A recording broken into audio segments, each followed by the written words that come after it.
pinalawak, mas pinalakas sa paghatid ng mga pinakahuling kaganapan saan man sa Ilocania at Cordillera.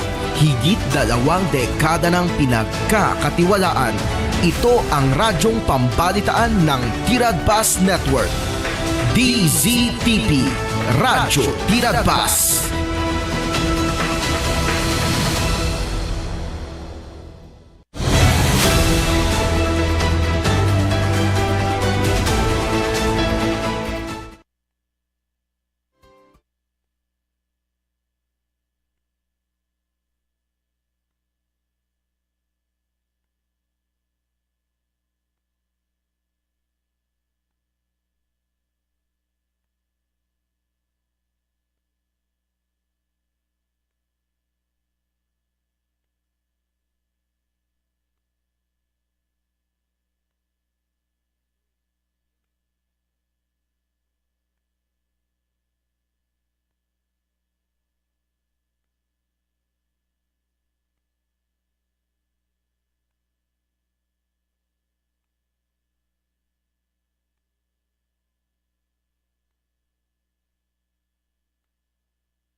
Daytoy, titimek, tipadto. Iwaragawag yu itinatpag ni Jesus umay manen. Ang pagpagnain kayo agragsak ni Jesus umay manen. Timek, tipadto. May isa nga programa iti radyo, amang ipakaammo nga ni Jesus asidegan nga agsubli. Nabiiten ti panagsubli na. Kayem, agsagana ka nga sumabet kenkwana. Umay manen, ni Jesus umay manen.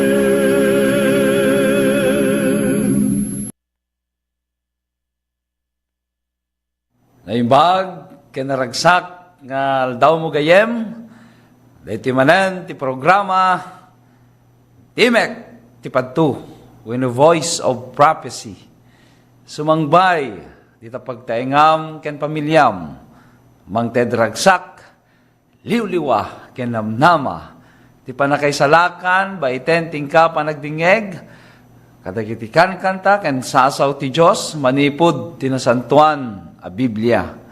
Isagsagot ken ka, dagiti gagayem mo nga Seventh-day Adventist. Iti panagserbi, iti gayem, ken kabsat mo, iti radyo, ken telebisyon, Pastor Noah Hope. Pag-asatan nakakumagayem ti Diyos, ken ti pamilyam. Manipod ita, ken iti agnanayon. Itinagan, ni Apo tayo ng Jesus. Kablawan kay amin, ay iting kabsat, itinaimbag, kinaragsak, nga aldaw tayo. Yaman tayo, kinayapo Diyos, itagtultuloy, nga kinaimbag, kinamanagayat na, sumugtunggal may sa kada tayo. Kita tayo manen, deti baro nga aldaw, ay iting kabsat, nga intay manen nagkakadwa, iti sumagmamano nga minutos, nga intayo idiri, itanok, tinaindaklan, nga nagan, timangisalakan, ken manubot tayo, nga niya po tayo ng Jesus. Kaya tagyaman tayo, ay iting kabsat, iti agtultuloy nga panakarikna tayo, ti kinaimbag na, sumugtunggal maysa, nang nangruna ay iting kabsat, iti agtultuloy, parabor na kada tayo, nga nak na nga managbasol, nga nuwampay managbasol tayo, ay iting kabsat, katimpatalgad na, ti ayat na kada tayo, mabaen ti papatay ni Apo tayo nga Jesus je Cruz, kata subot tayo, kada iti basbasol tayo. So nga, kas nagbalin nga anak na, iting kabsat, kat saan tayo nga maputputput nga agdayaw kenkwana, agadal, kada iti nasantuan, nasa una, iting kabsat. So nga, presyarik launay, iting kabsat, iti kaadnamanen, iti sibay, iti radyom, dakang agbuybuya, iti local channel 13, iti Tirat Pass Network. Kanure pa yung kada kayo nga agbibuya itata, iti Facebook live stream, iti DCTP Radio Tirat Pass. Sa dinuman nga lugar, tayan nyo, ay iti kabsat, ni Apo Diyos kumatag tultuloy nga makiadda kada kayo, stamaten, isuti mang ted, tagtultuloy nga ragsak, tal na. Kada iti pagtaingan, sumugtunggal maysa kada tayo. Iti dayting aldaw, ay iti kabsat, wisan ka man, agtamed, iti panagkararag. Amami nga Diyos, nga daka sa dilangit. Madaydayaw, kaapo, iti daytoy nga bigat. Masideg kami, kan kaapo, dita trono iti grasyam. Kaya't mi, apo nga yabkas, titakkel panagyaman, mi kan ka. Kapo, iti daytoy napintas nga panawen, nga inted mo, nga in kami manen, nagadal, o Diyos, tila santuan na sa manipod iti na santuan na Biblia. Dawatan mi man nga rod, o Diyos, ti panagministro, ti Espiritu Santo, kadag iti puspuso, ken panunot mi ita. Tanyaman, adalan mi apo, kat saan laeng aglabas, kadag iti lapayag mi. No di kat may tunekda, kadag iti kaunggan, ti puspuso, ken panunot mi, kat iso digitoy nga adal, ti iaplikar mi, apo, ti na Kristyanwa, na panagbiag mi, kabayatan, ti panagururay mi, ti asidegan nga iti anak mo. Itinagan ni Apo mi nga Jesus. Awaten mi digitoy. Amen. Dinggen tayo, ay ting kabsat, diti maysa, kanta, pagdayaw, kini Apo tayong Jesus.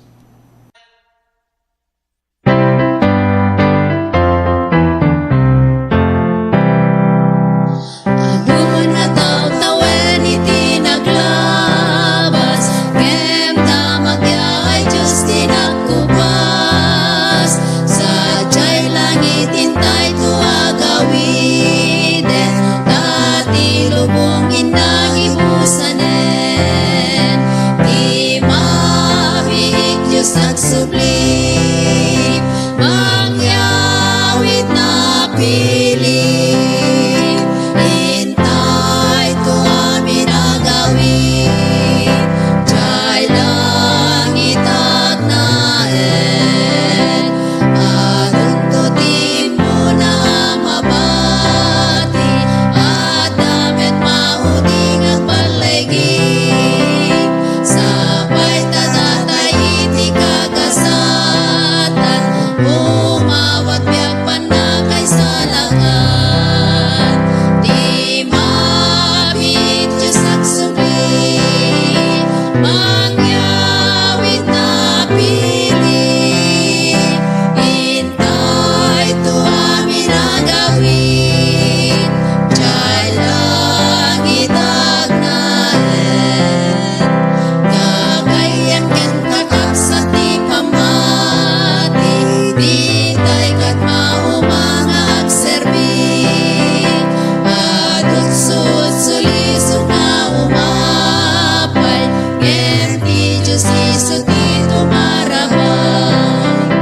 Di mabit Diyos nagsubli, mangyawit na pili. Hintay to amin agawin, jay langit agnaen.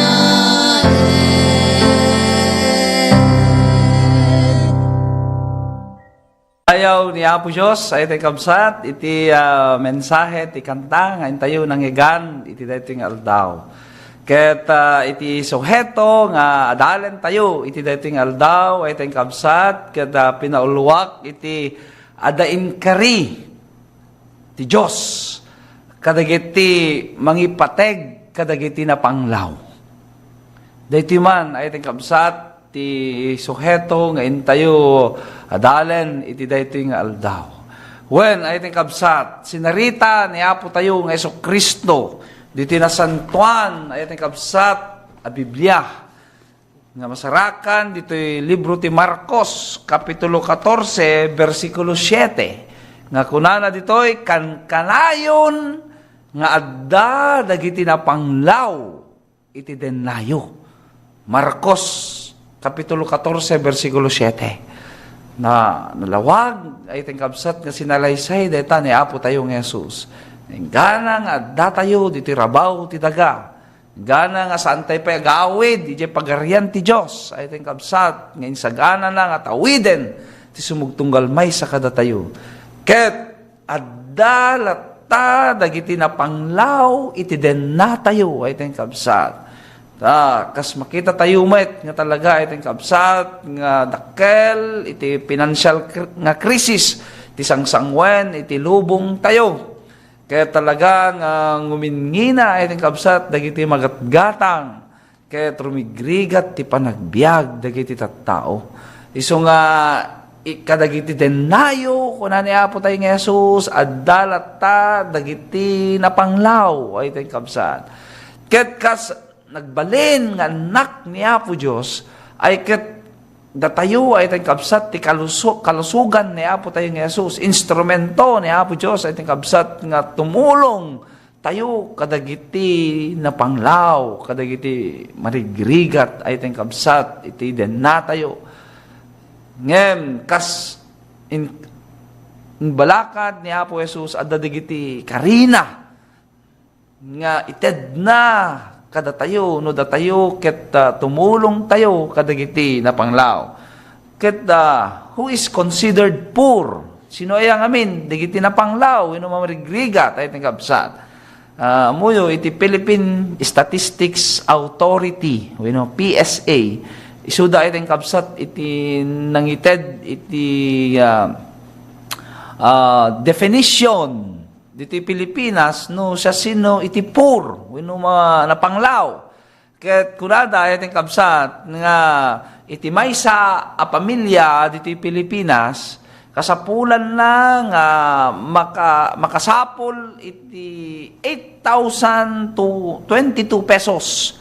Dahil tayo iti kabsat, kasapulan nga dayta kumati monthly income ti maysa pamilya Pilipino. Tapno mamit na dagiti inaldaw nga pakasapulan iti pagtaingan. Ket no ti maysa pamilya ket saan nga makasapul iti 8,000 nagpangato, that family is considered pures. Isu nga ayaten nga kakapsat, adu nga talaga dagiti pampamilya nga saan da nga maragpat daytoy nga income, isu nga they are belong to the poorest society iti komunidad tayo. Ket dagitoy anapanglaw, dagitoy amarigrigat ay tayong kapsat, ket talaga nga kasapulan da iti tulong tayo.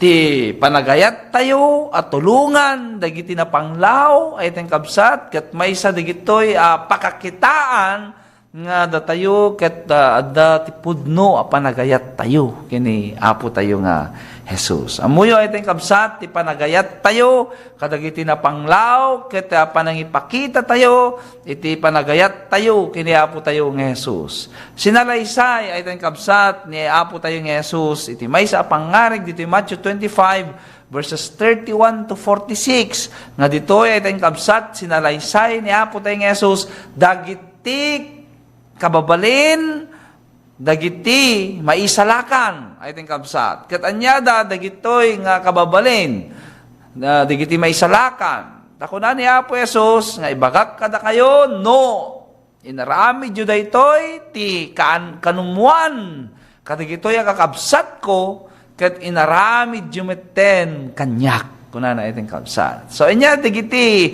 inarami digitoy asa santos, nya inarami digitoy maisalakan ay ting kabsat. Una natin nasantuan na Biblia, dito yung Matthew 25, nga dagitoy ket nang tedda ti taraon, kadagiti mabisbisinan.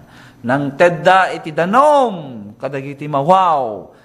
Pinadagusda, dagiti gangganlaet, ay ting kabsat. Kinawesanda, dagiti lamo-lamo.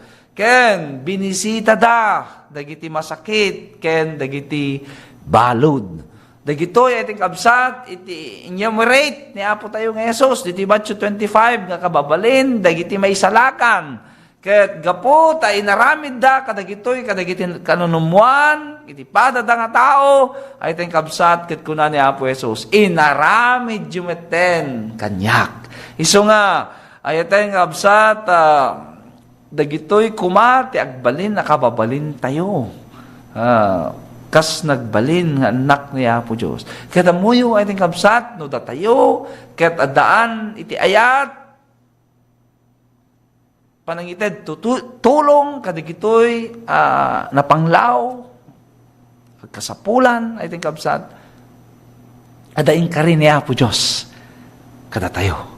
Una na diti Psalms chapter 41, ay ting kabsat, tinasanto na Biblia. Salmo, dagiti Salmo, kapitulo 41, versikulo 1, hingga 3. Basaik, ay tayong kabsa. Dagito iti kari, talo kari, nga inbati ni Apo tayo nga Jesus, dagiti tumulong, kadagiti na panglaw.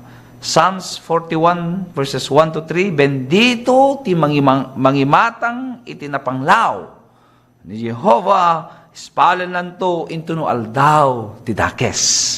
Ni Jehovah, salakniban nanto, ket taripatuen nanto, asibibiyag, ket benditon to, dito'y rabaw, ti daga, ket di kanto kadi iyawat, iti pagayatan, dagiti kabusor, na, ni Jehovah, sumarana ito, ken kuana, iti idda, anaka, idalitan, sika, tarimaanem amin nga idana iti panagsakit na.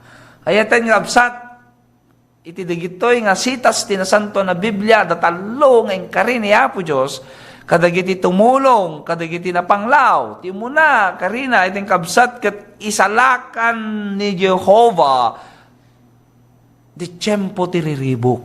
Kita yung iting kabsat.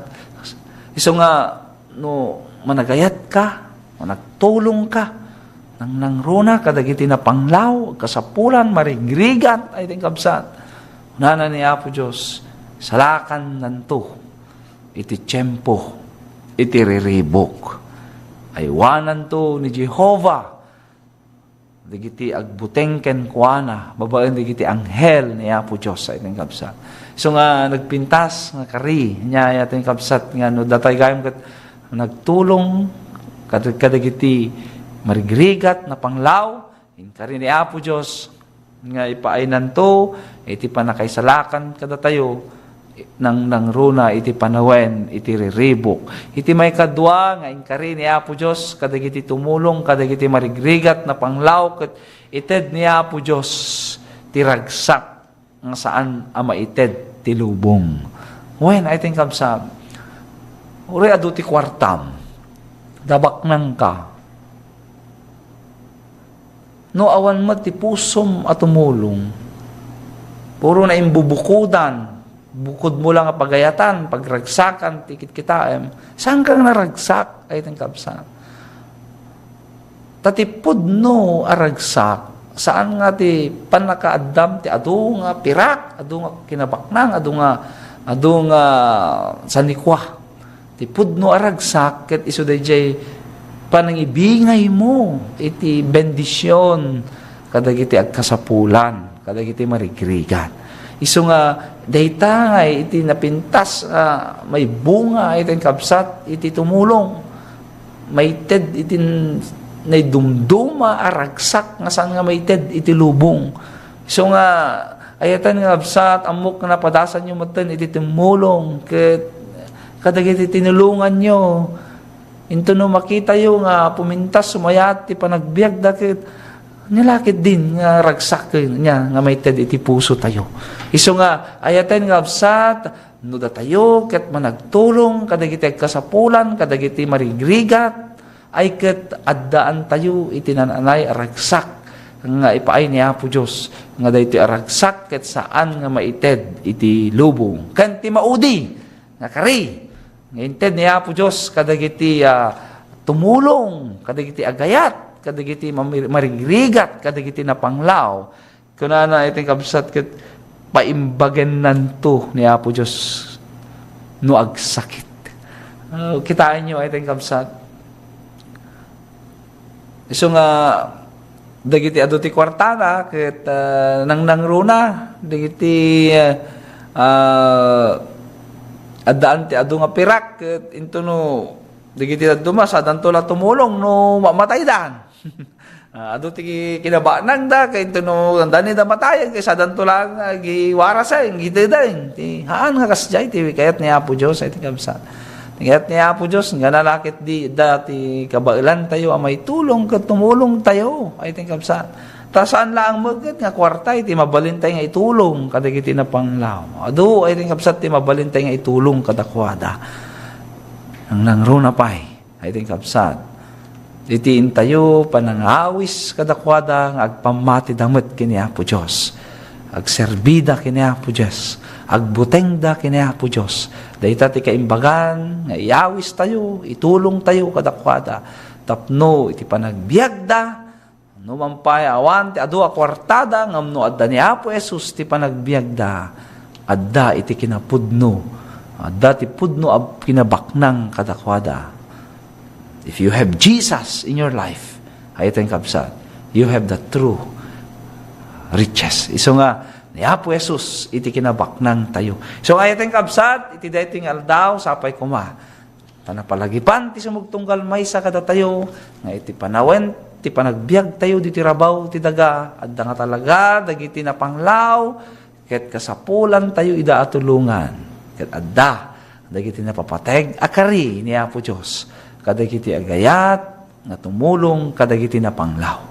Amami nga Dios agyaman kami Apo ti adalmi ti daytoy nga aldaw pudno launa Apo nga tarigagayam nga da kami nga anak mo ket agbalin kaming instrumento at tumulong kadagiti na panglaw kadagiti marigrigat o Dios ket inadalmi iti daytoy nga aldaw nga dagiti na papateg karim kadagiti na ayat at tumulong kadagiti marigrigat kadagiti na panglaw. Sapay kumao Diyos, tagbalin kami kalusugan ti pamendisyon. Manipo dita ken iti agnanayon. Itinagan ni Apo Mesus dawaten may gitoy. Amen. When ay nga gayem ken kabsat, iti manen tinaglepasan iti adalta, iti daytoy ngaldaw, ket maragsakan aklaunay iti kabsat, iti panagdingeg mo, panagbuyam, iti daytoy programa, katawan ti sabali, amay daydayaw, ni Apo Jesus laeng, ay iti kabsat. Ket agyaman tayo met, kadigitin ayat, master control tayo, inak nga roden pumakada, siyak, iti kabsat, ken gayem mo, iti radyo, ken television, Pastor Noah Hope, iti programa Imek ti Padto. Umay manen, ni Jesus umay manen.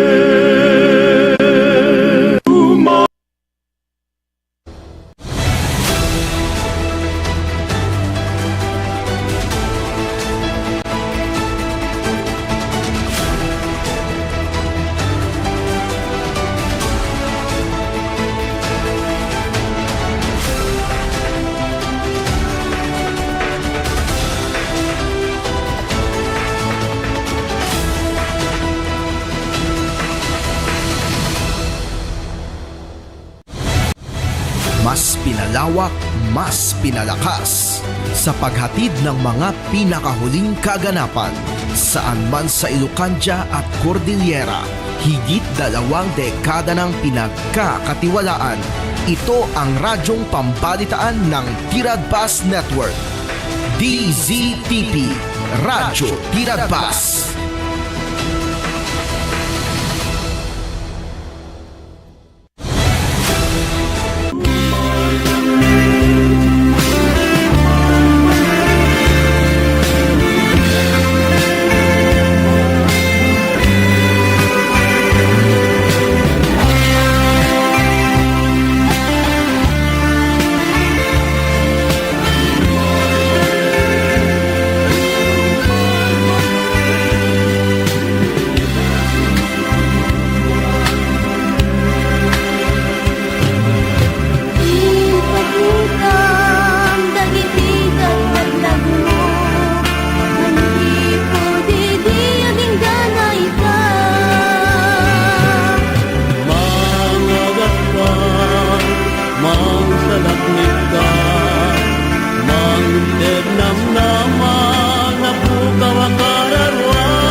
Naimbag ibigat yung aming gagayem at timanin nga sumangbay ti broadcast tayo nga napauluan, Hope for You.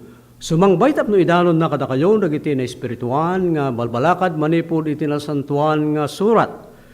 Dahito nga broadcast kat kanayon nga sumangbay, kadagiti pagtayangan nyo manipod alas 7, hingga ti alas 7:15 iti agsapa ti Domingo.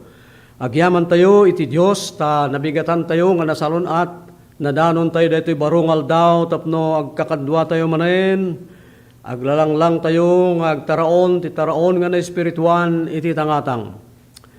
Kahit kung akablaawan, nagiti amin nga listener, kadagiti amin nga nagdudumang nga luglugar nga pakadanunan, dito'y nga radio broadcast. Niya po Diyos, timang bendisyon kada kayo kakabsat, kat sapay kumata, silulukat, dagiti puso, ken panunot yo, nga pakaikargaan manen dagiti sasao ti Dios babaen ti daytoy nga mensahe tatanga agsapa. Kahit kung nga kablaawan, dagiti ti familia ni Sir Eli Villanueva, ti broadcaster tayo. Kastamat ti sibubukol nga familia na, ni Dr. Joy, Dr. Riciel, manang Rebecca, kaya dagiti dua pay nga anak da. Ni Apo Diyos, ti mang bendisyon kada kayo, agyaman kami ti kinaimbag ti Diyos, iti familyayo, kadang tuloy kay kung mga napingit nga agserbi kinkwana. Intulo Sunday, mga gantay tumutlaang ni Sir Eli nga iso ti broadcast iti daytoy nga radio station. Kahit kuman nga kablaawan nagiti amin nga nagdumdumngag dita Cordillera, dita Del Pilar, dita nay Abra, dito Ilocosur, dita San Emilio. Na kayo amin nga masugid nga listener iti daytoy nga radio program ni Apo Dios ti mang bendisyon kada kayo kakabsat. Kaya't iti daytoy nga agsapa kayat ko ti magsasarita manipod iti paset ti surat iti Salmo chapter 37 iti verse 1 aging gana iti 9. Kaya't basaek iti sumagmamano nga paset lang kaya't habang agtultuloy daytoy nga broadcast makita maamuan yun to dagiti daduma nga paset na. Kunana ditoy, di ka agalimuteng gapu ka dagiti nadangkes managdakdakes, di ka matapalan dagiti agar-aramid ti kinakillo, ta isuda mapatpat danto iti mabiit, akas ruot, ket malaylay danto akas nalang to amula, agtalek ka ken Hioba ket agtaraon ka iti naimbag, agnaed ka kuma dito daga ket agtaraon ka iti kinamatalek na. Pagay ayatammet ni Hioba ket isu ited nantukin ka dagiti tarigagay ta pusom, ikumit mo ti dalan mo ken Hioba, agtalek kamet ken kuana ket isu ibanag nanto. Ket isu pagsaknapen nanto ti kinalinteg mo akas iti lawag, ken ti kalintegam akas iti teng nga ti aldaw. Agtalna ka ken Hioba ket paturay mo asiaanos. Di ka galimutengan tagrang ay iti dalan na, gapo iti tao aba pangabak na dagiti nadangkes apanggep na. Sardayam ti pungtot ket lipatem ti gura, di ka agalimuteng daytoy agduyos laeng iti panagaramid iti dakes. Ni Apo Dios bendisyuran natin pa sa surat nga imbasak kada kayo. Do not fret or envy. Daytoy iti tema wenno topic nga pakisarita kada kayo. Hantayo kumang pagdanagan wenno paghimunan apalan dagiti dakes nga tattao. Dayta ti kayat nga sa uwen dayta. Laglagi pun tayo nga daytoy biyag tayo nga agdama tatta ket paset ti padto ti nasantuan nga surat nga dumakes ti panawen palalanang palala hantayo nga mapasublin dagiti inmun una nga nasayaat nga panpanawen agsipud ta adda tayon kadagiti maud-odi nga aldaw nga ti diablo aramiden na ti amin nga influensya na nga manginfluensya kadagiti tattao tapno agaramid da iti saan nga nasayaat. Ngem kada tayo nga nakasarak wenno nangikumit ti biag na kini Apo Dios na iduma iti panagbiag tayo. So daytoy nga tema tayo han mo nga apalan wenno pagimunan dagiti dakes nga ti panagbiag na nga tattao haan mo nga ikumpira ti sitwasyon mo wenno kasasaad mo kadakwada. No diket agtalek ka ken Apo Dios ikumit mo ti biag mo ken kuana. Pagayatam kit ti agserbi ken kuana gayem mga apalan dagiti dakes nga tattao nga isuda ti narangay wenno nasayaat iti panagbiag na tahaan nga agtalinaed dagita nga agnanayon. Kita antay man dagiti rason no apay nga hantay nga apalan dagiti dakes at tao nga isuda iti narangay wenno nasayaat iti panagbiag na nga kaslat tayo iti panangkita tayo no ikumpera tayo ti kasasaad tayo ket adayo unay kasla maapi tayo ngem daytoy ket saan nga pudno. Umuna dito, nga rason, dahito libro ti Salmo, inulit-ulit na nga dagiti nadangkes mapatpat danto ti mabiit. Ta amin nga kinarangay, dagiti nadangkes at tao ket agpatengga danto. Ta daytoy no nagtaod iti saan nga nasayaat, sigurado nga agpatengga data, hindi palaging namamayagpag, may panahon ng hangganan. Maikadwa, temporaryo laeng. No apay nga hantay nga apalan, temporaryo laeng dagita nga kinabaknang, ta amin a kinabaknang a magun-on, babaen ti dakes nga panirigan, wano dakes nga pamayan, dakes mutlaeng iti ibungo na. Dahita ti maikadwa, nga rason, ket ti maikatlo, dahitoy nariribok nga biyag. Ti ibungo na. Ti makungkuna nga broken homes, broken family, broken relationship, mawatak-watak nga klase iti familia. Adda pa nagsisina, adda pa nag-aapa, ti pagbanagan ti kasta nga klase iti kinarangay wenno kinabaknang. Kasta ti pagbanagan ti kinabaknang nga magunudan, babaen ti dakes nga panirigan wenno pamayan.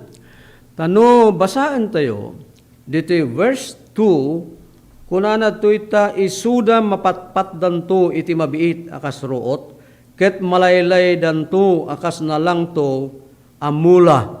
So kasta ti kayarigan, daytoy kinarangay nga nagunudan, iti dakes nga panirigan wenno pamayan. Isut gapuna nga dagitoy ti banag nga maimula kuma iti pampanunot tayo, ket aramidin tayo kuma iti apag-isu tapno ti Dios nga nangayab uno nang parswa kada tayo ket maragsakan. Maikatlo nga rason, iti verse 5, masarakan tayo ditoy nga maikatlo nga rason ko kumatin. Temporary lang ka na kuma, ibunga natin saan nga nasayaat, nariribok nga biyag. So, dahita ti pagbanagan, iti taong nakagunod, iti nasayaat nga biyag, iti panagkita na, ngamha nga nasayaat, iti nagtaodan na, iso nga, dahitoy ket saan nga napintas nga klase iti biyag, iso nga dapat nga haan nga tuladen dagitoy. Ito'y anya nga rod ti banag nga aramidin tayo. Dahito ti saludsod tata. Anya nga rod ti nasayaat nga aramidin tayo. Tapno haan tayo nga maitulad kadakwada. Wano anya tinapintas nga aramidem. Tapno hang ka nga maitulad kadakwada. Kadagito'y nga nadangkes nga tattao. Napintas unay ti balakad daytoy libro ti Salmo. Iti chapter 37. No basahin tayo to verse 3, dahito iti isadjis na. Agtalag ka kin Hiuba, ket agaramid ka iti naimbag, agnaid ka kuma dito'y daga, ket agtaraon ka iti kinamatalek na. Dahito iti aramidem, salungat dayta, ijain mun una, nga klase iti biyag. So, no agtalag tayo kina Apo Diyos, kaya't nang sa uwen nga, iti aminen ket inted tay ti talagtay ken kuana ket ni Apo Dios nakasagana met nga mangited ti supapak na detam. Maikadwa nga aramidem ditoy tapno iti kasta ket hangka nga maitulad kadakwada. Iti verse 4, nalawag ti panagkuna na to'y pagayayatam met ni Hiuba, ket isuit din nantukin ka dagiti tarigagay tapusom. No pagayayatam ni Hiuba, kayat nang sa uwen nga isu ti nakafokusam, isu ti kitaam nga ayan ti source, iti nasayaat nga klase ti biyag. It din nantukin ka dagiti tarigagay tapusom, isu nga hangka kumang agpatenggang agtarigagay, kin Hiuba, ket hamo nga i-compare ti sarilim kadagiti sinmaya ti biyag na gapo iti dakes nga wagas, laglagi pem nga daytoy kaadam kini Apo Dios ti panangikomit mo wenno ti pagayatam ni Jehova kahit nga sa uwan nga ammo ni Apo Dios ti aramidin na kinka. Ket may katlo to verse 5 kunana to ikomit mo ti dalan mo kadagiti dagiti panggep mo ken Jehova agtalna kamet kinkuana agtalinaed ka kinkuana ti kayat nga sa uwan data ket iso ibanag nanto dagiti amin nga pakarikutam. Aminin nga pagdanagam, amin nga pakarikutam ni Apo Dios ti mangibanag. Isu ti mangsulbar kahit nga sa unda ita. Isu nga ag-focus ka laeng kini Apo Dios, ikumit mo ti amin mo kinkuana. Ket iti verse 6 masarakan ta dita kunana isu pagsaknapen nanto ti kinalinteg mo. Akas itilawag mumutin tilawag no kasta ti pakayarigan ti biag mo lawagam ti adda kadagiti kasipngetan laglagipem gayem nga tilawag ipusna iduron na ti sipnget ket no adda ka itilawag ket nang sa uwen nga nalawag met aglawlaw mo dagiti adda iti sikigam likudam kinsangwanam malawaganda dagitoy nga oray no dakis dar aramiden da nga makita da dahil lawag nga dakin ka maka-influensya ka met iti panagbiagda. Isu nga nalawag da iti kunana nga isu pagsaknapen ng tuti kinalinteg mo akas iti lawag. Ken ti kalintegam akas iti tenga ti aldaw. So dahil kalintegam ket aglawag unay kadagiti tattao. Anya pay may kapat agtalna ka ken Jehova. Iti sa the English ket kunana rest in the Lord and wait patiently. Han ka nga agap apura kamsat nga sumaya at tibiyag na. Tanangem linayem ti magna iti sangwanan ni Apo Dios ken dagiti panggep mo ket nakakumit kinkuana. Kunana nito agtalna ka ken Jehova ket paturay mo as ianos. Di mo apuraen tagrang ay babaen kadagiti illegal nga wagas wenno pamayan. Tani Apo Dios ang man nakabalin amuna ti maitutop aparakin ka isu nga kunana ditoy rest in the Lord and wait patiently. Ta nasken nga talinaed tayo wenno natalinaay kumati puso tayo nga si Aanos. Tani Apo Dios kitkitaan nati wagas nga aramidin na kadagiti amin nga anak na haan nga nailinged kadagiti mata na dagiti amin nga paspasamak iti panagbiag dagiti anak na. Gapuna nga iti daytoy nga ayaten bigat ayaten nga kakapsat. Laglagipon tayo kuma nga daytoy kaadda tayo kini Apo Dios ket kayarigan na nga agin ina na tayo. So, adda ti joy, adda ti happiness, adda satisfaction, no adda ka kinkuana. Hang ka kumang panaw nga panaw, wano hamo nga panpanawan ti Diyos mo, iso nga nangikumitam ti biyag. Ta iso ti source ti amin nga kinabaknang, iso ti source ti amin nga panakam mo, dayaw kinsanikwa adda kinkuana.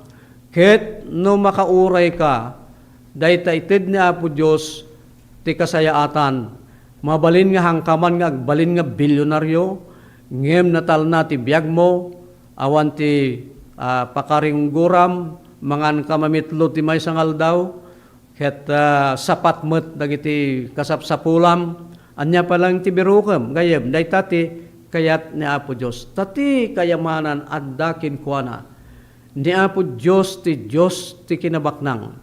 Ket hantay kumanga tarigagayan nga itid na amin kada tayo dayta nga kinabaknang wenno kinarangay. Gaputa sapat na nga isu ti mangted kada tayo.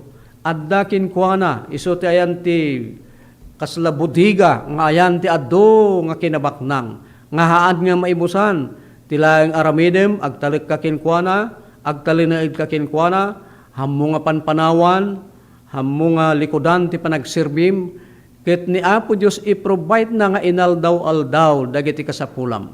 Tapno iti kasta, han ka nga agbalin nga nakakaasi. Laglagipem kayem nga no adda ka ti poder ni Apo Dios. Isu ti ayan ti amin nga nakailumangan ti kinabaknang nga isu ti pagdawatan tayo. Gapuna nga kada tayo nga anak ni Apo Dios nga agkunkuna. Sursuruan tayo ti agdawat kinkuana. Tayo so amin nga agdawat umawat ti agsapol makasarak ti agtugtog mailukatan to kuna ni Apo Isus. Isut gapuna nga iti dayto nga aldaw gagayem. Lipaten tayo kuman. Dayta panagbalin tayo met wano apal tayo nga agbalin met nga bilyonaryo. Ta ore agbalin ka nga billionaire no habhabulan na katibatas awan met laeng ti kais-iskan na. Ngem oray no simple ti biag mo ngem araw-araw nga ada bendisyon ni Apo Dios nasayaat dayta nga biag kabsat. Hamo ko mga isukat ti kinaimbag ni Apo Dios iti biag mo kadag iti wagas nga sabali nga haan nga mauawatan. So nga ti dayto nga agsopa anya ti maudi nga kayat ko nga ibati kada kayo dayto 3 nga bersikulo iti Proverbs chapter 3 iti verse 5 hinggan iti 7. Trust in the Lord with all your heart and lean not unto your own understanding. Tadya bukod mo nga panakaawat iyaw awan na ka no haan nga na italak data biag mo. In all your ways acknowledge Him, and He shall direct your path. Kurana, nubigbigam ni Apo Diyos, iturong na ka, itinasayaat nga des, nasayaat nga dalan. Kaya't lalo na dito verse 7 kunana, do not be wise unto your own eyes, fear the Lord, and depart from evil. No panawam ti kinadakes, ket nakafocus ti panagkitam kini Apo Dios nga isu ti source ti amin nasayaat to ti pagbanagam. Panawam ti kinadakes, likudam ti kinadakes nga biag, ket sumurot ka iti biag nga nalinteg, agtalik ka kini Apo Dios, ket isu itidnan to ti kasayaatan para ken ka. Madaydayaw ti Dios, agpatinggamanen dati oras tayo kakayem, ket maragsakan aklaunay no kanayon nga adda kayo nga dumdumngeg iti daytoy nga radio station no adda kayo met iti siyudad ti Candon nga mailawan iti Sunday kaya tagdingdingeg kayta adda ti church tayo dito likudan ti Dominion Bus Terminal ti Assemblies of God wenno Jesus Our Hope Assemblies of God silulukat nga may paay ti tunggal maysa kada kayo ket itamet luglugaryo sa pulin nyo dagiti Christ centered. Dagiti mangikas kasabangan ni Apo Isus, isu ti dalan, isu ti pudno, isu ti biag. Mapan kayo, makikadwa kayo kadakwada. Madaydayaw ti Apo, gyamanak kadagiti sponsors ti dayto nga radio program. Kaya nagyamanak met kadagiti master control ni Engineer Dennis Habiliomar, ken Engineer Jomar Habab. Agyamanak kadagitoy nga kakabsat, nga isu dati usaren ti Apo, instrumento ni Apo Dios. Tapno maiwarnak tinaimbag nga damag iti pagilian tayo. Madaydayaw ti Apo, dumngag kay tumanen into no umay nga Domingo, ti kastimal lang nga oras ken tiempo, tuy gayemyo ti Radio Salvador Gaygayed, pumakadan kada kayo.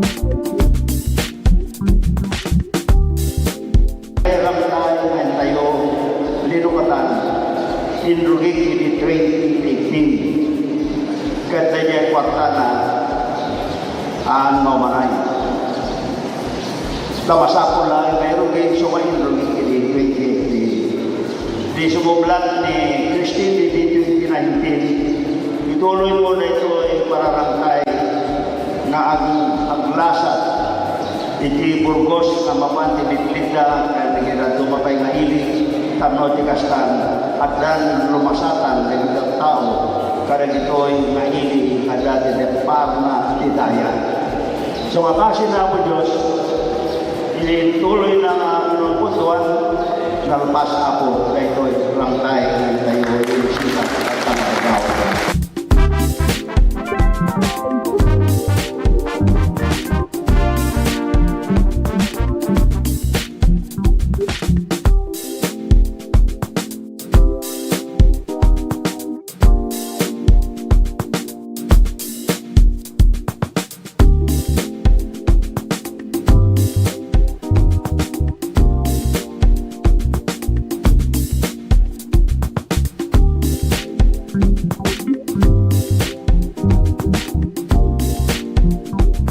Tata ay may da nakita da nga kabarbaro ada pa gam aircon dagat pagtiyaman na lawnay ka napansin da daytoy nga gymnasium Mitila Burgos ket sapay kumbatan wadan to pay kurang na daytoy sinanama ka po ngagpatulong to kentuan nga maddan to manan daytoy basketball court mi tinapinpintas ato.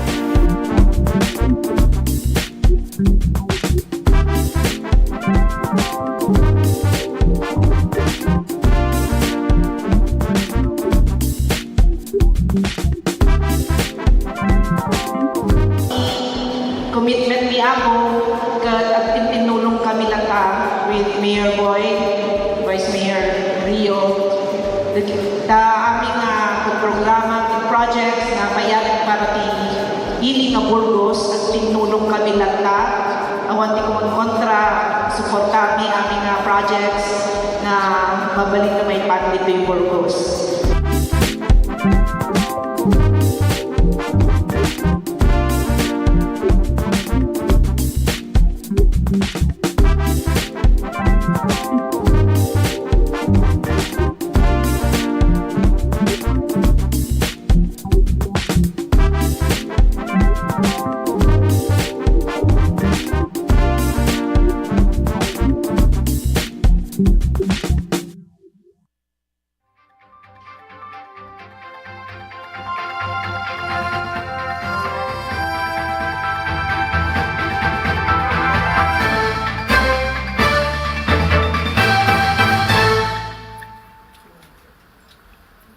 Ladies and gentlemen, the Palace Press Officer, Undersecretary Claire Castro.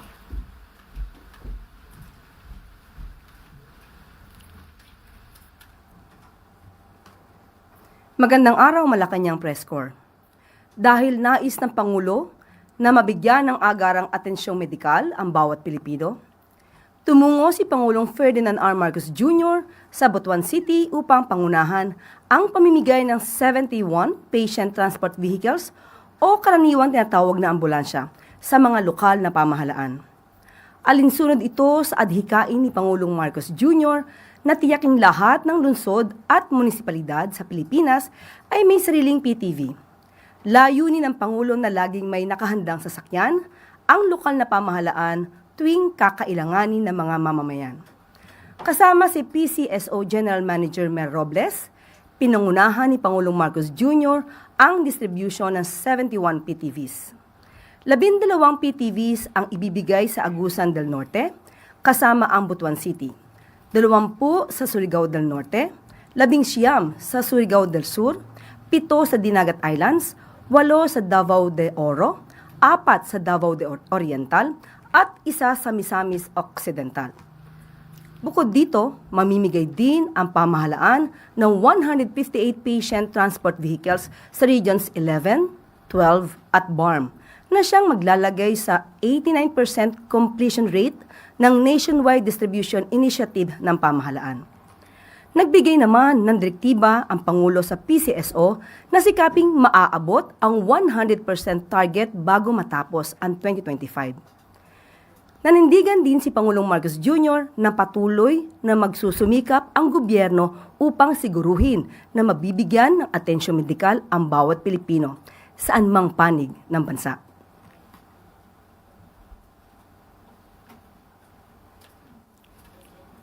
For Agusan del Norte, together with Butuan, 20 for Surigao, 19 for Surigao del Sur, Dinagat Islands have 7 and 8 for Davao de Oro and 4 Davao Oriental and 1 in Misamis Occidental. And that is what we need to do. We have to bring the healthcare down to the people. Pangulong Ferdinand R. Marcos Jr. namahagi ng isang unit ng satellite internet network at school bag sa mga preschoolers ng La Paz Child Development Center sa Agusan del Norte. Binisita ni Pangulong Ferdinand R. Marcos Jr. kaninang umaga ang mahigit 30 preschoolers ng La Paz Child Development Center o CDC sa Barangay La Paz, Bayan ng San Diego sa Agusan del Norte. Namahagi si Pangulong Marcos Jr. ng isang unit ng Starlink at 35 school bags para sa mga preschoolers na game na nakipagkwentuhan sa Pangulo na tunay namang malapit sa mga kabataan. Ang La Paz CDC ay itinayo at pinondohan sa ilalim ng National Community Driven Development Program ng Department of Social Welfare and Development na nagkakahalaga ng 3 million pesos. Ang nasabing programa ang pinakamalaking proyekto ng DSWD sa ilalim ng Kalahi CIDSS portfolio na may layuning bigyang lakas ang mga barangay upang magkaroon ng mas mahusay na akses sa mga serbisyo ng pamahalaan. Sa ngayon ay nasa 33 kabataan, edad 1 hanggang 4 na taong gulang ang nakikinabang sa nasabing Child Development Center na mayroon ding outdoor facilities kagaya ng playground. Naniniwala ang Pangulo na dapat bigyan ng pansin ang pangangailangan ng mga kabataan, lalong-lalo na ang mga pasilidad na huhubog sa kanilang galing, talino at talento. Dahil sa ilalim ng Bagong Pilipinas na isinusulong ng administrasyon ni Pangulong Marcos Jr., ang kabataang Pilipino ay hindi lamang pag-asa ng bayan, kundi ang siyang magiging susi tungo sa pag-unlad ng bansa.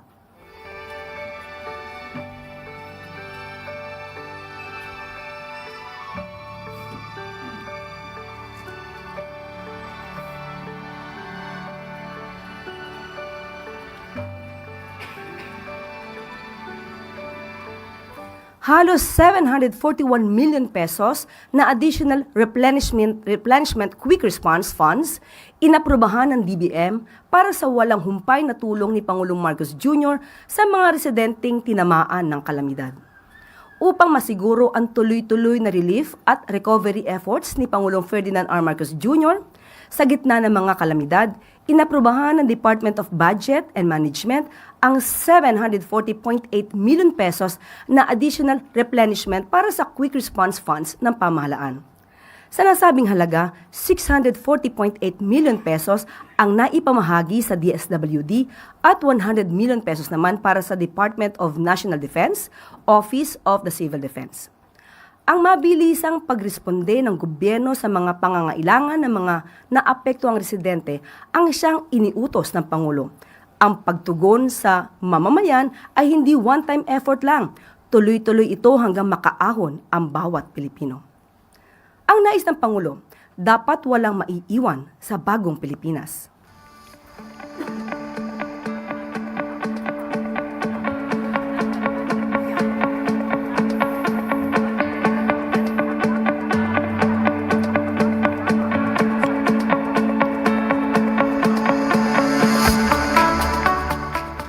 At maaari na po ako tumanggap ng inyong mga katanungan. Unang tanong po mula kay Maricel Halili, TV5. Yusek, good afternoon po. Yusek, what do you think about the quote-unquote secret decision on the case of Senator Joel Villanueva? Is this acceptable? Kung ito po ay mapapatunayang totoo, ito po ay nakakabahala dahil hindi dapat nagkakaroon ng pagdududa ang taumbayan sa ating justice system. Considering na ito po ang isa sa pinakamahalagang ahensya upang maiwasan at matugunan ang issue about sa korupsyon sa bansa. At tayo naman po ay nananalig at nagtitiwala sa kakayahan ni Ombudsman Boying Rimulya. At kahit sila ay independent body, dapat din natin sabihin sa kanila, sa atin, sa pamamagitan natin, na dapat ito talagang imbestigahan ng malaliman upang kung anuman ang may pagkakamali, kung anuman ang nalabag na batas, kung mayroon man, ay dapat itong masolusyonan at maitama ng Office of the Ombudsman. Pero if it's true na secret decision nga po siya, Yusek, do you think valid pa rin yung decision, or at least should the former ombudsman who released the decision be held liable?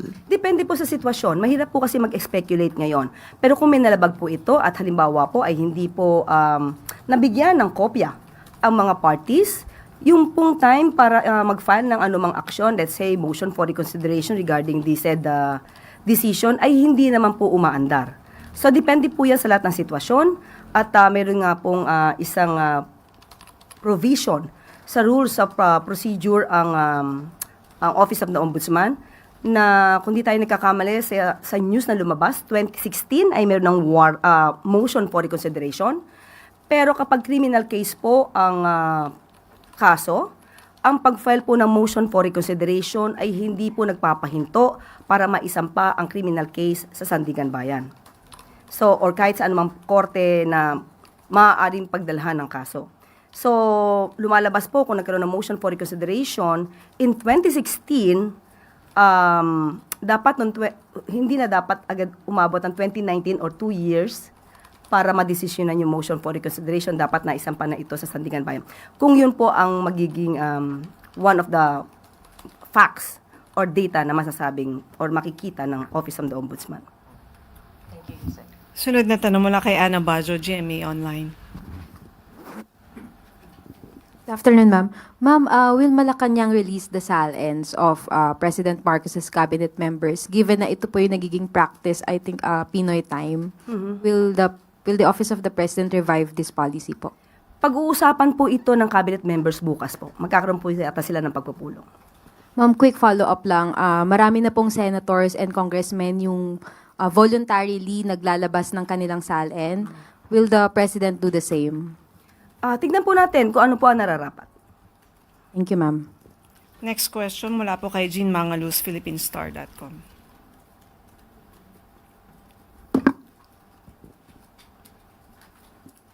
Good afternoon. So the official explanation so far for the fire in the DPWH was that it's a short circuit. So is the President satisfied with this explanation? How do we ensure that any possible evidence is protected from tampering, not just for the flood control issue, but for other possible corruption cases in infrastructure? Unang-una po tungkol sa pagkakasunog ng parte ng DPWH building, sinabi naman po ni Secretary Vince na patuloy pa rin po ang pag-iimbestiga kung ano talaga ang nangyari dito.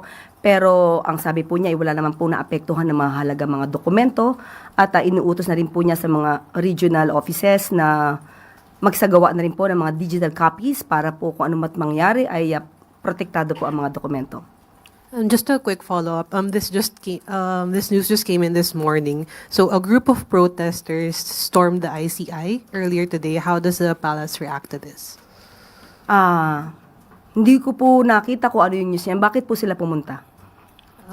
To protest yung lack of transparency daw and yung kawalan ng mabagal yung pag-process ng cases. Okay, muli, ang ICI po ay isang independent commission. At kung ano po ang kanilang mga isinasagawa ngayon at kung ano po ang mga polisiya, ito po ay nasa ICI na po. At siguro po ang nararapat po sa ating mga kababayan, tinutugunan po ng gobyerno ang pag-iimbestiga dito. Tinutugunan din po ng ICI sa nakikita po natin na ito'y tinutugunan. Marami po kasing mga kaso. Nakapagsampa na po kahapon si Sec Vince ng karampatang mga kaso at hindi po dapat siguro mainip ang ating mga kababayan hanggat nandiyan po at may nagtatrabaho at ang intensyon naman po ay maganda para po mapanagot ang dapat mapanagot. Hayaan na lang po natin na umandar yung sistema at ang procedure at wag po tayong masyado maging negatibo sa ginagawa ng gobyerno sa ngayon. Last question on my end. So how did the President react to the news that the DPWH was only able to build 22 classrooms this year? Can we expect anyone to be held accountable for this number? Opo, inuutos na po ito ng Pangulo na agarang matugunan ang kakulangan sa classrooms at nagkaroon na nga rin po at pinakikita na po at gagawin yung catch-up plan. Gagawa po sila niyan. At nung nakaraan pong araw ay sinabi po natin na isasama na rin po ang local government units para po mas mapabilis ang pagpapagawa ng mga eskwelahan. So, titingnan po rin ni Secretary Vince kung bakit nagkaroon ng delay sa pagpapagawa ng mga classrooms. So, kung meron po dapat managot dito, bakit napabayaan po dito, asahan po natin na may mananagot po. Next question mula po kay Katrina Domingo, ABS-CBN. Ma'am, may mga student leaders ang nag-question kung bakit daw po sa PNP ang bilis umaresto ng mga young protesters pero sobrang tagal bago sila mag-aresto ng mga big-time corrupt actors. What is the Malacanang's directive for government agencies under the executive branch to make sure that it convinces the public by actions, not just words, na fair yung pagpapatupad noong mga pag-arrest o nung ibang mga policies at orders with regard to this flood control issue? Unang-una po, alamin po natin, kung ang inaaresto po ba ay nahuli na may ginagawang aksyon. Kasi ito po ay isa sa paraan at isa sa mga legal na paraan ng kapulisan na sila ay maaaring umaresto kung caught in the act. Gumagawa mismo ng krimen. Kung sila ay gumagawa ng krimen o may basihan na sila ay gumawa ng krimen, maaari po silang maaresto. Hindi po lisensya ang pagiging kabataan para po gumawa ng isang krimen at sasabihin na huwag niyo kaming hulihin dahil kami ay parte ng kabataan. Ang batas po ay walang tinitignan. Kabataan na nasa tamang edad, senior citizen, may edad. Kapag gumawa ng krimen at lumabag sa batas, dapat lamang po managot. So, ang mga kabataan, ang dapat na pag-asa ng bayan, sila na po ang maunang sumunod at tumupad sa batas. At ang tangi lamang sana nilang gawin, maging ehemplo sa iba pang mga kabataan. Ma'am, just a follow-up question, still related to the public seemingly hindi sila satisfied doon sa ginagawang investigation. Senator Alan Peter Cayetano suggested na dapat daw po sa ICI panel magdagdag ng member of the opposition to make sure na there are enough checks and balances within that independent panel. What does the palace, how does the palace respond to this suggestion? Depende na po yan sa ICI. Hindi naman po ang Pangulo ang magdagdag ng miyembro. Kung ano po sa tingin nila ng ICI, kung anong kailangan nila, sila na po ang gumawa ng kanilang polisiya. Ma'am, so it won't need another appointment from the president because it was, while the ICI is independent, it was the palace that created the body as well as appointed the officials sitting on it. May executive director na po kasi na nai-assign sa ICI, kaya sila na po ang dapat gumawa dito. Next question mula kay Bettina Unite, Manila Bulletin.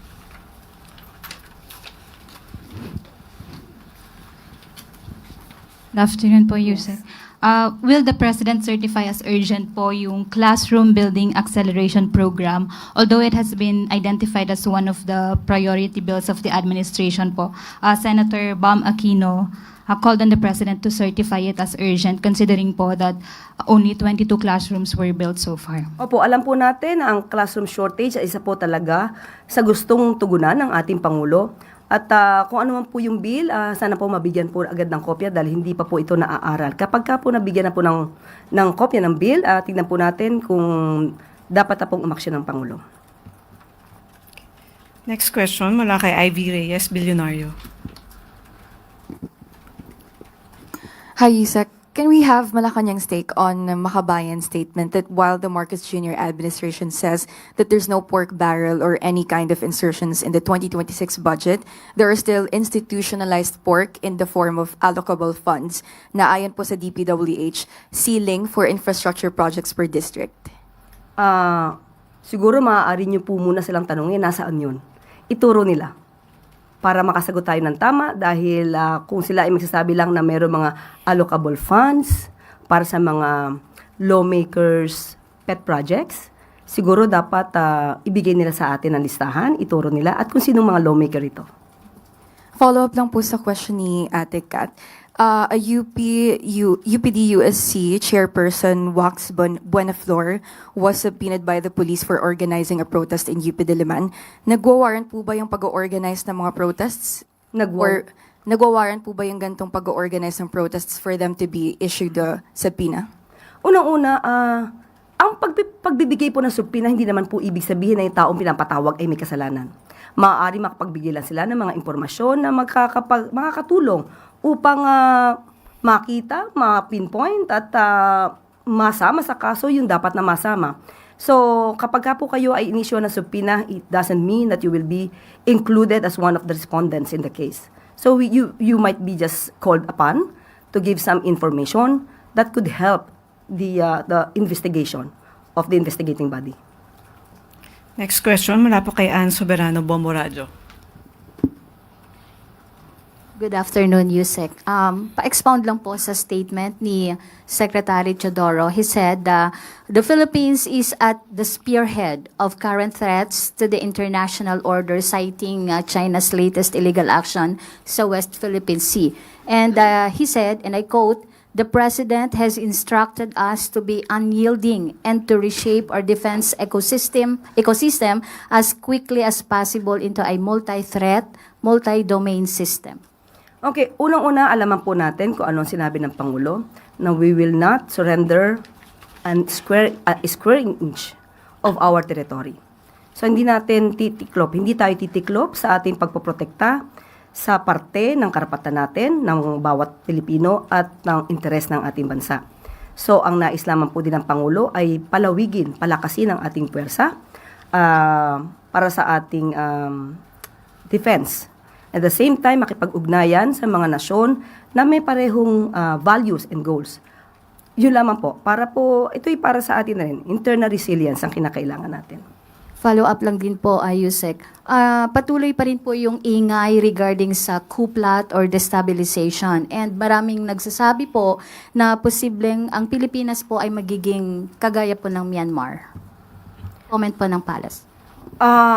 Tingnan nyo muna kung saan nagagaling ang mga issues na ito. Ito po ba ay galing sa mga obstructionists, fake news peddlers, walang mga otoridad para magsalita? Kung ito po ay kumakalat at nakita nyo kung saan galing at maituturo nyo na malamang ito ay mula sa mga nagnanais na paalisin ng Pangulo sa pwesto, wag po natin paniwalaan. Pero handa naman po ang gobyerno sa anumang maaaring palaki nila. Thank you, Yusek. Next question mula kay Ace Romero, Philippine Star. Yusek, may I just ask on dun sa SALN kasi you mentioned that the cabinet members will meet tomorrow.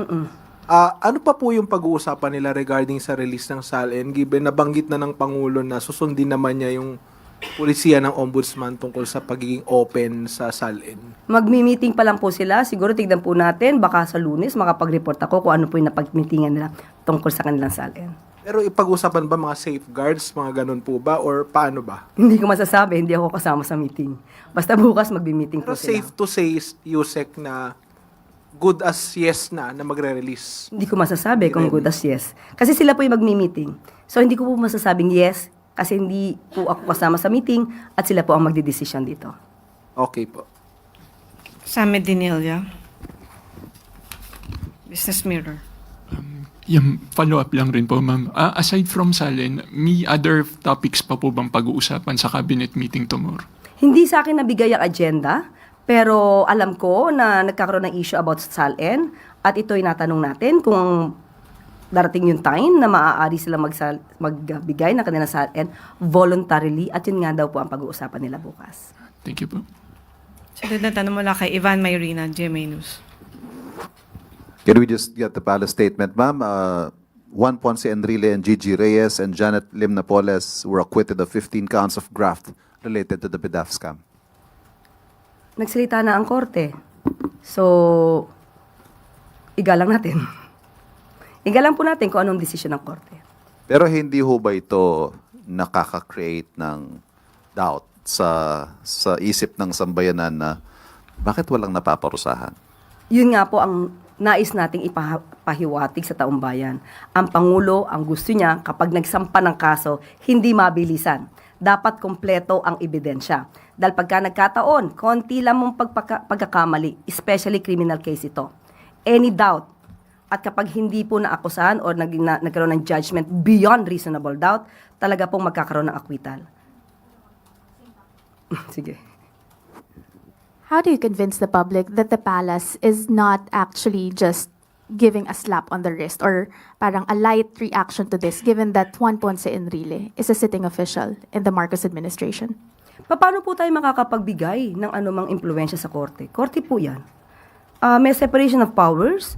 At kailangan po natin igalang kasi pag hindi po natin ginalang ang mga desisyon ng korte, magiging chaotic country po tayo. So mahirap po yun. Dapat natin pagtiwalaan ang ating justice system.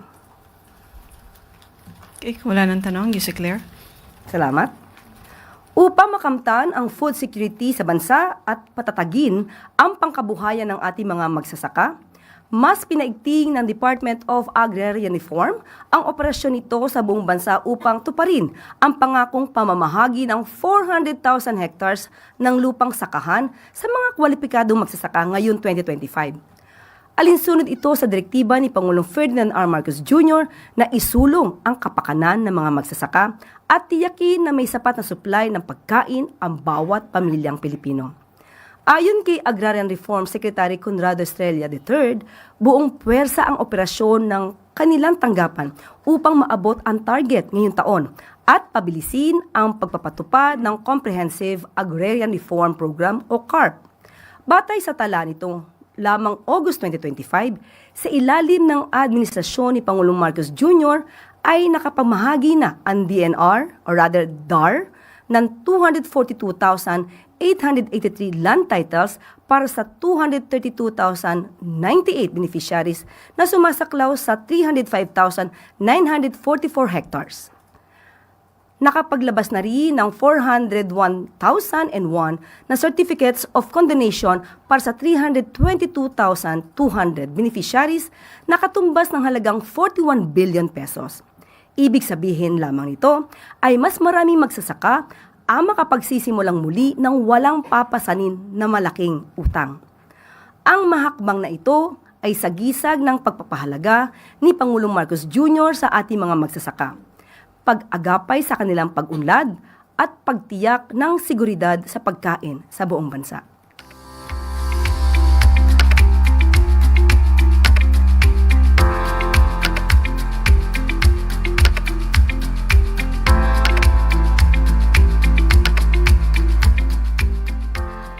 At bago tayo magtapos, anti-corruption campaign efforts ng pamahalaan patuloy ang paggulong.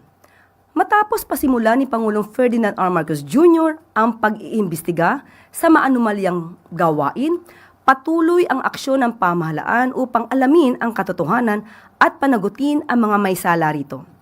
Ayon sa pinakabagong ulat ng administrasyon, nakapagsampa na ang Commission on Audit ng 21 fraud audit reports.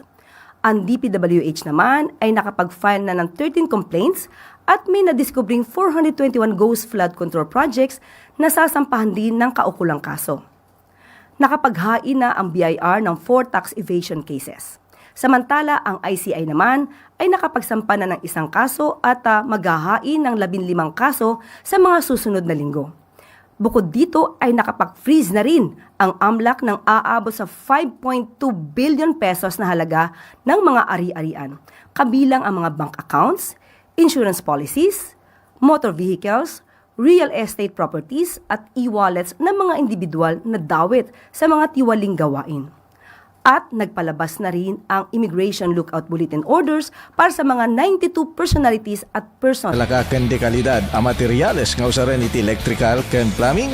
Balak yu ba madan iti solar lights, street lights, LED strip lights, panel boxes, bolt and plug, power tools ken amin nakasapulan iti electrical ken plumbing works. Adda ditoy dayta. Umay kayo ditoy September Electrical Plumbing Materials and Trading. Masarakan dito'y Bagani Campo, Candon City, asideg iti Seco Substation, igit ti National Highway, na dumadunga materyales asigurado analaka ti presyo ken ti kalidad agamit. Anya payla ururayem ilistamon ken ipadamagmon marites dito'y laeng September Electrical and Plumbing Materials. Sa September, bida ka kaibigan.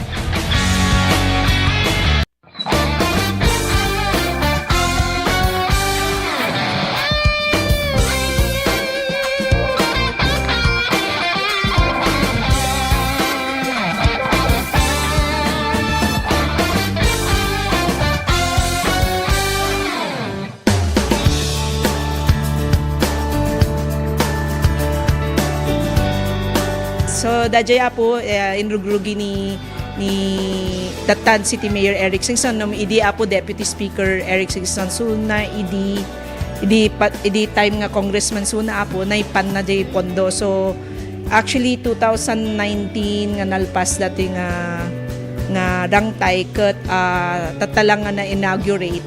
So agyaman tayo man with the national government and tulong ni Datan City Mayor Eric Singson idi Congressman suna. And of course, the mayors na nagpal-follow up pinagpatatong na dito nga rangtay.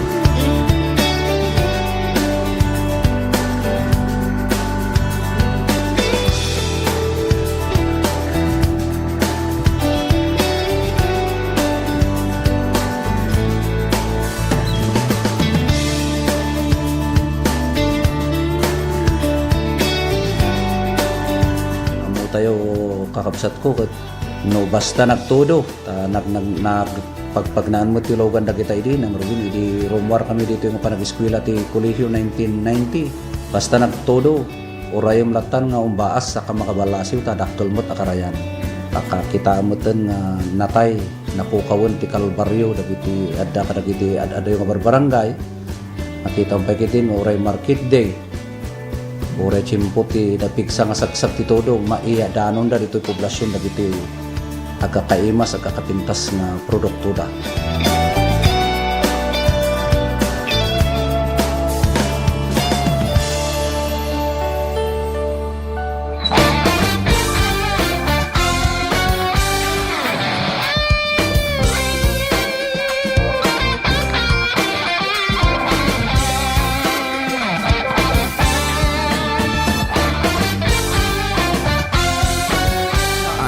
Ito ang radyong pambalitaan ng Tiradpas Network. DZTP, Radyo Tiradpas.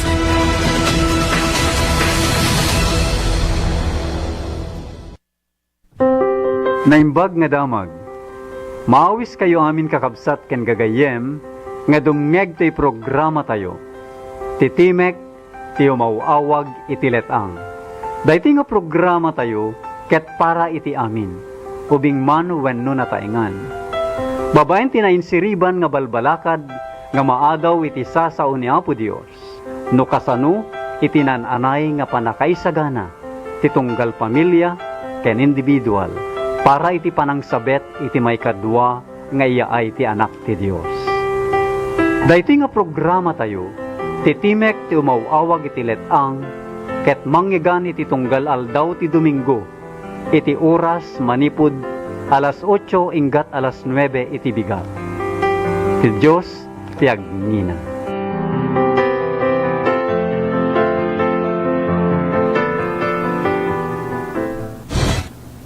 Naimbaga bigat tayamin gagayam ken kakabsat. Mataydayaw ti Diyos iti dayti manen aldaw ti Domingo tadda tayo manen nga agadaw ken agadal. Kadagiti sasauna para iti panakapapigsa ti pamati ti tunggal maysa kada tayo. Dahito titimek ti mawawag tilet ang nga mangibagbaga kakabsat ken gagayam agsagana tayo taumayan ni Kristo. Ket agtamid tayo mampay nga rod iti panagkararag gagayam ken kakabsat. Madaydayaw nga umami ken Diyos mi nga nailangitan. Maminsan pa'y agtingaw may kami manen ken ka uama. Agyaman iti gundaway ngented mo manen kada kami. Tapno makaadal kami dagiti napapateg asa sa uyo. Ngay sumanen apo ti pagtaron ti kararwami. Iti daytoy ngayon kam panagbiag iti daytoy agmalem ken iti patuloy nga kayat mo ngeted abiyag kat itunggal maysa kada kami o Dios. Ket mapakired mapatibker kadi apo. Iti pamati iti tunggal maysa. Tauray pay no kasano apo iti mapaspasama. Taglawlaw mi ket adda kayo nga mangmangted kada kami iti kapya ken talno. Ken assurance when namnama o Diyos nga da kayo iti target ken salakan mi. So nga itinkam panagadalo Diyos luktam dagiti puso ken ti panunot mi. Mawatan mi dagiti inkam adalen ni tatta nga kayat yung ipasimuda ag kada kami. Bendisyon am apo dagiti amin nga agdingdingi when agbuybuya iti daytoy programa daytoy nga stasyon nga aramatem o Diyos. Ken amin nga trabahador mo ti nga lubungan ang kasi depende ko sama dahito iti araraw mi may bukbuk ka din. The Espiritu Santo yu, tap na malpasan di trabaho mo, iti trabaho, iti daga. Agyaman kami o Diyos, iti asim ken bendition mo, ti patuloy pa ng dingdingig mo dagiti nga araraw mi. Sublime ti yaman dayo kada kayo, gapu iti napataganagan so Kristo nga po mi. Amen. Tintay panagadal ti sasaw na po Diyos ita kakabsa. Rugyak man iti background. No kasano iti panawen ni Kristo. Agraman nagiti disipulos na. Nga daday ti bangka. Kaya ti tenga ti rabii, nagdan iti napigsa nga bagyo, unos. Kaya iti napasamak amutay siguro. No kasano nga dagiti disipulos na ket madanaganda. No kasano nga may salbar da iti biyagda, bakalaeng lumnod iti bangka nga paglugluganan da. Amutay mat iti napasamak iti dayjay kakabsa. Nga ni Kristo ket naimas iti turog na. Nukit kitain tayo ti dua nga panig, ken Kristo nakataltal na iti panagturog na. In spite nga da bagyo no unos. Dagiti disipulos ni Kristo, makita tayo. Iti kasasada amadandanagan. Inarami da ti amin na pamayan da, tapno maisalakan da dagiti bagbagida. Isu nga, iti sao, Apo, isalakan na kami. Dayjay nga sao kakabsat, iti nang riing, uno nang bangon ken Kristo. Isu nga iti panawen iti unos, bagyo kalamidad, kakabsat ken gagayam. Dahito iti intay, pag-iin na dalan. Noon niya iti trinabaho ni Kristo in spite dagitoy nga paspasamak nga makaburi-buri ti aglawlaw. Anya ti kayat nga ited nga punto ti Dios kakabsat. Iti dayjay nga kapadasan dagiti adalan ken ni Kristo kakabsat. Para kada tayo ken kastamot kada kwada. Umuna nga punto kakabsat ket ti bagyo ken unos ket mangsubok iti pamati titunggal maysa. Ngay kadua, no kumita tayo iti unos ken bagyo kakabsa, mangtidlang iti danag uno pan nakariribok. Isu nga iti may katlo punto, instead nga dijay unos ken bagyo tikitaan tayo ket ni Kristo. Umawag tayo ken kuana, ket mangted kada tayo iti tured ken namnama. May kapata punto kakabsa. Ti kasasaad ken kapadasan dagiti adalan, usually, dahiti mo ti kapadasan, ken kasasaad, tayo kakabsa. Kas kadagiti disipulos, nga napadasan da iti biyagda, nga nagdaadan iti panagbuteng gapu iti papatay, nulumned iti dayjay nga bangka. Ket dahito iti kayat, ipanayag ti Dios kada tayo po. Be like Christ. No apay ngempay ni Kristo. Nga iso ti example kan pattern tayo. Be like Christ in times of tempest and storm. And this will be the assurance that we could stand victorious in a time of trouble to come very soon. Agbali na kas ken Kristo, iti panawon iti unos ken bagyo. Kat dayto lang ti mangted kada iti talged, nga makatakder tayo as itatagumpay. Si babalegi, iti panawen ti riribok nga asidegen nga umay ti rabaw ti daga. The battle of Armageddon is soon to fight. And the world will unite to receive the mark of the beast. Therefore, kakabsat ken gagayam, ti kalamidad, akas ti apoy, layos, gingginet, gubgubat, panagtidtid ti dara. Political, religious, health, economic issues. No santay nga malapdan, dagito iti mangi-divert kada tayo. Manipod iti kapapatgan nga ipapaaramid ti Dios kada tayo. Kakabsat ken gagayan ita. Nga iti panawagan ti Dios gayam kakabsat nga ramiden tayo kadagiti a panawen. Get out of the city. Hantay ngagtalinad, mapantayo ti syudad, nga mangted lang iti babala, balaag, pakdaar, kadagiti tattao. Go to the country. Raise your own provisions for the no buying and no selling. The second part. First part is COVID-19. The second part or the last part, kakabsat, umayan. And do gospel medical missionary work. Be like Jesus in life, in work, and in character, to receive the latter rain like Pentecost, and the seal of God to be protected in the time of trouble and the outpouring of the 7 last plagues. Kaya, nukastoy kakabsat, iti madda kada tayo nga panagsagsagana, we will be at peace with God in Christ through the Word by His Spirit. Isong iti, intay adalin iti, iti magsapa kakabsat. Kat, anya nga rod, timrumbeng nga aramidin tayo. Kano kasano tayo nga aramidin da ito. Kat kitaan tayo, ti ehemplo ni Kristo. Nga iso ti pattern, kan pagtuladan tayo. Tina ito din nga trabaho ni Kristo. Uray pa'y, kung nakita tayo kakabsat, akas ko na, tinasanto na surat. Kuna na ti Matthew 24 kakabsat. Iti verse 6 kakabsat, kitain nyo, nga di kay aglagaw. Kitain nyo, nga di kay aglagaw. Tay palubos, amin na po Diyos nga mapasamak, dagiti kakabsat. Ngum kayat na nga adan tayo, ti kapyakan tal na, kaya po Diyos, through Christ. When kakabsat. So nga saan tayo nga kitain gayam dayjay. Kalamidad. No di kat kumita tayo gayam. Isugay nga no makita yung mapaspasam, itangad yu. Dagita ulo yu. Tatipan na kay salakan yu. Asidegen. When kakabsat. So nga imay ni Jesus, tapno aramiden na ti trabaho ni Amana. Imay ni Jesus, tapno trabahuin na ti trabaho ni Amana. Iso nga da tayo kakabsat, inbaon na tayo, tapno trabahuin tayo ti trabaho ni Kristo. When kakabsat, ngem sakbay, nga nang rugi ti trabaho na, anya ti imuna nga inted ni Amaken kuana.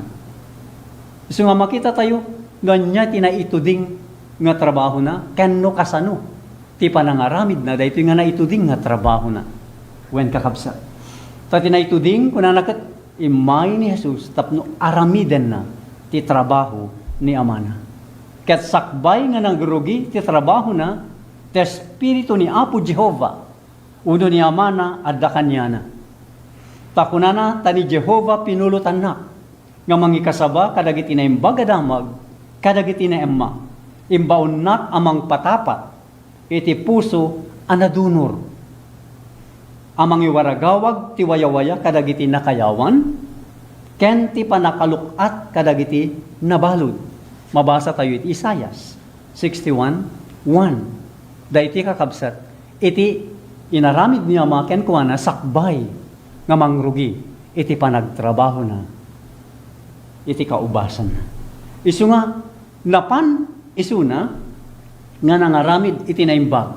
Kat makita tayo dagi naimbag nga inaramid na kabsat, nangag-agas iti amin nga inrurumen ni Satanas.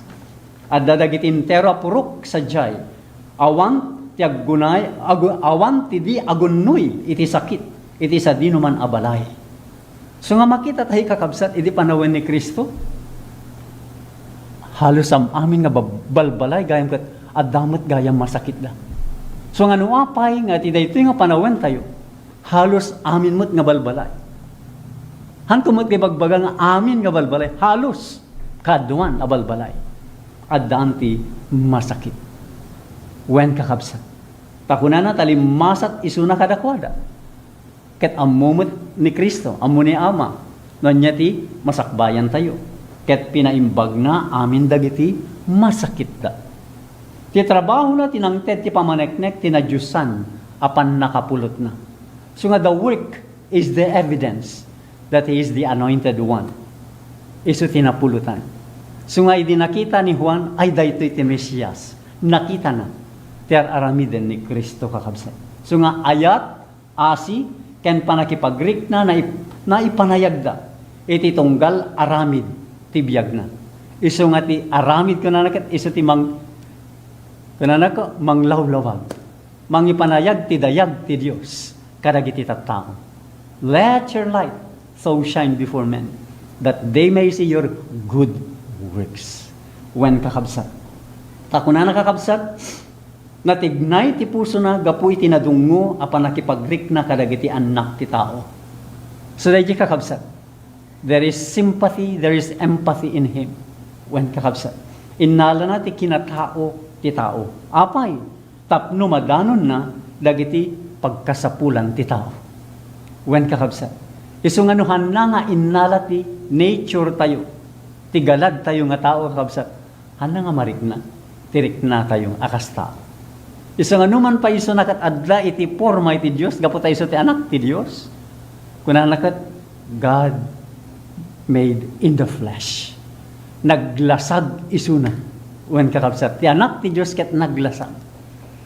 Tapno makipagnaed kada tayo kakabsat. Marikna na. Ti marikna ti tao. When ket dagiti kanumuan ken kapakumbabaan saan ang nagbuteng nga umasilig ken ko ana. So nga ti point nga nagfokusan na ket dagiti nabababa. Dagiti marigrigat. When kakabsat.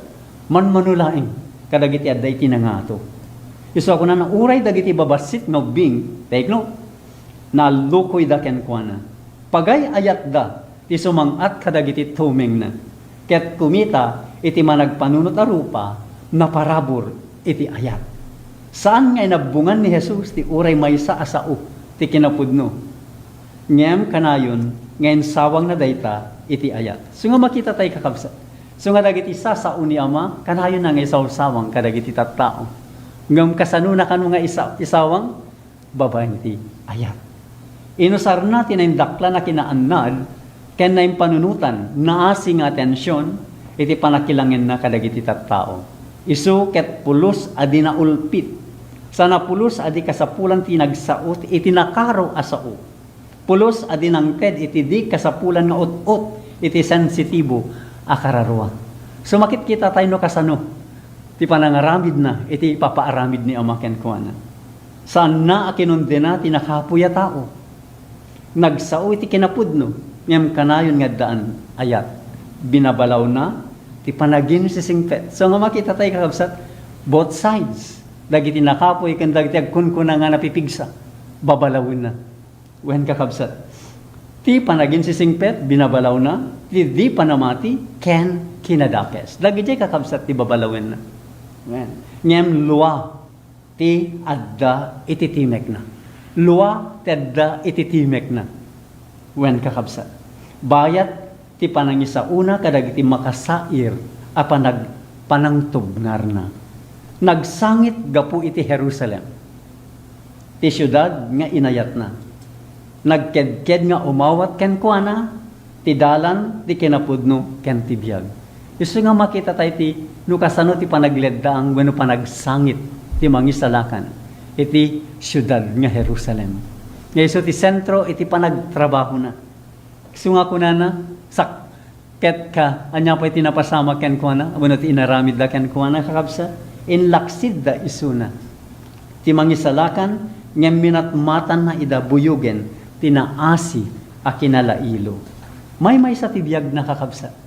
Ti panangilibak iti bagi. Ken na impanunutan a panangaywan kadagiti sabsabali. So nga makita tayo kabsat self-denial, self-sacrifice iti biyag ni Kristo dadadi ti rabaw iti daga. In parangarang na impakita na kada tayo. No kasano nga iti biyag ket uray pay ti ka nunumuan mabalin na ti sumurot iti pagayatan ti Dios.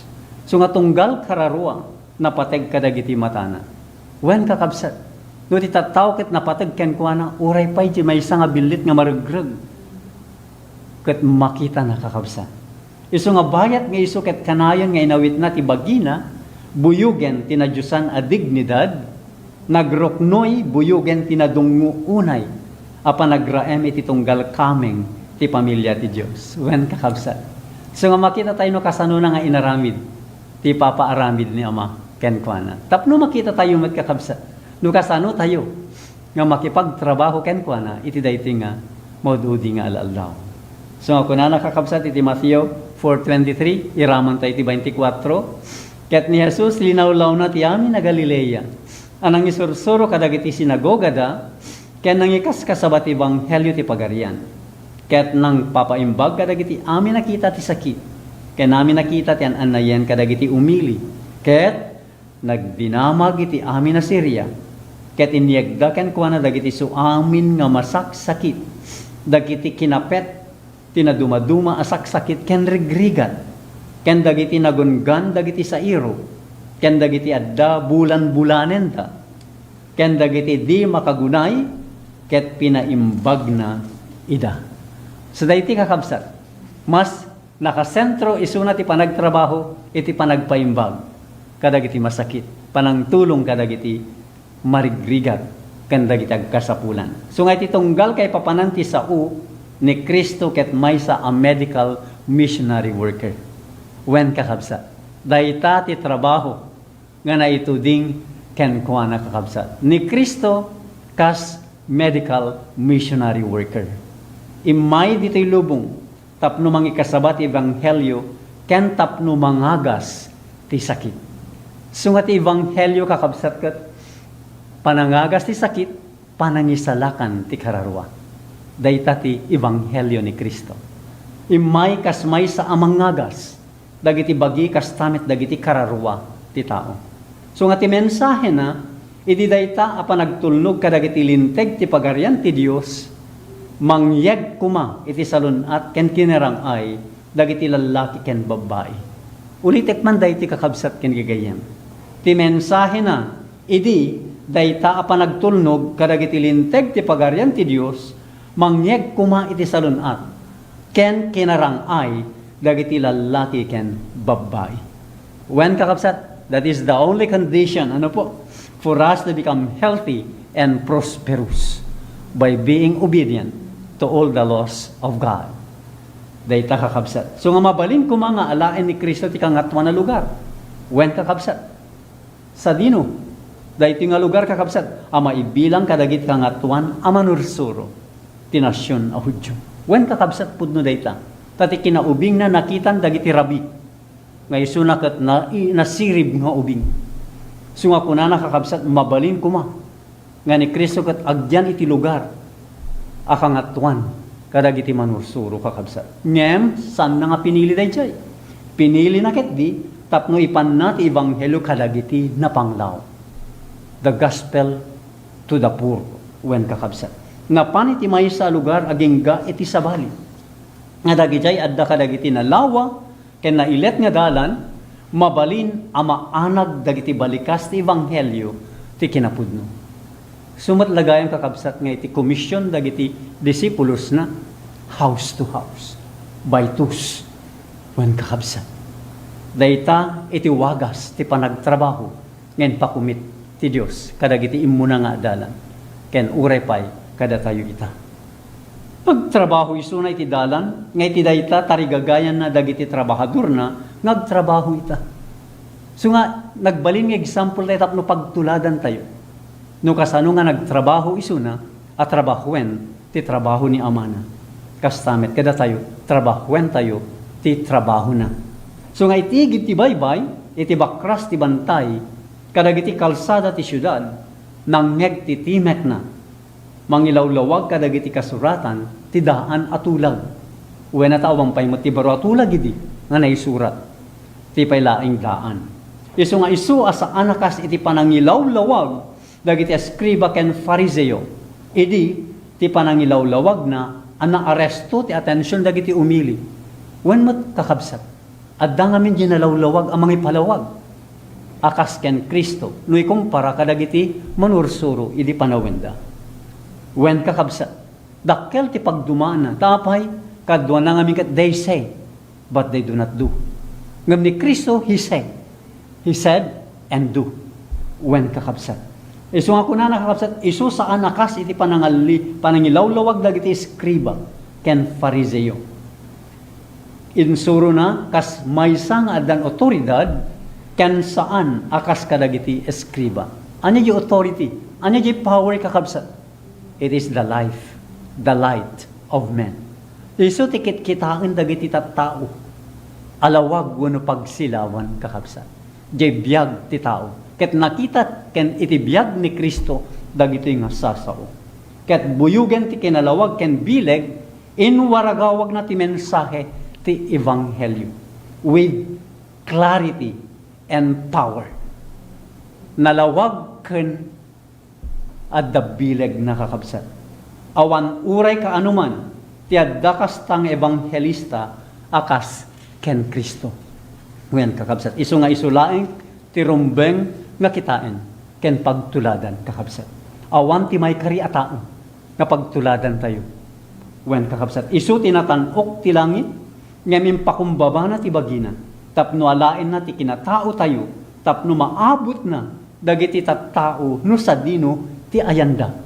So nga makita tayo kabsat, saan nga narugitan kadagiti, napan kadagiti marigriga. Hanangin kan kano ti rugit, wan kakabsat, ura pa'y ti ketong iniggaman ng tupay. Ngumitat ta kakabsat, makakita lang, makaangot lang ti hanga napintas, agreklamon. Wan kakabsat, iso nga kadagiti amin na tao, nabaknang kinapanglaw, nawaya kinadipen, ni Kristo ti mensahero ti katulagan, inyag na dagiti damag ti panakay salakan. Isu nga datayo kakabsat, dahi ti mat, itin commit na kada tayo. Nguray sa dino ti papanan tayo, hantay nga liplipaten, ti komisyon minted na kada tayo. Bilang agkun ko na Kristiyano. Ordinado tayo man ministro, wano ordinaryo a miyembro. Pare-pareho tayo. Ngayon ikan ti Diyos ti Espiritu na. Tapno ited tayo ti Ebanghelyo kadagiti tattao. Saan lang nga ministro? Tedda pagrebengan na nga mangiwaragawag ti Ebanghelyo. Amin na mamati ken Kristo. Adda pagrebengan tayo. Ngay waragawag ti panakay salakan kadagiti tattao. So ngano kasano dagiti tattao nagdupudup ken kuana. Manipod iti adayo ken asideg imayda may pay ti pannakaagas ket pinaimbag na ida. Amin.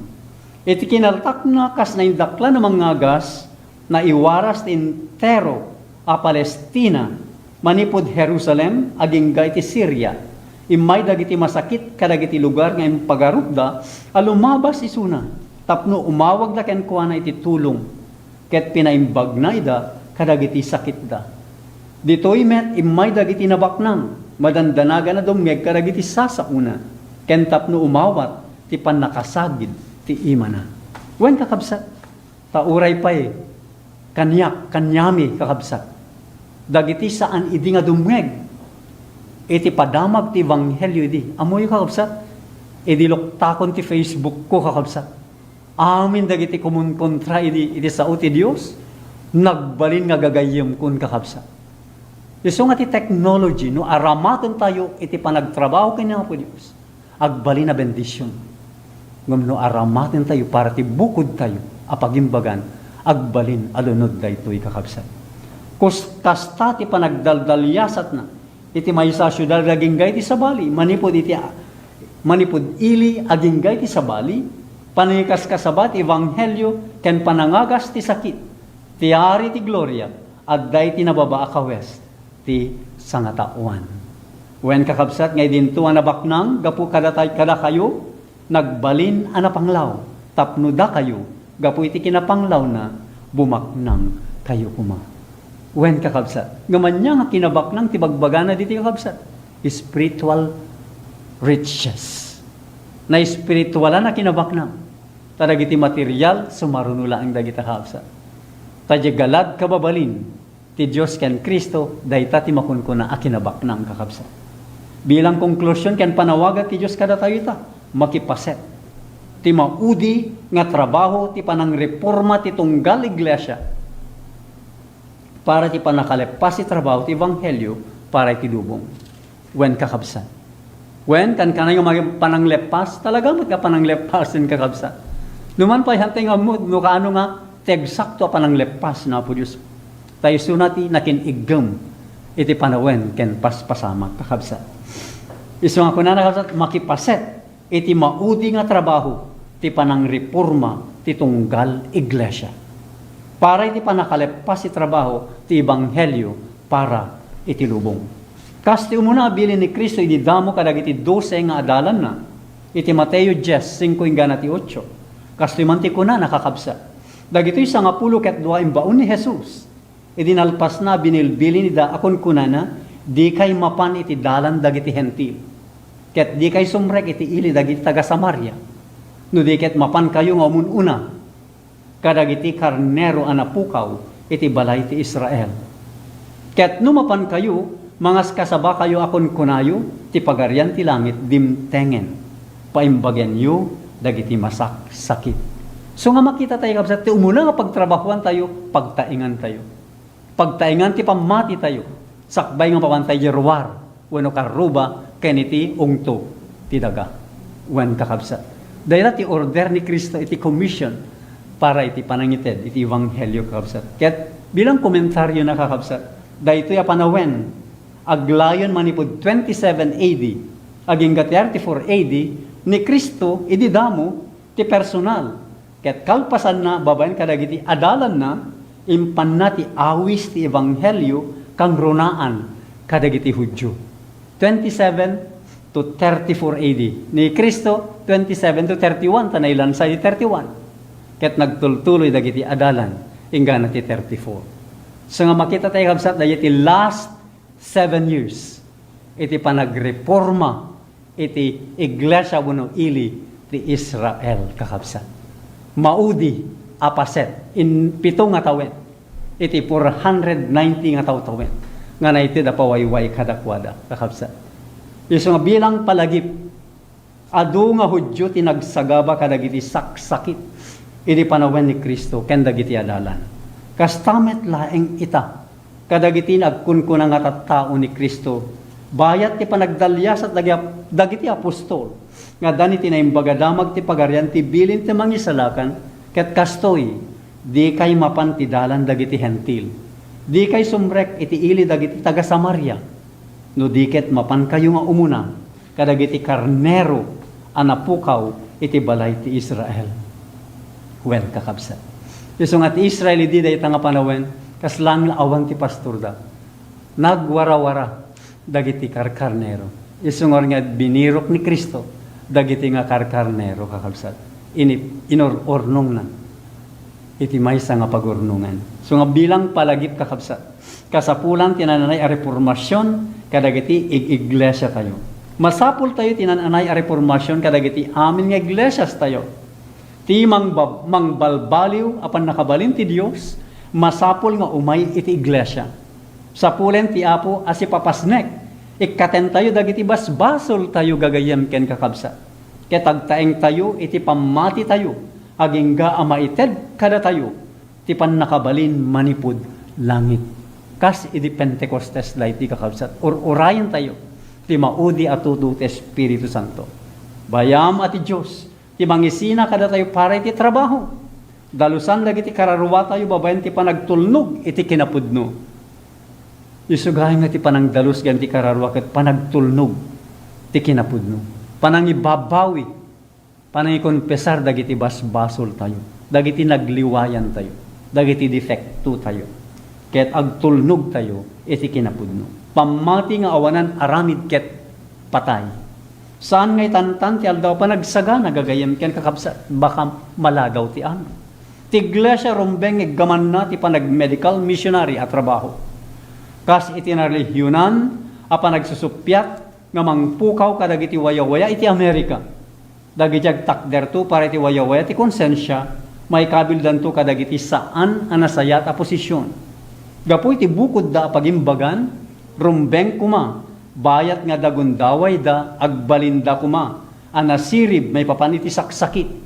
Dagiti gapuna, pananglaped, ken panangagas kadagitoy. Ken dagiti mga ramid da itoy, makasarak iti lugar ti panagtrabaho iti sa dinuman. At danto dagiti agsagaba, adu kadakwada nga kasapulan iti tulong, saan lang nga kadagiti adda ti bukod tayo pamati, ngem adu kadagiti saan nga makaammo ti kinapudno. Ket ti edukasyon nga mangsapul iti pagalagadan ti lubong. Ket bumasbasit ti pategna, babaen kadagiti agsapsapul para ti kinapateg. Iti panangiganwat ti medical missionary at trabaho, ama inaig iti trabaho ti mensahe ti may katlungang hel. Ulitik man day ti kakabsat. Ti edukasyon nga mangsapul iti pagalagadan ti lubong. ket bumasbasit ti pateg na babaen kadagiti sapsapul para ti kinapateg ti panangganwa ti medical missionary at trabaho. Ama inaig iti trabaho ti mensahe ti may katlunga anghel ti Apokalipsis 14. Laglagi pen tayo kakabsat nga gagayem. Into naglepas ti trabaho ti ebanghelyo wenno ti mensahe ti may katlunga anghel ti Apokalipsis 14 awanton ti asi amakidlaw para kadagiti nakabasol nga agnanaed iti daga.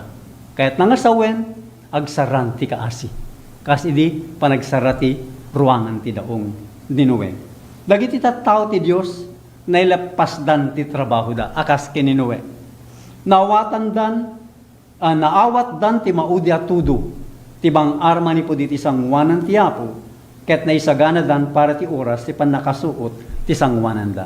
No dagiti adalan kat umunang atudo wano Pentecost, kakabsat idi, datayo metket maudi atudo.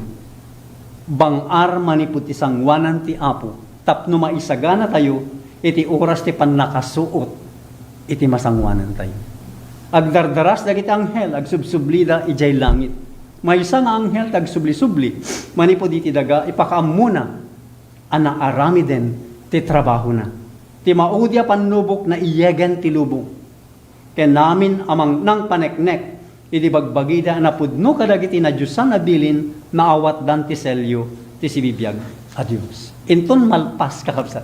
Inton may waragawagan ti ebanghelyo uno ti mensahe ti may katlung anghel ti entero alubong bilang pamaneknek. Kalpasan na agsardengton ni Jesus ti panangibabaet na iti sanktuaryo ijay langit. Malpaston ti panangibabaet kakabsat. Ket nawan ti mangibabaeten awanen ti panakapakawan ti basol. Nagsaran ti kaasi. So ngay tag-ay nanton dagiti imana, ket buyugen tinapigsa ti mekkunana naarami den. Ket amin na buyot dagiti anghel imbabada, dagiti koronada, bayat ti panangaramid na tinapasnek apakaammo. Anya dayay ipakaammo na kakabsat. Kunana kakabsat, Apokalipsis 22:11. Tinakillo, agaramid laeng ti kinakillo. Tinarugit, narugit laeng. Ket tinalinteg, nalinlinteg pa'y kuma. Ket ti santo, nasansanto pa'y kuma. So nga makita tayo iti dua, nga mabati, dua, nga mapan iti langit. Dagiti mabati, nakillo. Tapay, anda kayat asuruten, tinalinteg. Dagiti narugit, na nagtultuloy da, iti kinarugit ti basol. Yan kakabsat. Tinalinteg, talaga nga kayat da tagpakalinteg, handa kayat ti kinakillo. Ket ti santo, kayat da nga pagbiyagan, ti biyag iti langit. Wen kakabsat. So nga tunggal kaso, ket na desisyonanen, para iti biyag, wenno patay. Bilang palagip gagayem ken kakabsat, ket dayto ebanghelyo ti pagarian, may kaskasabanto iti amin na lubong. Tapno umang paneknek kadagiti suami na nasyon, ket iti kasta, umayton ti panungpalan. So dayti kakabsat iti panakatungpal na, dayti panakaywaragawag ti mensahe ti may katlung anghel. Wen kakabsat. So nga maysa adak kela trabaho ti masapul nga maaramid iti panangidatag. Iti sangwanan ti sangkatauan dagiti mangisalakan nga kinapudno ti ebanghelyo. Tadaytoy ti wagas nga inordenan ti Dios tapno malapdan ti panagayos ti moral a kinarugit. Wen kakabsat. May kadunga, dahito iti wagas na, apan ang isubli ti moral aladawan na iti tattao. May katlo, iso ti remedyo na para iti sapasap adi panaka-organisar. So nga kinariribok kinagulo ti lubong. May kapat, iso ti panakabalin amang tipon kadagiti tattao nga agkay-kaysa. So dahito kakabsat, iti mangisalakan na kinapudno ti ebanghelyo kakabsat. Tapno idatag, dagitoy a kinapudno, ket iso ti trabaho ti mensahe ti may katlo nga anghel ti Apokalipsis 14. So nga dinisenyo ti Apo, nga ti panakay idatag daytoy a mensahe, isonto ti kangatuan, kadakkelan nga trabaho ngagtultuloy ti lubong, inggat panungpalan. So nga dagiti nanguneg ti ebanghelyo, ti mensahe ti may katlo nga anghel ti Apokalipsis 14, dagitoy kakabsat. Umuna, ti pakdaar na. Di kay agdayaw ti animal wenno ti ladawan na. Ken di kay awaten ti markana. May kadwa ti bandera ti Ebanghelyo. Dagiti bilbilin ti Dios ken ti pamati ni Jesus. May katlo ti ima ti Ebanghelyo. Isu daytoy panagreforma ti salunat. Uno health reform message. Ti takyag kuna nakabsat isu daytoy ti medical missionary work. Mangitag-ay kadagiti masaksakit marigrigatan. Medical missionary work. Ket ti ulo ken puso iti Ebanghelyo ni Kristo ken ti Sabado wen kakabsat. May kanem ti trabaho uno mission na kakabsat. Panangsina, panangreforma ken panangselyo. So nga isina na nga umuna tapno mabalbaliwan iti pagayatan ti Dios ti maited kadakwada. Kaya't maselyuan da bilang nabatbati nga tattao na po Diyos kaya't maprotektaran danto iti panawen tiriribo kakabsat. Dayta ti trabaho wenno misyon iti Ebanghelyo. May kapito tinapigsa nga ekis wen kakabsat. Wenno loud cry amakon ko nakabsat. Umuna rumwar kayo iti Babilonia tattaok. Wen kakabsat. Masapul nga rumwar tayo iti confusion kamalit ken basbasol kakabsat. May kadwa, apaset iti napigsa nga ekis, uno loud cry, uno balaag kakabsat, ni Kristo ken ti kinalinteg na. Kitain tayo ni Kristo. Ken ti kinalinteg na, nga iso tinananaya panagtulnog, kadagiti bilbilin, wano pagayatan ni Ama. May katlo, ti health reform message kakabsat. Panagbalbalin ti salon. Apay nga paset, iti napigsa nga ekis, iti Ebanghelyo, iti madudingal daw. Gaputan nagadu ti masaksakit. Ket kasapulan nga masursuro tayo dagiti prinsipyo iti panagbalbaliw iti salun at kakabsat. Ket ti may kawalo ti maudi apaset ti Ebanghelyo nga isu ti selyo ti Dios para kadagiti nabatbati nga tattao na nga makatakder to iti panawen ti riribok nga danunan ni Kristo si bibiyag into numay iti may kadwa. Ket daytoy kakabsat ti dayag nga mangleppas ti trabaho na. Anya day ti dayag? Amang lepas iti trabaho ng iso iti maudi apaset iti may katlong anghel iti Apokalipsis 14 ti panakaipanayag ti kinalinteg ni Kristo. San lang nga kinalinteg ni Kristo? Panakaipanayag. Sino ti mangipanayag daytoy? Ti tattao na. Makita kadagiti tattao na ti kababalin ni Kristo wen kakabsat. Iti panagtulnog da kadagiti amin nga bilbilin ti amana. Tiili na, wenno dagiti tattao na, nga iso tinananay panagtulnog kadagiti amin na bilbilin ti Dios babaen ti pamati. So nga ti trabaho nga gospel medical missionary iso ti kasapulan ita. Ta iso ti kasapulan idi panawen ni Kristo kan dagiti adalan na kastamot kada tayo. No kasano nga aglepas ti panawen ti Israel idi. Tatamot aglepas mo iti sangka Kristyanuan itatta. Dayti ti maudi nga henerasyon kakabsat. Ket umayton ti baro nga langit ken ti baro nga daga.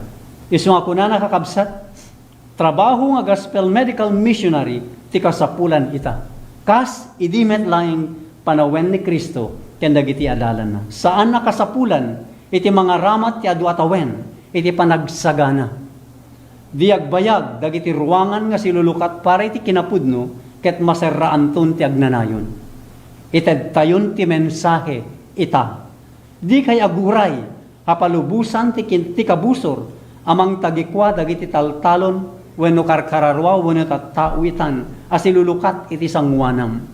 Palubusam, dagiti babasit a grupo arumwar nga aramiden dati trabaho, ngayon tuding ni Kristo, kadagiti adalan na.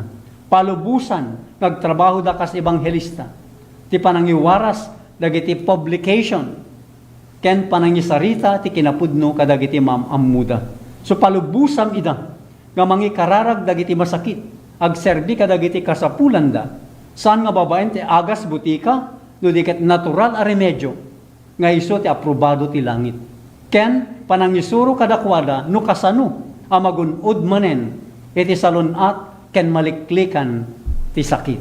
So nga ti pudno para iti daytoy a panawen ti mensahe ti may katlong anghel ket maiwaragawag iti napigsa atimek kayat nasa wen ti dumakdakkel a bileg bayat nga masasideg tayo ti dakkel a maudi a pannubok tayo. Daytoy a pannubok masapul nga umay kadagiti iglesia mainaig iti pudno a medical missionary work. May isa nga trabaho nga dani tinindakla na doktor tapno mangidiktar ken mangidaulo iti amin a maawatan na. So nga ti agdama kinapudno pare dito panawen buklen dagiti mensahe ti may katlong anghel nga iraman na ti umunaken ti may kadua. Tawan ti may katlo no awan ti umunaken may kadua. Isu nga no mensahe ti may katlong anghel kayat nga sawon mairaman met di umunaken may kadua. Isu nga ti panagidatag daytoy a mensahe kakabsat buyugen amin nakaraman na isu daytoy ti trabaho tayo. Ti mensahe ti may katlong anghel itinalawag na ikedde nga termino na ket maaramid ang nalatak apakdaar. Amin na maawatan na ket mapagbalin anayin siriban adagiti managras rason nga isip ita. So nga ti kasapulan ti lubong ita noan niya ti masapul idi sa nga pulo ket siya magasot atawen tinaglabas iti panakay parangarang ni Kristo. Dayti kakabsat. Isu nga ni Kristo tinamnama tayo kakabsat. Saan nga ti tao tinamnama tayo? Ni Kristo laing kakabsat. Adadakkel a trabaho nga masapul nga aramiden ket dayti kakabsat kasano tayo nga iparangarang ni Kristo. Dayti kakabsat. Tati tattao na no ti ili na isu dati mangip parangarang ken Kristo kakabsat. Awan ti amok anasayat awagas no dilaeng ti panangaramid ti medical missionary work. Ama inaig iti panagministeryo wano panagserbi. Isumot lagay mo iti panagserbi makita tayo. Nadakal kalamidad adu tagserbi dagiti pagkasapulan. Dagiti masakit, dagiti anyaman nga grigrigat kakabsat. Makita tayo ti trabaho ti panagserbi. So nga pagtipunen ti medical missionary work ken ti panakay waragawag ti mensahe ti may katlong anghel sanyo kadi anak kalawlawag a makita nga dagiti mga arami diti daytoy nga trabaho ket tungtung palenda ti komisyon ti mangisalakan san tayo kadi akay kayat nga aramiden ti medical missionary work nga isu ti panangibiyag ti ebanghelyo kayat nagay masawen kakabsat ken gagayen ti medical missionary work is the pioneer work of the gospel in practice panangibiyag ti ebanghelyo agbiag iti kasta awagas at italna ti Dios mabalin nga agturay iti puspuso tayo. Isumot lagayan kakabsat nga dati giti talaga nga agbalin na medical missionary worker ket adaan kapyaken talnada. Wen kakabsat san tayo kadi nga ikaten tunggal pakaitibkulan manipod kadagiti saka dagiti di mamati kanayo na malaglagip no anya ti may parbeng a panangiparangarang ti kinakristiyano. Wen kakabsat makita nga ta ti pagkakristiyano ti saok kaya, ti tignay ko, ti panangan, panaginom, panagkawes ko. Kristiyano ak nga ta, wen kakabsat. Nasaysayat nga amang ngay batan tinaga na Kristiyano. Ngay bagbaga nga mamati, ngayang pagustuhan na, ti panagraman na. Nga mangang papigsa kadagiti di nasantuan, arikrik na. Umawawag ti Diyos, iti tunggal miyembro ti iglesia, tapno idedikar na ti biyag na, saan a reserbado iti serbisyo iti Apo. Umawawag isuna, ti desidido a panagreforma. Amin na parswa, ket agun unnoy iti sirok ti lunod. Dagiti tattaw ti Dios. Rumbeng nga ikabil da dagiti bagida, no sa dino ket dumakkel da iti parabor. Masantifikar daw when mapasantuda, ti bagi, ti kararwa ken ti espiritu, babaen, ti kinapudno. No sumina da manipod iti amin a panang pagusto amang dadayal ti salunat madanda tinalawlawag apan nakaawat no anya ti mangbukel ti pudno a kinasanto. Ulitek kakabsat. No sumina da manipod iti amin a panang pagusto amang dadael iti salunat madanda tinalawlawag apan nakaawat. Clear discernment no anya ti mangbukel what composed through sanctification o sanctified life. May sana kaskas daw amang balbaliw ti makitan to iti na religious one a kapadasan. So nga makita kakabsat iti panakabalbaliw iti maysa nga tao. Wen kakabsat kasla iti panawin ti Pentecostes. Makita tayo ti panagsususik da kinatangsit ken saan nga mapan na kay kari. Nga midi sa nga pulungal daw nga nagsagana da. Di nabalbaliwan dan, nagkaykaysadan, na ibukbuk iti Espiritu ni Kristo. So nga laglagipen, Kristo Iso ti perfecto nga pattern kan example tayo. Ket ni Jesus, linawlaw na ti amin a Galilea. Linawlaw na kakabsat. Ket lawlawen tayo met. Iti uray asadino a pangiturungan na po Diyos kada tayo. So nga niya apo tayo a Hesu Kristo, imay dito'y lubong, kas ti di nabanbanog nga adipen, ti pagkasapulan ti tao. Isu ket inala na, dagiti kinakapoy tayo. Ket inusog na, dagiti sakit tayo. Tapno isu ket makapagserbi, iti tunggal kasapulan ti sangatawaan. Ti dadagsen ti sakit ken kinaay ken basol, imay ket inikkat na, dayta ti misyon na, tapno iyag na, kadagiti tattao, itinananay, apan na kay pasubli. Imayeng ented na, kadakwada ti salon at ken kapya, ken kinaperpekto ti ugali. Isu nga dagiti amin na masakit tintero lubong, dumheg tayo ken Kristo. Suruten tayo, iti wagas ti panangagas na, tapno mapaimbag tayo, kadagiti amin na saksakit, amin nga annayan tayo. So nga dagiti adda ti hospital, adda kadagiti pagagasan, kakabsat, kadagiti yakan ito. Numangmangeg tayo ti timek ti Dios, babaen ti adipen. Maawat tayo kumati parabo, ti panlakabali na panakaagas, kadagiti saksakit tayo. Ket bigbigan tayo nga nagbasol tayo, agbalbali tayo, suruten tayo dagiti pagalagadan ti salun at ti Dios nga dagitoy ket lintegmet lang iti Dios. Wen kakabsat, daytoy tinaytuding nga trabaho ni Kristo. Gospel medical missionary work. Intuding na kadagiti adalan na idi, ket isumot intuding ti Dios wenno ni Kristo kadagiti mod-uding aldaw. San tayo makitaan dagiti kalkalamidad, dagiti didigra, taglawlaw tayo, kumita tayo iti langit. Wen kakabsat, tani Kristo orepay manipod idi nasuot isuna, inggana iti kalbaryo kakabsat, adda kapyatal na iti puso ken ti panunot na. Nga orepay idi maudi nga anges na, anya ti kunana, Ama, pakawanem ida. Tadi damo tinararamid da, katiti maudi, ti Espiritu ited ko ken ka Ama. Dahil kakabsat iti nakasagana akararwa. Kasta kumamet itong galmay sa kada tayo. Nakasagana tayo kumangarod. Anyaman na mapasamak. Iti aglawlaw tayo. Wenno iti nagtengaan tayo kakabsat. Bendisyonan niya po Diyos kakabsat. Iti itong galmay sa kada tayo. Dahil iti timek, ti mauawag tilatang. Dahil iti kabsat yung Brother Carlos Romero. Bendisyonan na po Diyos itong galmay sa kada tayo. Agtamed tayo ti panagkararan. Madaydayaw nga amami ken Diyos mi nga nailangitan. Maminsan pa o Diyos, isublimi ti panagyaman ken dayaw kada kayo. Gapu iti panangibuwaragawag yu Ama. Ti trabaho nga naramid ti bugbugtong anak yu. Inaramid dagiti adalan yu, ken dagiti masakit. Agasan na kuma ida. Itinagan Jesus. Amen. God bless all po. See you next Sunday.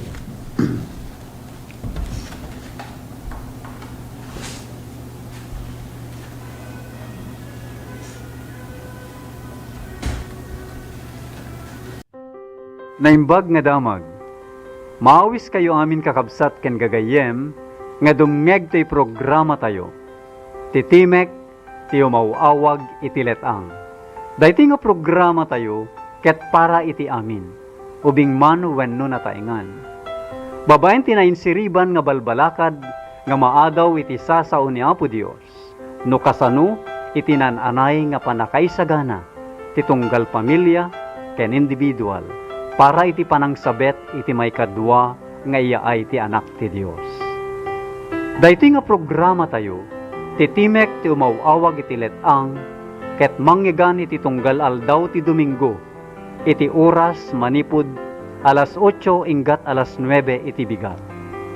Ti Dios ti agngina.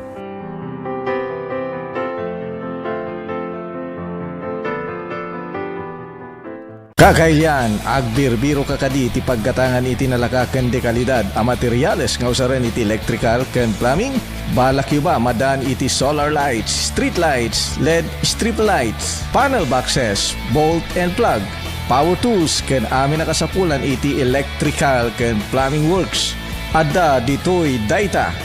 Umay kayo dito ay September Electrical Plumbing Materials and Trading.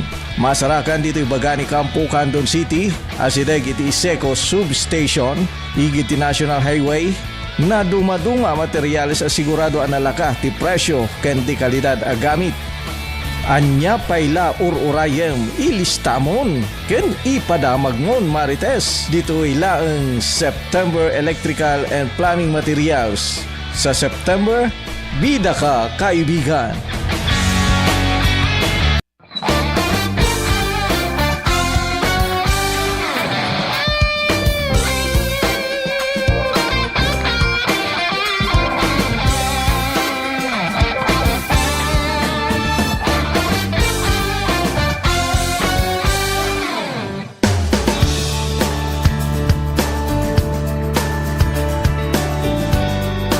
So dadya po inrugrugi ni Datan City Mayor Eric Singson no idi apo Deputy Speaker Eric Singson so na idi time nga congressman so na apo na ipan na day pondo. So actually 2019 nga nalpas dati nga dangtay ket tatalang nga na inaugurate.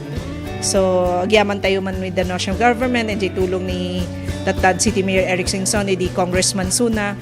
And of course, the mayors na nagpal-follow up pinagpatatlan na dito nga rangtay.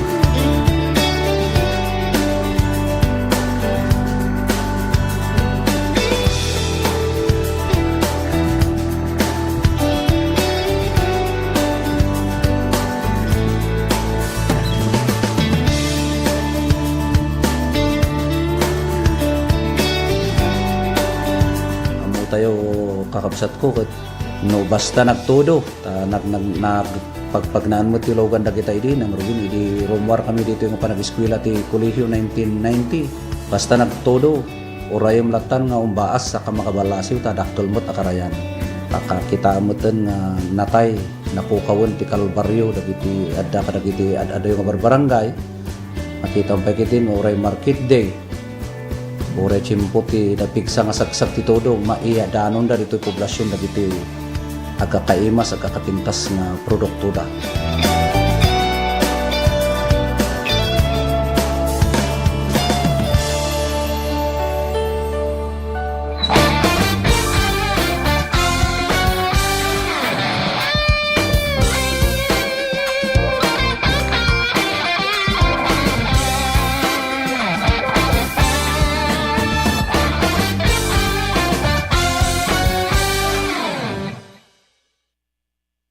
Init? Umuulan na naman? Ang init! Umuulan na naman?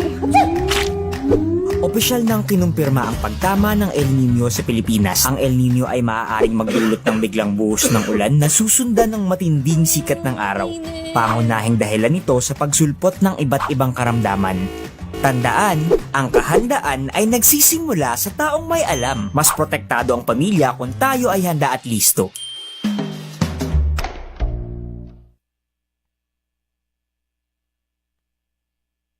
Healthy habits para sa healthy Pilipinas. Galaw-galaw baka ma-stroke. Like, bike, jog, jump, rope. I'm so kumain ng sapat, dapat balance. Kahit pinggang Pinoy, manami. There you have it. Isa sa 7 healthy habits. Sundin! Do it na yan. Kalusugan ay unahin at mamanahin ng mamamayan. Ay healthy Pilipinas. Malakas sa magandang bukas. Ang bawat Pilipino sa mundo. Sa ulado ang pitong ito. Sa healthy habits, go na go.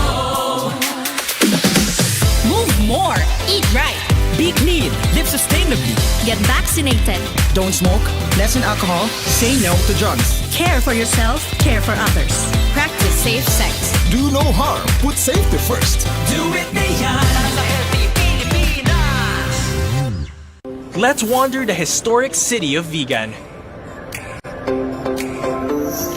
This UNESCO World Heritage Site is one of the best preserved Spanish colonial towns in the world. Walk along cobblestone streets of heritage houses and historic attractions dating back to 1500s. Don't forget to take home Ilocano crafts for pasalubong. Travel back in time in Vigan or escape to another world-renowned wonder.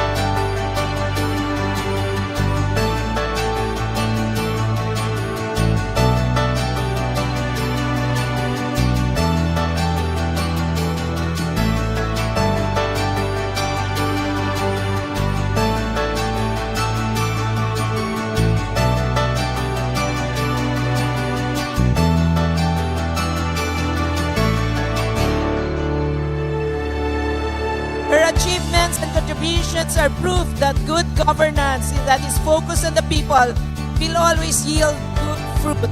Let us welcome our guest of honor, Senator Amy Marcos.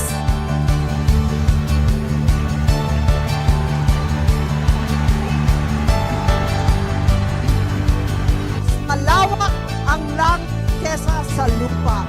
Kaya anuman ang problema ay may solusyon. Ay may solusyon.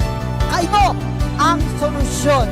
Agbyag ni Syudad Canton, agbyag ni Manalo ng Tambako, agbyag tayo ang Diyos te Akina katakayan.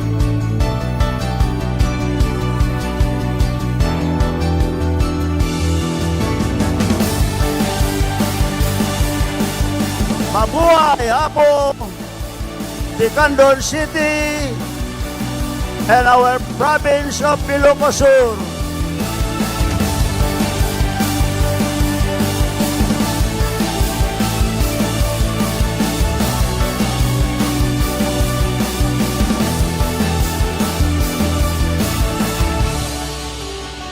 Happy Tobago Festival 2023!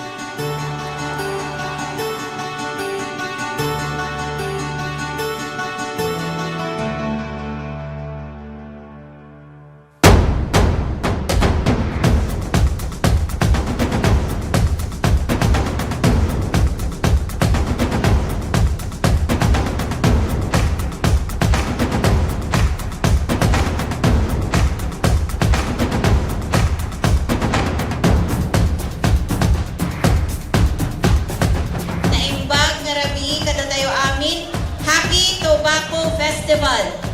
Pangagday man apo ni kapigsaan, kapalakpak tayo!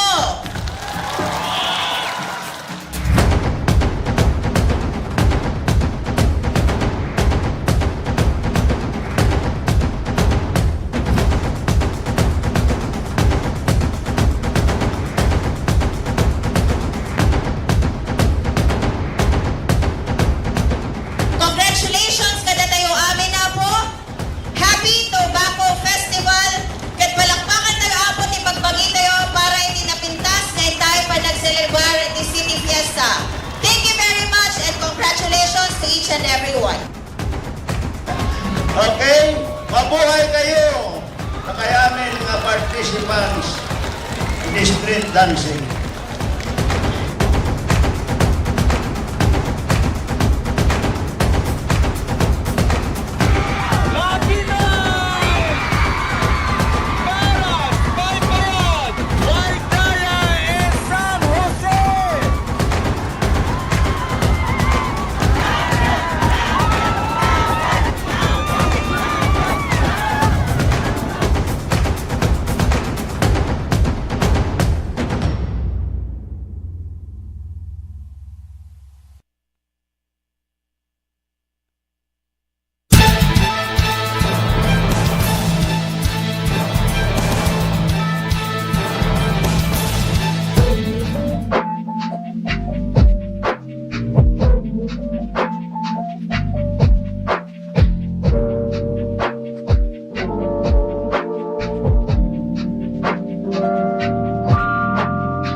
Maited nga materials for the construction of the sanitary toilets. We have 200 beneficiaries from the 38 barangays apo nga identified.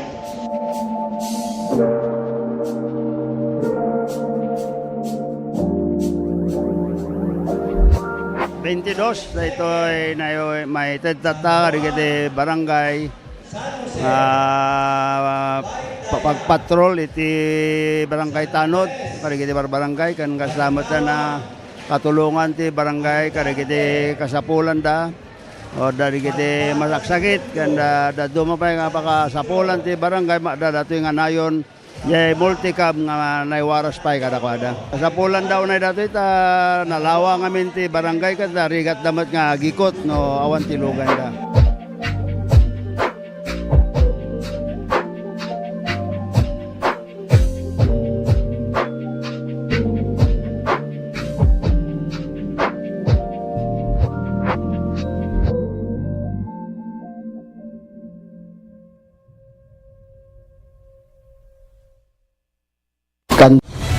mas pinalawak, mas pinalakas sa paghatid ng mga pinakahuling kaganapan saan man sa Ilocania at Cordillera.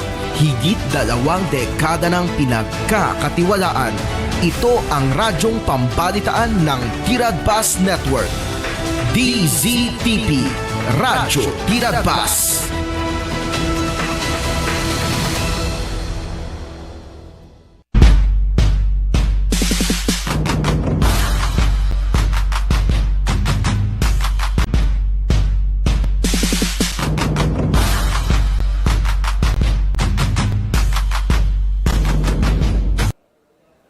Ada ti may isang ubing a pagbilbiliban tatta iti lubong ti basketball. Natakwatan lang isu na iti may isa nga interbarangay basketball tournament gagayem kung kakabsat iti may isa nga lugar. Pinagpila dalang dagiti natatayag iti sango, iti sangwanan ti mayor, iti dayta agundaway ti 14 anyos at taga-barangay San Nicolas ti induron laeng dagiti kakadwana. Mababain, idi marukod ti katayag na ni isu gayam ti katayagan 6'4" in height gagayem kay kakabsat. Fast forward taktan kalpasan iti 2 atawen maysan analata ka player iti basketball iti Pagilian taktan. Makikita ti dakkel potential na iti professional league. Asino dayta nga ubing anya tinagudud na kalpasan iti dayta nga inter-barangay basketball tournament. Daytoy man ti presentasyon tayo iti Ilocano daytoy nasiglat.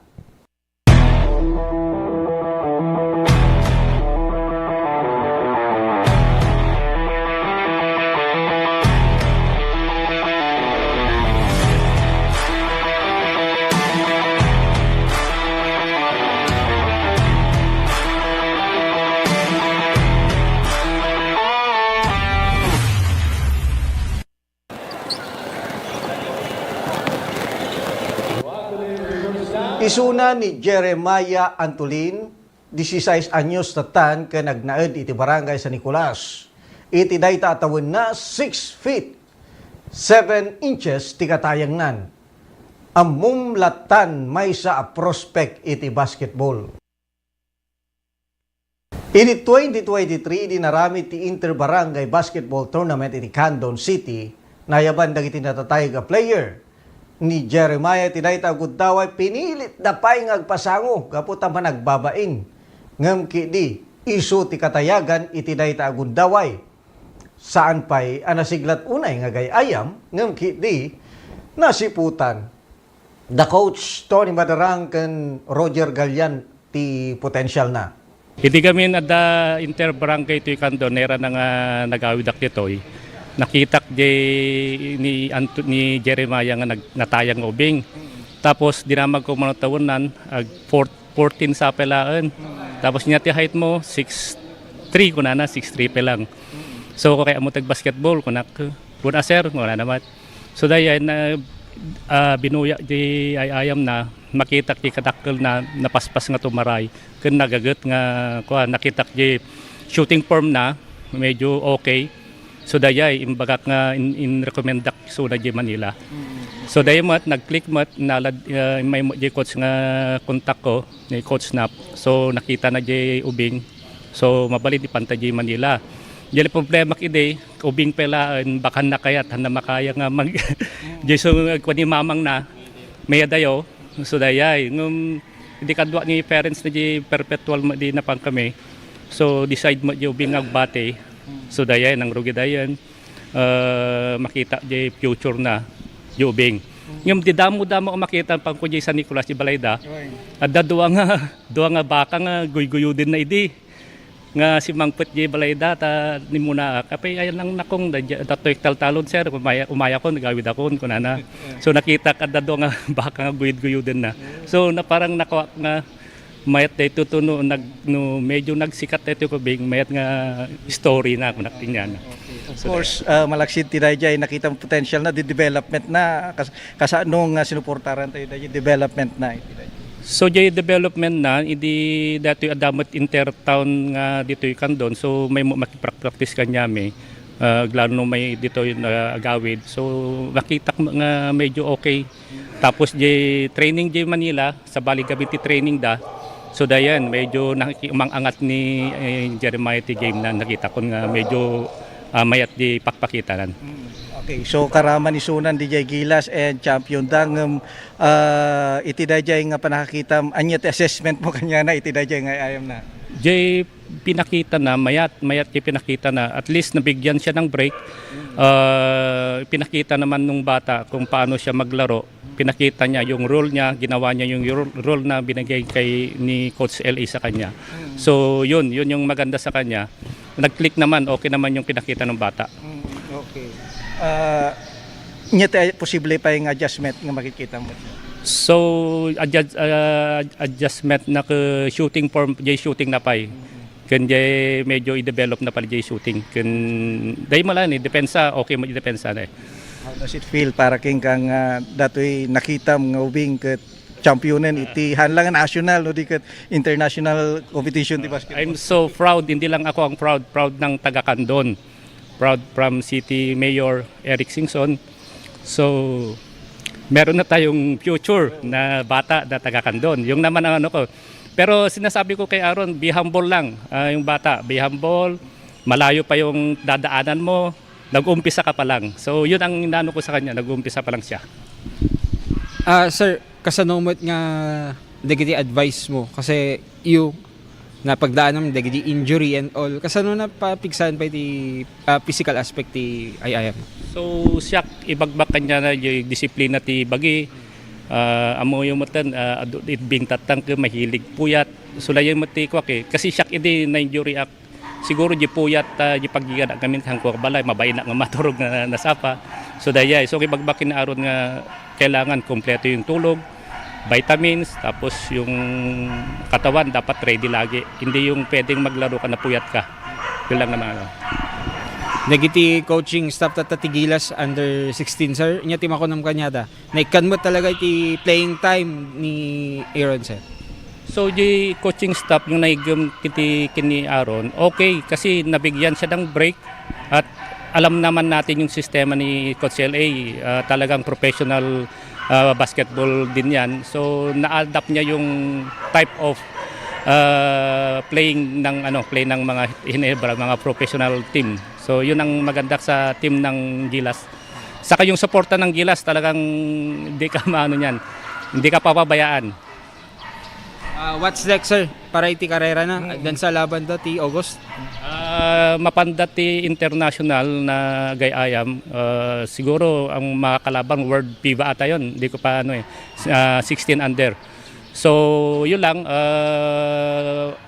God bless sa mga game nila kasi ganoon na talaga yung papunta na dun sa hindi lang dito sa Pilipinas kundi international na yung pupuntahan. So magandang experience, magandang sa mga bata na makapunta ng ibang bansa. Pwede ba siya nakikita mo ba siya sir sa PBA or even international team? Yes, malaking malaking future ni Antolin sa PBA. Kung wala sa PBA, maraming pero mas sa international. Yun ang niya, ini-aim niya. Yun naman ang pinag-usapan namin, international muna. Kung kaya, pero kung nandiyan naman yung PBA, nandiyan yung MPBL. So, wag lang hindi naman natin yung injury lang kalaban. Injury lang naman sa basketball naman, injury lang kalaban natin. Mani po diti dayta akan ito naibawon isuna iti panag-training na iti maysa a pagadalan di Manila. Ngam di nagbayag, nagustuhan, the manager, pineda, tinapaspas agaraw na, ket itinalisto panakasursuro na, ket gapu iti nakita da at talento na iraman isuna iti rooster dagiti players para iti 16 under iti FIBA Basketball Southeast Asia Basketball League. Saan na pinaay dagiti nagtalag ken kuana? Impakita na ti potential na kasmay sa budding pro player iti masangwanan ngal daw. Number 19, Jeremiah.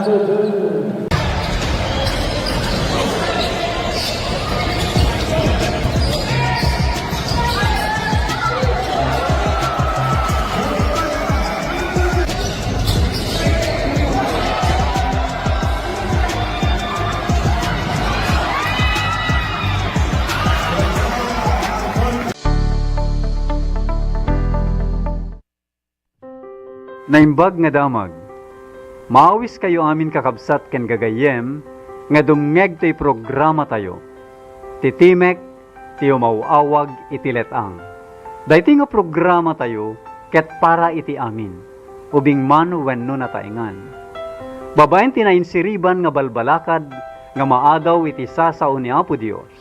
No kasano, itinananay nga panakaisagana, titunggal pamilya, ken individual, para iti panangsabet iti may kadwa nga iya ay ti anak ti Dios. Dayti nga programa tayo, titimek ti umawawag iti letang, ket manggigan iti tunggal aldaw ti Domingo, iti oras manipud alas 8 inggat alas 9 iti bigat. Ti Dios ti agngina.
So dito iti panang-commence, panang-rugi, iti panaka-construct na.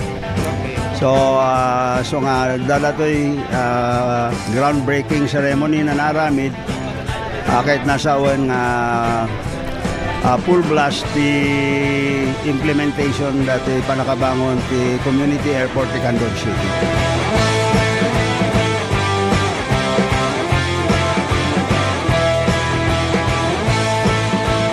Una pong activity natin, embankment, para yung kalsada, pumantay po tayo doon sa kalsada natin.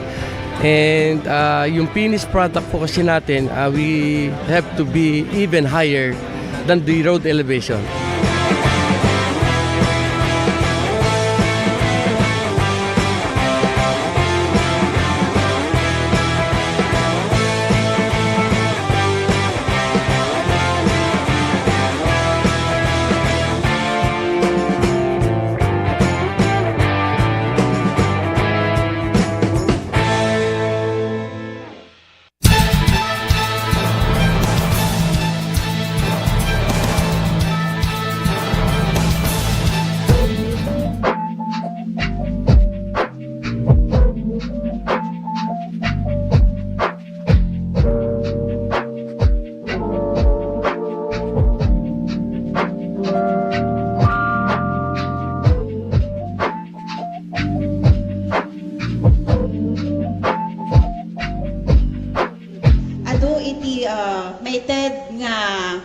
Materials for the construction of the sanitary toilets, we have 200 beneficiaries from the 38 barangays apo nga identified.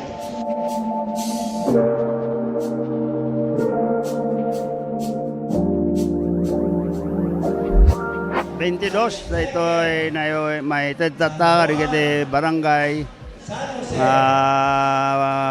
pagpatrol iti barangay tanod karigiti barangay kan kasalamat na katulungan ti barangay karigiti kasapulan da o dari kiti masaksakit kan da dumapay nga pakasapulan ti barangay datoy nga nayon yay multicab nga naiwaras pay kada. Kasapulan daw na datoy ta nalawa ngamin ti barangay kada rigat damat nga gikot no awan ti lugan da.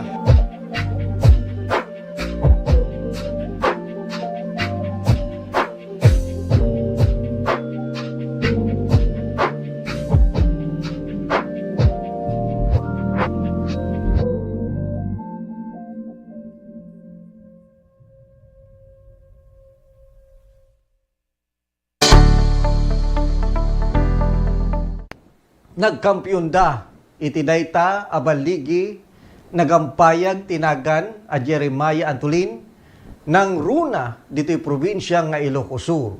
Imadun dagiti ubing amang idolo king kuana. Adun dagiti nagbilib king kuana. Ken adun timang namnama amakita isuna iti Philippine Basketball Association. Ken dadumapay ngay ayam iti pagilyan. Uray ni Jeremiah naragsag isuna iti daytoy anaragpat na. Para kanyak atoy ko dakkel nga opportunity para kanyak tado ti ubing nga mangayat nga agay ayam ngam syakti may sa DJ nga agay RG court nga agay ayam. For sure, haan lang nga swerte dito nga napabilang kay ti national team, ado dagiti napadpadasam, training and all. Iyan ti pinaka-memorable. Aji pinagbiyabiyak nung ti Rinabi kasi agapunak pala Pampanga tapos mapanak Manila practice. Kasi adayo ang mga 3 hours pa biyayak bago na makapag-practice sa kumanagawid ti Rinabi. Sino ti kasla may bagata yung idol mo, PBA o NBA? Ti PBA ko ni Junmar. Junmar. Tapos ti NBA ni Antetokounmpo. 2 years ago ket hanggang sa payunay ti basketball. Kasano nga nang rugi? Kasla Interest ti basketball. nang rugi dati ko kasla napanunot ko sayang ti dakkel ko kun kailangan ti bumawi di pamilya ko. So nga nagporsigido na nga mapanji Manila. Basketball. Dito kasano nga ko natakwatan na ka. Nahilig na alay DJ elementary ken dagiti uncle ko mahilig dapan dumay dayo sumorsoro tak. Tas ko sir. Nahiliga mo ton. Kasano nga nakapangka di Manila? Kani Coach Emmanuel ti nang tulong kanyak ta nagay I'm later barangay din nakita nak. Tas sa nakimpan DJ dati nga coach na. Hindi ko kasano ti sumarsarunan nga napasama kayo. Napana di Manila ko nag sa yung panak ni may sa university ngum mayat mo di jay ngum aji lang ta agkurang ti allowance so nga malis nak. Kasano nga naipangkatikilas? Ti tulong ni Gobernador Delta Pineda. Ta pinag-try out na kami ta turayan kami nag-ayam di jay. Okay. Napili ka? Nag-try out kami di muna ko 130 plus 2 days tas si Marsaro nga weeks 36 kami diguan ko dual daw ajay. Pinagsublida kami nga 19. Okay, gating bagata. Di 19 kailangan. Da kayo ti nalan ngum hanggang lang da kayo ti final line up. Kailangan nga pagrigatan nyo ta 12 sila ti may line up. Okay. Iti ko Di ko nagtatrabaho na impakitak no impakitak di kakayak tap no may kabila di final line up. Playing under Coach L.A. Tedorio, kasano ka rigat? Narigat nung kasi kailangan nga surutan di sistema kun kailangan mo nga ubrahan dagi di sistema at ikwakwada isursuro da kun dagi di depensa. So, han nga talaga nga ano niya tayo ayam mo, isa ti masurot na Awan. di system. Kuna nang organ niya ka awan ti star di jay ta amin kami. May kanti bola kun aji playing amin ko awan ti kasla birbiro ko nga tao kasla amin. Nya mo ti feeling mo nga in-representar mo ti pagilyantahan lang ti Candon, lang ti Ilocos Sur, di ka ti Pilipinas. Naragsak no.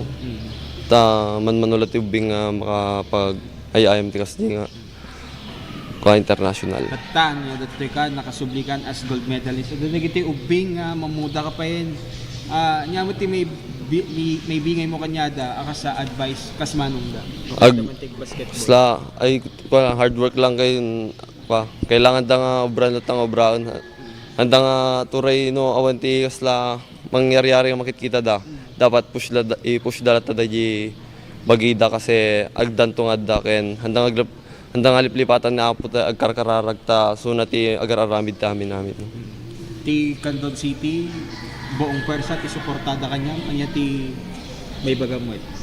Agyam-yaman ak ti suportayo ta may sangamang papa kasama papapigsa kanyak dati nga suportayo ta tinulungan dak ken kini mayor te suportahan na agyamyaman ang matunay. Kumunang international competition, national competition nga napanam datoy. Kuno. Okay. So kasakno ti nagbaling nga experience anya ti nagbaling nga karirik namin ti Dajagon daw. Naragsak nung kasi talagang amok nga da plano kanya na aputa. Nagdi ayam ko nga ay liga nga kwa ko sa nagpangit na ipakpakitak tapos di na pa international ko maya mutan. Nayo ba nag-champion kayo ti Dajagon daw? Ha nung ta napipigsada mo ta nagtiwala kam la di sistema kami ni Coach LA. Kasakno nga nariknam nag-champion kayo kano anya nga gundaway. Ang ko na rin. Oray di maudin yung laban na di final set. Ay di final sa nakaaman kasi talagang mayat di starting minta inubrami agi ko inung tan na kami ni Coach LA ta.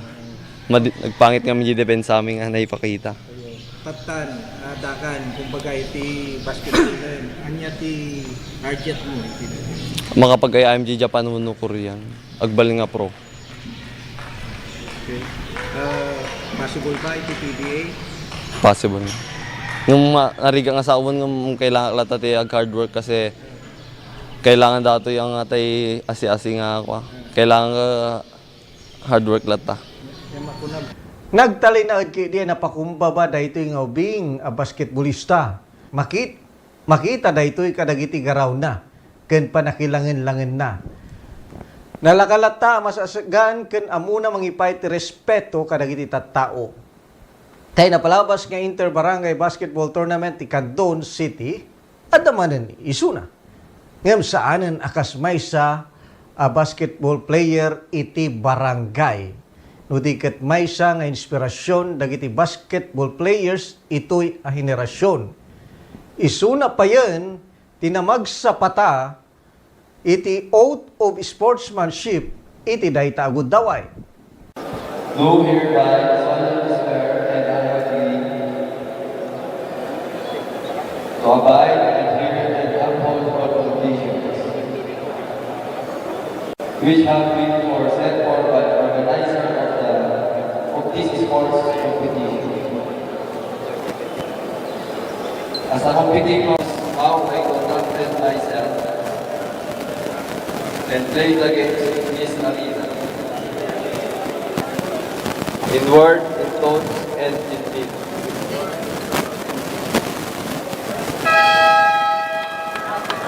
Iti kinapakumbaba na mangipapaay itinagan iti Candon City ken iti dakkel a potential na todo suporta ni Mayor Eric Singson iti arapaap ni Jeremiah. Kinapuno na bayat iti panagpasyar ti ubing akadwa na tinaganak na ken coach na iti balay ni Mayor Singson. Unikan na dayto iti maysa a token, maysa a bola nga dan iti pirma dagiti na dumaduma PBA players anagay ayaman ijay Candon City Arena. Imbaga na pa iti suportana iti daytoy agagem ni Jeremiah. Away nakat naibagang arud kanya nga nagdakkel ti maited na nga inspirasyon para kadigiti bubing iti Candon may panggap ti basketball tani Jeremiah Antolin kat iso ti imuna nga taga Candon nga nakadanon iti Gilas kat maragsakan nakta jay participate na ti jay level ti age na kat di ada jay tournament na nagpartisiparan na kat na napili pa nga nagbalin nga best player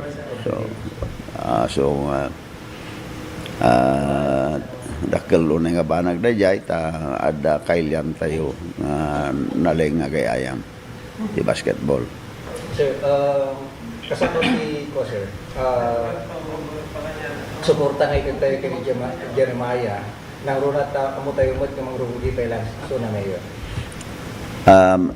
Adu ti pampanunutin tayo so nga imbaga kanya ng anyaman ti masapol na Kan datayo ti may nga mabalin tayo nga may tulong kat kaya tayo nga ti karir na kat mamakal ngumato so nga na ibagak nga no dumanon to ti tiyempo kat kayat nanto ti sumbrek ti PBA di kunto nga siguro makatulong ta amamu tayo maten ligiti mangipatpataray ti PBA kan kastamad ligiti aking kukwa ti digiti teams na agayayayam.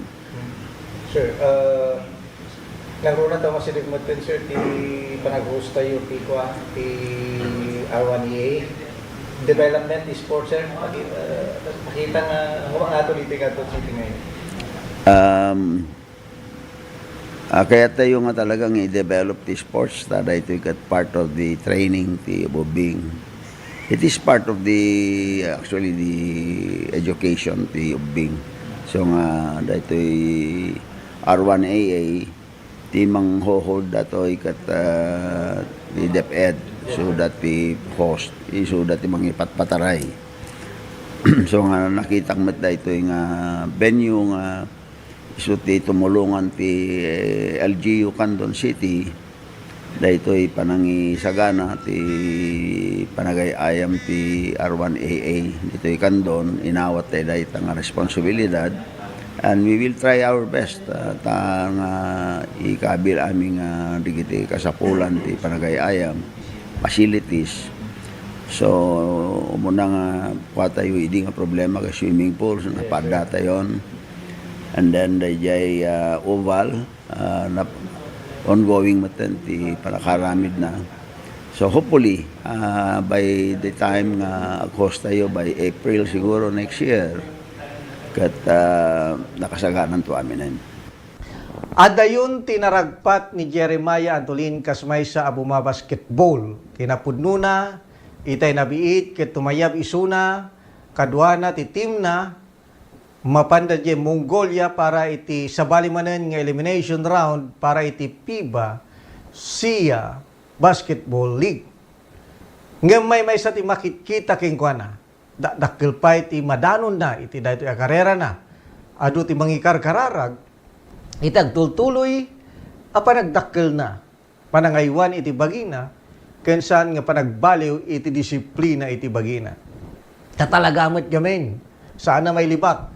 May isang inspirasyon dagiti Ilocano daytoy nga ubing tatan.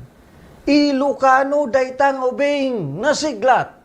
Ket maragsakan dagiti pada na managsida iti saluyot iti daytoy anagunod na. Jeremiah, saludo kami kenka.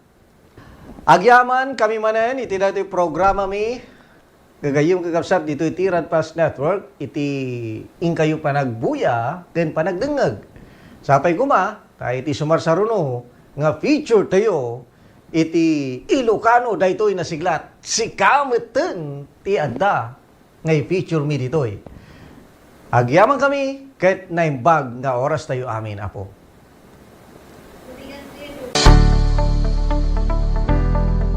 Seven healthy habits para sa healthy Pilipinas. Galaw-galaw baka ma-stroke like bike, jog, jump, rope. I'm so kumain ng sapat, tapat balance, kahit pinggang Pinoy malami. There you have it, isa sa 7 healthy habits, sundin. Do it na yan, kalusugan ay unahin at mga nahin ng mamamayan. Ay healthy Pilipinas, malakas sa magandang bukas. Ang bawat Pilipino sa mundo, sa ulado mapitong ito. 7 healthy habits, go na go. Move more. Eat right. Be clean. Live sustainably. Get vaccinated. Don't smoke. Lessen alcohol. Say no to drugs. Care for yourself. Care for others. Practice safe sex. Do no harm. Put safety first. Do it na yan. Sa healthy Pilipinas. Init. Umuulan na naman. Ang init. Umuulan na naman. Opisyal nang kinumpirma ang pagtama ng El Nino sa Pilipinas. Ang El Nino ay maaaring magdulot ng biglang buhos ng ulan na susundan ng matinding sikat ng araw. Pangunahing dahilan nito sa pagsulpot ng iba't ibang karamdaman. Tandaan, ang kahandaan ay nagsisimula sa taong may alam. Mas protektado ang pamilya kung tayo ay handa at listo.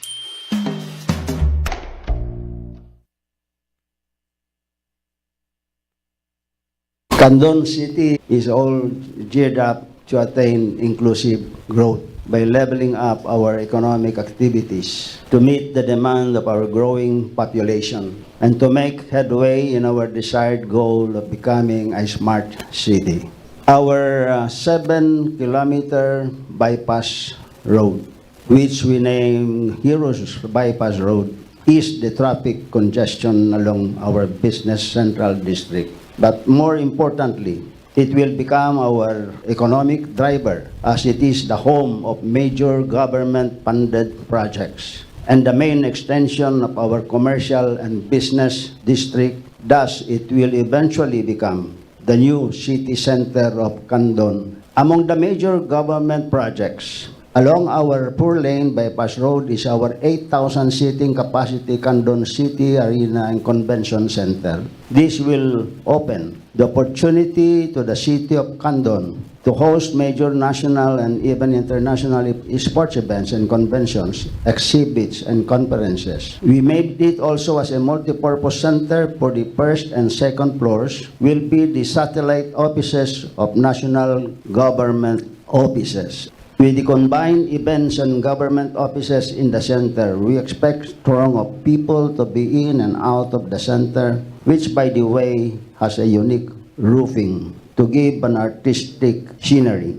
To complement is a hotel currently being constructed beside it to cater to tourists and visitors who will attend the programs and activities in the center. Also adjacent to the sports complex is the new LTO branch that caters to our city and of course to our second district of Ilocos Sur. Another big ticket project is the construction of the Candon City Airport. The city government initiated the acquisition of lots for the said project. Under the General Appropriations Act for the year 2022, CAAP allocated the initial funding for the construction of a runway in the amount of 275 million. We will start as a community airport and we will upgrade as the need arises for more air transport for domestic and foreign tourists. I push for this project knowing fully well that an airport is an integral part of the development and growth of an area. Besides, it will also benefit nearby towns, provinces like Abra, Mountain Province, and Ifugao. It will be the shortest road in going to known tourist destinations like Sagada in Mountain Province and Banawe Rice Terraces in Ifugao, cutting the travel time to half as it will only take 3 to 4 hours to reach those tourist destinations from Candon City.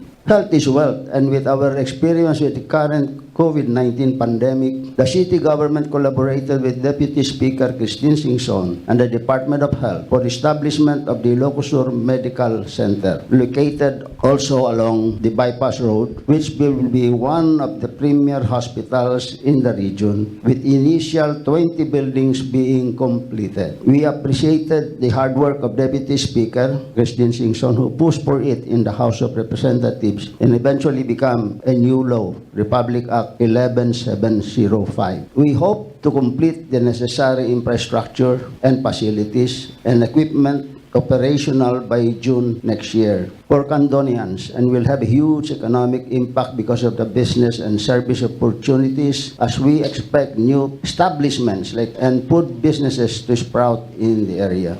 The hospital's ambition to reach level 3 by next year and will serve as a training center for medical courses interns. It will also augment the healthcare requirements of neighboring provinces from Region 1 and CAR. We have an annex project which is the recently completed building of the City Candon Hospital, which it is a 5-story building with 2 elevators equipped with modern facilities and equipment. We will also pursue our tourism development, and despite the pandemic, we took the opportunity to build and develop tourism destination areas. We plan and build in our 395 hectares ecotourism zone covering 4 eastern barangays. The ecotourism zone declared as a tourist destination by law, Republic Act 11407, which I authored when I was in Congress. Our aim is to put up an environmental friendly park and tourism haven within the forest. To be more detailed, it has its own dairy farm, consisting of animals like Holstein cows, buffalo with Italian, Indian breeds. And we also have dairy goats with an alpine breed, Saanen and Anglo-Nubian.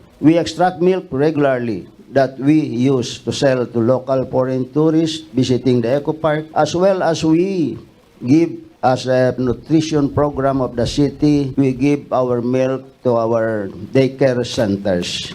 In general, the Eco Park and other developments in our ecotourism zone is our humble contribution in the preservation, conservation, regreening of our environment, including the preservation of wildlife. And most important, it is our intervention to address climate change in the world. The city government has regularly allotted funds for the planting of trees and bamboos inside the Eco Park. Meanwhile, on the western side of the city, particularly along our 8.5-kilometer coastal area, we continue to develop it as a tourist destination. In Barangay Darapida, we have already our Baywalk and Coastal Park that will soon house an aquarium for tourists and educational use for our children to learn more about aquatic species in our country. That area was once a dumping site and now it is already a tourist destination. One of our major programs in our city is food security. Being an agriculture-based city, we have numerous support for our local farmers and fisher folks in various assistance as we provide 60% of the requirements of our farmers for mechanization, fertilizers, and farm inputs. The same with our fisher folks, we provide feeds for fish pond owners, fish cages, fish nets for fishermen. We recently launched the Candon City Microfinance Program for additional needed funding requirements for the two sectors. The city government also included MSMEs and OFWs to give them a source of capital for their fund requirements. With only 3% interest and 3.5% service fee for this program, we allocated 80 million and a counterpart fund from our partner bank, the Ilocos Consolidated Cooperative Bank. In sum total, we will have 160 million for the program. For education, putting in mind that human resource is our main asset, we put much emphasis on our education sector. We have established a scholarship program for college students. At present, we have 350 city college scholars and 4,000 under the district scholarship program under the office of Deputy Speaker Christine Singson. Deputy Speaker Christine Singson initiated the merger of our two state colleges in the second district of Ilocos Sur to be a university, which is named University of Ilocos, Philippines. This was made into law through Republic Act 11755, which was signed by former President Rodrigo Roa Duterte. To sum up, what I presented is a glimpse of the blueprint of our master plan that we have formulated and will implement in our quest to continue elevating from poverty the lives of our beloved people, strengthen our middle class, which will result to inclusive growth in the city and will make into reality our collective aim to be a smart city. As a smart city, we will be able to implement various programs of our city efficiently and we will be able to serve our people better and enjoy life in effective use of our resources. Natural kada tayo nga ilukan at kinamanagtulong. Kinaman nga asi, saan tayo gamin may turin ngagtakder latang agbuybuya bayat nga dati tao ang mag-agrabyado. Agkuti ket agkuti tayo lata tapno tulungan wino sa lakniban dahil tang agkasapulan iti sa laknib. Adu kada tayo ti banwar, ti daduma ket nalimed anay talimeng latan dati nga ramid da apakasaritaan saan anay maldit wenno nay pakamo kabayatan na dagiti daduma ket may rakurak. Nang runa itan a panawon iti teknolohiya a mabalin a may video ti maysa a pasamak. Kasla kuma di jay Santa Maria Ilocos Sur. Pagsalsaluduan tatta ti maysa a pulis agraman dagiti sumagmamano a residente ditoy. iti panangalawda iti biag ti maysa a lalaki, manipud iti panakalmus na. Agyamyaman daytoy iti panakaypay kengkuana, iti sabali pay abiyag. Daytoy ita ti bida tayo iti programa, Ilocano daytoy nasiglat.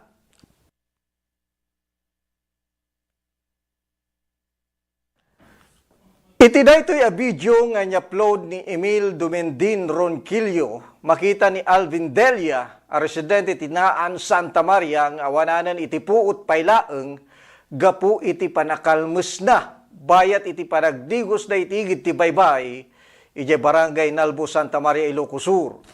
Makita pa'y dagito'y talo a lalaki, ada Vincent Jan Sisuka, Von Mark Antolin, ken Denver Lay Pineda, amang revive kini Alvin.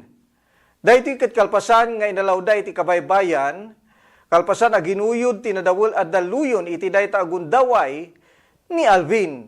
Idi simangpet ni Police Chief Master Sergeant Larry Mondave. Insigida nga inikan na iti CPR, wenno cardio pulmonary resuscitation. Kalpasan iti sumagmano agud daway makitan nga isasarwanan, wenno isasarwan ti biktima ti danom. Ti danom baybay anainom na. Para kini Alvin Delia, may kadwa abiyag na daytoy. Ket napalalo iti panagyaman na, kadag iti tattao anang isalakan ken kuana, kaslahuma iti pulis ken dagiti residente iti barangay Nalbo. Napintasen ti kasasan na iti binisita ti DCTP ijay Ilocos Sur District Hospital ijay Narbacan, Ilocos Sur. Kastoy man iti panakiumanuman ken kuana. Yaman ang kapo ti pinangtulong na kanya nga taga-Nalbo kung sir punta kami sa pinangkuadaran niya ti biyak po, pinagligtas di pinagatok di baybay, pinagalungod ko. Yan makasubsubalit to kanya yung po ti ko. Napuutam dajay iti i-revive da ka win awan talaga puot mo idin. Awan po ko idin. Kano nga nadang nga ti puot? Hindi dagtuyak konserti. Ay dagtuyak. Operating room di Narbacan sir. Oo. Ngam idi dijay igiti baybay nga kasla nadang nakaangos ka basit hamong napuputan dajay. Darag puta ba si sir yung silati awang pala nga ako. Silati pa parunot ko pala ti kung ko ti rit na. Okay. Apay nadawol di tidaya ko daw ti baybay. Dato sir raji ko ano sir. Kayo kitaan sir? Oo, madadaman to. Okay, madadaman. Okay. Gapu iti dajay, so agyamyaman ka kadapada. Oo sir, tsak to. Pulos nga ako. Sir, masap subalitan to. Lagi pinangkuha da kanya, sir, pinangtultulong da kanya. Sir, kung dami, kung lagi talo na, taga Nalbo sir. Nalbo nga, Santa Maria. Okay. Kuha. Ada kayo dijay, agparty niya din? Nag-party, kasla siya, birthday, amat? Napagamilam minong pag-bait sir, tapos Di bagas kami na pag nagidigos. Adi kad may sa di lakay. Nagigidang kami na pag nagidigos. Yung ti ko nagpatpating nga mula ta di lakay. So ay ginutan mo sinurot. Ako ti sinurot sir ta at ko lang makakuha. Yung sabot ti ginuyod ti pati baybay daluyo nun siya. Okay. So anya marinam tata. Bayatin sir yung lagi juga rodap di nang tultul ganyan sir ko pakuntoy baga sir ta pasalamat ak kanya da sir. Ngam nagpatang kayo mateng kini sir mundamin sir mundamin. Na i-chat ko ni sir mundamin sir nga thank you TV nang tultul ko ganyan sir. Insalaysay mo titidayta gundaway ni Police Sergeant Mondabe. Tinagbaling aksyon da. Iti nasaong insidente kalpasan nga maawat da titawag iti emergency. Sir, Dugalman, madamat iti patrolling mi together with COP, Police Major Dolawan, COP, then ni Sir Decop, Sir Raperso, pat kami sir ni Master Benito, ti layangan ti sir ti asidag ti Barangay Soson. Pero di ko sir dati biglang tawag di base, di police station nga dati mapaspasamak nga drowning incident di Nalbo.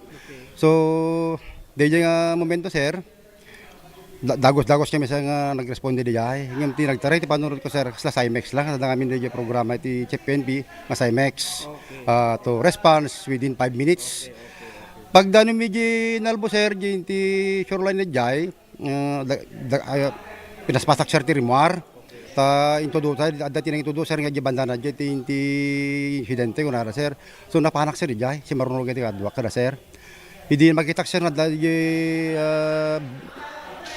bang aja ko sir gitaw nga medyo sir nga medyo awan sir first aid DJ siguro di kadwa na lang sir gibukot na ngim nakita sir gitaw nga medyo marigatan na awanin sir mapanin sir mapanin di mapakakon sir di ko di mapakakon di kadaratan then sinigod ko nga kinapatang di tao sir di wadjay di sir nga waya nyo apo ta para sa man nga first aid kunak CPR sir, pump ko sir, jibaro kong na, lagi madadal tayo sir during iti seminar kada training tayo, in-try ko, ta makita sir, barang masurvive tayo ko na sir.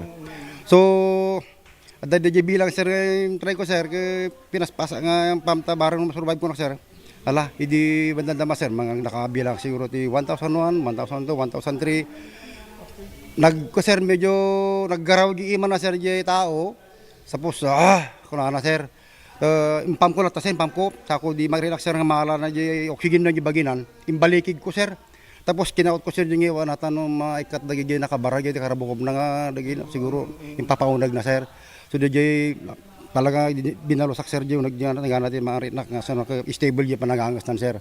So, jak pala sigod kikinwa sir, jak pala sigod nga binagbagkat, magyagaraw ta ipator ko sir nga agpag simpa di balagangas na pungulo di bagina. Idi nagsinyasa di ato sir ta di spine board kasapulan ta pantay kasi nga ospital ko nak sir so na dagos mat nga babada di spine board sir. Da COP di Sir Decop di da Sergeant Sotyo ken di MDR nga kadwami sir. So di sir taray kasi nga ospitalen sir. So di sir tira pasamak sir. Okay. Yes sir.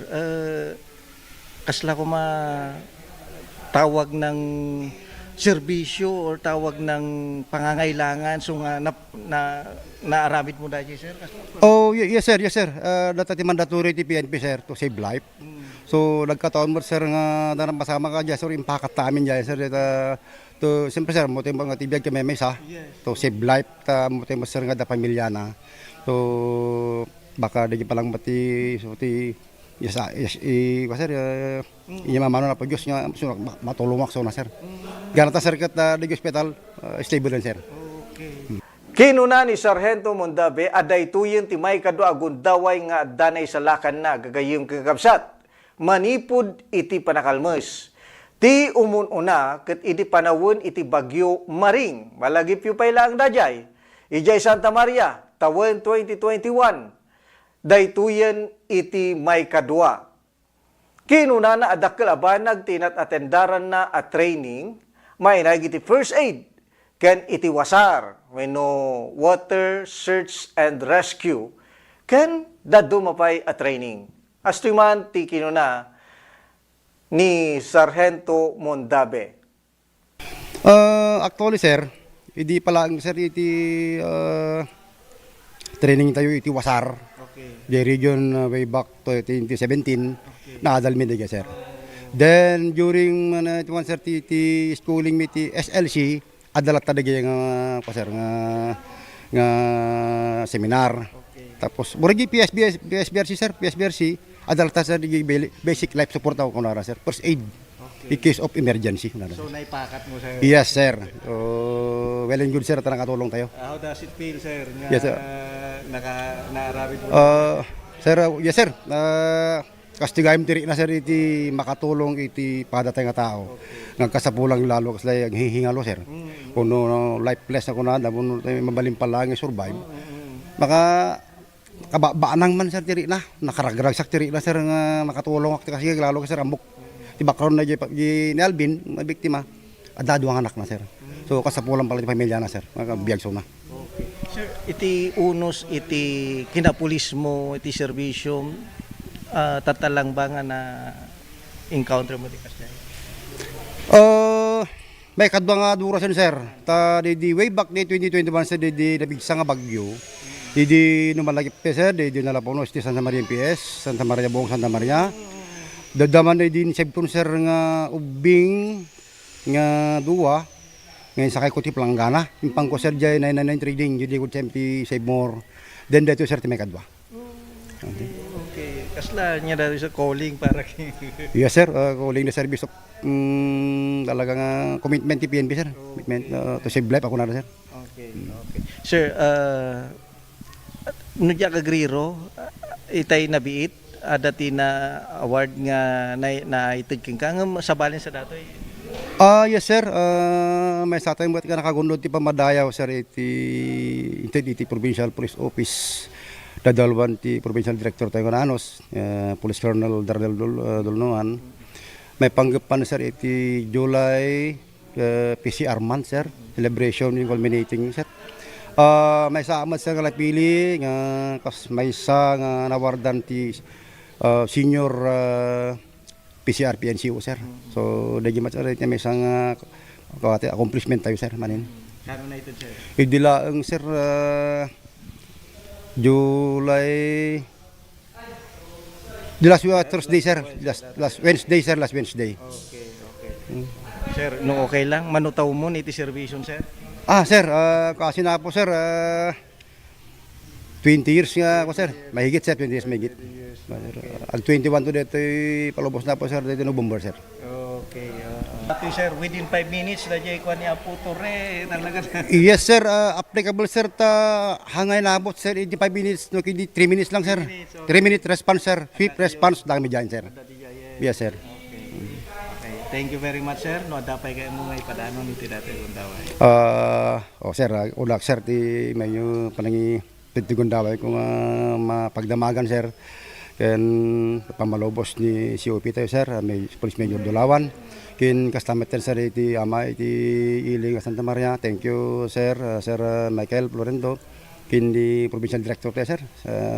Nakasasayada sir. So sumot iti may sang inspirasyon sir nga agserbi ak na punuti may sang munisipyo sir. To help task, give tasking people to save life sir.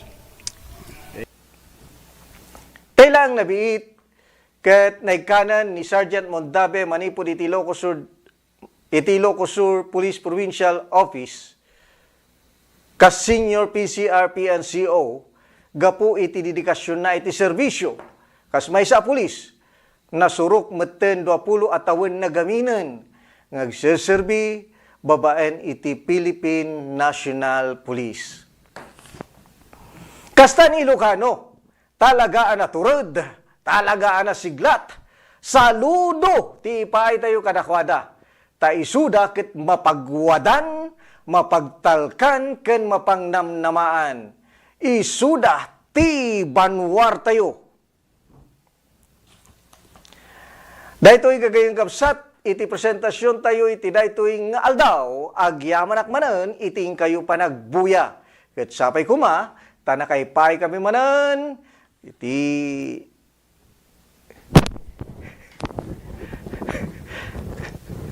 nakaypay kami manan, iti inspirasyon, pagmenamenaan. Siyempre, kadagiti tattao nga mangipapaay kada tayo, iti pakasaritaan, iti biyagda. Toy numutibiyang, babaen, iti Ilocano, daytoy nasiglat, dari ang talan.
materials for the construction of the sanitary toilets. We have 200 beneficiaries from the 38 barangays apo nga identified.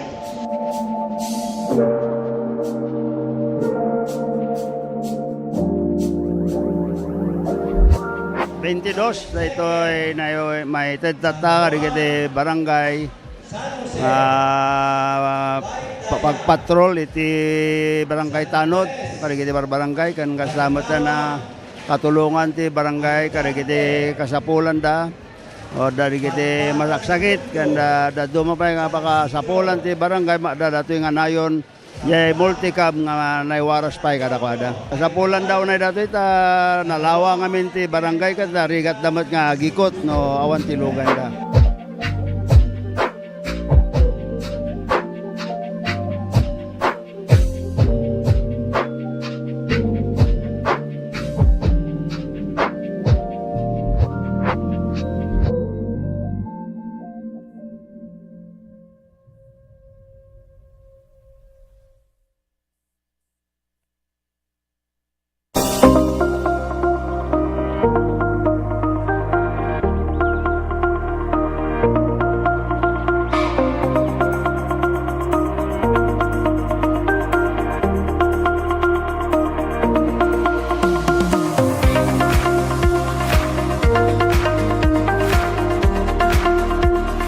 Sharon Milaunay, Ma'am Christine, iti initiative mo nga nangiganuat dito itupad program para iti umili, para kada iti umili dito yung Salcedo.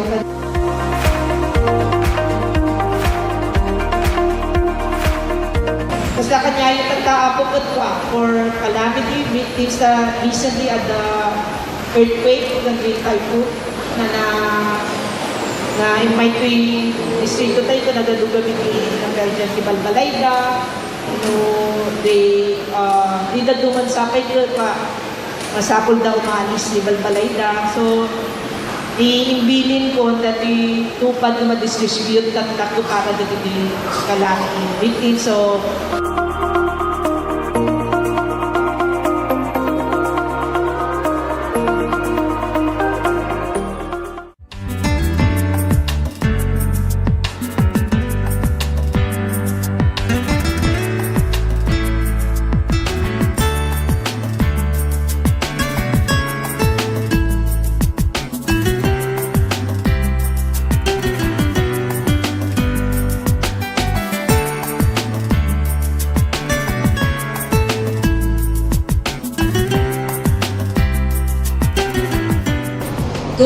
katay kabilit ko dyan opisina, panamig in coordination BSWD, handa madelay dyan ito, so hangyo raya na jaya, mas gano'n datan ito yun. Sa daya, dagito yung luglugan na mabalik ko papanan, so pati schedule ko sa datuyan ng tao.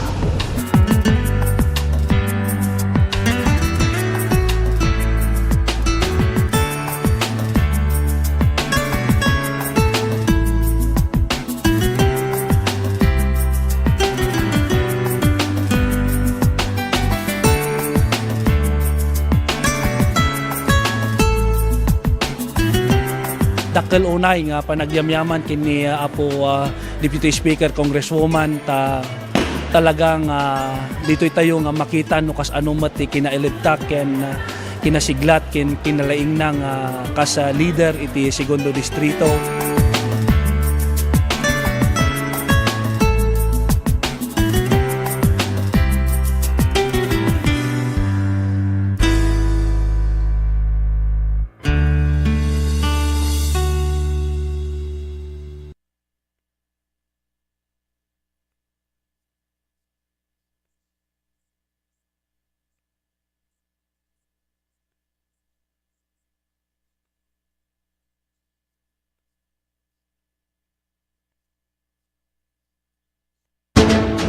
Province of Ilocos Sur, led by Governor Jeremiah Singson. 1. Ilocos Sur.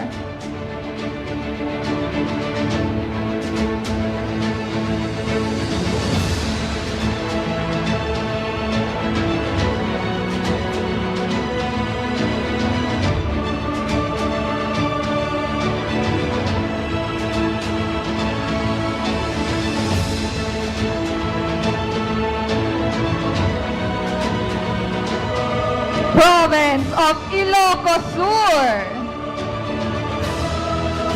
Candon City, Ilocos Sur, led by Mayor Eric D. Singson. Candon City, the city of love and care.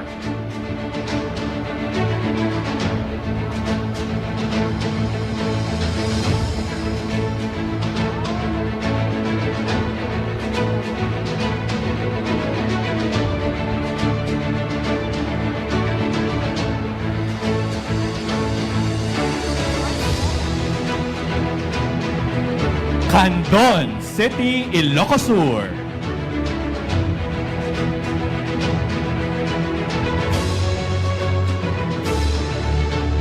Alilem, Ilocos Sur, led by Mayor Velmor Sumabat.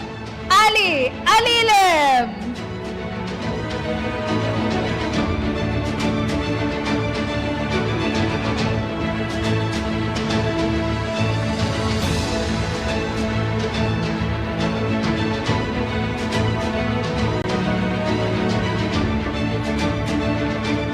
Alilem, Ilocos Sur. Bantay, Ilocos Sur, led by Mayor Samuel C. Parilla. Duras, Bantay.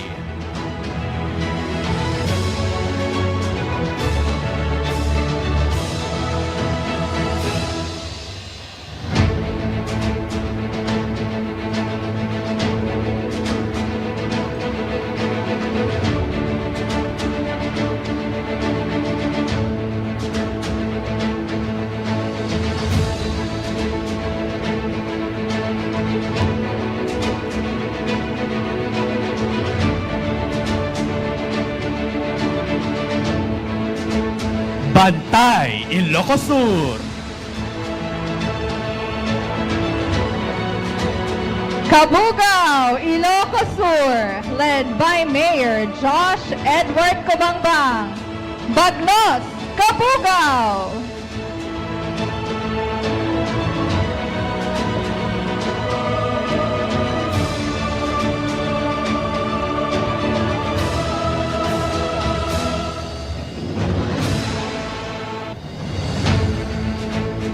Cabugao, Ilocos Sur.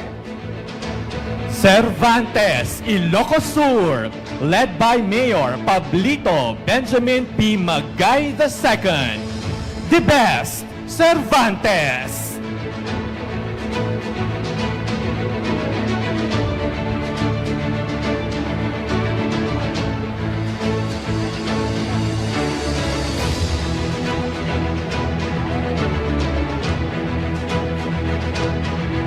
Cervantes, Ilocos Sur.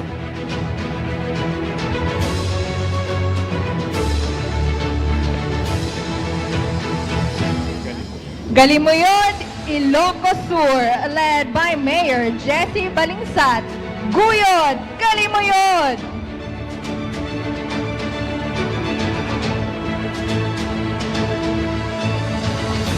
Galimuyod, Ilocos Sur. Lidlida, Ilocos Sur, led by Mayor Sherwin P. Tomas. Naaliptak, Lidlida.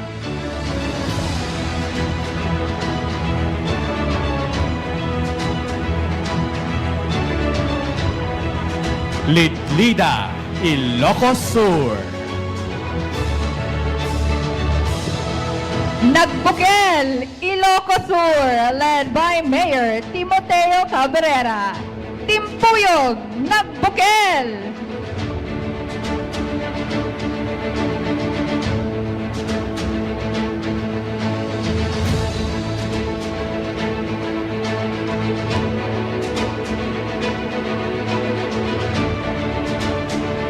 Nagbukel, Ilocos Sur. Quirino, Ilocos Sur, led by Mayor Allen El Nimo Jr.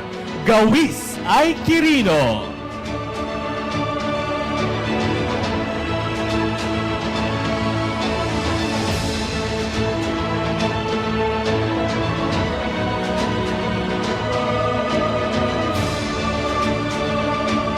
Quirino, Ilocos Sur. Salcedo, Ilocos Sur, led by Mayor Graziel G. Ichon. Banat, Salcedo.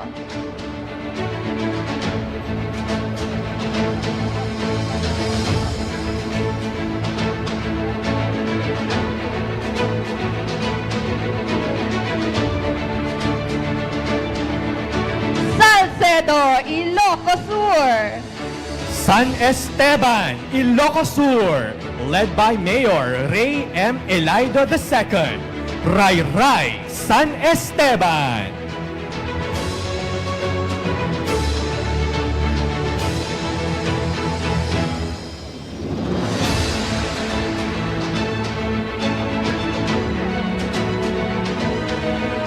San Esteban, Ilocos Sur. San Ildefonso, Ilocos Sur, led by Mayor Christian Daniel Purisima. Alisto Progreso, San Ildefonso.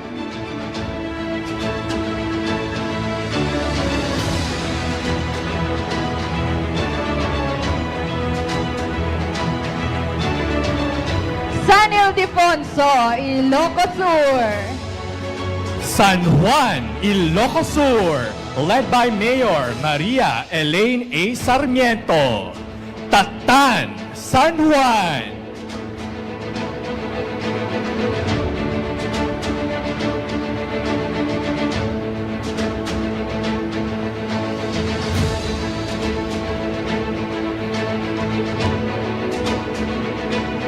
San Juan, Ilocos Sur. San Vicente, Ilocos Sur, led by Mayor Jonan Tabanda. Tignay, San Vicente.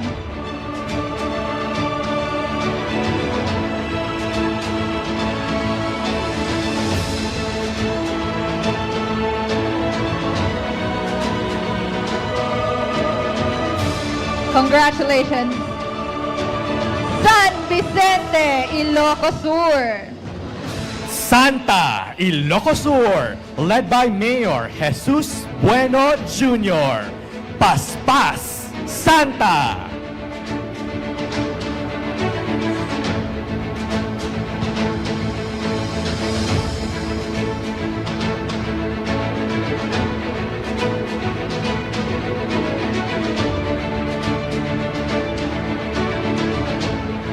Santa, Ilocos Sur.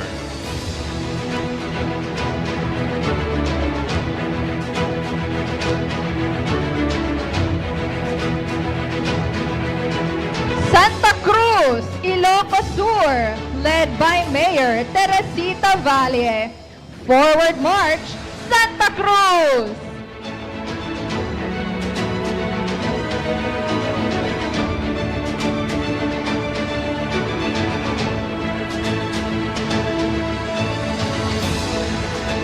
Santa Cruz, Ilocos Sur. Santiago, Ilocos Sur, led by Mayor Michael S. Miranda. Go, go, go, Santiago!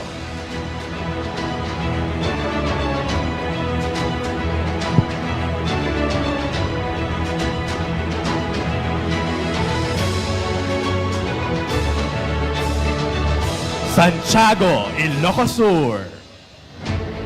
Santo Domingo, Ilocos Sur, led by Mayor Brian Dexter Tadena.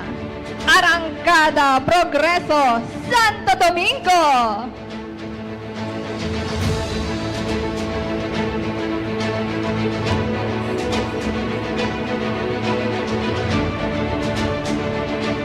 Santo Domingo, Ilocos Sur. Sinait, Ilocos Sur, led by Mayor Glenn B. Guzman. Singising, Sinait.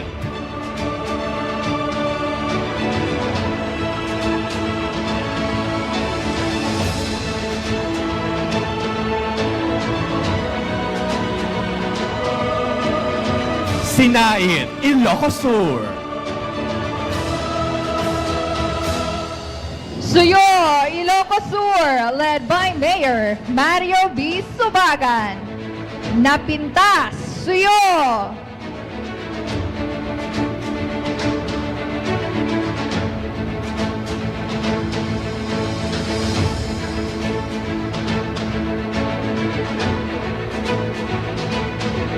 Suyo, Ilocos Sur. Tagudin, Ilocos Sur, led by Mayor Roque S. Versosa Jr. ASAP, Tagudin.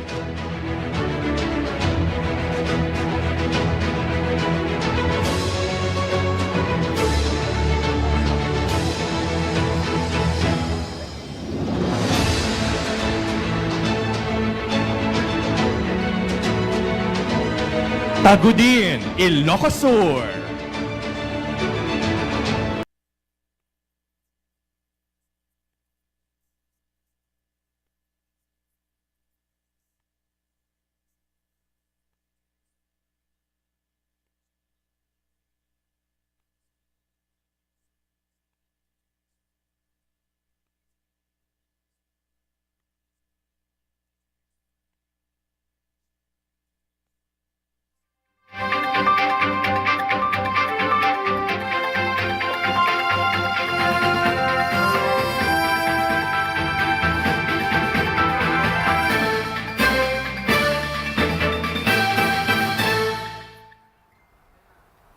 Ladies and gentlemen, Undersecretary Claire Castro, the Palace Press Officer.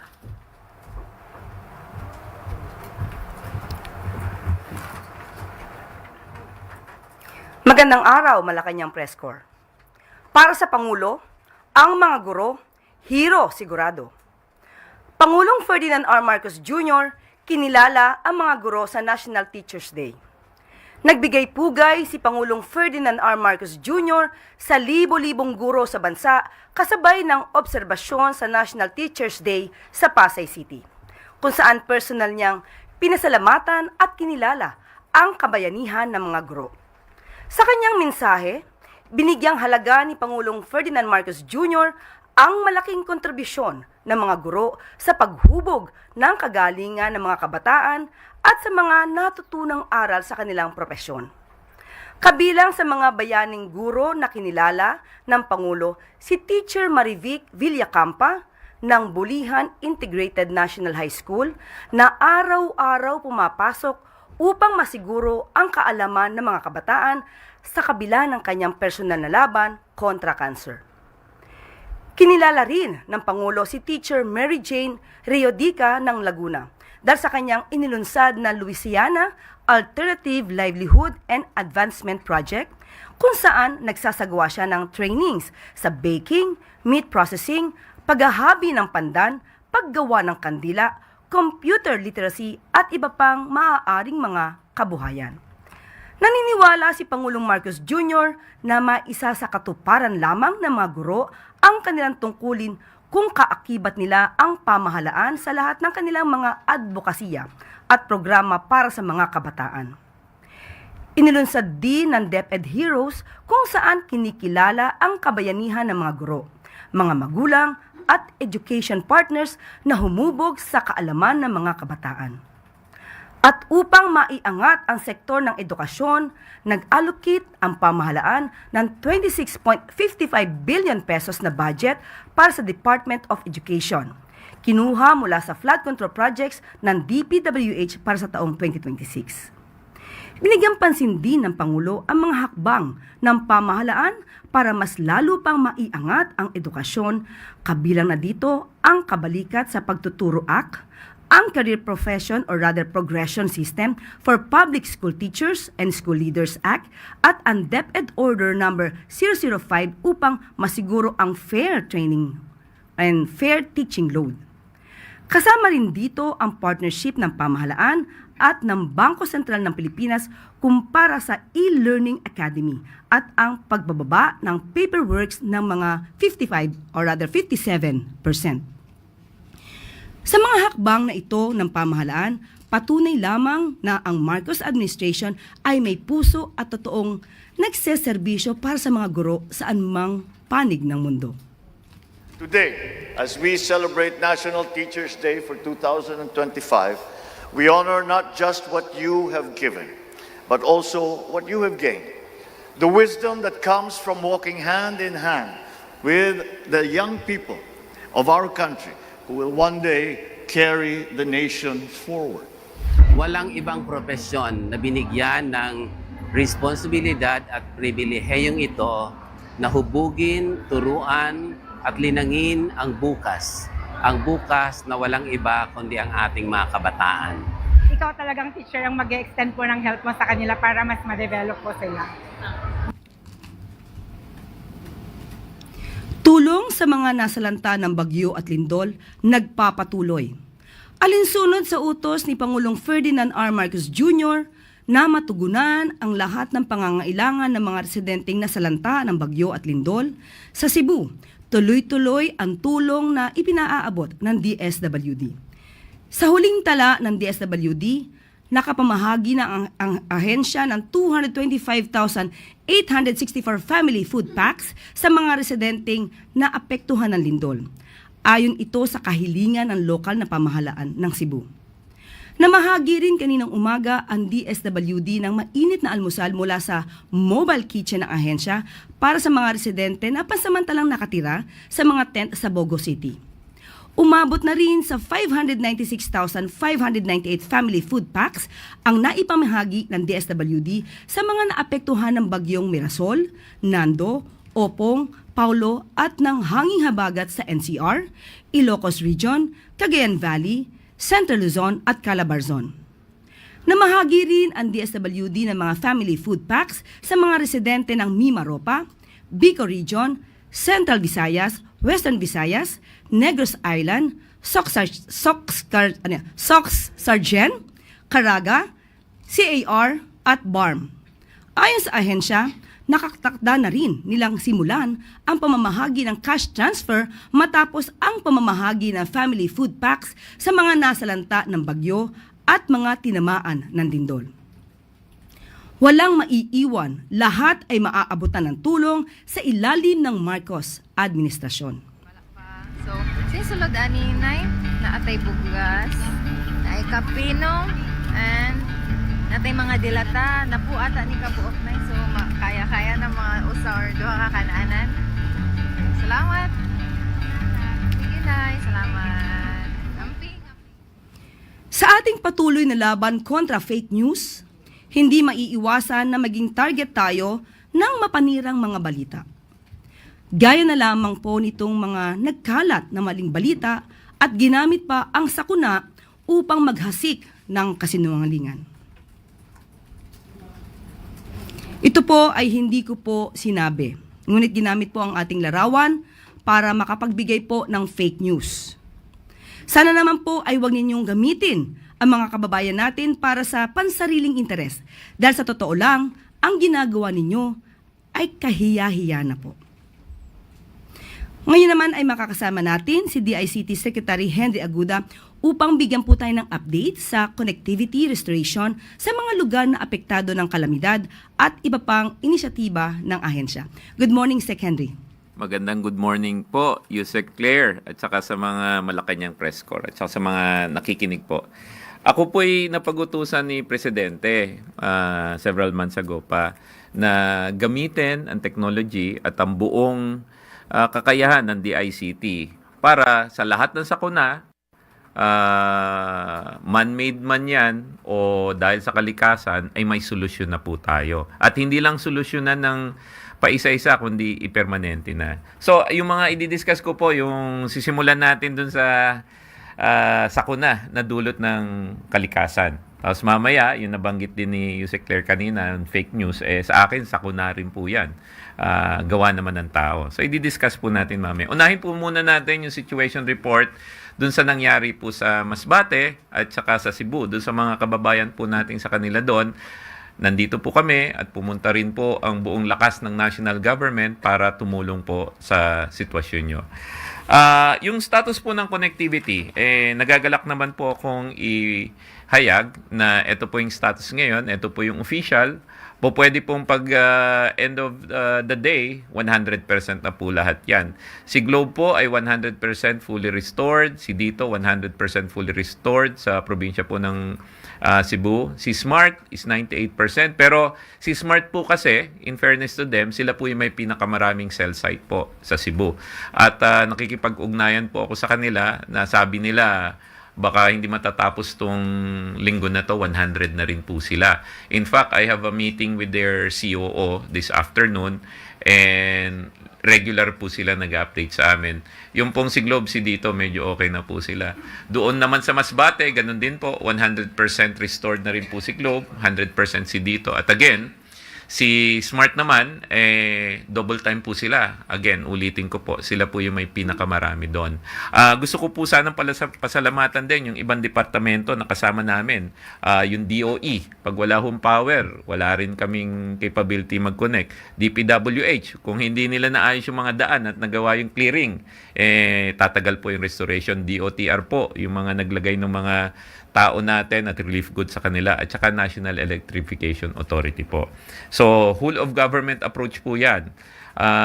Immediately after the President called the Cabinet to action, mobilize na po kami doon. I was personally on the ground to look at the situation nung pwede na po lumipad doon. Mayroon lang po tayong pinakita. Noong mga nakaraang bagyo, mapapansin nyo, hindi tayo nagka-problema sa connectivity. Kasi ang problema noon dati, baha. Ang karamihan po ng mga linya natin ng connectivity, nandun po sa mga poste. Pag bumabaha naman, di naman po umaabot sa poste. Nagkataon lang po sa Masbate, high winds po. Nakausap ko po si Mayor ko. Ang sabi nga niya, within 2 hours, mga 200 plus kilometers yung hangin na dumaan.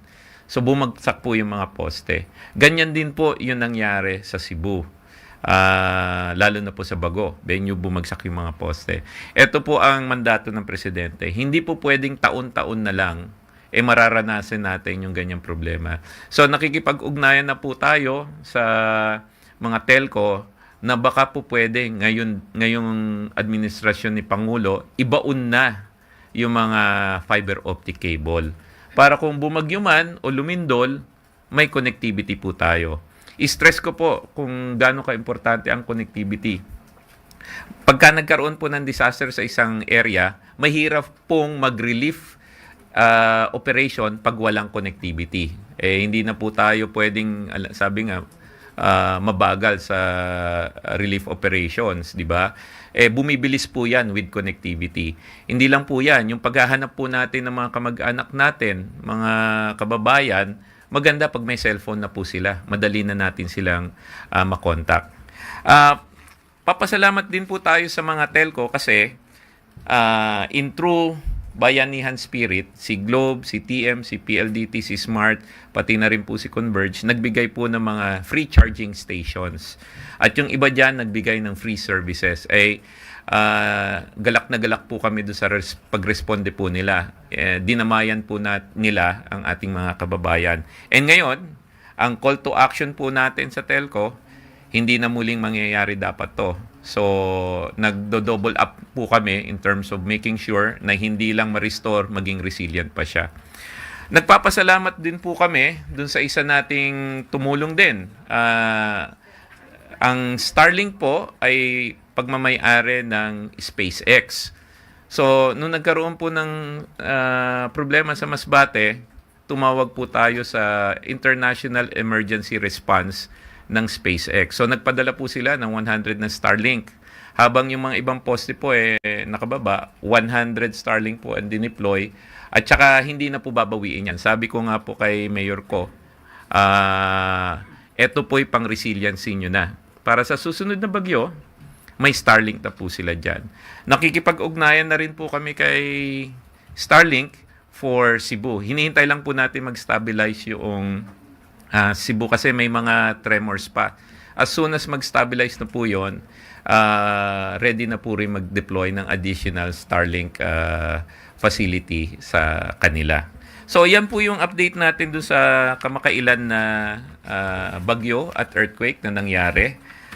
And nakakaasa po kayo, ang DICT po laging nakaantabay kasama ang telco at saka Starlink. Yan po yung man-made na sakuna. Ito naman po, yung nabanggit kanina ni Yusek Claire. Laban naman po natin yan. Ito po, man-made na sakuna naman po. Ito naman po, fake news. Ang laban po namin sa fake news, noong September 19, nag-usap-usap na po kami ng mga telco at saka mga social media platform. Yung content moderation ay inaaral na po nila na para pumunta po sila dito sa Pilipinas na. Kasi overseas yung mga content moderation nila yung konteksto po ba na kontekstong Pilipino, hindi nila masyado nakukuha pagka nasa ibang bansa sila. So dito po, at saka makipag-ugnayan sila ng mabuti sa atin. So si Cybercrime Investigation and Coordinating Center, sila po yung nangunguna sa pagsugpo ng fake news. Yan din po yung mga kamakailan, marami tayong nakikita mga deepfake, di ba? Mahirap na po yan. Baka kahit sinong Pilipino pwede nang mabiktima dahil kukunin lang nila yung image nyo, biglang magugulat kayo, nagbebenta na kayo kung ano-ano sa internet. Ito po'y interagency cooperation din po with DBM, DICT, DSWD, BOC, and DPWH po. Yung susunod naman po, ang direktiba po ng Presidente sa amin, malapit na magpasko. Sabi niya, pwede ba pagdating ng Pasko, mawala na yung mga online financial scams. So, kamakailan po, nag-cooperate po kami with the Global Anti-Scam Alliance. Nag-sign up po dyan ng Globe at saka yung mga ibang telco. Ang aspiration po natin ngayon, pag nag-transaction kayo online, itong Pasko, kung saan mataas ngayon ang paggamit ng credit card saka online payment, kampante po tayo. Mamaya po, question and answer, mababanggit ko po in details yung mga ibang concern na hinayag nyo po sa akin kanina. Pwede po natin i-resolve po mamaya. So yan po, fake news, deepfake, hacking, at saka financial scam, mga man-made sakuna po na susolusyonan po natin. Ito naman pong susunod ay advance Merry Christmas po ng Presidente. May libro po si Presidente na binigay ko po sa kanya yan, yung blockchain book po. Ang blockchain book po yan, yung si Claire, nakadokumento dyan lahat ng mga blockchain solution na ginagamit dito sa Pilipinas, nagawang Pinoy. Marami kasi nagsasabi, ano ba yung blockchain na sinusulong sa Kongreso at sa Senado na supposedly will provide transparency and immutability in all the budget transactions na. Ito po ay isang libro na pwede nyo nang i-download as an e-book sa DICT website. Libre po yan. So, ina-acknowledge po natin yung ating mga author niyan, ng mga Pilipino, at saka yung publisher, para lang ba magkaroon kayo ng idea kung ano po si blockchain. It's an easy read, and ito pala, Yusek Claire, ibibigay ko po sa inyo. Yan. Thank you. Yan. Oh. Salamat. So dun sa Malacanang press corps, pwede nyo pong i-download na lang kasi wala na akong dalang analog.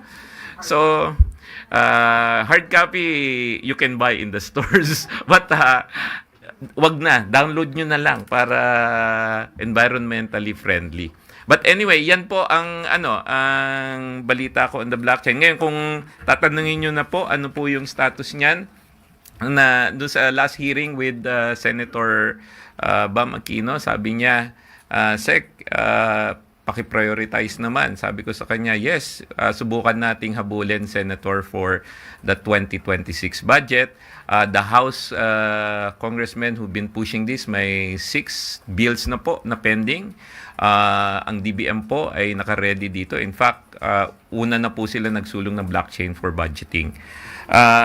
Pahuli na lang po, ang DICT ay patuloy na gagabay upang matiyak na sa bawat barangay may koneksyon, sa bawat Pilipino may access, at sa bawat click may kaligtasan. So patuloy po kami na tutupad sa utos po ng Pangulo na nobody gets left offline.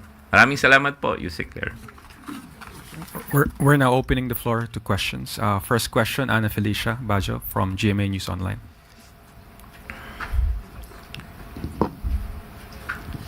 Morning po, sir. So recently, the President said yung blockchain ay tinitingnan nga para ma-ensure yung transparency ng national budget. Sir, how feasible is this and how will it work? What are the dynamics of this proposed measure? Okay, thanks, Ann. So, doon sa isang recent interview ni Presidente, sabi nga niya, blockchain ay isa sa mga solusyon. Component lang yan ng technology, di ba? May sinabi rin siya na kailangan yung proseso, yung rules, lahat yun kailangan pa. Now, on the technology, gaano ba ka-feasible to? Marami na po tayong kakayahan in the Philippines to do this. And marami po tayong dalubhasa on blockchain. Ang blockchain po, maraming use cases yan. Kung maalala nyo, Bitcoin, isa. Tapos kung maalala nyo, during the pandemic, marami po tayong Pilipino na naglaro ng mga crypto games. Alam nyo, pag bagong technology, mabilis ang mga Pinoy eh. So, very feasible siya. In fact, ang isa sa mga assignment ko ngayon is to provide minimum viable product or a prototype and show it to the Senate and Congress para makita ba nila na feasible nga siya bago natin italon doon sa actual execution.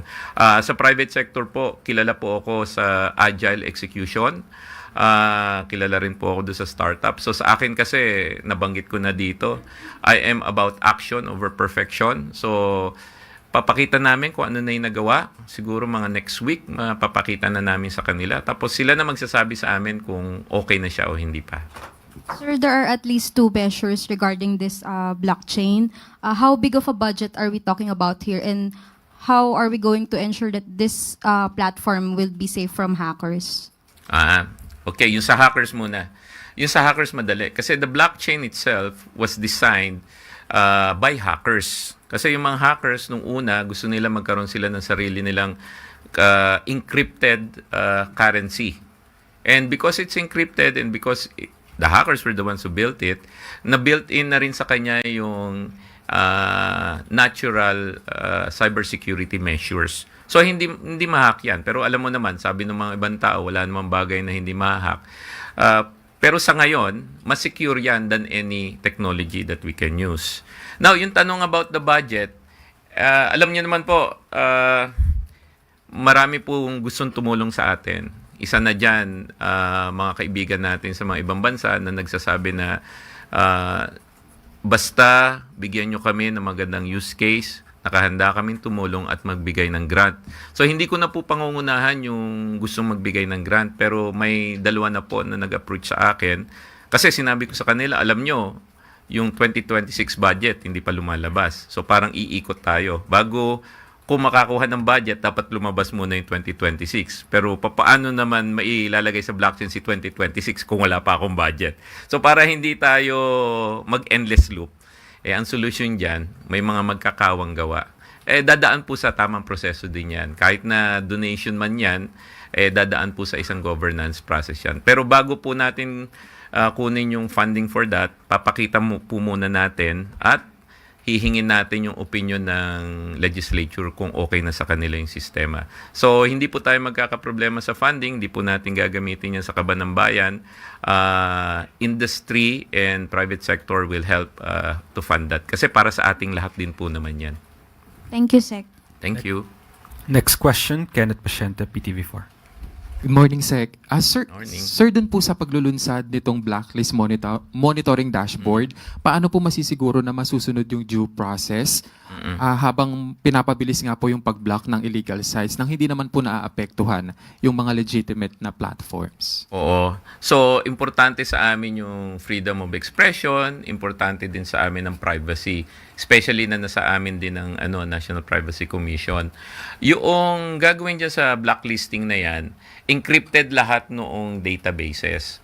Ma-access lang namin siya pag meron ng probable cause. Ang ginawa po naman ng CICC, DICT, tsaka Telco and NTC, in-automate lang natin yung proseso. Kasi dati, pag merong nagreklamo sa amin, paper-based, kailangan magsulat ka ng memo. Yung memo, lilipat ng mga 3 ahensya bago pumunta sa Telco para ma-take down o in-automate lang po natin yan. So, wala po tayong babaguhin doon sa substantive requirements of the law to protect the rights of the people. Pabibilisin lang po natin. Sir, on other matter lang, sir, na-take down na po sa TikTok yung video ni Representative Kiko Barzaga calling for the resignation of President Marcos Jr. Pero sa Facebook po ay nandun pa rin. Ano po yung magiging hakbang po ng DICT rito? Okay, tama-tama, no? Yung mga toxic content na in clear violation of our laws and in clear violation of their own community standards, sabi ko nga sa kanila, sa mga platform, kung responsableng platform kayo, i-enforce nyo na, i-take down nyo na yan. Dahil alam nyo namang nakakasama yan. Pero we took it one step forward. Nagpadala po ng talagang request si PNP and in-outline nila yung legal basis for taking it down. Hindi ko na po pangungunahin mga abogado pero nakalagay naman doon yung basis to take it down. Si TikTok po, acknowledge ko, nagsabi si TikTok they will follow, they will comply. Kasi nga pagka duly authorized authority na nagsabi sa kanila na violation yan, sunod sila. And just to be clear about it, mabilis naman po si TikTok. Si Facebook po ang medyo may challenge tayo. Kasi hirap pong magdesisyon wala yung desisyon dito sa Philippines eh. Pinapasa nila sa Singapore. Si Singapore, hindi ko na po alam kung saan nila pinapasa. Singapore office po ni Meta and somewhere else. So, mahirap po. Nung lumabas po yung content na yon, kinol na namin yung attention ng mga platform. In-acknowledge nila na may problema. Pero, we just have to go through the process. So, we went through the process. We asked the lawyers of PNP to write and study it para malaman nyo lang po na may due process talaga yan. And nung nagbigay na ng legal opinion ng PNP na talagang it's a violation of our laws, tinake down naman ng isang platform kaagad. Up to this point po ng press briefing, hindi pa ako nakakakuha ng confirmation from Facebook kung kailan nila ite-take down. Pero na-acknowledge na nila na natanggap na nila yung letter natin. Ano po yan? Nung weekend pa po kami nag-uusap. Kaya po yung Kongreso at Senado nagsusulong ng legislation na dapat i-require ang mga social media platforms na maging regulated sa Pilipinas. Unfair naman po kasi dahil kayo po, journalist. May ethical standards po kayo. At the same time, marami kayong batas na dapat tuparin bago kayo mag-provide ng salitain nyo. Dahil you are the guardians of truth. Yung platform na malaki yung reach, bakit wala namang standards? At saka, tayo, totoo lang sa totoo, hindi po fake news. Kumikita po kasi sila dyan eh. Kumikita sila sa bawat click, sa bawat views, sa bawat share. So sa akin, unfair naman yun. Wala namang problema kumita. Pero wag naman yung makakasakit na, di ba? So I will continue to coordinate with them. And again, lilinawin po natin, we respect free speech and the right of people to express their opinions. Pero pag nag-violate na po ng batas at nagsabi na ang mga law enforcement na violation na po yan, dapat naman, the least they can do is to comply po. Thank you. Next question, Tina Maralit, Manila Times. Sir, good afternoon. Kanina po, sir, nabanggit niyo yung sa financial scams. So, what campaign or initiative does the DICT have to address this? Kasi po, karaniwan pong nangyayari yung text or scam messages pati po sa email and messaging apps. Parang lumalabas po mga official channels din po ng telcos and financial institutions ang lumalabas. Oo. Ay, Tina, ang ganda ng tanong na yan. And you're giving me an opportunity to educate the public, no? Alam nyo po, yung kampanya po ni DICT na i-eliminate yung 3G at saka 2G ay para po maprotektahan yung taong bayan sa mga scam. Kasi ang 2G and 3G signal po, hindi na po secure yung mga yan. Ang kagandahan naman, yung tatlong telco po nagsabi, dapat wala na silang 3G. And hinihintay na lang ni NTC yung confirmation na wala na silang 3G. Meron pa lang naiiwan na 2G. Ngayon yung 2G hindi re-secure. Ang problema po, yung ibang MPOS, mobile POS na ginagamit natin sa mga mall, bantayan nyo po, kapag 2G ang ginagamit nilang connectivity, delikado po yun. Mag-ingat-ingat po kayo. Kasi yun po yung na i-intercept yung signal ng mga tinatawag natin na stinger o kaya IMSI catcher. Yung IMSI catcher po, o kaya stinger, parang cell site na naka-backpack. Kasya lang sa isang backpack o kaya sa isang maleta. Ito po, sinasagap yung signal ng 2G at saka 3G. Tapos akala nyo, ang nagme-message sa inyo, yung bangko o gobyerno, pero hindi pala, na-change na nila, nagpapanggap lang sila.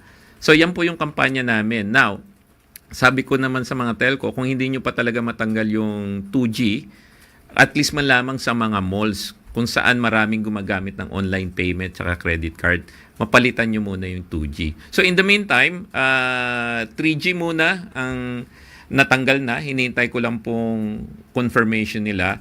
Yung 2G naman is pagplaplanuhan natin. Kasi marami po rin tayong mga kababayan, mga 10 million pa rin yan. Karamihan gumagamit pa rin sa mga remote areas. Doon sa remote areas, walang problema. Wala namang credit card o kasi gida nga, walang credit card, online payment. Ang problema po kapag yung 2G ay ginagamit sa mga malls at saka sa Metro Manila. Isa po yan. Pangalawa po yung Global Anti-Scam Alliance. Yan, nagdo-double down na po kami mga telco kasi naghahanda po kami sa Pasko. Ang sabi nga ni Presidente, etong Christmas na to, sana naman lahat ng magtra-transact sa digital infrastructure safe and mawawala na ng scam.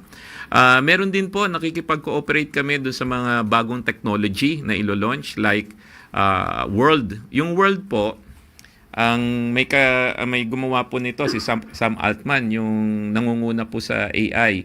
Ito po yung kukunan yung retinal scan nyo ng mata.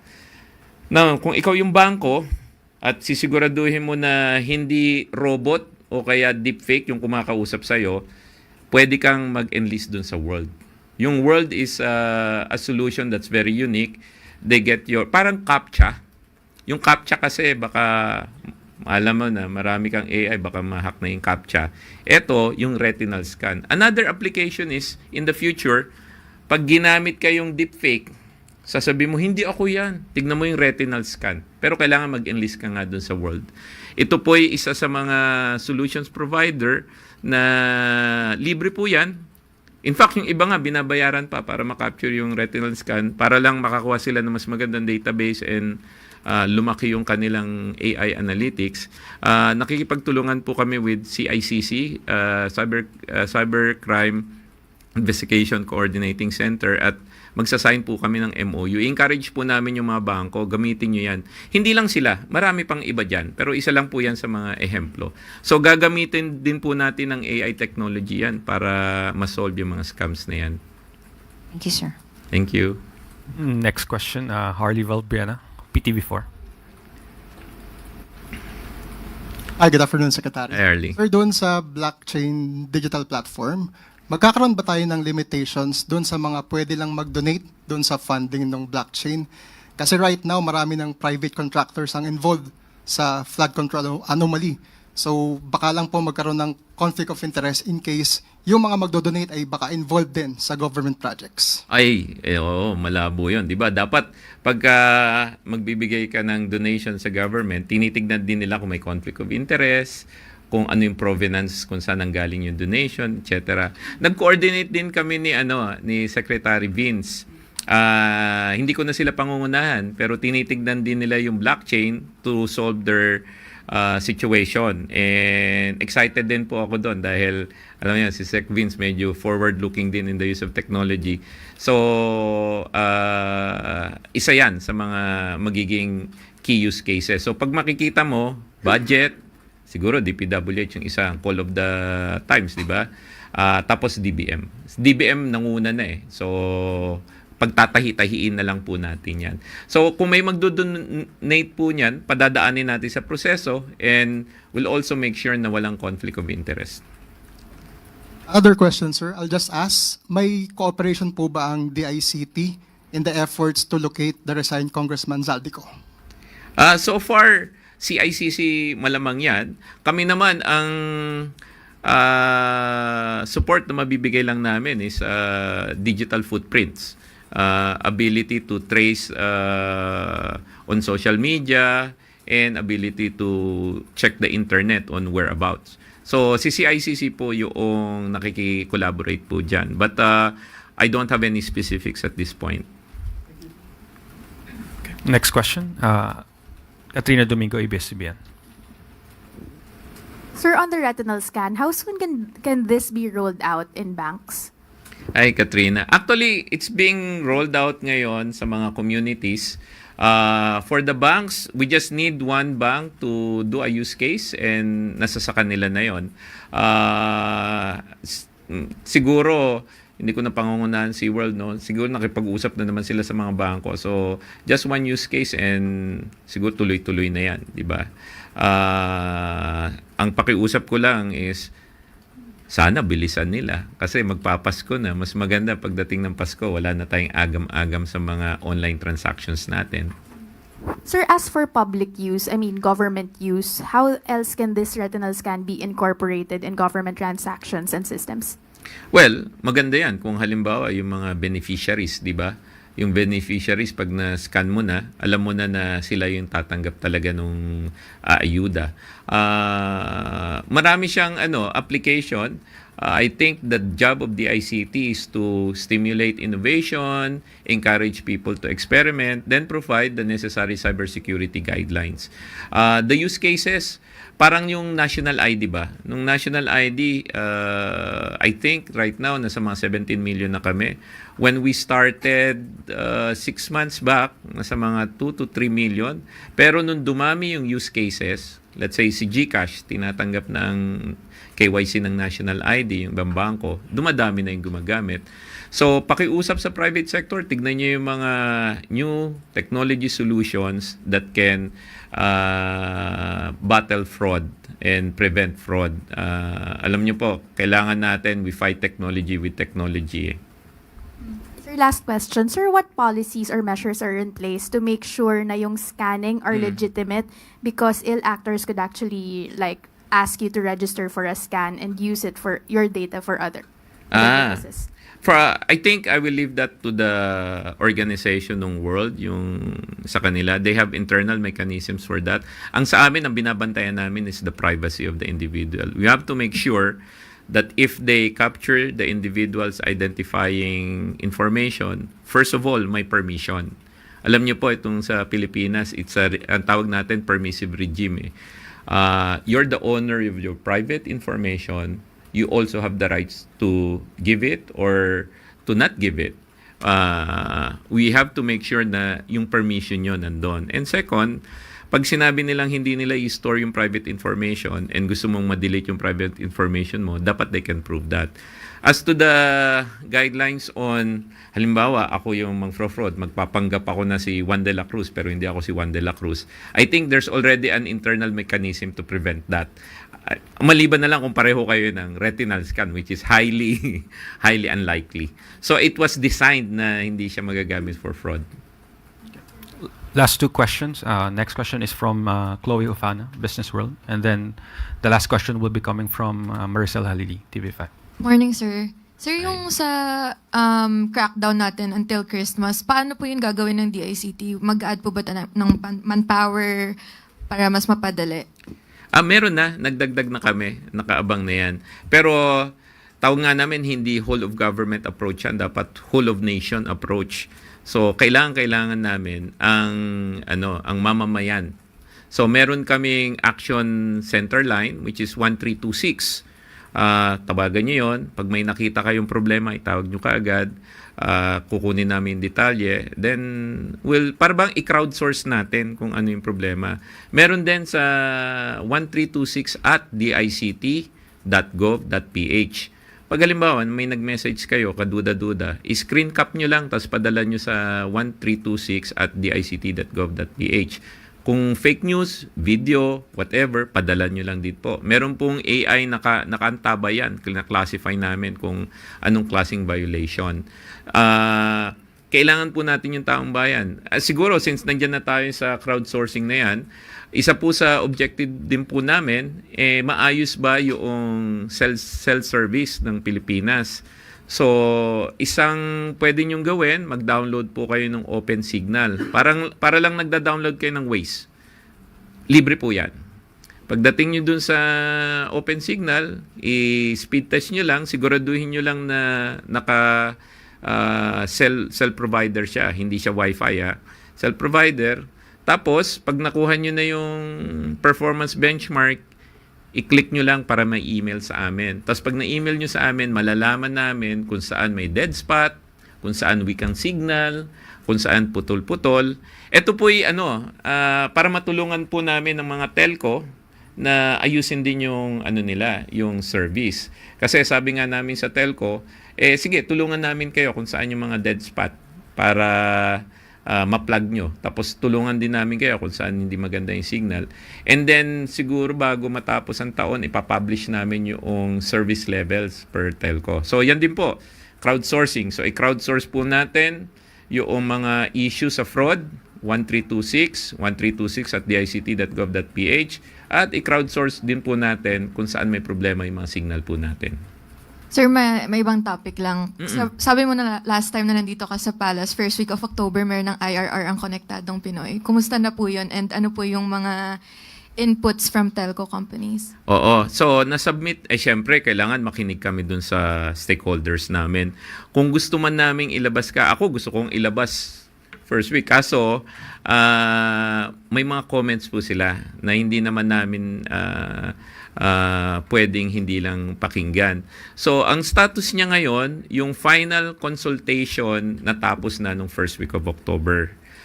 Yung publication will happen at the earliest next week. So, publication will take about 15 days. Hindi matatapos tong buwan na to, in effect na po yung batas. Pagpasensya na po kung medyo umusod ng konti, kailangan lang namin masigurado na napakinggan po natin lahat. Kasi ang gusto nga ni Presidente, ang utos niya, make sure na Konektadong Pinoy improves the services for everybody in the Philippines. At the same time, yung mga existing stakeholders natin ng mga telco, napakinggan and fair po yung treatment din sa kanila. Last question, Maricel Halili, TV5. Magandang umaga po, Secretary. Sir, going back lang dun sa connectivity natin during calamities, how long will it take for us to fix the fiber optic cable, yung sinasabi po ninyo na dapat ibaon na ng mga telcos? And do we have priority areas for that? Yes, magandang question, Maricel. So, ganito, we're making it very systematic, no? Doon sa mga areas ngayon na hindi pa na-retrench. Kasi dapat i-trench mo yan eh. Ang magaling po dyan I'll acknowledge yung mga telco, PLDT tsaka Converge. Magaling sila mag-trenching. Siguro abot po yan ng mga bago matapos yung administrasyon ni Pangulo. Pero matagal na pong ambisyon natin yan na ibaon. Kasi pangit nga na parang sampayan, di ba? Dapat ibaon na. Para resilient yan sa earthquake, resilient na sa baha, resilient na sa high winds. Yung immediate po na ginagawa sa Masbate and Cebu, inaayos pa lang muna kasi nasa power lines pa rin. And feeling namin ang uunahin namin na i-trench, siguro magsisimula kami kung saan na tapos na yung National Fiber Backbone. So susuyurin namin norte, pababa. Ang isa po sa mga balak namin gawin is sa Region 1. Kasi doon po unang nag-activate yung National Fiber Backbone. Para magkaroon po kayo ng idea, methodical yung ginagawa natin. Tinatapos muna ni DICT yung National Fiber Backbone. Minamadali po natin yan. Matatapos na po yan hanggang Mindanao by end of next year. Tapos, gagawin natin yung middle mile. Yung middle mile po, yan yung mga nasa poste. Yan yung ibabaon natin. Kasi yung National Fiber Backbone, nandun yan doon sa mga power pylons eh. So, kahit na mag-earthquake yan, kahit na high winds, etc., hindi yan babagsak. Ang bumabagsak is yung yung middle mile. So, pagsisimulan natin sa norte, pababa, i-middle mile na natin, ibabaon. Medyo right now, ginagawa na po natin ng plano. Marami na po tayong mga talubhasa from international organizations that will put the plan together, including the financing package po, para maibaon na. So, bago matapos ang termino ng Presidente, siguro bandang Luzon, medyo nabaon na. Tapos, i-execute na lang hanggang Mindanao yung pagbabaon. Thank you. At saka yun, mas maganda yung view, 'di ba? Pag wala ka ng posting nakikita, 'di ba? Hindi na sampayan. Mas lalago yung mga puno. That is the last question. Yusek Claire. Thank you. Thank you very much, Sec Henry. Paano nga po nila ulit ma-download itong e-book na to? Punta lang po kayo dun sa DICT website, dicd.gov.ph. May instructions po doon. I-click nyo lang, and again, it's the electronic version, PDF, and feel free to share it. Pag na-download nyo, i-share nyo lang ng i-share. Wala po. Kinausap na po namin yung mga authors for the copyright. They're very willing to share it po. Kasi nga, this is the call of the times. If we can use technology to finally put an end to corruption, matutuldukan na po natin. And maganda rin, the more people having knowledge about what we're doing in the ICT, the better din po sa amin yan. Maagang pamasko ng Pangulo. Maagang pamasko ng Pangulo, libreng knowledge base on blockchain. Thank you po, Sec Henry. Thank you, Yusek Claire. Maraming salamat po sa inyong lahat.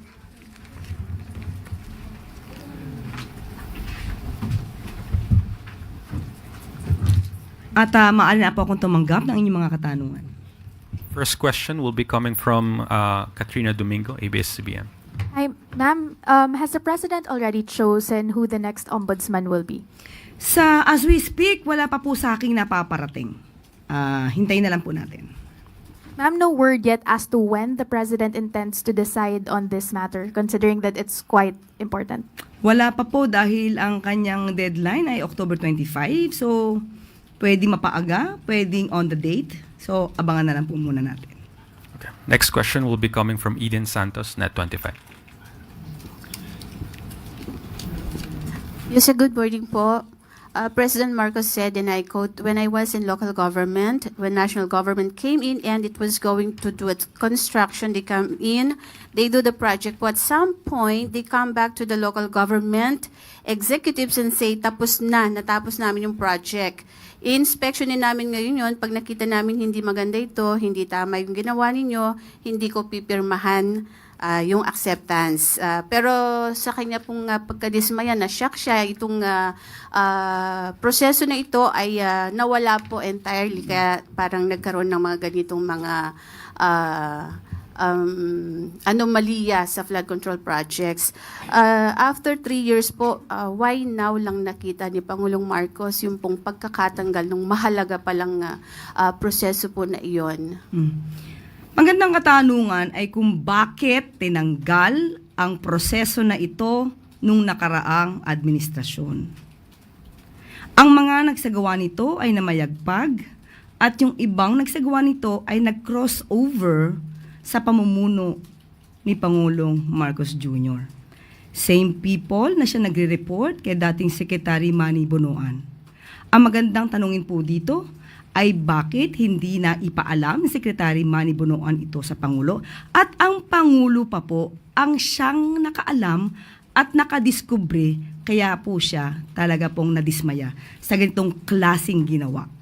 So matagal na po ito at kung hindi pa po nadiskubre ng Pangulo, baka hanggang ngayon ay namamayagpag pa po sila. Isa lang pong follow-up. Isa pang question. Sabi po ni BP Sara, wala raw sinseridad sa pag-iimbestiga sa flood control projects. Hinayaan lang nilang, parang pinapakita lang nila na kunwari may ginagawa po sila. Any comment po from the palace? May ginawa na po ba? Ang nagtapatanong niyan at nagkomento niyan. Magtrabaho po muna sila.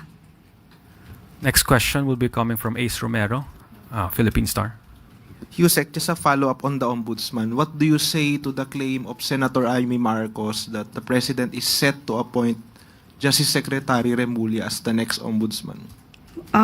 Tingnan po muna natin. Huwag muna pong pangunahan ang Pangulo. Marami pong pagpipilian. 7 po ang nasa shortlist. Wag pong pamunahan ni Secretary Amy. So any timeline as to when the new Ombudsman will be appointed? Akin po sinabi kanina hanggang October 25 pa po at tatignan po natin kung mapapaaga o on the date po niya masasabi kung sino po yung napiling ombudsman. So by October 25 or earlier? Pwede pong earlier. Pwedeng on the date. Okay, thank you po. Reminding everyone of our one question, one follow-up. Next question, Ana Felicia Bajo, GMA News Online. Ma'am, may we know the reaction of the President on the revelation of AFP Chief General Browner that there were some retired officials who urged the military to withdraw the support from the Marcos administration? Matagal na po niya itong nalaman, kahit naman po before pa September 21 ay mayroong mga maliliit na grupo na nagsasuggest ng ganito. Pero according nga po kay General Browner at General Narteza, ay mananatili po silang loyal sa konstitusyon at sa chain of command. So walang dapat pong ipag-alala ang taong bayan patungkol po dito. So, ma'am, si President po hindi naman po siya bothered or worried sa mga ganitong information na lumabas? Kinikilala niya po ang kagalingan ng AFP at PNP at ang lahat ng kasundaluhan at kapulisan natin. At tiwala po sila na gagawin nila ang dapat at nararapat. Ma'am, last na lang. Does the palace sees this as an act of sedition po or treason from those groups? Aaralin po kung ano po mismo ang naganap na dito. Para kung meron mo pong dapat na managot ay siguro po dapat makasuhan. Thank you, ma'am. Next question will be from Tuesday New, DZBB.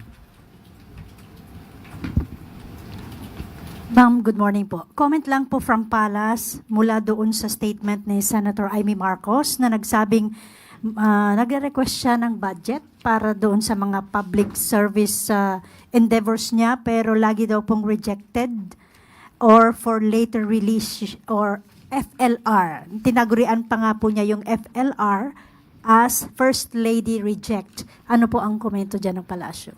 Unang-una po, sana po pigilan nila, lalo-lalo na yung mga public servants, pigilan nila magbigay ng insinuation nang wala naman pong ebidensya. Kasi ang mga insinuation na ito na walang ebidensya, nakakasira lamang po sa nagiging trabaho po ng gobyerno. Unang-una po, kung sinabi po niya na siya ay nag-re-request, inaamin po ba niya na may insertion? Na siya ngayon na gusto niya sanang iparelease. So yan po ang una nating katanungan. Pangalawa, nakausap po natin ang DBM at sinasabi po nila na pagka po ang budget ay nagmula sa NEP, ito po ay may comprehensive release. So malamang po ito ay congressional insertion, yung sinasabi po ni Senator Amy. At may pinag-utos po kasi ang Pangulo para po maingatan ang budget.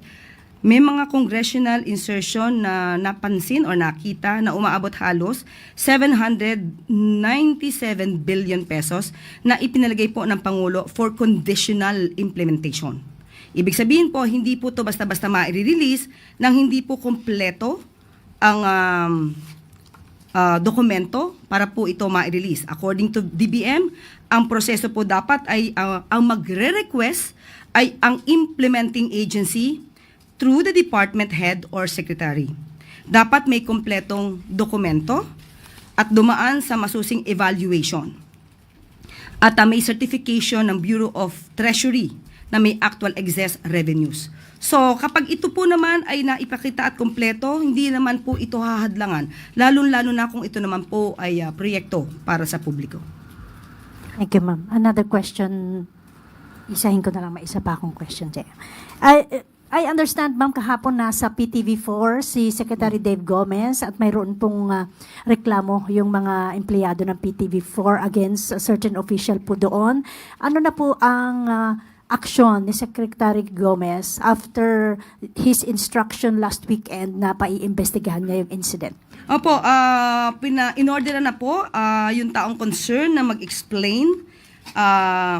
Notice to explain na po at ngayon po yung deadline, binigyan po siya ng 72 hours to explain at kapag ka po naisumite na po ang mga kasagutan, maaari na po ang management na sila po ang magbigay ng solusyon or decision on this matter. Next question, Maricel Halili, TV5. Good morning po, Yusek. A month ago, or just a month after the change in leadership in the Senate, there's another talk that there might be another change in Senate leadership.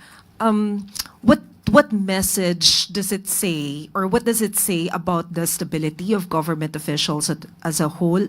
Do you find this concerning? How concerning is this? According to Senate President Tito Soto, stable naman po ang nangyayari sa Senado at nag-express lamang po sila ng kanilang mga damdamin at karapatan naman po nilang pumili kung sino yung nararapat na maging leader or mamuno sa kanila.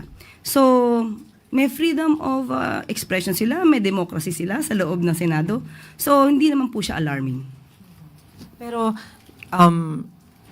kung sakali na magkaroon po ng panibagong pagbabago, how will it affect particularly the legislative agenda of the executive, of the administration?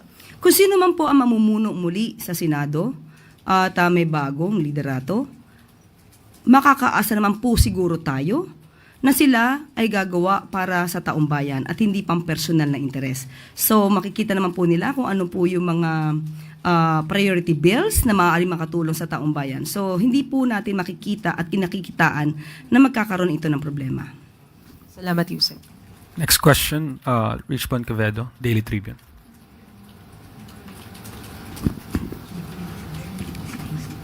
Hi, Yusek. Good afternoon po.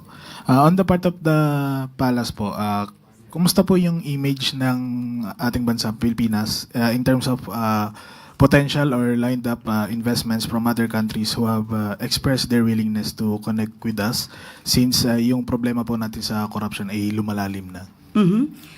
Definitely po, kahit papano po ay magkakaroon ito ng epekto, but marami po sa mga investigador, investors, na mas gugustuhin po nila na ang gobyerno ay lumalaban sa korupsyon. Mas gugustuhin nila na ipinaglalaban ng gobyerno ang karapatan ng taong bayan. So with that, mas mananatili siguro ang tiwala nila sa Pilipinas para dito mag-invest. Thank you, Yusek. Last 3 question. Next question is from Ann Soberano, Bombo Radio. Yusek, good afternoon. Just a reaction lang from the Malacanang.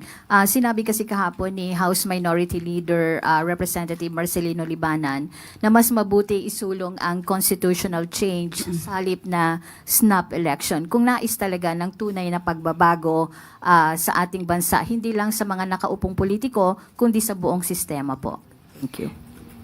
Ang Pangulo po ay hindi po sa ngayon na aayon o sumasang-ayon para sa isang constitutional change. Marami pong paraan para po marisolba ang ganitong klaseng korupsyon. Marami na pong batas na maaaring gamitin kung susunod lamang ang mga public officials natin. Hindi po yung katulad na nangyari na may batas pero sinatabi o sinet aside. Kaya po tuloy, hindi na po nagto-turn over ang DPWH sa mga local government units. Matatandaan po natin, merong batas at yan nga po ang ikinadismaya ng Pangulo. Bakit hindi na nagto-turn over sa LGUs? Bakit? Dahil tinanggal nung nakaraang administrasyon. Marami ng batas. So dapat na lamang po ito ay enforce, i-implement, sundin ng ating mga public servants at public officials. Hindi po siguro nararapat sa ngayon ang constitutional change. Ang kailangan ay change of attitude ng mga officers at change of heart. Maging maka-Pilipino, maging makabayan. Last na lang po isang follow-up, Yusek. Yung sa pahayag naman ni Senator Alan Peter Cayetano na resign all at magdaos ng snap election. Nabanggit na po natin kahapon ang ating mensahe dyan. Binanggit muna natin na ito ay isang wishful thinking lamang, malamang, ni Senator Alan Cayetano.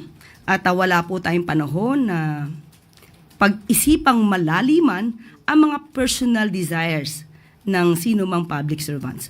Abala po ang Pangulo sa pagtatrabaho, abala sa pagtulong sa mga nasalanta ng lindol at bagyo. So wala pong oras ang Pangulo sa ganitong klaseng pamumulitika. Salamat, Yusek. Next question, Chloe Hufana, Business World. Good afternoon, Yusek. Agriculture Secretary Kiko Laurel said the plan to open a 1-month import window in January and extend the import ban through 2025 is more or less approved by the President. Could you clarify what specific directives or policies has the President formally approved to operationalize this plan? Opo, nakausap po natin si Secretary Balisacan at sa ngayon po ay inaaral po ito, ini-evaluate at magkakaroon po ng recommendation. Siguro by next week, tingnan po natin kung meron pong recommendation ang DepDev. Thank you. Last question, Ace Romero, Philippine Star. Undersecretary, just a reaction on the CBCP statement. They want the government, including Malacanang and the Congress, to uphold the integrity of the investigations of the ICI and the Senate on the flood control mess. And I quote, the CBCP says, any move to change Senate leadership or redirect investigations now would only heighten public suspicion of a cover-up, and the bishops also strongly oppose any attempt to preempt or derail the investigation through backroom deals, leadership takeovers, or selective justice. Unang-una po, ginawa po ng Pangulo ang ICI para po magkaroon ng independent na investigasyon. Malawakan, pero independent po na komisyon na mag-iimbestiga sa mga maanumalyang flood control projects at sa mga infrastructure. Hindi po ninanais ng Pangulo na magkaroon ng cover-up dito. Yan po ang ayaw ng Pangulo, magkaroon ng cover-up. Kung ano po ang magiging desisyon ng Senado sa kanilang pag-iimbestiga, hindi na po ito saklaw ng Pangulo. So, sa ICI po, alam po natin na ito ay magiging open sa lahat. Hindi lang po natin alam kung ano yung magiging proseso, pero hindi naman po nila itatago kung ano man po ang kanila naimbestigahan. But does the palace share the bishop's view that any move to change Senate leadership or redirect investigations would heighten public suspicion of a cover-up? Hindi po natin alam kung ano po ang gagawin po na proseso ng Senado dahil nasa kanila po yan. Pero hindi naman po ibig sabihin na kapag ka po hindi sila nag-imbestiga, ibibigay lang po sa ICI. Hindi lang po nangangahulugan na magkakaroon na ng cover-up po dito. Muli, hindi po tayo makikialam sa ICI. May independence po ang ICI, pati po sa Senado. Thank you po. That is the last question, Yusek. Thank you. Sorry, unrelated. Okay. But, Ma'am, nabanggit po yung word na cover-up, tsaka yung suspicion ng public.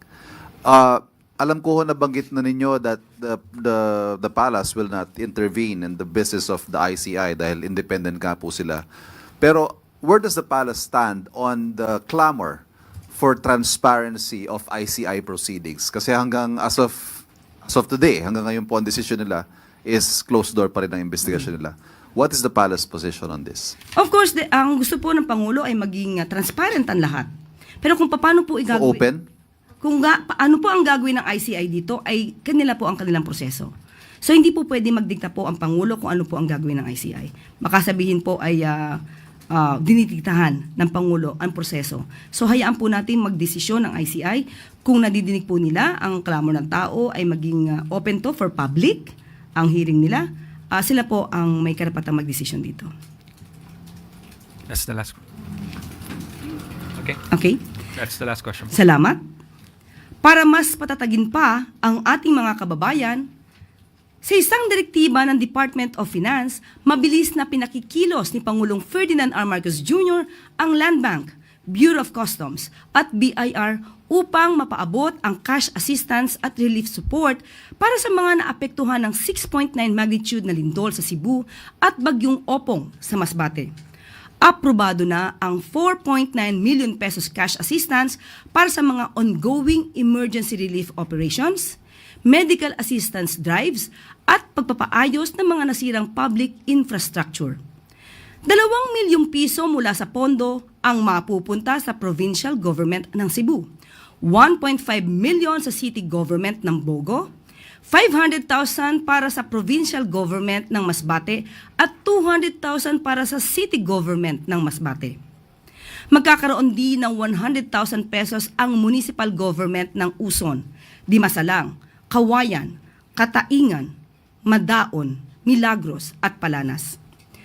Bukod sa cash assistance, sinisigurado rin ng pamunuan ng Land Bank na mapanatiling operational at accessible ang mga ATM sa lugar para malayang makapag-withdraw ng pera ang mga residente.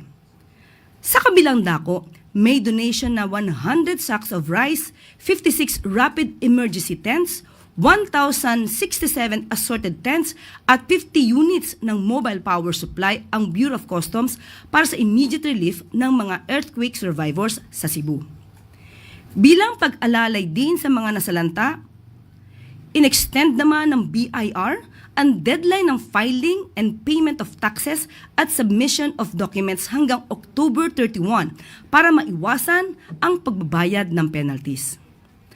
Ang mga hakbang na ito ay parte ng whole-of-government approach ng administrasyon ni Pangulong Marcos Jr. upang siguruhing lahat ng pangangailangan ng mga apektadong komunidad ay napupunan.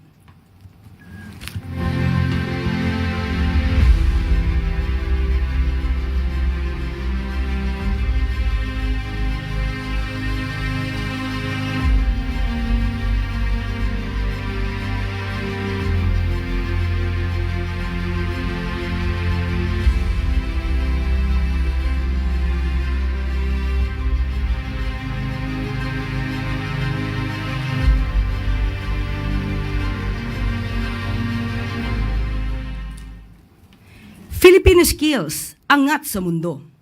Bilang pagpupugay sa kanilang kontribusyon sa skills standard sa bansa, pinarangalan ni Pangulong Ferdinand R. Marcos Jr. ang mga nagwagi sa 14th World Skills Association of Southeast Asian Nations kaninang umaga sa Malacanang Palace. Namahagi ang Pangulo ng tig 100,000 pesos sa bawat gold medalist, 80,000 pesos sa silver medalist at 60,000 pesos sa mga nag-uwi ng bronze medals at 50,000 pesos sa may Medallion of Excellence. Sa ginanap na 14th World Skills Asia noong August 21 to 31, ngayong taon sa World Trade Center at Philippine Trade Center sa Pasay City, nasungkit ng Pilipinas ang 10 gold medals, 7 silver medals at 8 bronze medals. Nakakuha rin ang Pilipinas ng 5 Medallion of Excellence. Sa kabuuan, umabot sa 30 medals ang nasungkit ng Pilipinas mula sa patimpalak. Patunay sa panibagong milestone ng bansa sa World Skills Asian history. Ang World Skills Competition ay isang patimpalak na nagpapakita sa skills at talent ng mga young professionals na may layuning i-promote ang world-class standards, innovation at excellence sa technological or rather technical vocational education at training. Dahil basta Pinoy, winner! Congratulations po sa inyo. At bago po tayo magtapos, good news para sa ating mga good news spreader na grades 10, 11, and 12. Para sa inyo po ito. Panoorin po natin ang video. Ang kabataan ang tinig ng kinabukasan. Kaya inulunsad ang Sa Totoo Lang, a Digital Storytelling Challenge upang bigyan ng pagkakataon ang mga estudyante na manindigan para sa katotohanan at ipakita ang pagmamahal sa bayan. Kung ikaw ay isang grade 10 to 12 student mula sa public o private school dito sa Pilipinas, para sa ito. Narito ang mga dapat gawin. Gumawa ng 90-second video tungkol sa programa ng Pangulo at epekto nito sa inyong komunidad. O kaya naman ay suriin at itama ang fake news na nakita sa social media. I-upload ang entry bilang TikTok, Facebook o Instagram Reel o YouTube Shorts sa official Google Form. May 3 exciting awards bawat buwan. Pinaka-pinag-usapang award para sa entry na nag-viral at umani ng pinakamaraming views. Pinakamakahulugang award para sa entry na nagbigay inspirasyon at tumatak sa damdamin ng bawat manonood. Tagasuri ng Katotohanan Award para sa entry na nagpapakita ng mapanuring paraan para labanan ang fake news. Bawat buwan, isang winner per category ang mananalo ng tablet at certificate. Kaya ano pang hinihintay mo? Spread the good news, stand for the truth. Sali na! At dito na po nagtatapos ang ating press briefing. Magandang araw para sa bagong Pilipinas.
Ladies and gentlemen, the Palace Press Officer, Undersecretary Claire Castro.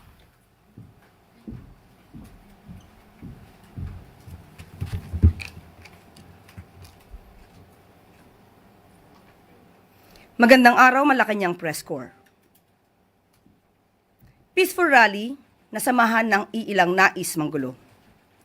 Mananagot ang lahat. Yan ang nais ni Pangulong Ferdinand R. Marcos Jr. sa lahat ng sinumang gumamit ng karahasan sa naganap na peaceful rally noong linggo. Bilang isang public servant, pinakinggan ni Pangulong Marcos Jr. ang sigaw ng taumbayan. Managot ang lahat ng sangkot. Kaisa ng taumbayan si President Marcos Jr. laban sa korupsyon. Ang Pangulo mismo ang nagpasimula upang maimbestigahan ang maanumalyang flood control projects. Magpapatuloy din ang Pangulo sa naumpisahan na ito at sa tulong ng taumbayan na magiging matapang sa pagbunyag ng katotohanan, ang pang-aabuso sa kaban ng bayan ay mailalantad at malalabanan. Ang Pangulong Marcos Jr. ay handang tumugon sa hiling ng taumbayan kaya't nirespeto at patuloy na nirespeto ng Pangulo ang karapatang pantao. Hindi siya naging hadlang sa malaking protesta. Naglahad ng galit ang tao laban sa korupsyon. Ngunit, kinukondena ng administrasyong ito at ng Pangulo ang paggamit ng mga kabataan na gawing mga tulisan ng mga grupong itinatago ang mukha sa likod ng itim na maskara. Team itim kung maituturing. Hindi sila rallyista na may lehitimong adhikain laban sa korupsyon, kundi gumawa lang ng kaharasan, magnakaw, manunog, at manira. Hindi kayo makakalagpas sa kamay ng batas at ang mga tao sa inyong likuran na gumamit sa inyo. Mga gahaman sa kapangyarihan. Hindi kayo dapat paligtasin. Hustisya ang uusig sa inyo. Sa ilang gumamit ng foul language, nirerespeto ang inyong karapatang magpahayag. Pero may responsibilidad din kayong maging magandang ehemplo, lalo na sa kabataan. Ipinaglalaban natin ang tama. Idaan natin sa paraang tama.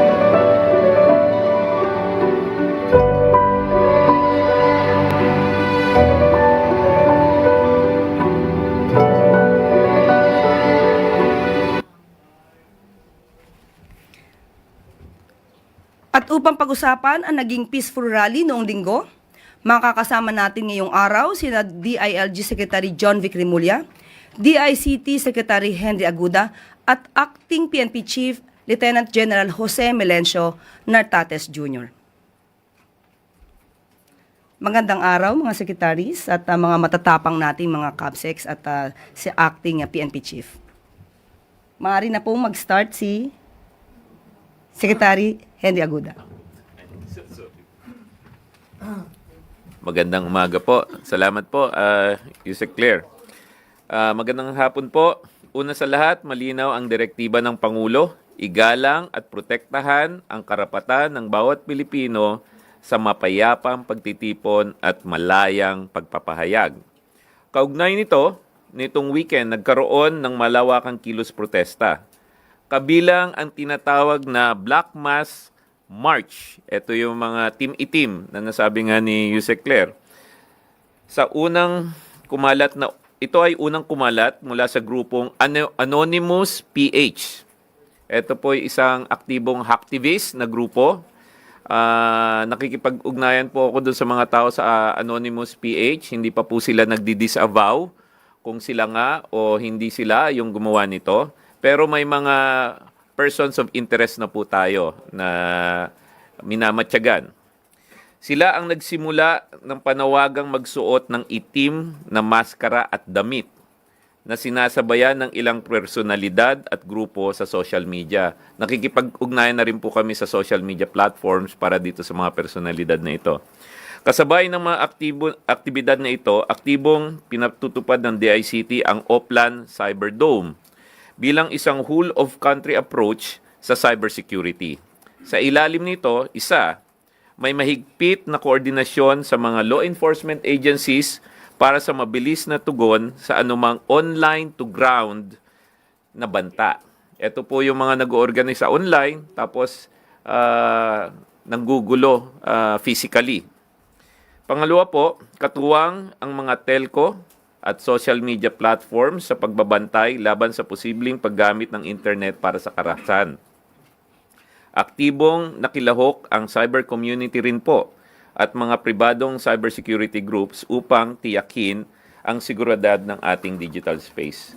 Nakapag-ugnayan din tayo sa mga pangunahing pribadong korporasyon po, sa bangko, sa enerhiya, sa tubig, transportasyon, at lahat po ng kanilang cybersecurity organization na teams ay nakilahok naman po na protektahan ng cyberspace.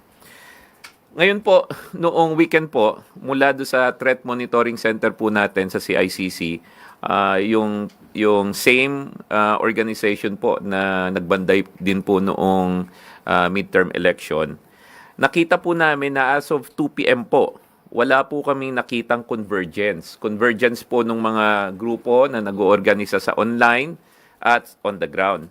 Nanatili pong mapayapa ang mga rally at walang na italagang ground to online convergence. Subalit po, may naitala po kami, 19 na website ng gobyerno ang naka-experience po ng defacement. Ibig sabihin po, kinuha yung website, binago, pero mabilis naman pong nakapag-react ang mga government agencies po. Para po mailagay natin sa perspective yung 19. Yung 19 po out of almost 60,000 apps and website ng bansa. So, maliit lang po yung naging epekto nito. Walang naitalang matagumpay na cyber breach din po mula sa overseas o tinatawag po nating nation-state actors. Ligtas at maayos ang lahat ng critical government systems.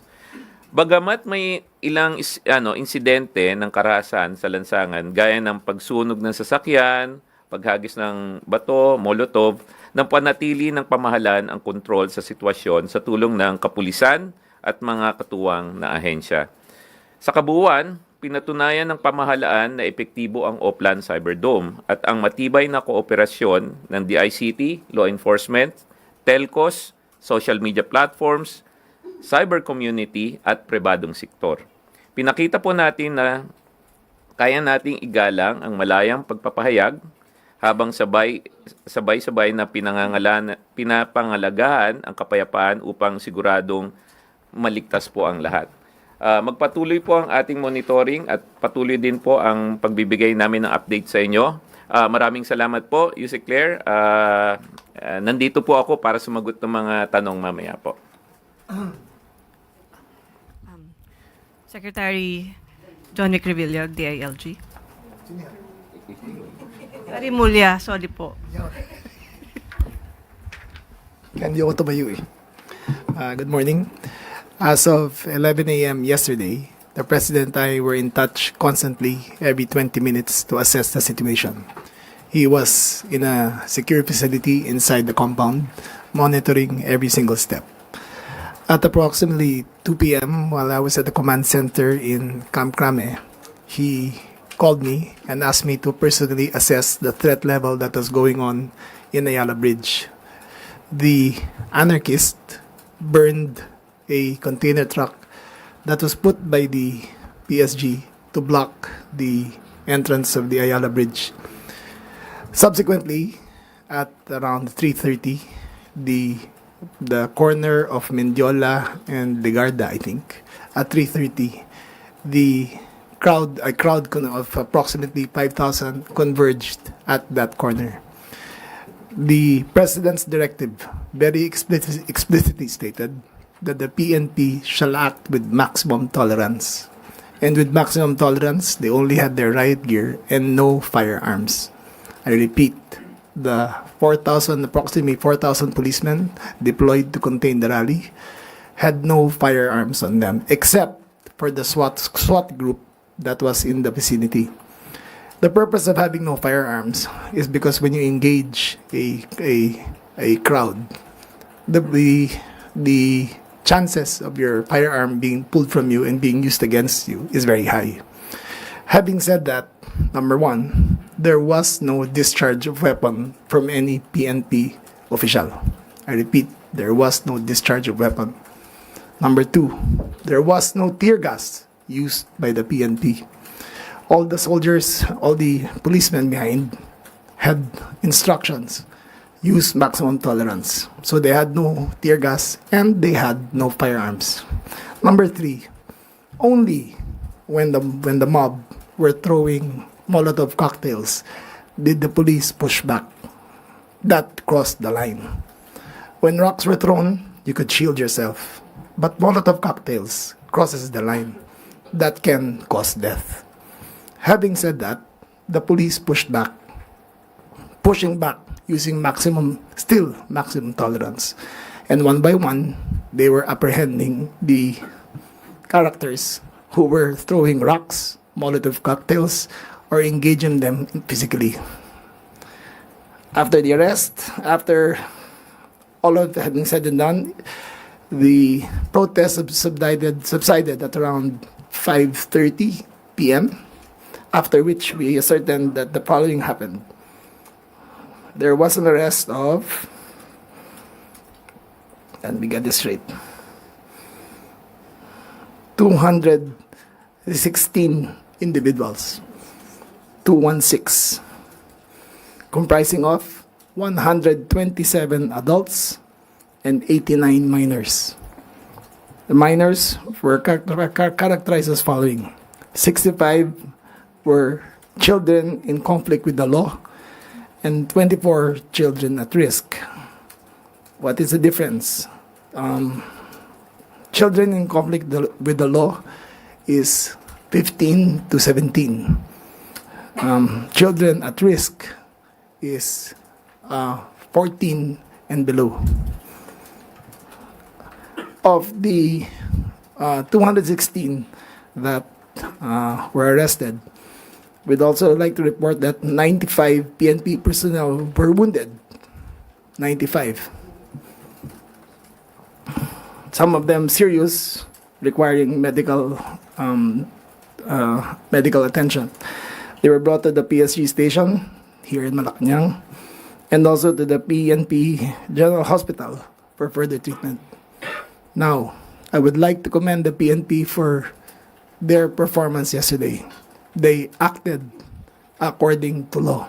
They acted according to instructions. I would like to debunk the rumors going around that someone died, that there was a death. There were 0 casualties. I repeat, there were 0 casualties. What is spreading around in social media is fake news. There were, however, people who got hurt. None of the protesters were seriously hurt. I repeat, none. By seriously, I mean that they would have to be hospitalized. The police got hurt more than the protesters. And that is something notable to everyone. Nakakaawa po ang mga pulis natin. Binuhusan ng tubig galing sa kanal. Binato ng hollow block. Binato ng Molotov cocktail. Nasusunog sa tabi nila. Pero ganun pa man, walang ginamit na dahas laban sa mga realista. Sayang naman ang efforts ng buong Pilipinas na nagprotesta. The 65 or so thousand that protested and aired their grievances, which the President duly respected their right to do so. Their right to grievance was marred by maybe a group of 1,000 hooligans who wanted nothing but to spread anarchy. The first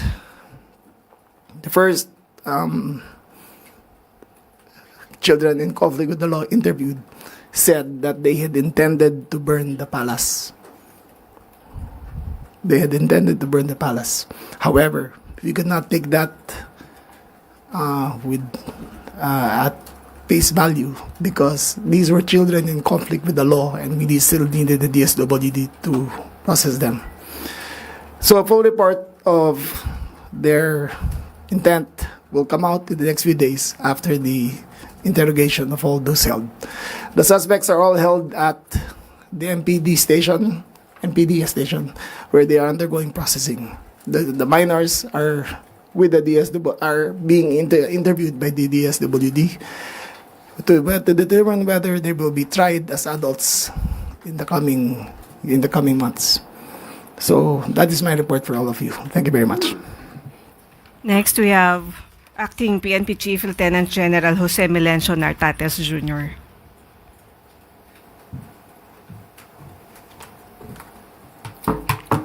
Magandang umaga po sa ating lahat, ang ating SILG Secretary, DICT, and our spokesperson. Magandang umaga, and our press from Malacanang. Okay. Sinabi na po ng ating butihing SILG John B. Cremulya ang pangyayari. Isa lang po ang masasabi ng Philippine National Police. Ang Philippine National Police ay naghanda sa ganitong aktibidades na idinaos coinciding with the 53rd anniversary of the Declaration of Martial Law. And with that preparation, we have utilized about 50,000 nationwide na kapulisan. Those half of it or half of those police were in Metro Manila. And not only the personnel were used, but the different resources of the Philippine National Police, the logistics and the finances that we need to secure this activity, particularly the protest rally of individuals and group. As a whole, it turned generally peaceful, attended by about 84,000 nationwide po yun na mga protesters, divided into several groups. In Metro Manila, there are 16 areas and in totality 130 plus areas po yun. And so those are the deployment and utilized resources of the Philippine National Police. And of course, we were supported by the different local government units. Napaka-importante po yan because of the equipment that needed, especially in responses that be needed, and especially in the contingencies na ginawa ng ating mga kapulisan, lalong-lalo na po ang ating National Capital Region and the 5 districts in Metro Manila. And with that, it is very unfortunate na meron nagkaroon po ng mga isolated incidents. That is particularly in Ayala Bridge and another 2 incident in Mindiola. That is when the group of protesters in Luneta ay pupunta po, supposed to be papuntang EDSA Shrine, where a group of marami po doon na rallyista, but they were stopped, of course, here in Malacanang area, particularly passing through Ayala Bridge and more particularly 2 incidents in Mindiola. In-ensure po natin ang deployment dito, lalong-lalo na this is the seat of power. Nandito po ang kanilang pinupunteriya, nandito po ang Malacanang area. And so, hindi po sila nagtagumpay sa kanilang pinayagan po natin silang makapasok sa Mindiola at a distance, but they have pushed their way going inside. And so with that violence, so unfortunate na nagkaroon ng violence, ng bato, and so forth, leading to arrest of a bunch of tignan natin terorista kung tawag doon, and or word ng ating butihing secretary, that breach the peace and order, especially kokonti lang sila, about they're monitored to be about 300. It is very unfair for the rallies particularly nandun sa Luneta and nandun sa ating EDSA Shrine and Power Monument na napakatahimik po at nagpapasalamat kami sa kanila in the cooperation and cleansing their ranks. The investigation will be a continuing one such that we will for sure the tracks of these 200 or 300, including the arrested personalities, whether they are minors and or of legal age, mapapailan po natin ang kaso. Certainly, they have left tracks. Sinabi na po ng ating DICT and working with the DICT at merong kapasidad din po ang Philippine National Police. Certainly, they have left tracks from the moment that they have committed this act during the actual rally up to the time that they were recruited for whatever purposes. Magandang umaga po. Mali na po tumanggap ng tanong. Maricel Halili, TV5. Secretary Remulla, tukoy na po ba natin kung anong grupo involved itong mga nahuli? Isang grupo lang ba sila? Magkakaiba? Hindi, scattered kasi again, as Secretary Aguda said, it started online. And then they used the black peace motive to assault the palace. Buti na lang na hindi sila pumunta sa People Power Monument at doon ng gulo. Kasi kung doon nangyari, mas marami masasaktan. Dito naman, kung Mendiola lang at mako-contain talaga ng PNP at PSG ang lahat yan. Pero what are the chances or tukoy ba natin kung sino yung mga posibleng nag-utos, especially dun sa minors, na mag-start ng violence? Wala pa po. DICT is working on it. They are ascertaining kung sino ang may-ari ng website, kung saan nanggagaling, and we'll know in the end. Habang nagda-tactical interrogation pa ang mga bata, malalaman natin kung ano talaga nangyari. Ano po yung plano nating isampang kaso, especially dun sa mga adults? We will, andyan yung arson, andyan yung grave physical injuries, and we can go as far as sedition. Yung statement lang nila na we intend to burn the palace, gusto namin sunugin palasyo, is a seditious act in itself. Salamat po. Tuesday New DCWB. Good morning to Secretary or Remulla or PNP Chief. Nabanggit niyo, Secretary, na zero casualty tayo from the protest yesterday. Yes. But today, sir, nag-confirm po si DOH and Assistant Secretary Albert Domingo. Mayroon daw po isang lalaki na matay because of the rally. Sinaksak daw po. So, paano natin yun? Ang information namin kahapon, doon sa site mismo, at during the altercation, there was no, wala kaming nakitang ganun. Kung may nasaksak man yan, hindi na galing sa PNP yan kasi walang kutsilyo ang PNP.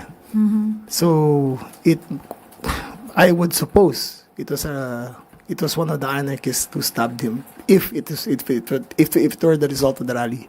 But during the rally itself, all the ambulances were there. We monitored where they went at wala kaming nakita na nasaksak. Alright. Follow up lang, sir. May nabanggit po si General Nartates kanina na parang tinitignan din po ninyo na as terrorist yung mga nagsagawa nung mararahas na aksyon kahapon, including yung burning of the van or yung sasakyan po dyan sa Ayala Bridge, and then yung pananakit sa mga police and other civilians. Can we call them terrorists, sir? O paano ba? Sasampahan din ba sila ng kasong terrorism?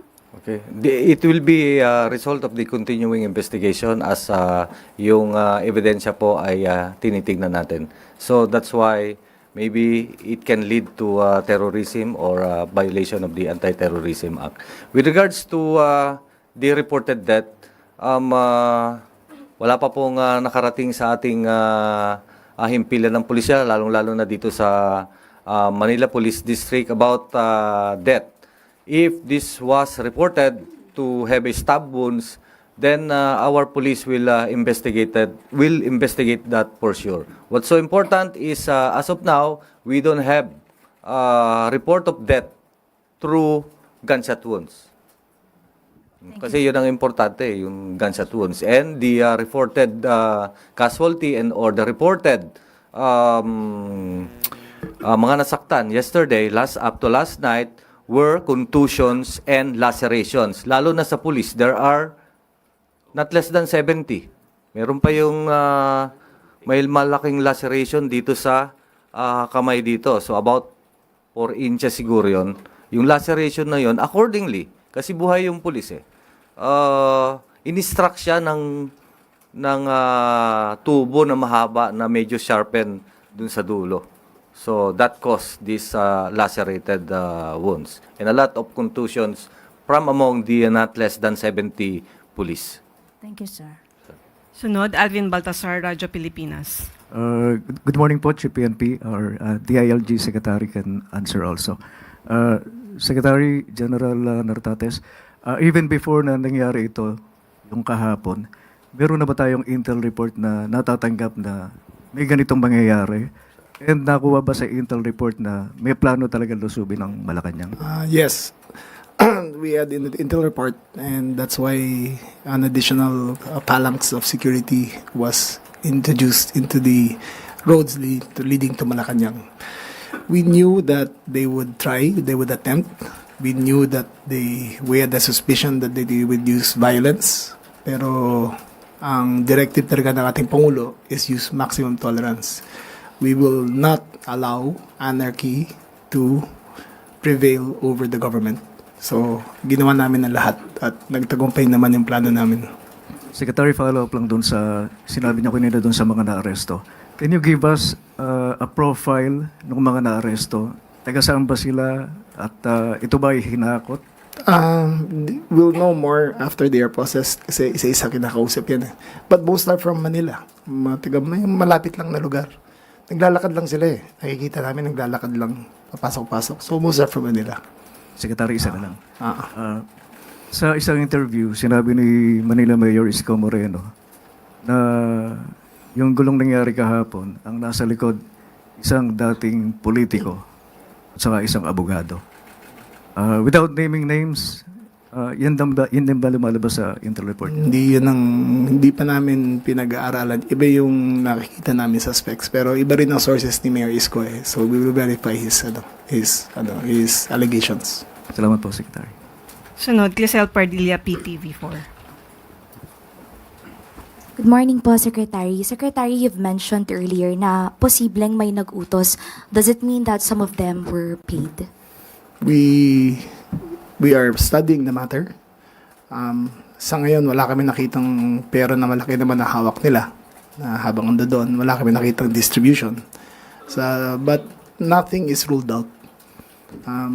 Na according to the chatter na nakikita namin, pinag-aaralan pa namin. Pero mayroon kaming isang narinig na rally doon sa Bonifacio Monument, sa Liwasang Bonifacio, na sinabi nung na may hawak na mic, sandali na lang, pupunta na tayo ng Mendiola, dalahin nyo na ng mga lighter nyo. So, that was a confirmation na they had intent to burn the palace. Kay Secretary Aguda, sir, ano-ano pong mga major websites ng government yung nahack at can you confirm na wala naman pong personal information ng ating mga kababayan yung nakuha? Thank you.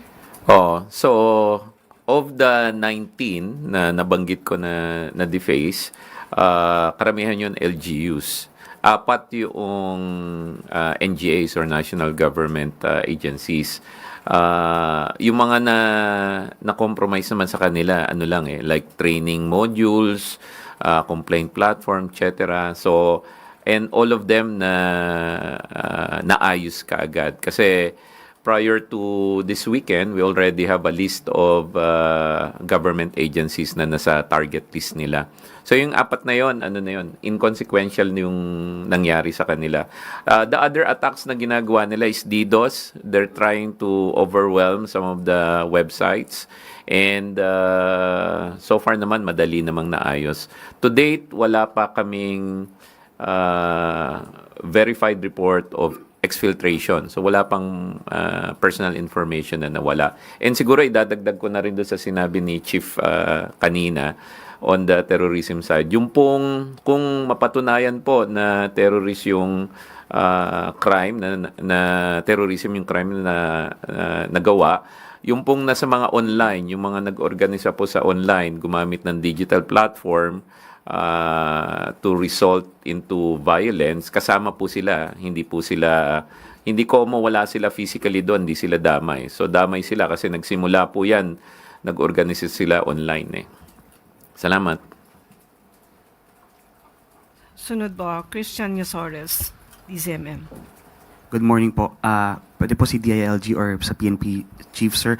Are we expecting po ba na may karagdagang mga police sa mga kalsada natin in the coming days or weeks following the incident kahapon? Kasi po baka may mga, ang pangamba po ng ilan, baka po maulit-ulit yung nangyari kahapon. May mga mambulaga po ulit na sumugod dito po sa vicinity or compound po ng Malacanang. Okay.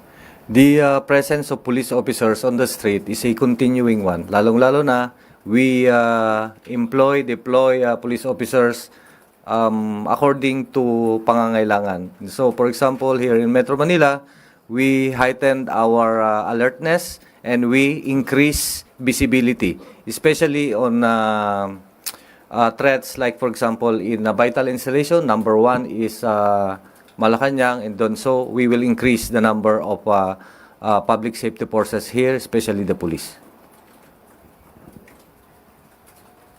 Sam Mendinilla, Business Mirror.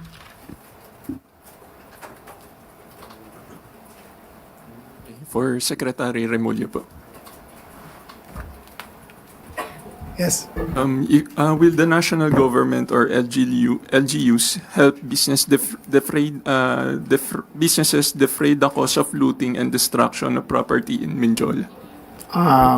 That is an LGU matter to determine. They will give us a report kung ano ang nangyari doon. But from our assessment, there were 2 motorcycles that were burned. There's one Stardex van that was burned also.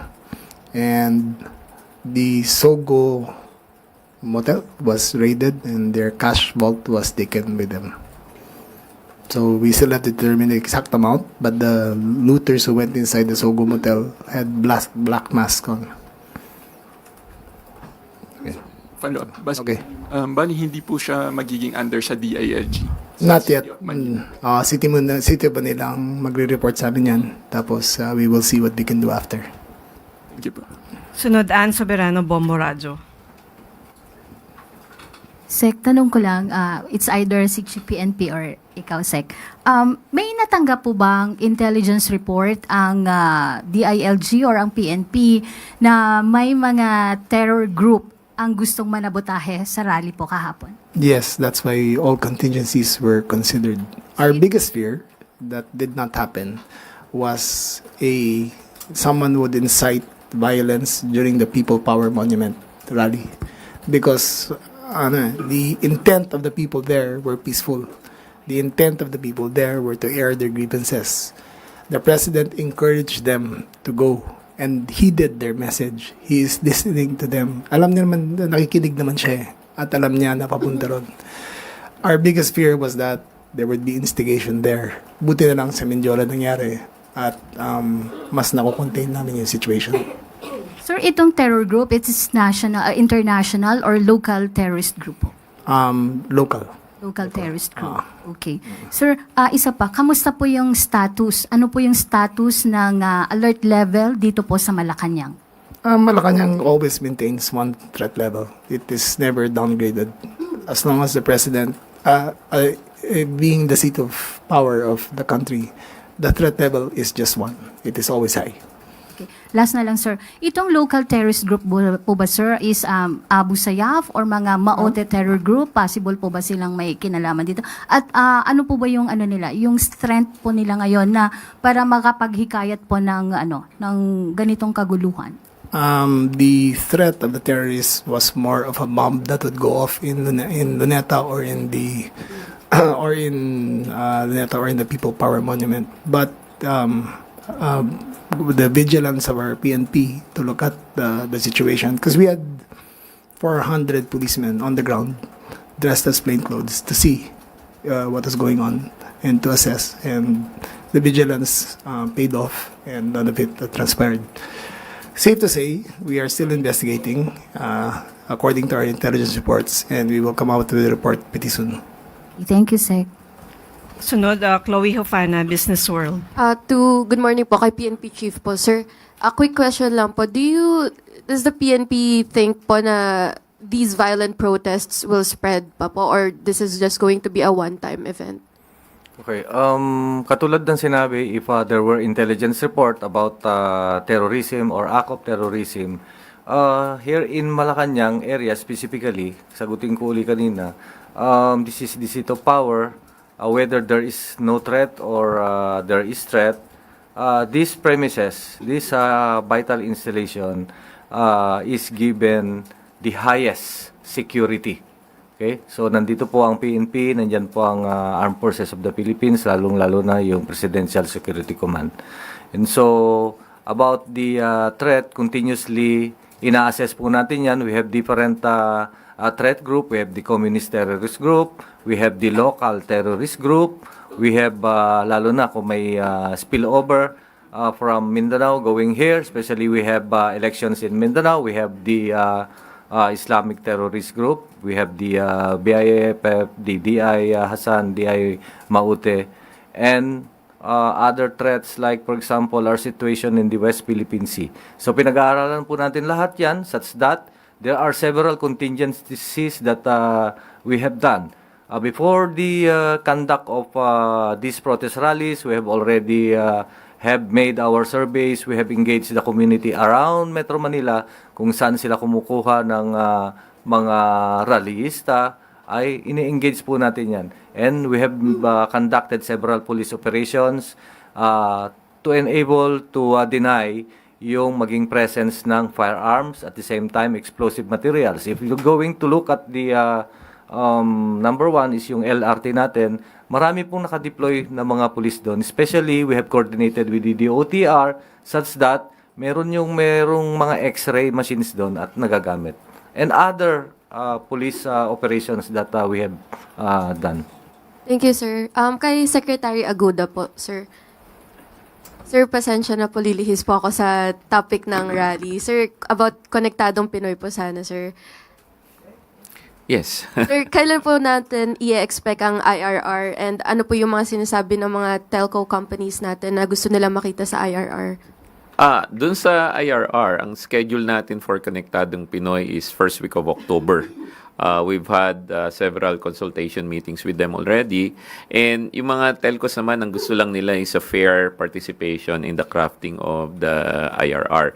And isa dun sa napag-usapan dun sa IRR is how do we increase our ability in the telco space to reduce harmful effects of the internet. Isa na po itong nakita natin over the weekend. Nagsimula po ito dun sa Black Mask.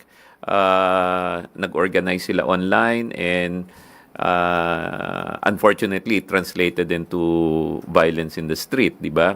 Kung hindi po naagapang ng DILG at ng PNP, hindi po sana magiging kasing peaceful yung nangyari this weekend. So, ganun po. Doon sa Konektadong Pinoy, ulitin ko po, kasama dyan yung how do we create a better governance around the internet so that we can minimize the ill effects. Kasama na po dyan yung prescribing violence over the internet. So, first week of October, tuloy-tuloy naman po, yung mga telco naman po yung nakikikooperate. Thank you, sir. Follow up na lang po. May mga foreign telco companies na po ba nag-express na gusto nila pumasok sa Philippine market?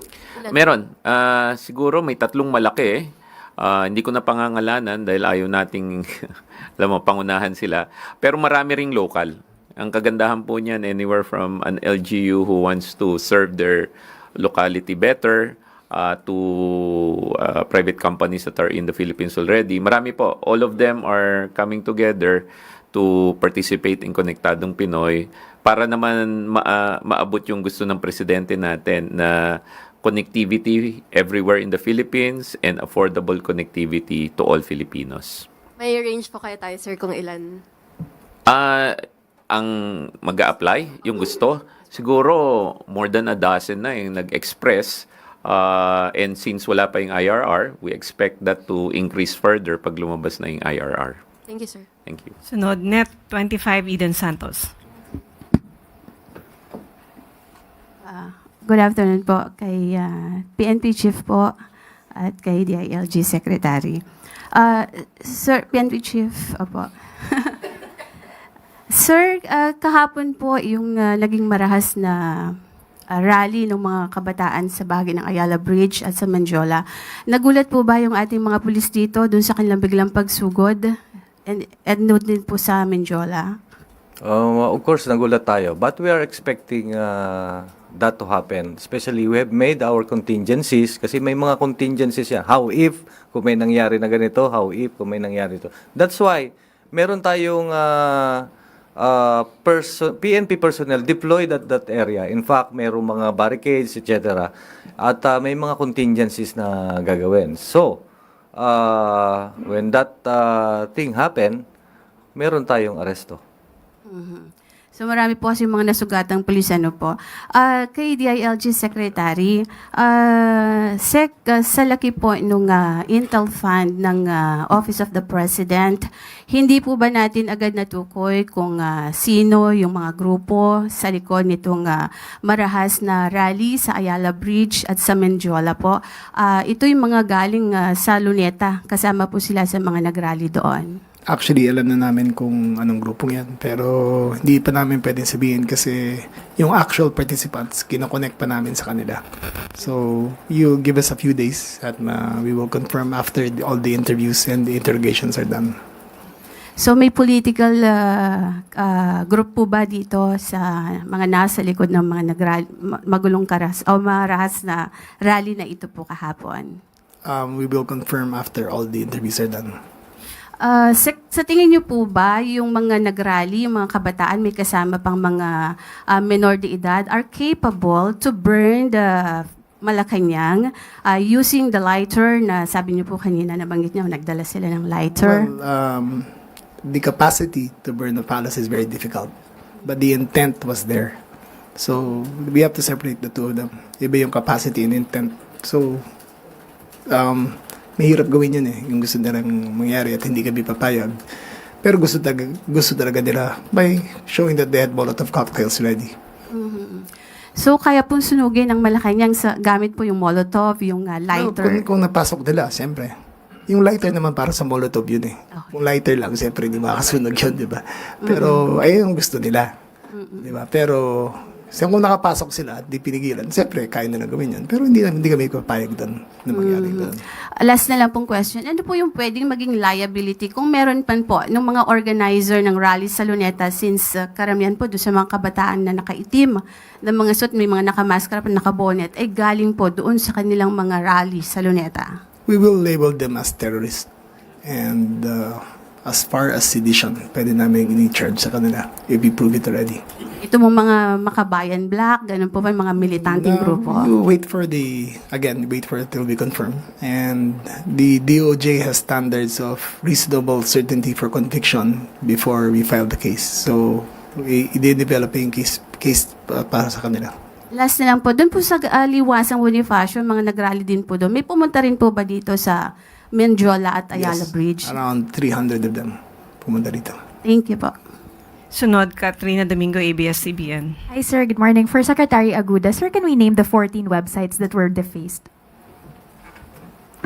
No, 19 Sorry, yun. I stand corrected. 19. Sige, yung 19 doon, 4 doon is national government agencies. Yung the rest, mga LGUs.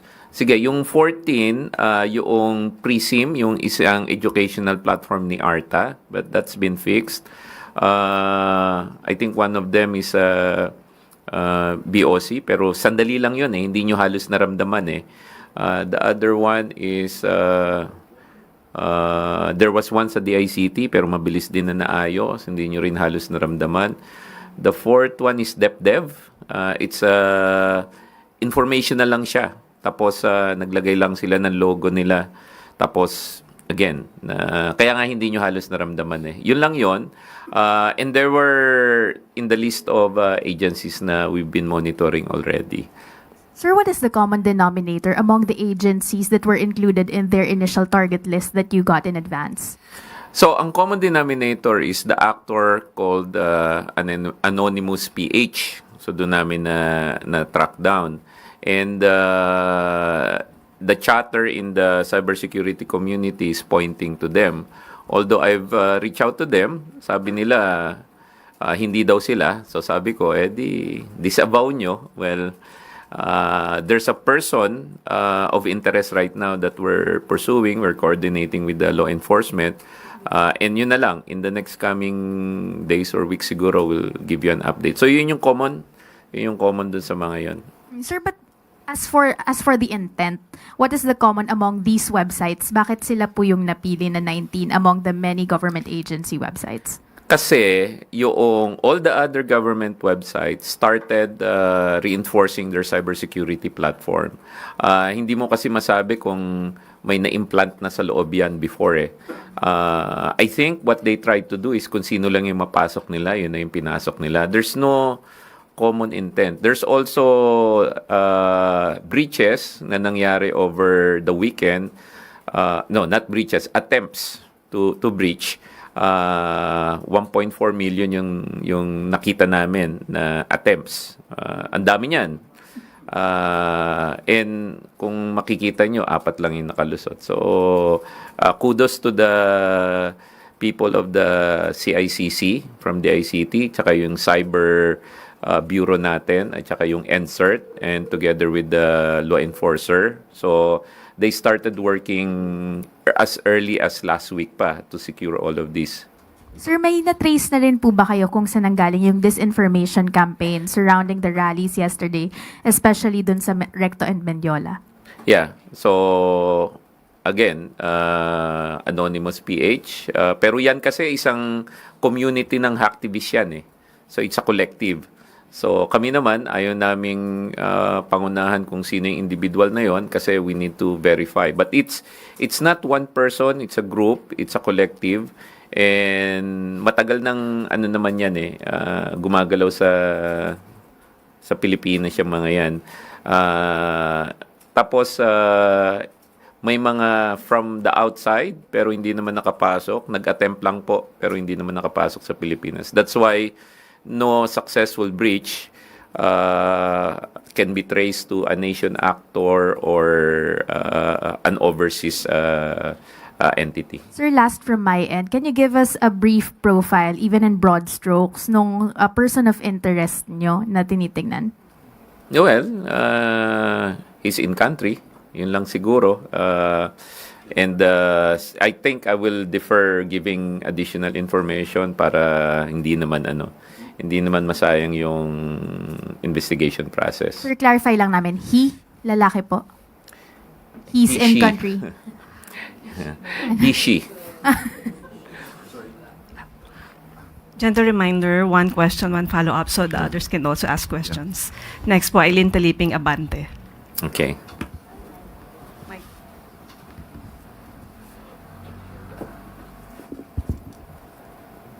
Kay Secretary Remulla po. Sir, ano ang liability nung nagsalita sa SSRI na magdala ng lighter doon sa nangyari kahapon? Liwasang Bonifacio. Liwasang Bonifacio. It can go from arson to sedition. So we are studying the matter.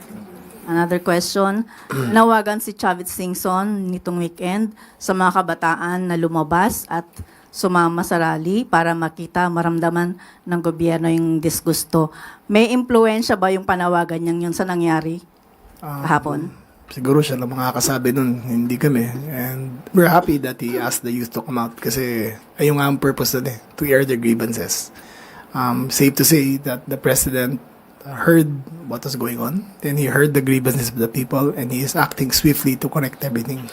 A institutional change that he wants to do is in the process of being done.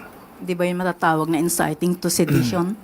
Hindi naman. Panawagan na Nang imbita lang naman siya na pumunta sa rally. Hindi niya man sinabi na ipabagsak ang gobyerno o patayin ng may patayin na tao. Hindi naman siguro. Okay, thank you, sir. Sunod, Michelle Giang, All TV. Hello po. Good afternoon, Secretary Remulla. Question lang po. Records show that there are around 70 policemen who were wounded.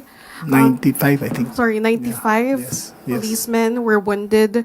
Given this fact, Secretary, can we still say that the September 21 protest was generally peaceful? Yes, because none of the legitimate protesters were hurt in the sites all around the country. It is only a few who tried to incite violence near the palace that were arrested. So, the protest was not limited to EDSA Shrine and Luneta and the People Power Monument. All around the country, there were separate venues, and all of them were very peaceful. One more question, Secretary. Ang nangyari po kahapon ay protesta laban sa korupsyon dahil sa flood control projects. Pero naging marahas po yung mga nagprotesta sa Ayala, sa Menjola, sa Recto. Sa tingin niyo po, Secretary, bakit ang pagsunog sa palasyo yung naging motibo nung mga naging marahas kahapon? Well, obviously, they had different intentions. They did not intend to peacefully air their grievances as is allowed by law. But what their intentions were, we will determine in the next few days. I mean, how they assembled, who assembled them, or how the process went, we will determine in the next few days. Sir, sorry, pahabol na lang. Yung 300 people na sinabi nyo kanina, na-establish ba natin na iisang grupo sila galing? Hindi naman. So we're still determining until now. So hindi po isang grupo. We will determine in the next few days. Alright, thank you po. We will take last two questions, one from Ivan Mayrina and then Crisel Pardilla. For Secretary Aguda, sir, nabanggit niyo ho itong Anonymous PH at yung sila rin ba yung nasa likod ng Black Mask Movement? Tama ho ba? Yun yung intel namin. It's pointing towards At hindi naman ho sila new player. What can you tell us about their associations? Meron ho ba sila pinupush na advocacy, ideology, perhaps sinusuportahang political personality? Yung mga hacktivists naman, usually sinasakyan nila yung cause, 'di ba? Usually they express their protest in the cyberspace. So dati may makikita kayo mga website defacement, pag-hack ng mga government website, na-trace sa kanila. Ito yung first incident na nakita namin na nag-organize sila sa web, tapos na-translate into violence. Kaya nga yung word na terrorism is aptly associated with them. Para lang mabigyan kayo ng konteksto, last week pa po, through working with the telco and the social media platform, sila CICC po, trinatrack na yung Black Mask na movement. Naglalagay po sila nung how to create a Molotov dun sa web. Hindi nyo lang masyado nakikita dahil I'd like to acknowledge po yung mga social media platform, they proactively take it down. Siguro, yung nakikita nyo na lang ngayon sa web is about 3% of all the toxic and violent posting nila. Marami po yon. Tapos sila rin po yung, hindi ko na sila yung nagko-compromise ng mga privacy ng mga tao, pinopost sa web, nag-i-incite talaga ng violence. Yun po bawal. Bawal po rin sa community standards ng mga social media platform. And yun na nga, our intel is pointing to that organization. It's a collective.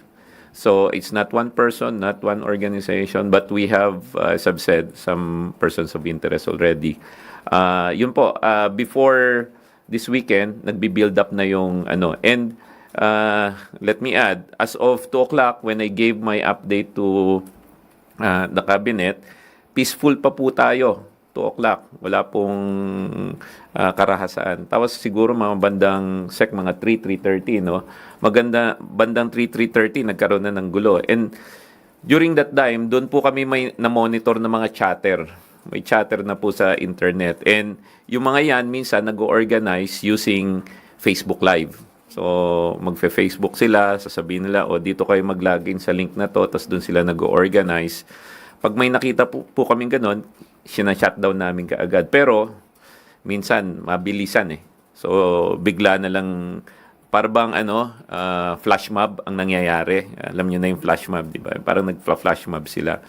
So, kaya po kami, do sa internet, yung kampanya namin to clean the internet of harmful products, harmful services, harmful tendencies, pinapainting po natin. Dahil nakita nyo na po yung resulta over the weekend. Mapayapa po yung gathering, mapayapa po yung rally, tapos biglang nahaluan ng ganyan. Sayang naman. Last question mula kay Clizel Pardilla, PTV. Secretary Remulla, may DILG Pag-asa Expo Manila City Jail po kayo. Can you tell us about it briefly lang po? Oh, it's about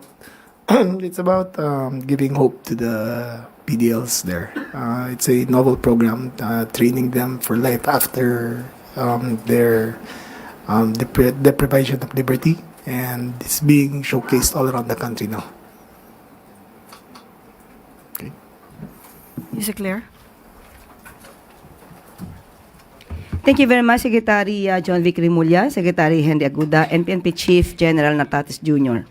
Kanina sa tanong patungkol kay Chavit Singson, ang gusto po ng Pangulo ay managot ang lahat na maaaring managot at lahat na maaaring sangkot sa marahas na nangyari. Iilan lamang, pero naging marahas ang ilan sa naging rally nitong linggo.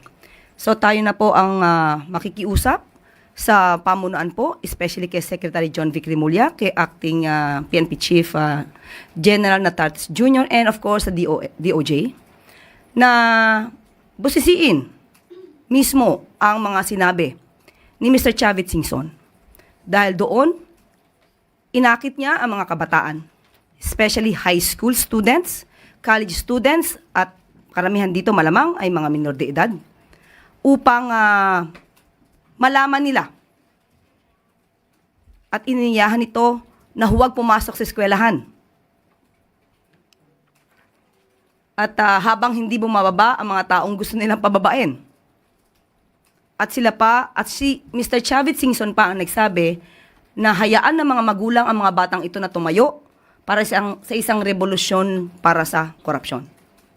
So, dapat maimbestigahan ito upang malaman kung siya ay maaaring makasuhan ng inciting to sedition. Maaari na po akong tumanggap ng inyong mga katanungan. Unang tanong mula kay Katrina Domingo, ABS-CBN. Ma'am, may we know the President's reaction to the violence that happened in Recto and in Mendiola, which are areas very close to Malacanang. Ano po yung kanyang marching order bukod doon sa nasabi ni Secretary Remulla earlier to get to the bottom of the mess? Muli, nasabi na rin po ni Secretary John Vic Remulla, pati na po ni PNP Chief, Acting PNP Chief General Natatis Jr. kung ano po ang dapat na gawin. Maaring hindi ito mangyayari isang beses, pero mas gugustuhin natin na hindi na muling mangyari. Pero handa po ang kapulisan at ang administrasyon sa mga ganitong pangyayari. So, wag na po sila ulit magtangka. Ma'am, just a follow-up question. Maliwanag po yung naging panawagan dun sa mga legitimate rallies. They want accountability. They want politicians, all corrupt actors to be jailed. What policies are being drafted or put in place to make sure that the President heeds the call of the public to have concrete measures against corrupt actors? Binuo po ang ICI para siyang gumawa ng mas malalimang investigasyon. Hindi po makikialam ang Pangulo sa maaaring mangyari o maaaring gawin at maaaring maimbestigahan ng ICI members. Kung meron pong kasama mga politiko rito, dapat pong sampahan ng kaso. Sino man ang maaaring sangkot dito, lahat ng sangkot dapat masampahan ng kaso at dapat na managot. Sunod, Chanel Salazar, DZXL.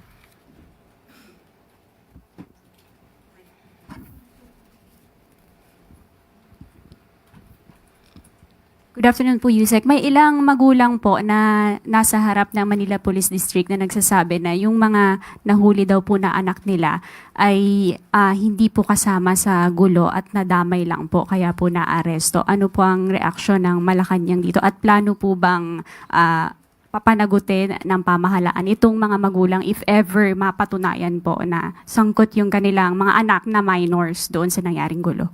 Unang-una po, iniimbestigahan pa po ito. Pangalawa, sila yung magulang, dapat alam nila kung nasaan yung kanilang anak. Dapat alam nila kung anong ginagawa ng mga anak nila during the time na nagkakaroon ng rally. At itong mga marahas na pangyayari sa Ayala at saka si Mendiola. Ayala Bridge at Mendiola. At kung mapapatunayan na may pananagutan ang mga minor de edad na ito, definitely dapat kasama po ang DSWD at mga social worker para malaman po ang maaaring nangyari at ang maaaring kinakasangkutan ng mga kabataang ito. Hindi po naman sila agad-agad malilinis kung sila man ay minor de edad dahil meron pong kailangang intervention program na maisagawa. At kung sila ay 16 years old hanggang 17 years old, at maaari po silang makasuhan at kung mapapatunayan na they acted with discernment at makikita po na alam nila ang kanilang ginagawa, maaari po silang masintensyahan pero magkakaroon ng suspended na enforce ng anumang penalty na ipapataw ng korte. At maaari lamang itong isagawa kapag umabot na po sila sa edad na 21 years old. Sunod po, Maricel Halili, TV5. Magandang tanghali po, Yusek. Although it was mentioned already earlier that the President stayed in Malacanang yesterday, may we know who was with the President while he was monitoring? Ano pa po yung naging activities niya kahapon? Whole day po ba siya sa Malacanang lang? Sinabi na nga po kanina ni Secretary John Vic na siya ay nasa secured place sa loob ng compound at kung sino man po ang mga kasama niya ay hindi na natin muna ito masasabi. At opo, maghapon po siya nag-monitor. And may we know kung ano-ano na po yung activities ni PBBM today? Business as usual na ba siya? Opo, nagmamonitor na po siya dito sa Bagyong Nando at babanggitin ko na po ang kanyang statement.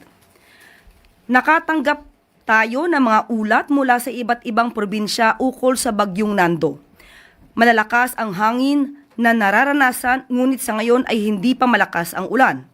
May mga isinasagawang preemptive evacuation at tinutugunan agad natin ang pangangailangan ng mga nasa evacuation centers. Mahigpit nating minomonitor ang sitwasyon at nakaalerto ang lahat ng ahensya ng pamahalaan upang makapagbigay ng tulong saan man at kailanman kinakailanganin or kakailanganin. Yan po ang mensahe ng ating Pangulo. Sorry, ma'am, last na lang. Does the President plan to visit NDRRMC or meron ba siyang mga private meetings today? Ngayon, ang sa ating pagkakaalam ay dadalaw po siya sa NDRRMC at abangan na lamang po natin. Salamat po. Sunod, Chloe Hafana. Good afternoon po, Yusek. With public unrest rising, what is the plan to protect domestic and foreign investment from reputational risk? And what assurances can the palace give to investors that corruption risks are being addressed effectively, especially after the president's pronouncement po during his SONA that foreign investors should go to the Philippines? But anyway, we all know that investors want to invest in countries whose leaders fight corruption, whose leaders are willing to put in jail people who are corrupt. And that is what the President is doing right now. Siya lamang po ang presidente na nagpapaimbestiga ng malawakang anomalya, especially itong flood control projects, kahit sa panahon ng kanyang administrasyon. Wala sino man sa ngayon na nalalaman tayo na pinaimbestigahan niya ang sariling administrasyon. Lahat halos ay nagmamalinis. Pero ang Pangulo ay matapang na lumabas upang ipaalam sa tao ang maaaring pang-aabuso sa kaban ng bayan. So sa tingin natin, with that, we believe na lahat ng investors masahangaan ng Pangulo dahil lumalaban sa korupsyon. Thank you, ma'am. Sunod, Christian Yasores, DZMM. Magandang hapon po, Yusek. You mentioned kanina na open kayo dun sa possibility na baka maulit-ulit yung mga protesta kahapon. Ano po ang marching order ng Pangulo sa mga law enforcement agencies kung sakaling mag-spill over in the coming days or weeks yung mga ganong type po ng protesta na nangyari kahapon? Gayon pa rin po, handa pa rin po ang ating kapulisan, handa po ang administrasyon sa mga ganyang klaseng laban, at hindi po patitinag ang ating Pangulo sa mga ganyang threats. Sunod, Ivan Mayrina, GMA News. Yusek, lilihis lamang po ako ng konti. The PCIJ came out with a report that shows the president got millions in campaign contributions in 2022 from contractors while they had ongoing contracts with the government. And these contractors eventually got significant rise in public works contracts awarded to them in the last 3 years. How does the palace respond to this, especially since this is in violation of the Omnibus Election Code? Let the COMELEC do its job. Investigate. And if the evidence points to the president, sinasabi ho niya, there should be no sacred cows in this investigation, even if it eventually leads to him? The president is willing to be investigated. Thank you. Ivy Reyes, Bilyonaryo.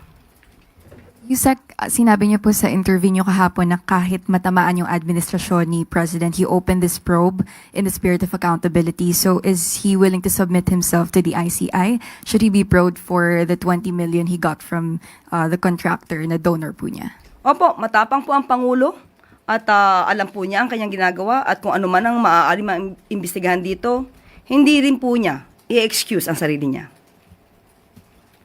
Sunod mula kay Evelyn Quiroz, Pilipino Ngayon. Good morning, Yusek. Sa mga investigasyon po sa Senado at sa House of Representatives, parang lumilitaw po na si Congressman Saldico po ang parang contact point sa investigasyon na ito. May impormasyon po ba ang palasyo kung nasaan po siya ngayon? Si Mr. Saldico, si Representative Opo. Saldico. Sa ating pagkakaalam, wala po sa ngayon. Tatanungin natin ang Pangulo kung may alam siya. Pero sa ngayon, wala po tayong nalalaman na anumang impormasyon patungkol siya. Kung sakali po ba ay pwede po bang willing ang Pangulo na parang mag-reach out naman po kay dating Speaker Martin Romualdez na siya pong Speaker nung panahon niya na pabalikin na po sa bansa para magkaroon po ng linaw ang mga investigasyong ito? Sa ating pagkakaalam, meron na pong binigay na order si Speaker D, House Speaker D, na siya kailangan nang bumalik in 10 days. So, nandun na po yung utos. Hindi na po kinakailangan ng Pangulo ang mag-utos dito. Si Congressman Saldico naman ay under po kay House Speaker. At kung hindi po siya tumalima sa 10 days, sa tingin niyo po ba may criminal liability po ba ito? Anong liability po ni Congressman Saldico? Thank you Kung po. criminal liability sa hindi niya pagbalik, wala naman po tayo nakikita mag-aaring criminal liability. Pero baka maaari niya pong sapitin ang nangyari kay Congressman Teves. Kung yun po ang magiging aksyon ng House of Representatives. Sunod mula kay Michelle Gilang, All TV. Good afternoon po, Yusek. Naipahayag po ng Pangulo na kaisa niya ang mga Pilipinong nagprotesta laban sa katiwalian at korupsyon kahapon. Sa tingin po ng palasyo, ano po kaya yung dahilan bakit may grupo pa rin na ginustong may intention na sunugin ng Malacanang? Merong gustong kumuha ng power. Yun lang. At gustong sirain ang magandang nagagawa ng Pangulo at sirain ang Pangulo sa mata ng ibang tao. Okay. Thank you. Yusek Claire. Okay, salamat. Full government mobilization sa mga lugar na apektado ng bagyo, ipinag-utos ni Pangulong Marcos Jr. Sa kabila ng ingay, tahimik na nagtatrabaho si Pangulong Ferdinand R. Marcos Jr. upang masiguro ang kaligtasan ng mga residenteng naapektuhan ng Super Typhoon Nando. Ipinag-utos ni Pangulong Marcos Jr. sa Office of the Civil Defense or OCD na immobilize ang lahat ng national government agencies upang tulungan ang mga local government units na paghandaan ang Super Typhoon Nando.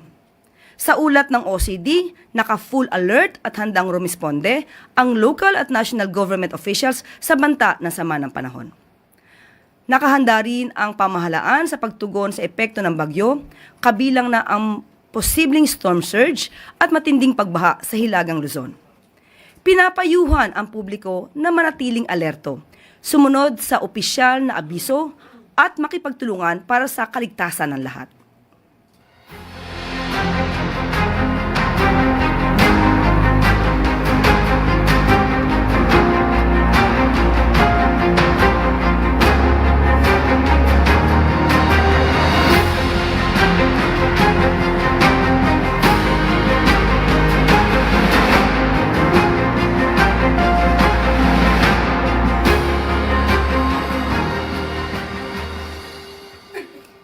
At dito na po nagtatapos ang ating press briefing. Magandang araw para sa bagong Pilipinas.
Ladies and gentlemen, Undersecretary Claire Castro, the Palace Press Officer.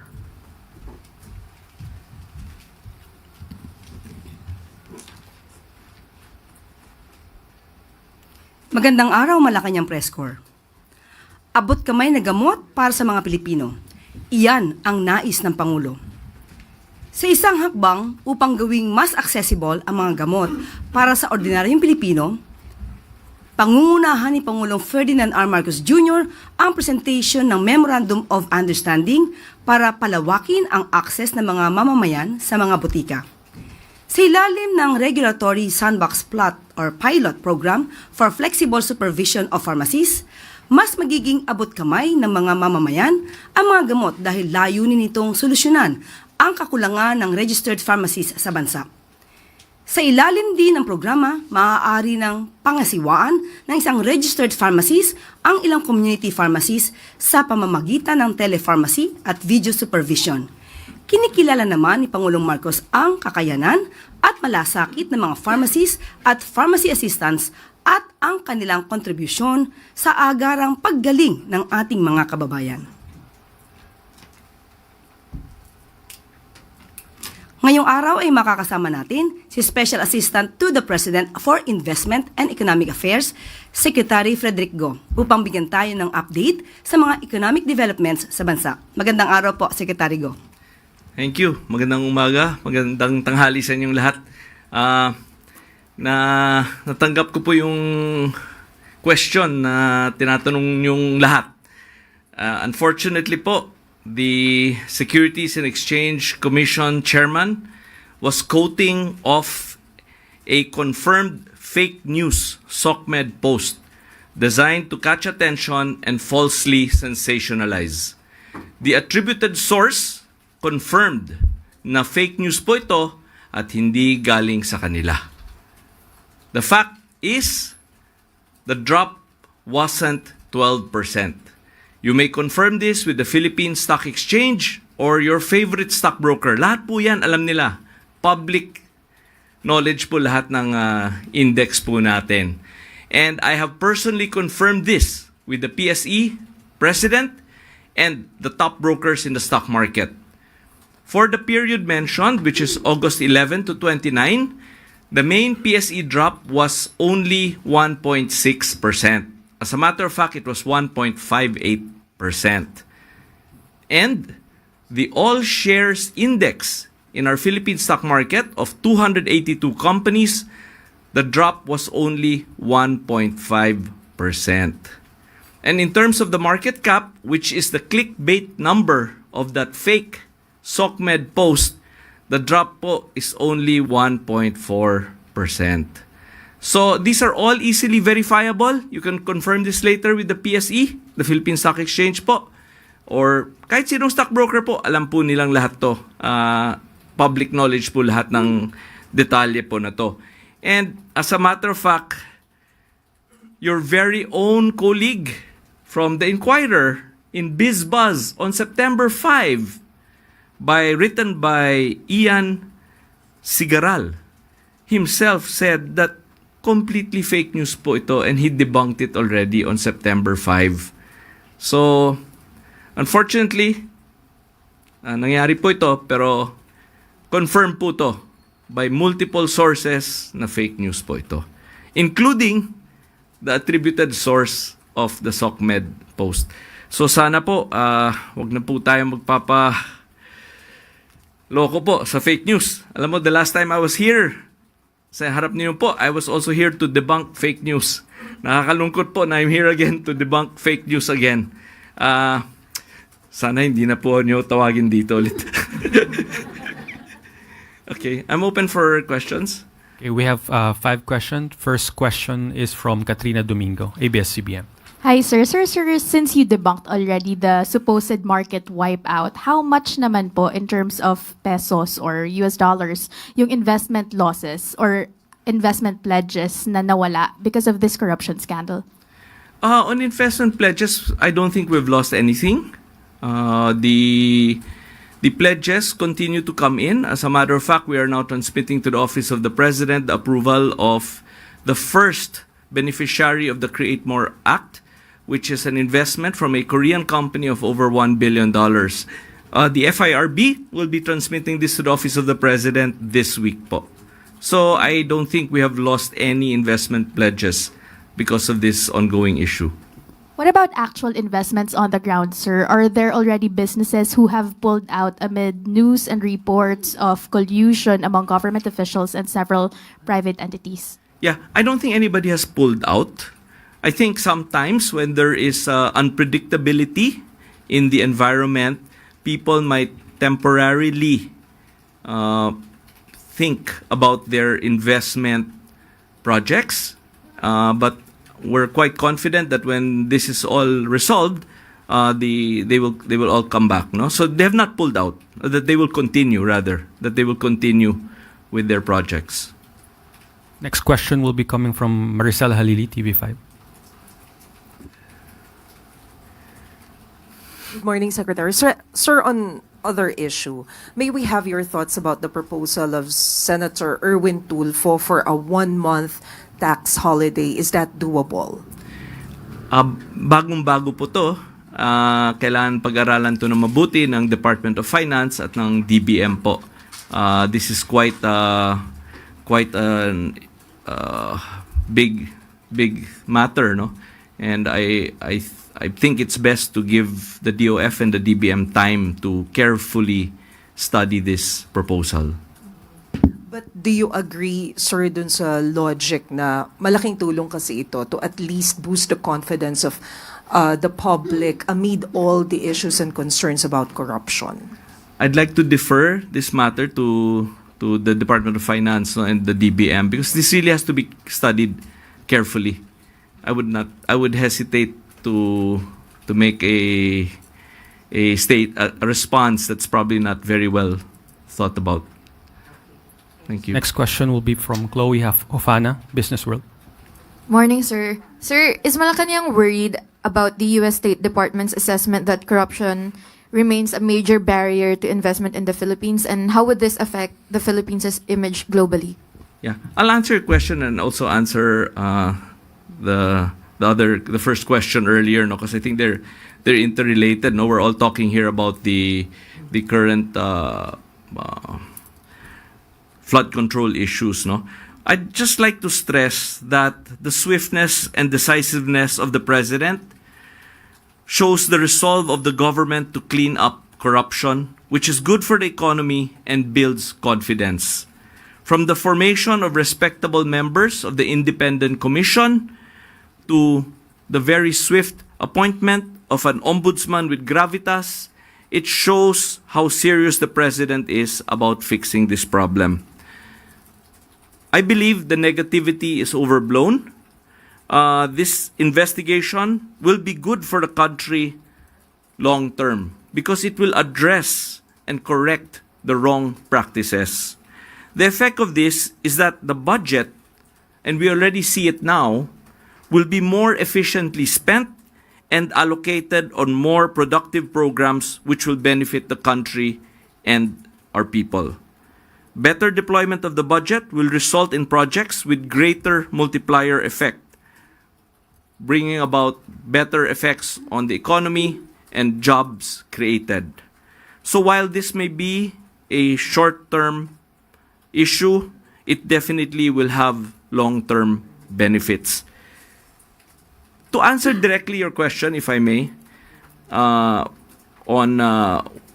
what you were quoting, the report, I think business chambers, especially foreign business chambers, have long lamented two issues in our country, and that is corruption and red tape. Now, this administration sees the fight against corruption and red tape as a core part of its economic strategy. Again, the President himself initiated the current investigations as a catalyst for governance reform and to address long-standing issues decisively. What have we done in the administration to address red tape and corruption?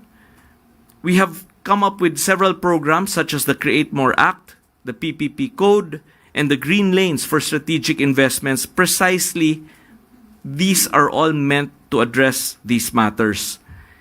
And I'd like to again repeat that the proactive steps taken, like forming the respected ICI and appointing the respected ombudsman, show we are serious to respond to these issues. By enhancing the effectiveness of public spending, we are turning a short-term challenge into an opportunity to reallocate funds to projects with a far greater growth and employment multiplier effect. This is the clearest signal that the Philippines is building a future-ready economy anchored on trust and sustainable growth. Thank you, sir. Thank you. Next question is from Alvin Baltazar, Radyo Pilipinas. Secretary, good morning po.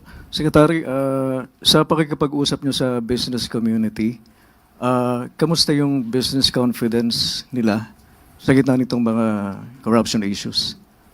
I think the business confidence is still solid. I think you can see that from multiple sources of information, no?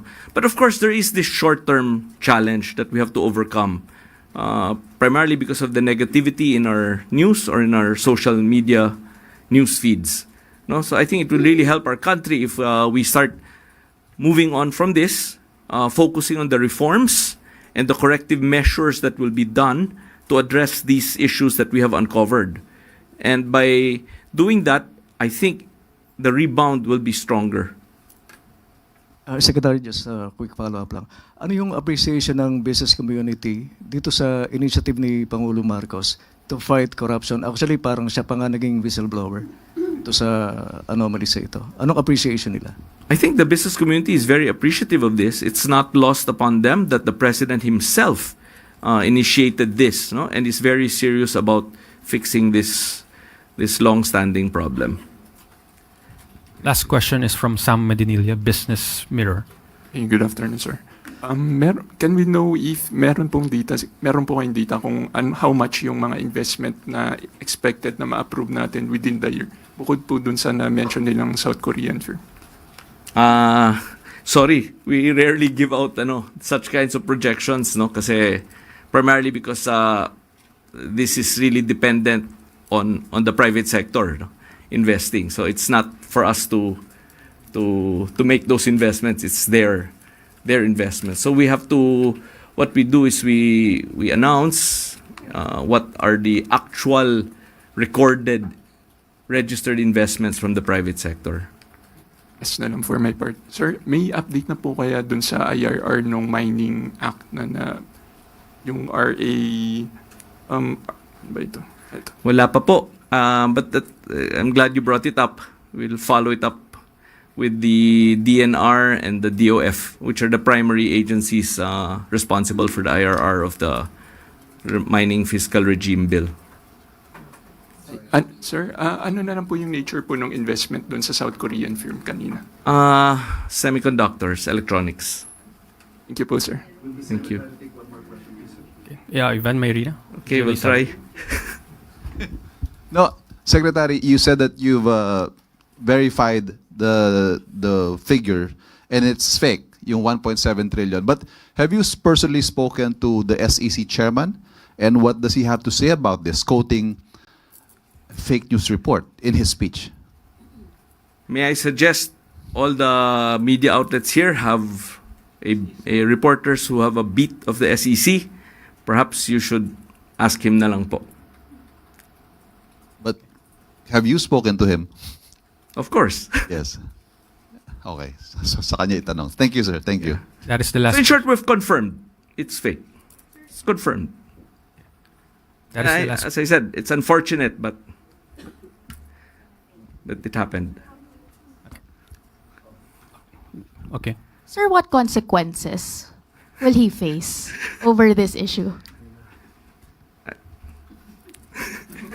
Thank you. May you all have a wonderful lunch. Thank you very much, Secretary Go. At maaari na po tayong tumanggap na inyong mga katanungan. Okay. First question will be coming from Ana Felicia Bajo, GMA News Online. Good afternoon, Yusek. Ma'am, may we just get your reaction? Cavite Representative Kiko Barzaga is eyeing to file impeachment complaint against the President. Nakarating na po ba ito sa Presidente, ma'am? Makarating o hindi makarating, ito naman po ay trabaho po yan at saklaw po yan ng House of Representatives. But ma'am, before po itong plano niyang pag-file ng impeachment complaint, he's also calling for the President to resign because yung corruption daw po ay dito sa Malacanang nanggagaling. Ano pong masasabi ng Palas? Mahirap po kasi magsalita ng walang ebidensya. Madaling magbintang, madaling magsabi kung ano-ano. Kung walang ebidensya, hindi dapat paniwalaan. Thank you, ma'am. Follow-up question from Ivan Mayrina, GMA 7. Yusek, how does the palace or how does the president view these moves by Congressman Barzaga? He said he will file an impeachment. He called for people power to oust the president. He called for the president's resignation. While the congressman's ways may be unconventional, he is certainly getting a lot of attention. Is Malacanang paying attention? Sa panahon ngayon na marami pong ginagawa ang Pangulo, hindi po pinapansin ang mga ganyang klaseng usapin. Busy ang Pangulo sa pagtulong sa mga kababayan natin, maraming trabaho para maiangat pa ang Pilipinas, hindi para ibaba ang dignidad ng ating bansa. But again, is the president paying attention to Congressman Barzaga?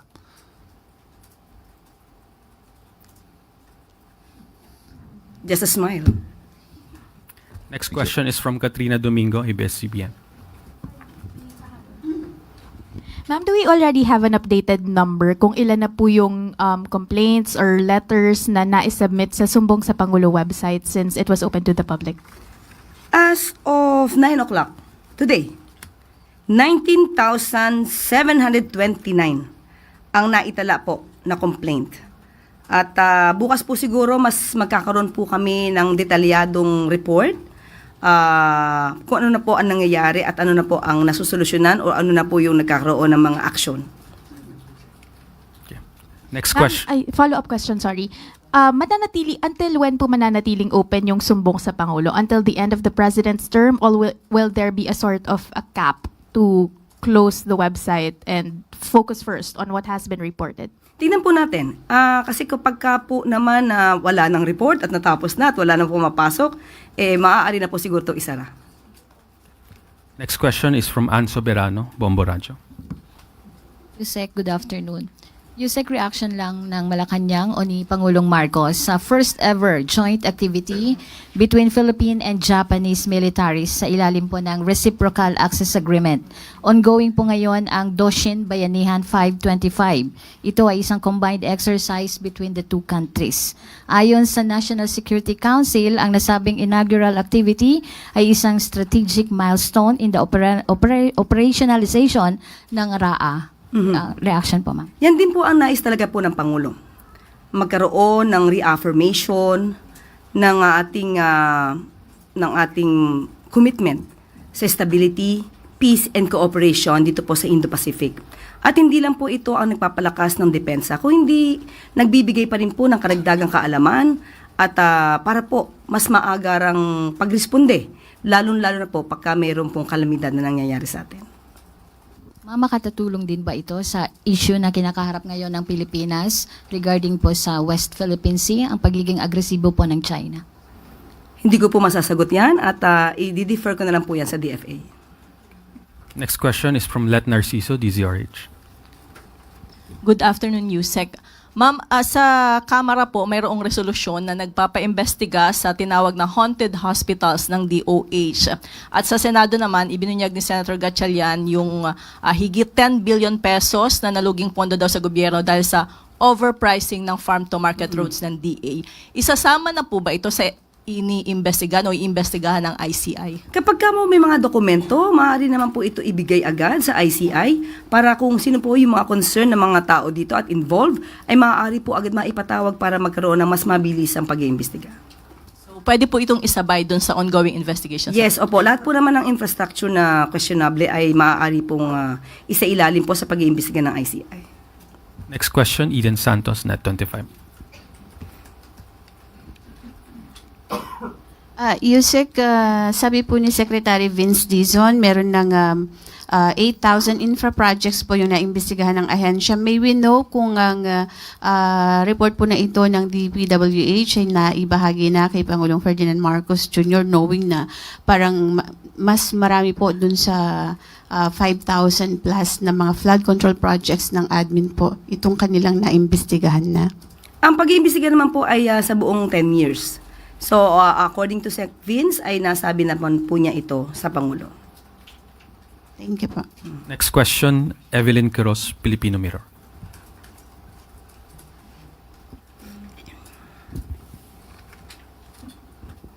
Good morning, Yusek. Nagiging abala po tayo sa pag-iimbestiga sa mga flood control projects. Pero may naging kautusan po ba ang Pangulo na tignan din po yung mga, kasi po mayroon pong mga iba pang departments na may mga infra projects like DOH, TND, and DepEd po yung mga classrooms. Meron po bang naging kautusan ng Pangulo na tignan din po ito? Kasi po yung mga contractor po ng flood control, sila rin po yung mga contractor sa mga ganitong projects. Kaya nga po, ang ginawa pong Independent Commission ay patungkol po sa maanumalyang flood control projects and infrastructure. Ibig po sabihin, lahat po na maaaring i-report nila na may mga anomalya, maaari po itong imbestigahan. Yan po ang gusto ng Pangulo. Last question is from Tina Maralit, The Manila Times. Good afternoon, ma'am. Ma'am, earlier this week, Baguio City Mayor Benjamin Magalong pointed to you as the trigger for his resignation as Special Advisor to the ICI. In an interview, sabi niya, and I quote, "Kumbaga, parang wala akong karapatang mag-imbestiga." Ayun yung message doon sa inilabas ni Yusek Claire sa press con niya. Kumbaga, sinabihan ako na wala akong karapatang mag-imbestiga kasi Special Advisor ka. Tapos kung ano-ano pa ang sinabi sa akin. Your thoughts on this po? Sana po napanood niyang buo yung ating press briefing. Pero ito pong issue na to ay paulit-ulit na at nasagot ko na po, pero hindi ko alam bakit paulit-ulit pa rin at parang hindi po nagkakaroon ng katapusan ang issue na ito. But anyway, this will be my last time to answer these issues. Unang-una po, hindi ko po saklaw ang kanyang damdamin. Siya po ang voluntaryong nag-resign, hindi naman po siya pinagre-resign. Kung iyon po ang kanyang naging desisyon, hindi ko rin po saklaw ang kanyang pagdidesisyon. Sinabi po niya na wala daw siyang karapatang mag-imbestiga. Unang-una po, iba po kasi ang pag-presume at iba naman po yung naging pronouncement ng ating Pangulo. September 15, sinabi po ng Pangulo na siya po ay special advisor. Hinanapan po siya sa isang programa kung nasaan po ang mandato, ang papel patungkol po dito. Ang sinabi lamang po ni Mayor Magalong ay he just presume that he is an investigator. Maaaring ganun ang mangyayari kung siya po ay nag-design bilang mayor. Pero ang Pangulo na nga rin po nagsabi na pinili niya pong mag-stay at manatiling mayor ng Baguio City. So, kung kayo po ang magtatanong sa kanya, maaari po nating hanapin nasan nga po ba yung sinasabi nating papel na siya po ay nagtatalaga o tinalaga ng Pangulo na investigador.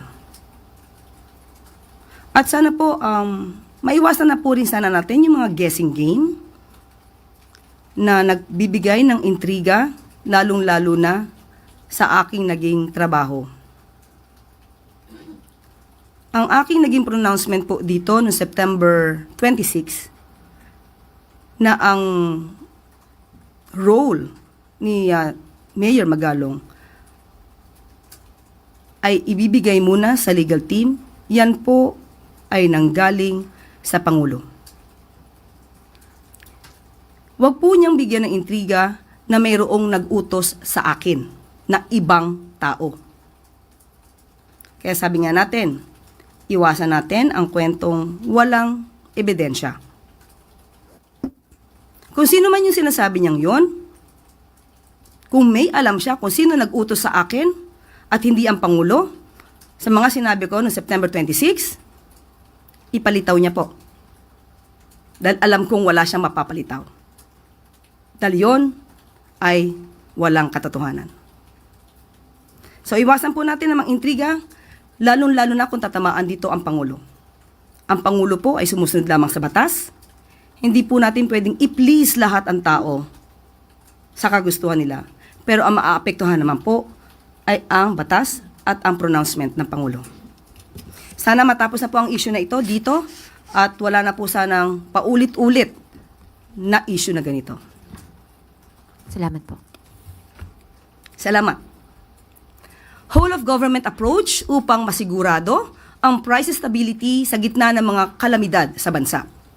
Sa gitna ng sunod-sunod na sakuna na naitala sa bansa, sinisiguro ngayon ni Pangulong Ferdinand R. Marcos Jr. sa publiko ang pagkakaroon ng mga hakbang na makakatulong sa pagpapatibay sa presyo ng mga bilihin sa bansa. May mga hakbang na rin ang Pangulo para mas paigtingin ang pagbibigay ng suporta sa mga magsasaka upang masiguro ang food supply sa bansa at ang agarang pagbangon sa mga lugar na lubhang naapektuhan ng mga sakuna.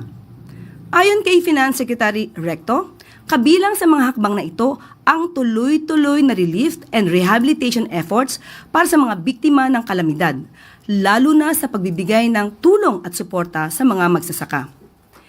Dagdag ng kalihim na makakaasa ang taong bayan na nakaagapay ang pamahalaan sa pangunguna ni Pangulong Marcos Jr. upang masiguro na abot kaya ang presyo ng mga pangunahing bilihin, lalo na sa lubos na nangangailangan. Sa gitna ng sama ng panahon, nagsagawa ang administrasyon ni Pangulong Marcos Jr. na ang mga iba't ibang intervention para maprotektahan ang purchasing power at livelihood ng mga residenteng apektado ng mga sakuna. Ang Department of Trade and Industry nagpatupad ng price freeze sa mga basic commodities sa mga apektadong lugar upang maiwasan ang paglobo ng presyo ng mga bilihan at supply shortage sa gitna ng mga kalamidad. Namahagi naman ng agarang tulong ang Department of Agriculture sa mga magsasaka at mangingisda. Kasama na dito ang rice stock distribution mula sa National Food Authority. Kabilang din dito ang access sa Quick Response Fund para sa rehabilitation and recovery at indemnification para sa mga insured na mga magsasaka sa mga apektadong lugar. Aabot din sa 1 million rice farmers ang inaasahang makakatanggap ng tig 7,000 pesos na ayuda sa ilalim ng 2026 national budget upang mapunan ang kanilang nawalang income dahil sa pagbaba ng presyo ng palay. Namahagi rin ang DA ng 1.27 billion pesos worth of farm and fishery equipment sa Zamboanga Peninsula. Nakatakda namang mag-auction ang Department of Energy ng at least 100 megawatts ng renewable energy capacity sa ilalim ng open and competitive selection process para sa local at foreign developers.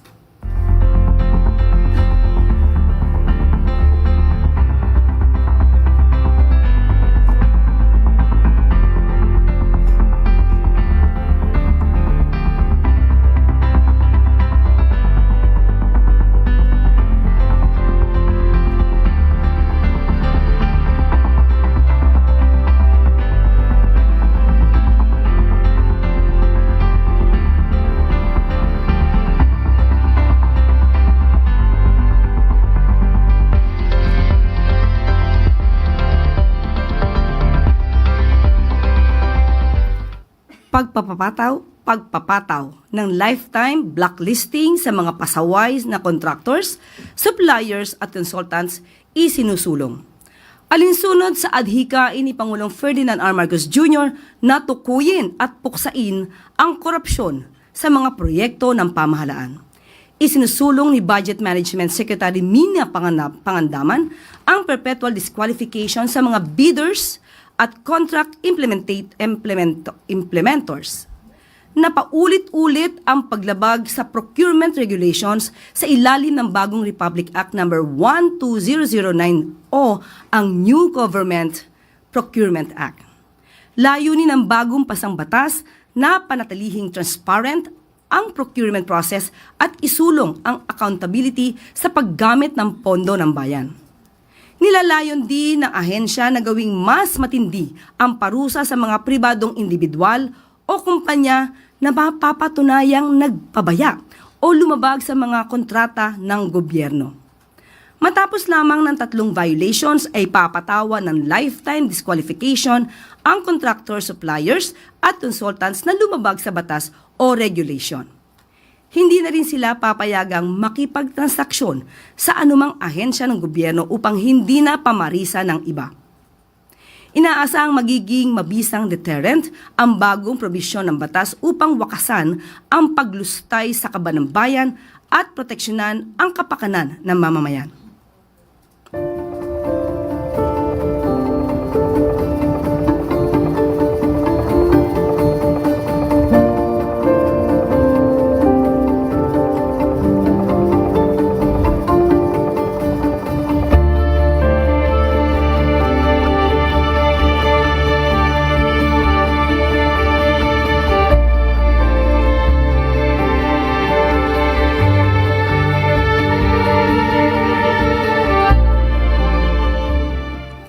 Para sa pag-unlad ng sektor ng pangkalusugan, Pangulong Marcos Jr. makikipagpulong sa PISAC Healthcare Center or sector. Nakatakdang pulungin ni Pangulong Ferdinand R. Marcos Jr. ngayong hapon ang ilang miyembro ng Private Sector Advisory Council o PISAC Healthcare Sector upang pag-usapan ang kalagayan ng health sector sa bansa. Layunin din ng pagpupulong na maipaabot kay Pangulong Marcos Jr. sa Department of Health at ibang ahensya ang ilang rekomendasyon ng PISAC para sa agarang masiguro ang kalusugan ng taumbayan. Tandaan po natin, ang nais ng Pangulo ay mas magandang kalusugan para sa bawat Pilipino. At dito na po nagtatapos ang ating press briefing. Magandang araw para sa bagong Pilipinas.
visions are proof that good governance that is focused on the people will always yield good fruit. Let us welcome our guest of honor, Senator Amy Marcos.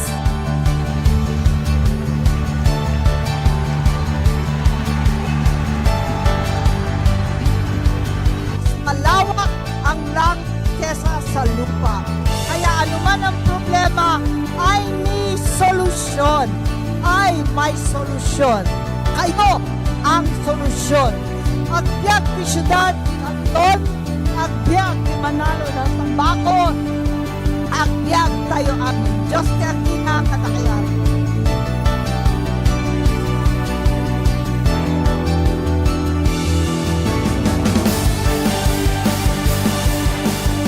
Mabuhay Apo, the Candon City, and our province of Ilocos Sur.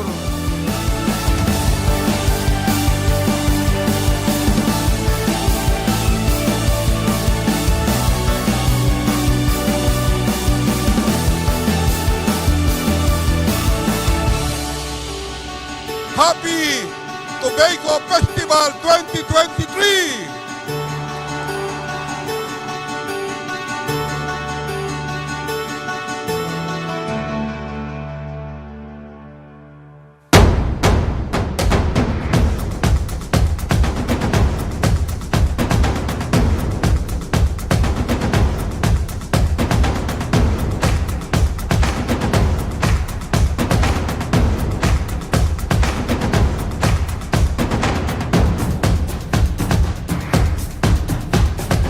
Naimbag nga rabi kada tayo amin, Happy Tobacco Festival.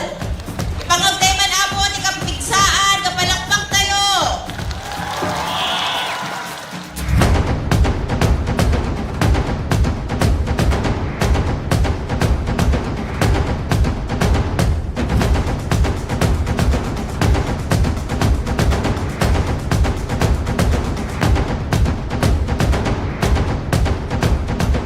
Congratulations kada tayo amin apo. Happy Tobacco Festival. Kat palakpakan tayo apo ni pagbagi tayo para hindi napintas kay tayo pa nagselebrar di City Fiesta. Thank you very much and congratulations to each and everyone. Okay, mabuhay kayo na kayamin nga participants in street dancing.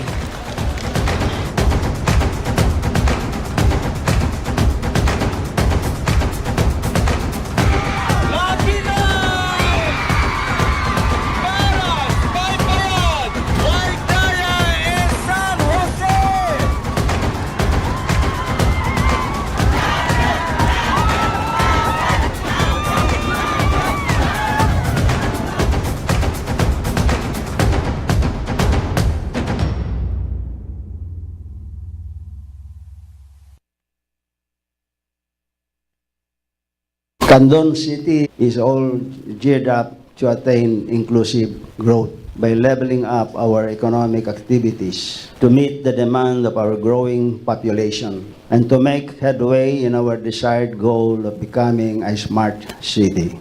Our 7-kilometer bypass road, which we name Heroes Bypass Road, ease the traffic congestion along our business central district. But more importantly, it will become our economic driver as it is the home of major government-funded projects and the main extension of our commercial and business district. Thus, it will eventually become the new city center of Candon. Among the major government projects along our 4-lane bypass road is our 8,000 seating capacity Candon City Arena and Convention Center.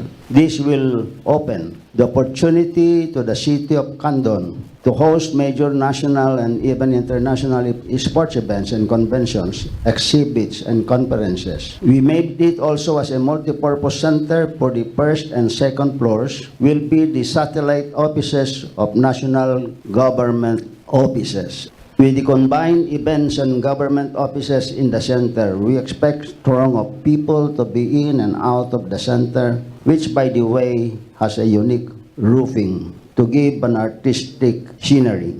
To complement is a hotel currently being constructed beside it to cater to tourists and visitors who will attend the programs and activities in the center. Also adjacent to the sports complex is the new LTO branch that caters to our city and of course to our second district of Ilocos Sur. Another big ticket project is the construction of the Candon City Airport. The city government initiated the acquisition of lots for the said project. Under the General Appropriations Act for the year 2022, CAAP allocated the initial funding for the construction of a runway in the amount of 275 million. We will start as a community airport and we will upgrade as the need arises for more air transport for domestic and foreign tourists. I push for this project knowing fully well that an airport is an integral part of the development and growth of an area. Besides, it will also benefit nearby towns, provinces like Abra, Mountain Province, and Ifugao. It will be the shortest road in going to known tourist destinations like Sagada in Mountain Province and Banawe Rice Terraces in Ifugao, cutting the travel time to half as it will only take 3 to 4 hours to reach those tourist destinations from Candon City.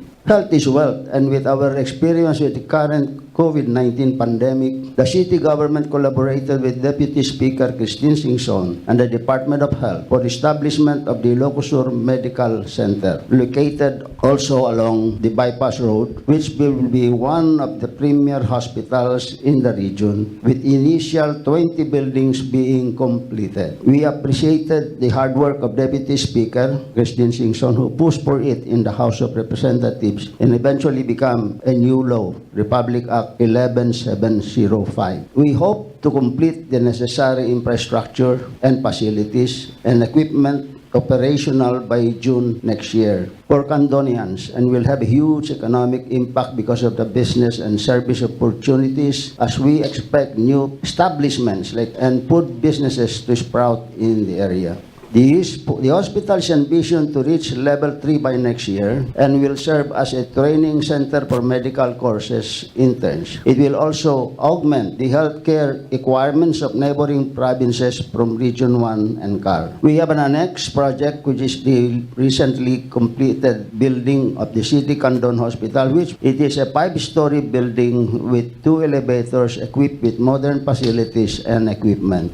We will also pursue our tourism development, and despite the pandemic, we took the opportunity to build and develop tourism destination areas. We plan and build in our 395 hectares ecotourism zone covering 4 eastern barangays. The ecotourism zone declared as a tourist destination by law, Republic Act 11407, which I authored when I was in Congress. Our aim is to put up an environmental friendly park and tourism haven within the forest. To be more detailed, it has its own dairy farm consisting of animals like Holstein cows, buffalo with Indian breeds, and we also have dairy goats with an alpine breed, Saanen and Anglo-Nubian. We extract milk regularly that we use to sell to local foreign tourists visiting the eco park, as well as we give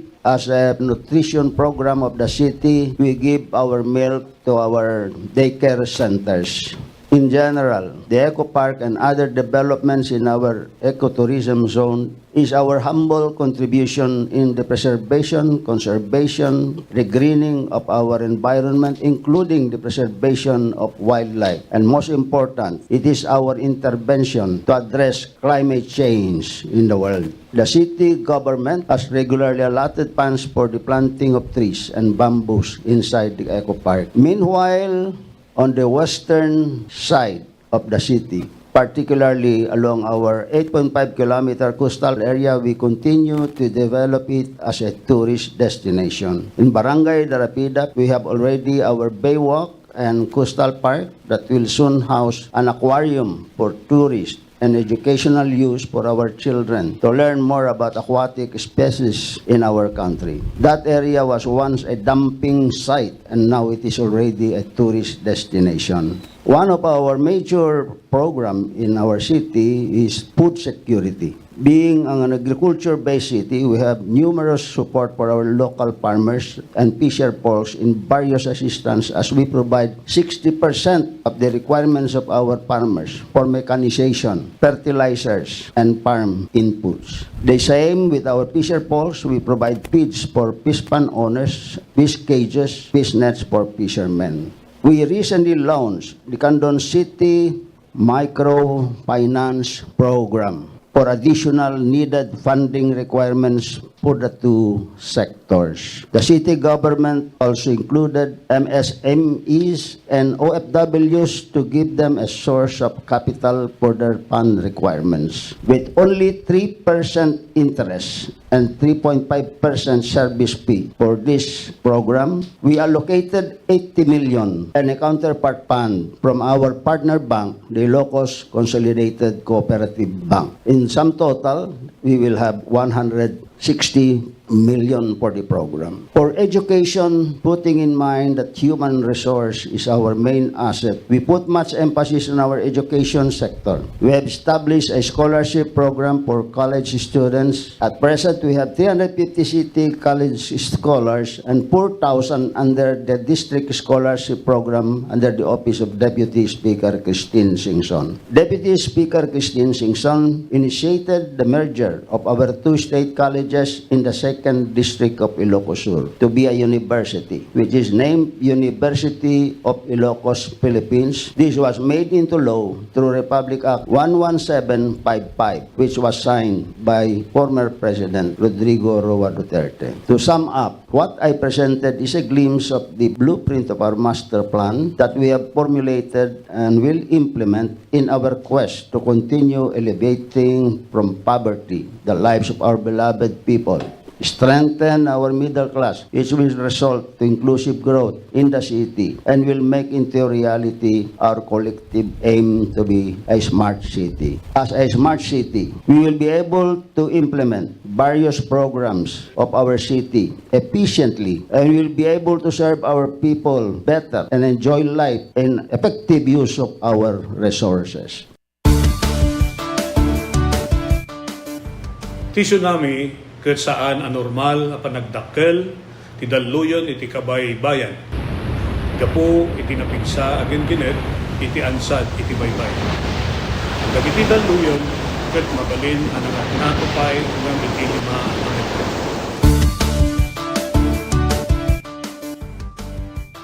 Amuan no adda dagiti piggad na senyales ti daluyon iti kabay bayan.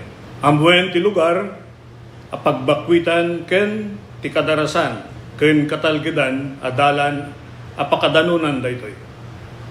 Makipaset kadagiti panagsanay ken panagsagana dagiti komunidad para iti idadateng ti layos. Agmula ti bakawan ken dagiti rumbeng nga kaykayo nga mangtengel ti daga nga mangriggaay iti igid ti baybay. Isagana ti gobag ang nakargaan kadagiti kasapulan ti sanga pamilya.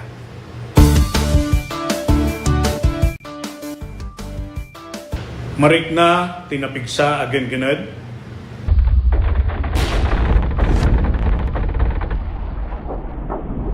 Alisto wenno napaspas a panagbaba wenno pagngato ti danom ti kabaybayan.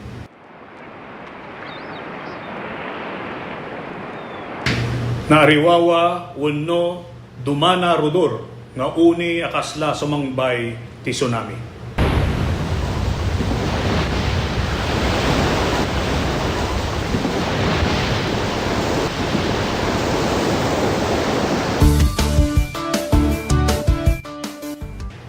Saan nga talinaed iti igid ti baybay kalpasan ti kenggened mapanadagos iti nangato a lugar.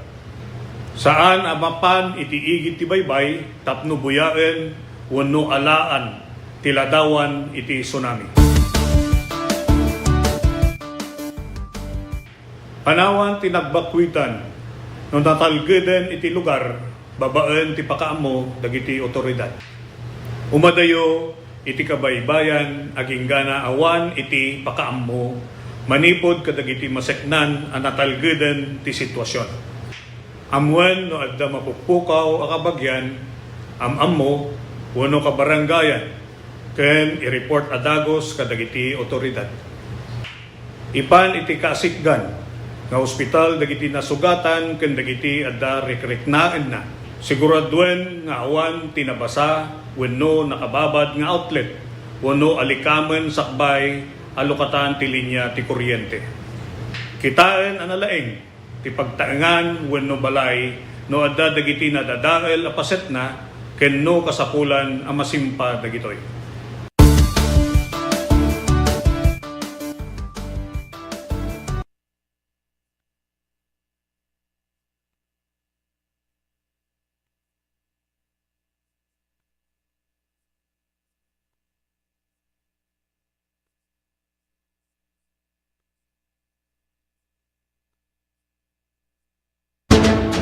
Province of Ilocos Sur, led by Governor Jeremiah Singson. 1. Ilocos Sur.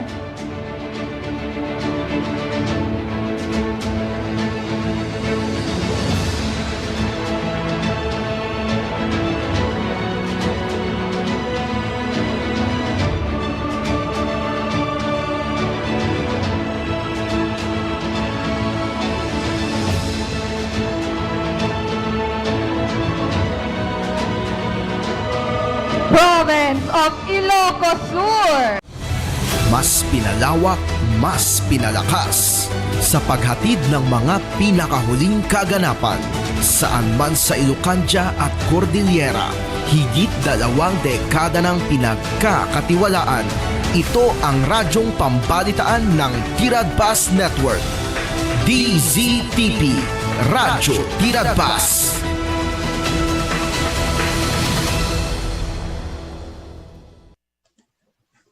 I love you, Lord, for your mercy never fail me. All my days have been held in your hand. From the moment that I Magyaman tayo mo ng tiyabo, para itinay ti kagundaway, makamlawan titong galmay sa kanatiyo amin namin. Yapo ti parabor na po tayo Yeso Cristo sa pagnga tultuloy ti salunat itong galmay sa kada tayo amin nga agkakasangbar, agkakapamilya dito DCTP Candon, Judge City. Idatan tayo dito nga ramid. Nalangitan nga Dios mit, yun ito agundaway. Awan ti mabalin mi manen nga ramidan, na di umamangkin ka. Kat naman lakadi, nga Santo Espiritu, ag-manifestar, ag-convictar manen ti dati nga chimpua po, kas dagiti sasaom, maipanayagda. Agyan kami laan, o Diyos, ijay pagayatam kin pakay aywang. Isuda ko ti maaramid manen, iti dati nga programa, iti dati nga kanito. Tinagan mga po Jesus. Amen. Amen. Ada mo na yung simangpot dito, nga ko, may balaot. Gaman niya nga rin na kinunami mo't kami nidi, kaya balaot milat na po. Walat na. Uray na dati Jesus teriolo dyan. Ado mo pala chimpo. Ngam kaputa kalikagam. Kunana dito kapagayam, good PM po, kakasangbar. Maawatan min kinilakay darling ko. Ya. Kahit nasawan, gapo dya pa nagdengdengag da maawatan dan ito'y Matthew 23:23. Ngam di kamla masurutan basit ti panaka explain na ko gapo ta adda kita agdamdamag kada kami. Wow. Ta dadalat ta ngamin. Mangusar apa pastor ita. Kahit nasaon niya, Matthew 23:23. Ta isuda kanu tinag-Bible school ang makaawat. Kat saan da kam apat yun, ta di kam kanu nag-Bible school. Di pa ikas demot gardi kas tayo kini partner, Engineer Nelson. Ang nag-Bible school na di partner ko na daw. Yung nasigsiglat pa yung kanyak. Wan. Ulitin nyo kan manlabasit palawag na. Dayta a versikulo. Pangalaan mit simply basarmi. Uray kat maibidjumot. Please, sakaran mi or datay kunanan ipangugminton ako dagdagdamdabag payno bilang dajay tagtaktakderan mi. Ilingod yo kadmo ti nagan mi kunan na. Ilingod yo kat ngad tinagan mi mat handay ipanpanayag. Alawan tapno pang babaan ti istorya kastoyan gapo tayo so tikid daw yo. Tirahan tayo nga sigod, dito Matthew 23:23. Umuna nga maamin, uray no aglimawon no inlam atawon na timay sa pastor. Kuna tayo. Ita. No saan na nga among usaran ti konteksto akong kuna tayo, timay sa passage, kamalikat kamalinto latta di bukod da pataros. Kamalikat kamalintulatan, no? Saan da nga i-trace out nga muna, dalin nga muna di context di may sa nga passage, nga usarin da, kabasaran ti sermon daw, no? Di kuna tayo nga ileot, pangilayoutan da ijay subject matter da. Anya nga minto, misuwa context da Matthew 23:23. Dajay, dahito iti importante. Nga, saan nga min nga masuksukimat dagiti kakabsat iso nga naglakati panangipat pataros da ka dagiti sabsabali nga banbanag. Dahito, jay matakwatan tayo nga context na. In-elaborate ko labas itang. Iso day di panangisursuro niya po Jesus ka dagiti adalan na agraman dagiti umariwak-wak at tao sumursurot kinkuana. Nga isot tiyempo anang tubngaran na. Basahan nyo, dito, Matthew 23:23. Nga isot nang tubngaran na kadagiti skriba kin paparisyo, iti kamali apan ang iyad adal dat panamagkapulo. Okay? Iti Matthew 23:23 na awatanan amanipod iti kontekst, tinubngar ni Apo Jesus ti panamagkapulo. Basta yan tayo na jay, panag-rebuke. Ti talaga nga yan ti punto na dagoy. Tinubngar na dagiti managin sisingpot nga skriba ken parisyo, dapo iti panagin kukunada. Iyadalyo pa'y nga ron. Nukas jay mula ti kagagapo. Saan nga inyendorsaru no inrekomendar ni Apo Jesus ditoy ti klasit pa na magkapulo kunwari ipakpakita ipagpabuyala ang dagti managin sisingpot uno managin ko kuna nga skribakin parisyo. Di context na diya. May kadwa. Kalpasan nga di ko ma-identify uno ma-want tayo ti context na ti may sa passage. Amun tayo manipod ije passage dito'y subject. Yeah? Amun tayo dito'y subject nga adda ije unag ti passage. Ije subject amasiknan iti unag ti saklaw ti passage. Dito mula ang Matthew 23:23. No saan nga mo dito'y ti preacher uno pastor ay kat ag tagtagawa tao tumanan ti pataros latta. So nga, manipod iti context, amun kumati preacher. Manipod iti passage, amun na mula ang data subject. Itanto subject ti pang-establisharan na, iti tema na nga mayan. Natong unay iti adal, iti hermeneutics. Tasindo na dagiti subject dito Matthew 23:23. Naglawag adagiti iskriba ken paparisyo amanagin sisingpot. Saan atay 10% ti subject ditoy. Isu asaan a rekomendasyon Tati rason kami dagiti adu nga bagas kasaba rekomendasyon endorsement ni Apo Jesus dati Matthew 23:23. Tapno kaya da nga iparang nga iti baro atulag ni Apo Jesus inanamungan na ti panamagkapulo ken daytoy ti pagbasbasaranda inyendorsar na kano ti panamagkapulo ditoy baro tulag ngem Saan nga rekomendasyon daytoy no diket maysa nga panagtubngar. Ya? Saan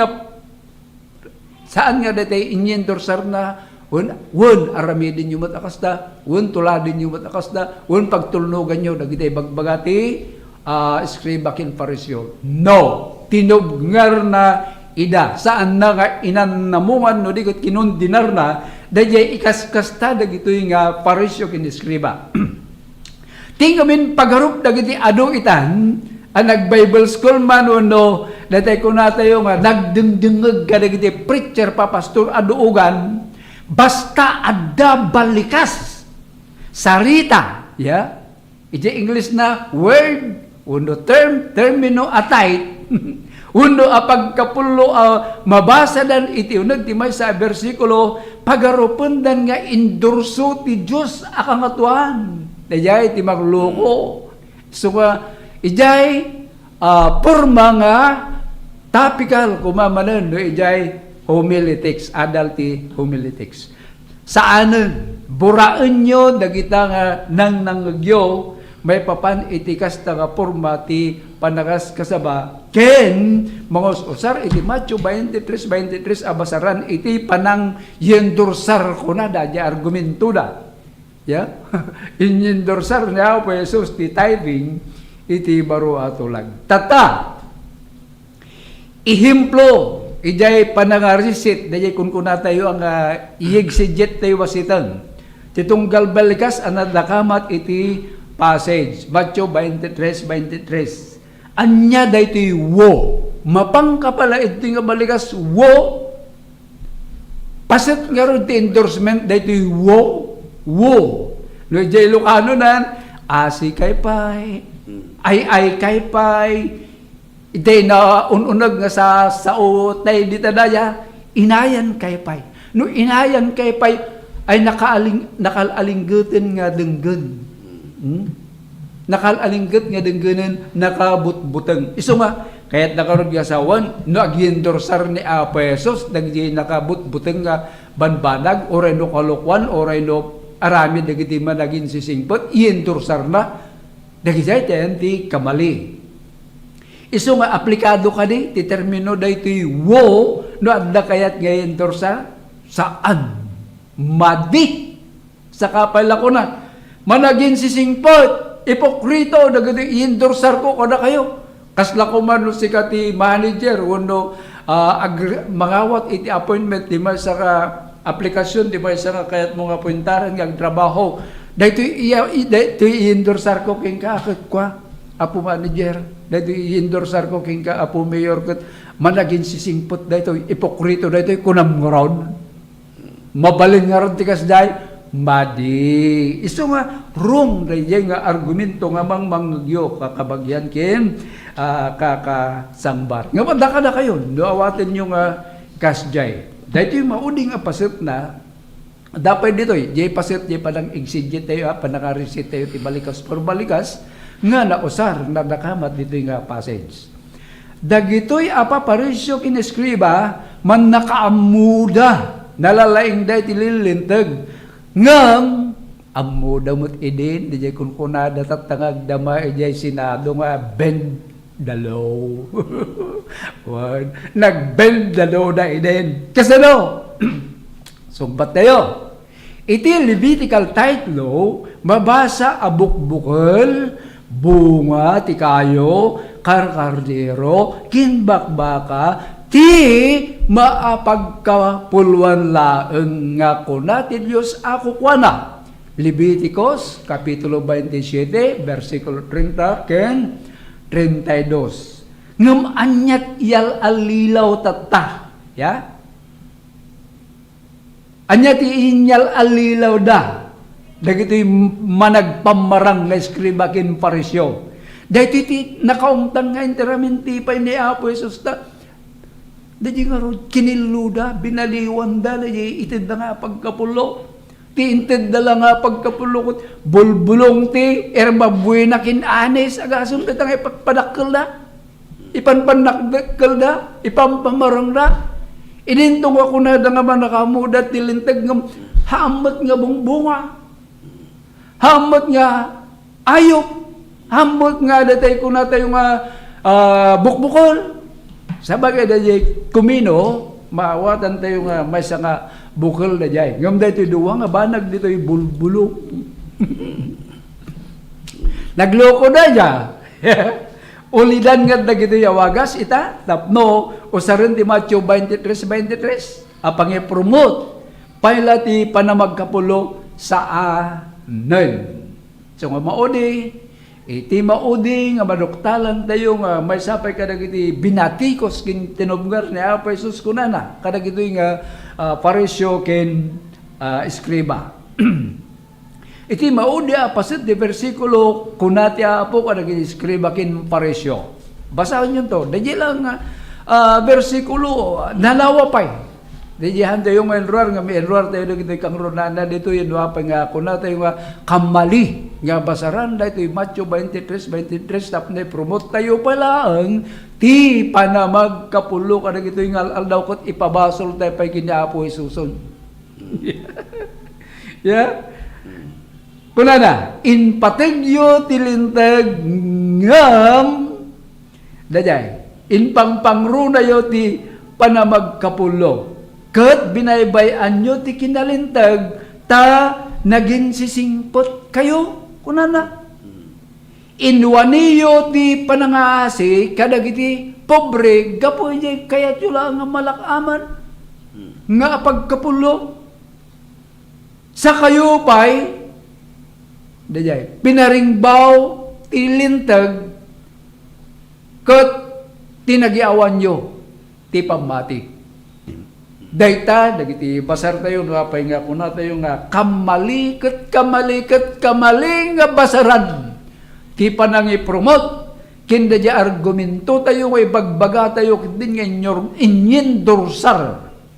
Ni Apo Jesus, ti panamagkapulo, iti barong tulad. Kasi dito ko na may kapagayam, datay ko na tayo, or i-video tayo mat, naka-video mat, i-doble-doble yun down, masurutan yun doon ti palawag na, kaya di ko na tayo ang insyaran nyo, di mang sigit, no na di pastor yun ko ta, agpating kala di isigit, na kayon ti, datay ko na tayo nga mang igsigit.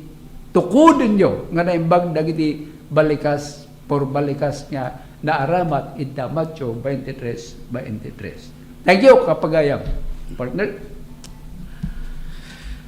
Well, Pastor, yaman tayo manen, gagayam kan relapsat, itiray ito yung malem, iti gundaway tayo ng mangitultuloy, iti naisubli tayo manen, nga suheto, isura ito ay nagpateg, nga sursuro ti Biblia, may papan iti study of salvation, when soteriology, when iti Ilocano ket ti Adal, may papan iti panakaisalakan. Iti na pa na Domingo, gagayam kan kalapsat, intayo tinalantan, may papan iti umiso nga kay papanan, ti papatay ni Kristo, akas saritaan ti Biblia. Ket naibagpagatayo nga daytoy ipapatay ni Kristo, ket ti kay papanan na, may isa nga kay papanan na, ket substitution, when no vicarious, ija Ingles. Ngayon no iti ko mailokano ket panang sandi, panang sukat, when no panang ikaro. Adda iti kasapulan nga bayadan ti tao, gapu iti basol na, ket iti kay papanan, iti papatay ni Kristo iti cross, ket iso iti nagbalin asandi, wenno sukat, wenno karo, dayta abasol dagiti tattao. Takas binasa tayo iti may 2 Korinto iti kapitulo 5 iti versikulo 21, dayti saan ang nakaammo ti basol iso ni Jesucristo, inaramid na abasol, inaramid ti Diyos Ama abasol, dayti saan nga nakaammo ti basol nga anak nga iso ni Jesucristo. Gapo kada tayo. Ti rason no apay nga inaramid ti Diyos Ama abasol ni Jesucristo nga saan nga nakaamoy ti basol, gapo kada tayo. Sandi tayo, sukat tayo, ingkaro na, dayjay basol tayo. Iti resulta na, manipot iti rayto yung versikulo, tapno makapagbalin tayo a kinalinteg ti Diyos, gapo kenkwana.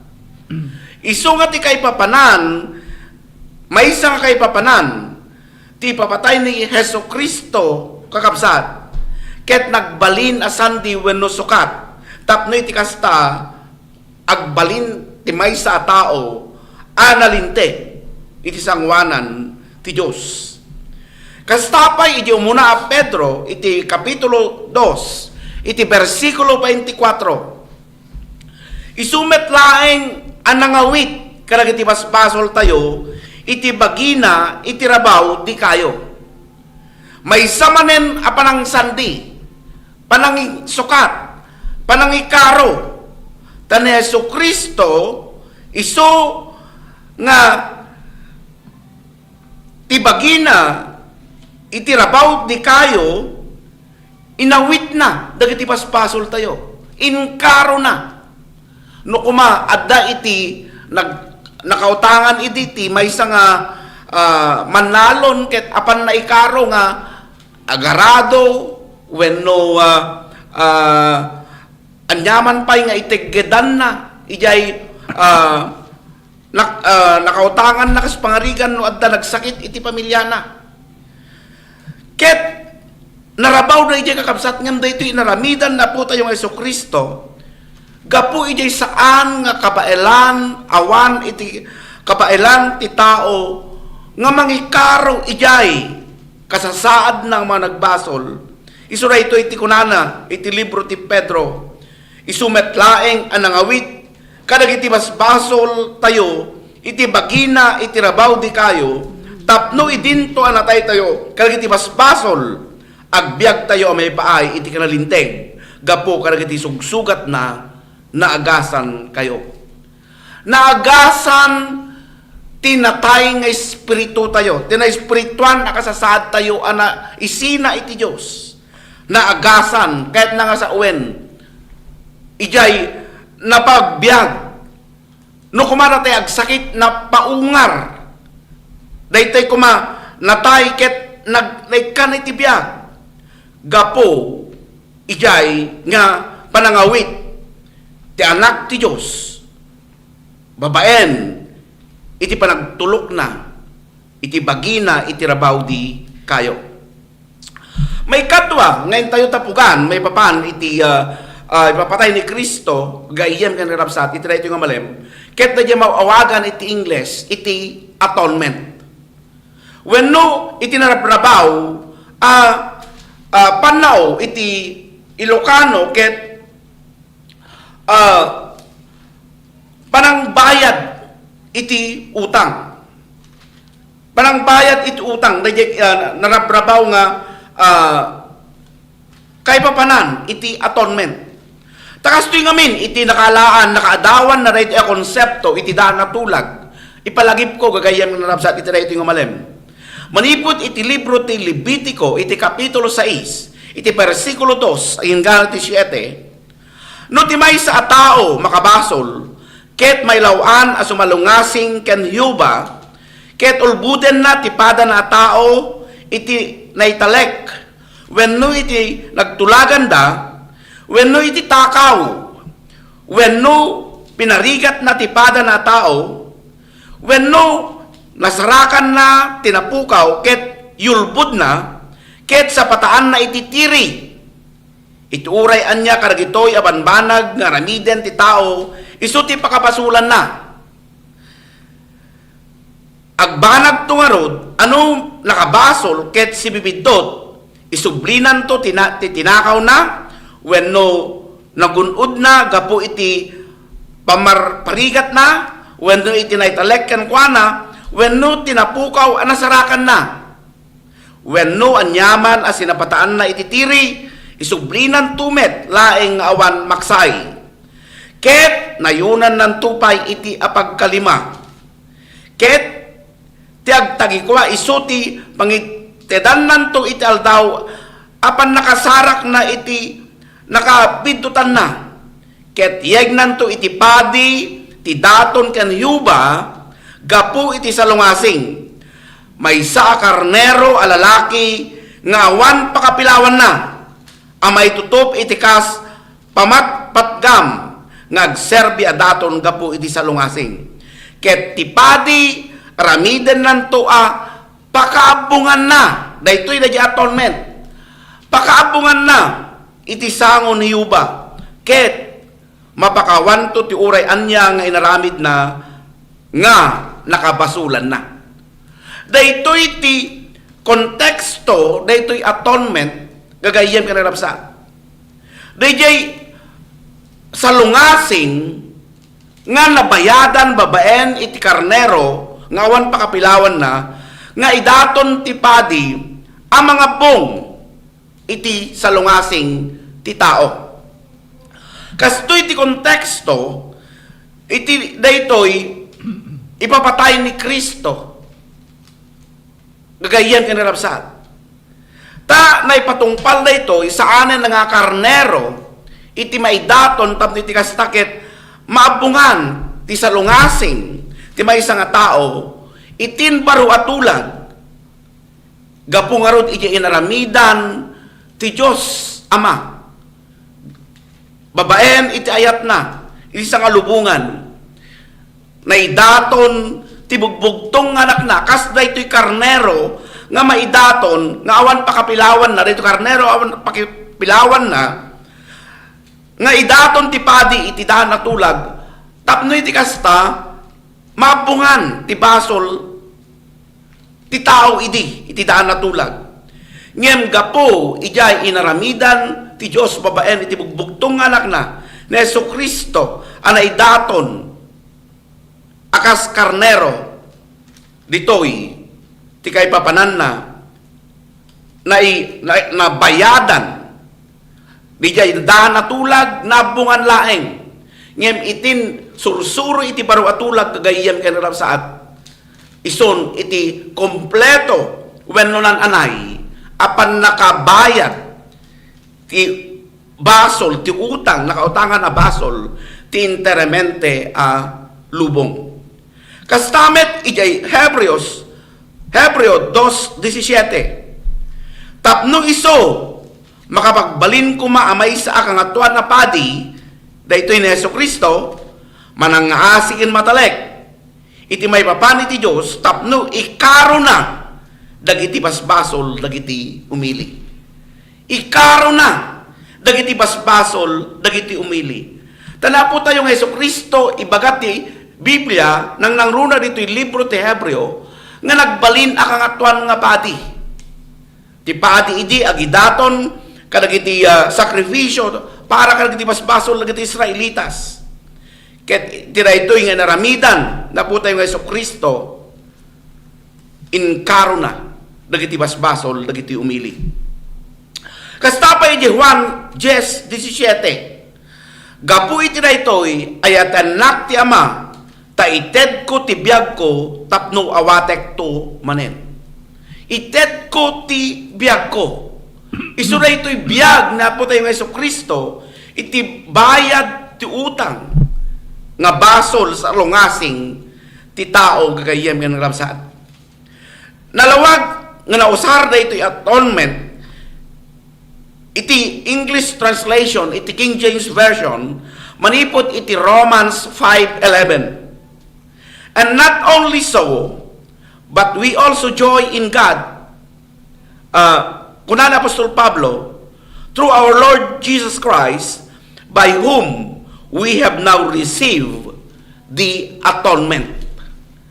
Lawagik nga ulitan kagayam ka nalabsat, ti konteksto daytoy atonement iti daan atulag, idin nga idaton da ti maysa karnerong awan pakapilawan na, idaton ti padi para iti basol iti maysa nga tao iti daan atulag, tapno iti kastaket mabungan ti basol na. Ngem dituyen baro atulag ti daton a sakripisyo a biag na po tayo ng Jesucristo, iso ti bayad nga utang ti amin nga tattao. Ket intulos sumaranong nga gundaway gagayam ka napsat babalaing to oras tayo. Ket apantay to tapugan nga ilawlawag manen, may papan iti daytoy sursuro ti Biblia nga kay papanan ti ipapatay na po tayo ng Jesucristo. Iso na iti kunana iti Ingles nga propitiation ken reconciliation. Gapu ijay ipagpakaunak iruangan ko iti ito nga malem. Gapu ijay kasasaad ti tao nga malagbasol ket na isinay ti Dios ibaga ti Biblia nga nagbalin dagiti tattao ang managbasol nga kabusor ti Dios. Ket masapol nga rejay nga pungtot ti Dios iti basol maep mapakalma isura ito iti propitiation. Ket urepay mai-reconcile wenno mai-kapya ti tao ti nausar gagayem nga narabsat. Ket ti daton abiyag ti bugbugtong anak ti Dios ti papatay na ijay cross. Isura ito iti maysa kadagiti kay papanan ti papatay na Jesucristo. Daytoy propitiation ken reconciliation. Daytoy appeasement of the wrath of God. Ken uraypay daytoy reconciliation na ikapya ti Dios gapu iti daton ti bugbugtong nga anak ti Dios ni Jesucristo nga nagtulnog nga napan ijay cross. Kasta manen ti adal tayo at dapat sa magmamanong nga gundaway isublik ko ni Pastor Ray ti nabating oras kagayang manalabsat dahi ti manen ti gayang kan kapsatyo Nelson Halunahan pagpakada manen. Ali, agyabat tayo manen ti kinabag ti Apo kasjay nagday kun tayo nga example na. So, amo tayo nagday context ang masarsarita mas asinag guno nagyay nagday kun tayo nga perfect interpretation kanang iti iskritura Apo gagayam ken kakabsat kakapagayam iti radyo. Datay ko na tayo adda standard rule iti panangipataros kadang iti iskritura Apo. So alwadan tayo mat kadi Apo nga mga kasabang amin nga kasta tapno haan niya datay maitaw-taw dagitoy membro tayo kadi. Dayta ti maysa kadagiti alalagadin tayo matatad ito'y sangbar a programa yo kini Kristo. Thank you man nanti padagdeng agyo. Yaman tayo matakas tayo ti radio control.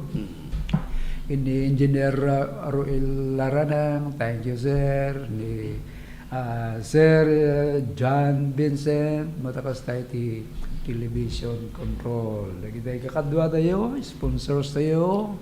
Madipo daway. Iti Ilia Bakno Tanlonyon. Iti Santiago. Kinkastamatin iti Santa Lucia. Agkay sa kami. Gagkun ko naman nga tiyapo. Paraburan na kayo. Kat mabinbendisyonan kayo kung mga kasta. Manipod manen iti dagon daway. Iti agnanayon kin iti awan patinggana. Baya con Dios. Neighbor, I will sing of the goodness of God. I love you, voice, for you made me through the fire in the darkest night. You are close like no other.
God.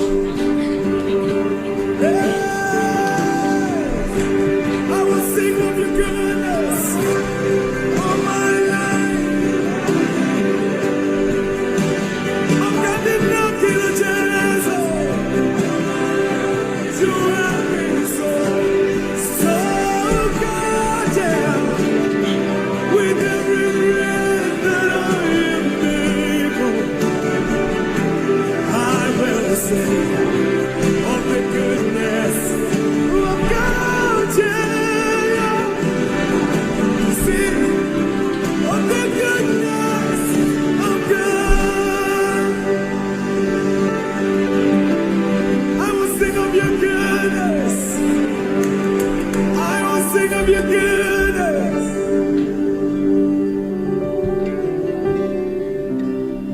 All my life you have been faithful.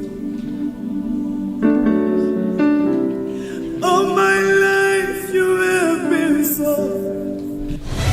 Mas pinalawak, mas pinalakas sa paghatid ng mga pinakahuling kaganapan saan man sa Ilocandia at Cordillera.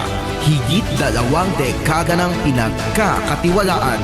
Ito ang radyong pambalitaan ng Tiradpas Network.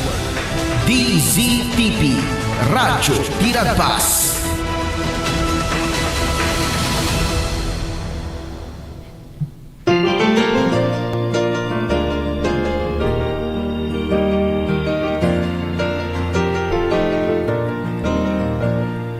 Sing the wondrous love of Jesus, sing His mercy and His grace. In the mansions bright and blessed, He'll prepare for us a place.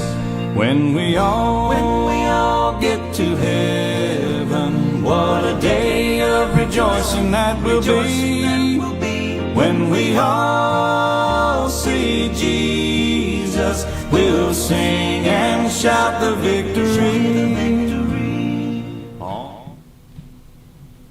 Praise the Lord. Naimbag amalom kada tayo amin nakakabsat mi iti tangatang iso nga naka-tune in tata iti Radyo DCTP iti social media TPN Digital Network itoy Kandon syudad iti Kandon nagasat nga intay pa nagkakadwa iti daytoy nga malom ituloy ming ikabkablaw kada kayo kakabsat itinaga na po tayo nga Isu Kristo isu aman nugbot ken mangisalakan tayo tapnon iti daytoy nga malom kas intayo iti maymaysa nga panagdayaw iti Apo uray pay iti tangatang kastoy nga wagas kakabsat agyaman tayo kadag iti dakkel nga pribilehyo nga inted iti Dios kada tayo ita iti tiempo ti salunat kastamuten iti panawon nga impaay na nga nakapinpintas iti daytoy nga malom ket hello kada tayo aminen nga agdengdengeg ita kadag iti luglugar isu adumanunan ti radyo DCTP signal ti radyo DCTP na imbag nga malom tayo aminen manipod iti depar na iti Ilocos Norte wenno ito Ilocos Sur iti depar na iti Cordillera provinces naimbag nga malom kada tayo amin di tamok nga ado dagiti dumanunan iti signal ditoy kastamoten iti dumanon pay kano iti Sampart iti labsan namot iti Pangasinan kakabsat maray dayaw iti Apo tapnon iyaw awis mi kada kayo tintay pa nagdadanggay nga agdengeg kadag iti mensahe ti kanta kastamoten nang nangruna iti panakay waragawag ti sao ti Apo kadwak ita ditoy kakabsat dagiti kakabsat nga yang people isu nga nangikumit dagiti bagbagida amang idayaw iti Apo iti kankanayon kastamoten ti speaker tayo iti daytoy nga malom awan sa bali Pastor Vinelda Kayanan kada tayo amin kakabsat ti daytoy nga malom maawis tayo amin iti maymaysa nga panagdayaw kayat mi nga pagyamanan uray pay kakabsat dagiti sponsors tayo iti daytoy nga programa mensahe ti panakaysalakan kakabsat mi nga adda dita abroad agyaman kami launay ket ni Apo ti mang bendisyon kadagiti biagyo dear sponsors amo ni Apo dagiti naganyo amo ni Apo dagiti pusoyo nga o mangipapaay iti tulong agmin ministro oray adda kay dita agmin ministro iti daytoy nga wagas kakabsat. God bless you kadagiti amin nga pampamilyayo dita ken ditoy ni Apo ti mang bendisyon Gyama tayo kakabsat, kat intay dayawon iti Apo iti daytoy nga malom, kasakbayan na, kantaan tayo iti maysa nga mensahe ti kanta Heart of a Servant, nga iti daytoy nga bulan kakabsat kat celebraran no big-big-bigan tayo, dagiti paset, dagiti amin nga may ministros, leaders, iti kaubasan iti Apo. Pastors Appreciation Month kada tayo, kadagiti amin nun nga us-usaran iti Apo iti kaubasan na. Mensahe iti kanta, ang laang nga para kada kami, ngam kada tayo aminan kakabsat ti daytoy nga malom. Let's worship the Lord for this song, Heart of a Servant. Standing in awe of your grace, setting my feet in your ways, entering into your presence, to behold you face to face. God of all heaven and earth, holding me in your embrace, unfailing love that surrounds me. Oh God, I stand amazed. My Jesus, my Lord, you're the love of my life. Wherever you go, wanna be by your side. No longer I, but Christ living in me, serving you for all eternity. My eyes set on you in this race that I run. No longer my ways, let your will be done. Make me a servant, my heart's ever true. Clinging to the cross, I follow you. I follow you.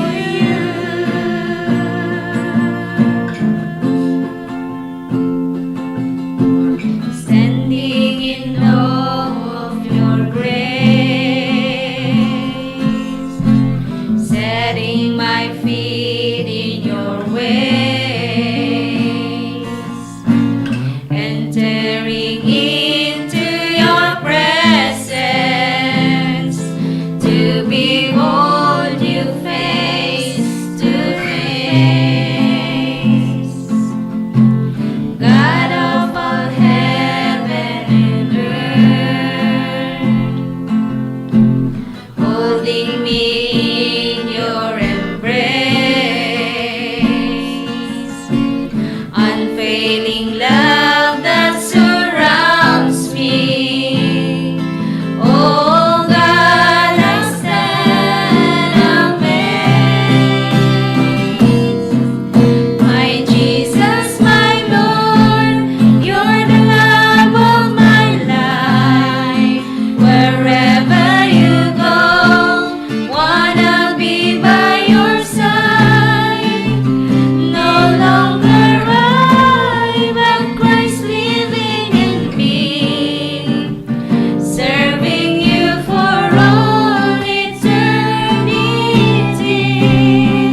My eyes set on you in this race that I run. No longer my ways, let your will be done.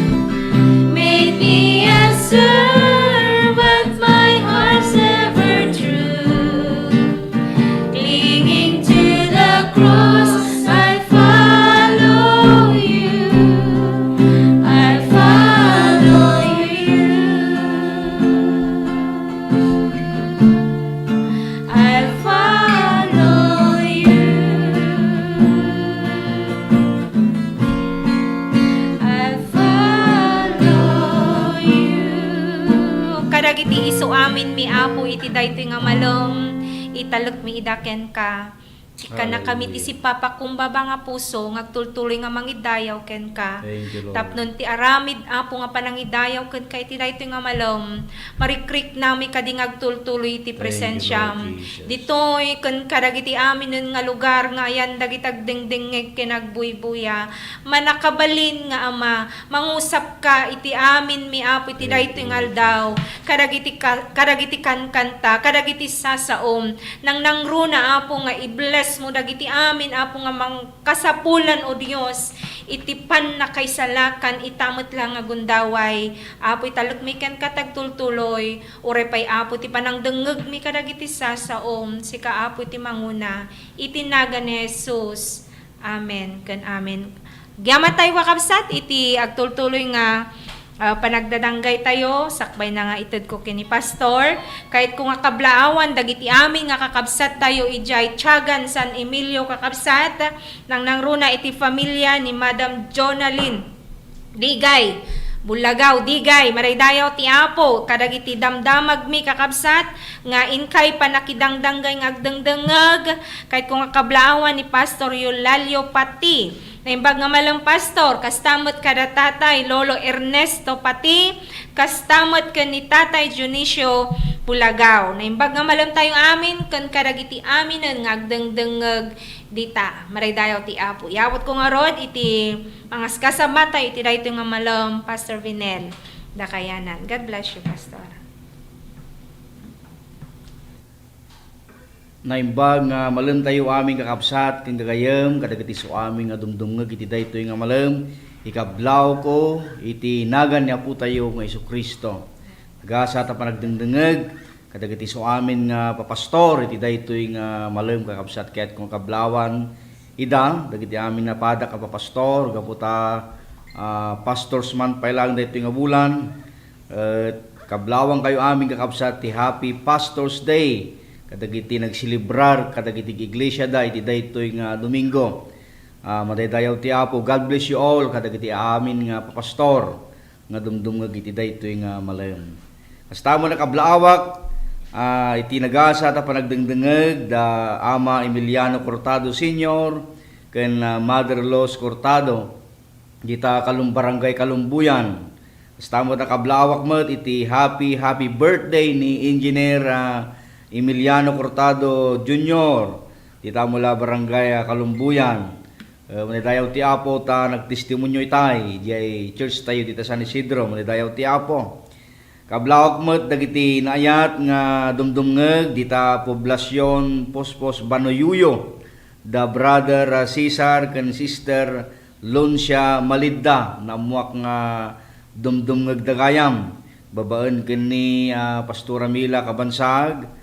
Kani Pastor Rene Kabansag, nag-istorya kami dinapalabas nga laldaw, ket dumdumngeg dagayam iti kastoy nga malam, manidayaw ti Apo.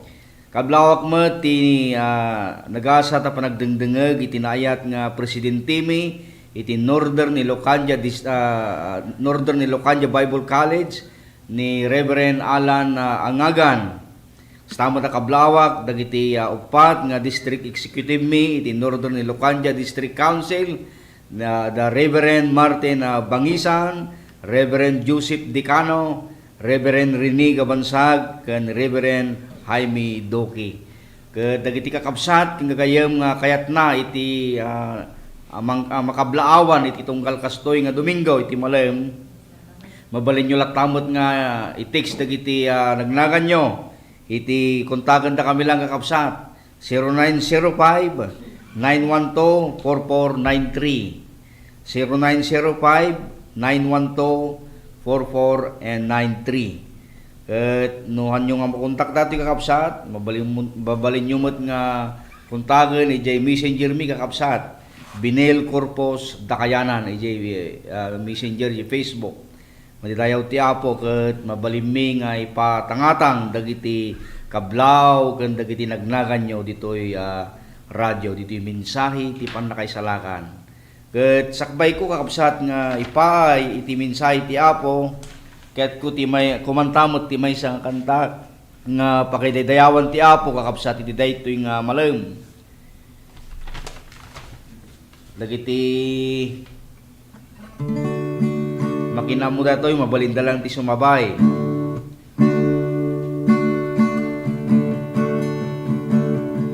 Diyos na makapangyarihan, Haring kataas-taasan, sa aking puso ay mananahan. Pagpapalamot, pagsama ay laging nararanasan, kailan may hindi nag-iisa. Pangako mo sa'kin, hindi ako iiwan. Sa bawat sandali ay laging sasamahan. Banal na Espiritu, hatid ay kalakasan, upang lahat ng bagay ay mapagtagumpayan. Diyos na makapangyarihan, Haring kataas-taasan, aking puso ay mananahan. Pagpapalamot, pagsama ay laging nararanasan, kailan may hindi nag-iisa. Pangako mo sa'kin, hindi ako iiwan. Sa bawat sandali ay laging sasamahan. Banal na Espiritu, hatid ay kalakasan, upang lahat ng bagay ay mapagtagumpayan. Diyos na makapangyarihan, Haring kataas-taasan, sa aking puso ay mananahan. Pagpapalamot, pagsama ay laging nararanasan, kailan may hindi nag-iisa. Kailan may hindi nag-iisa.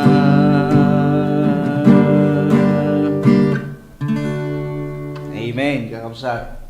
O niya po Diyos, manakabali namin, ni kanuman na natay panpanawan, na natay baybayan, isuday ta ti karinay Apo Diyos, kadagiti nanak na, ang hinggana kadagitoy nga alaldaw mo dedayaw ti Apo.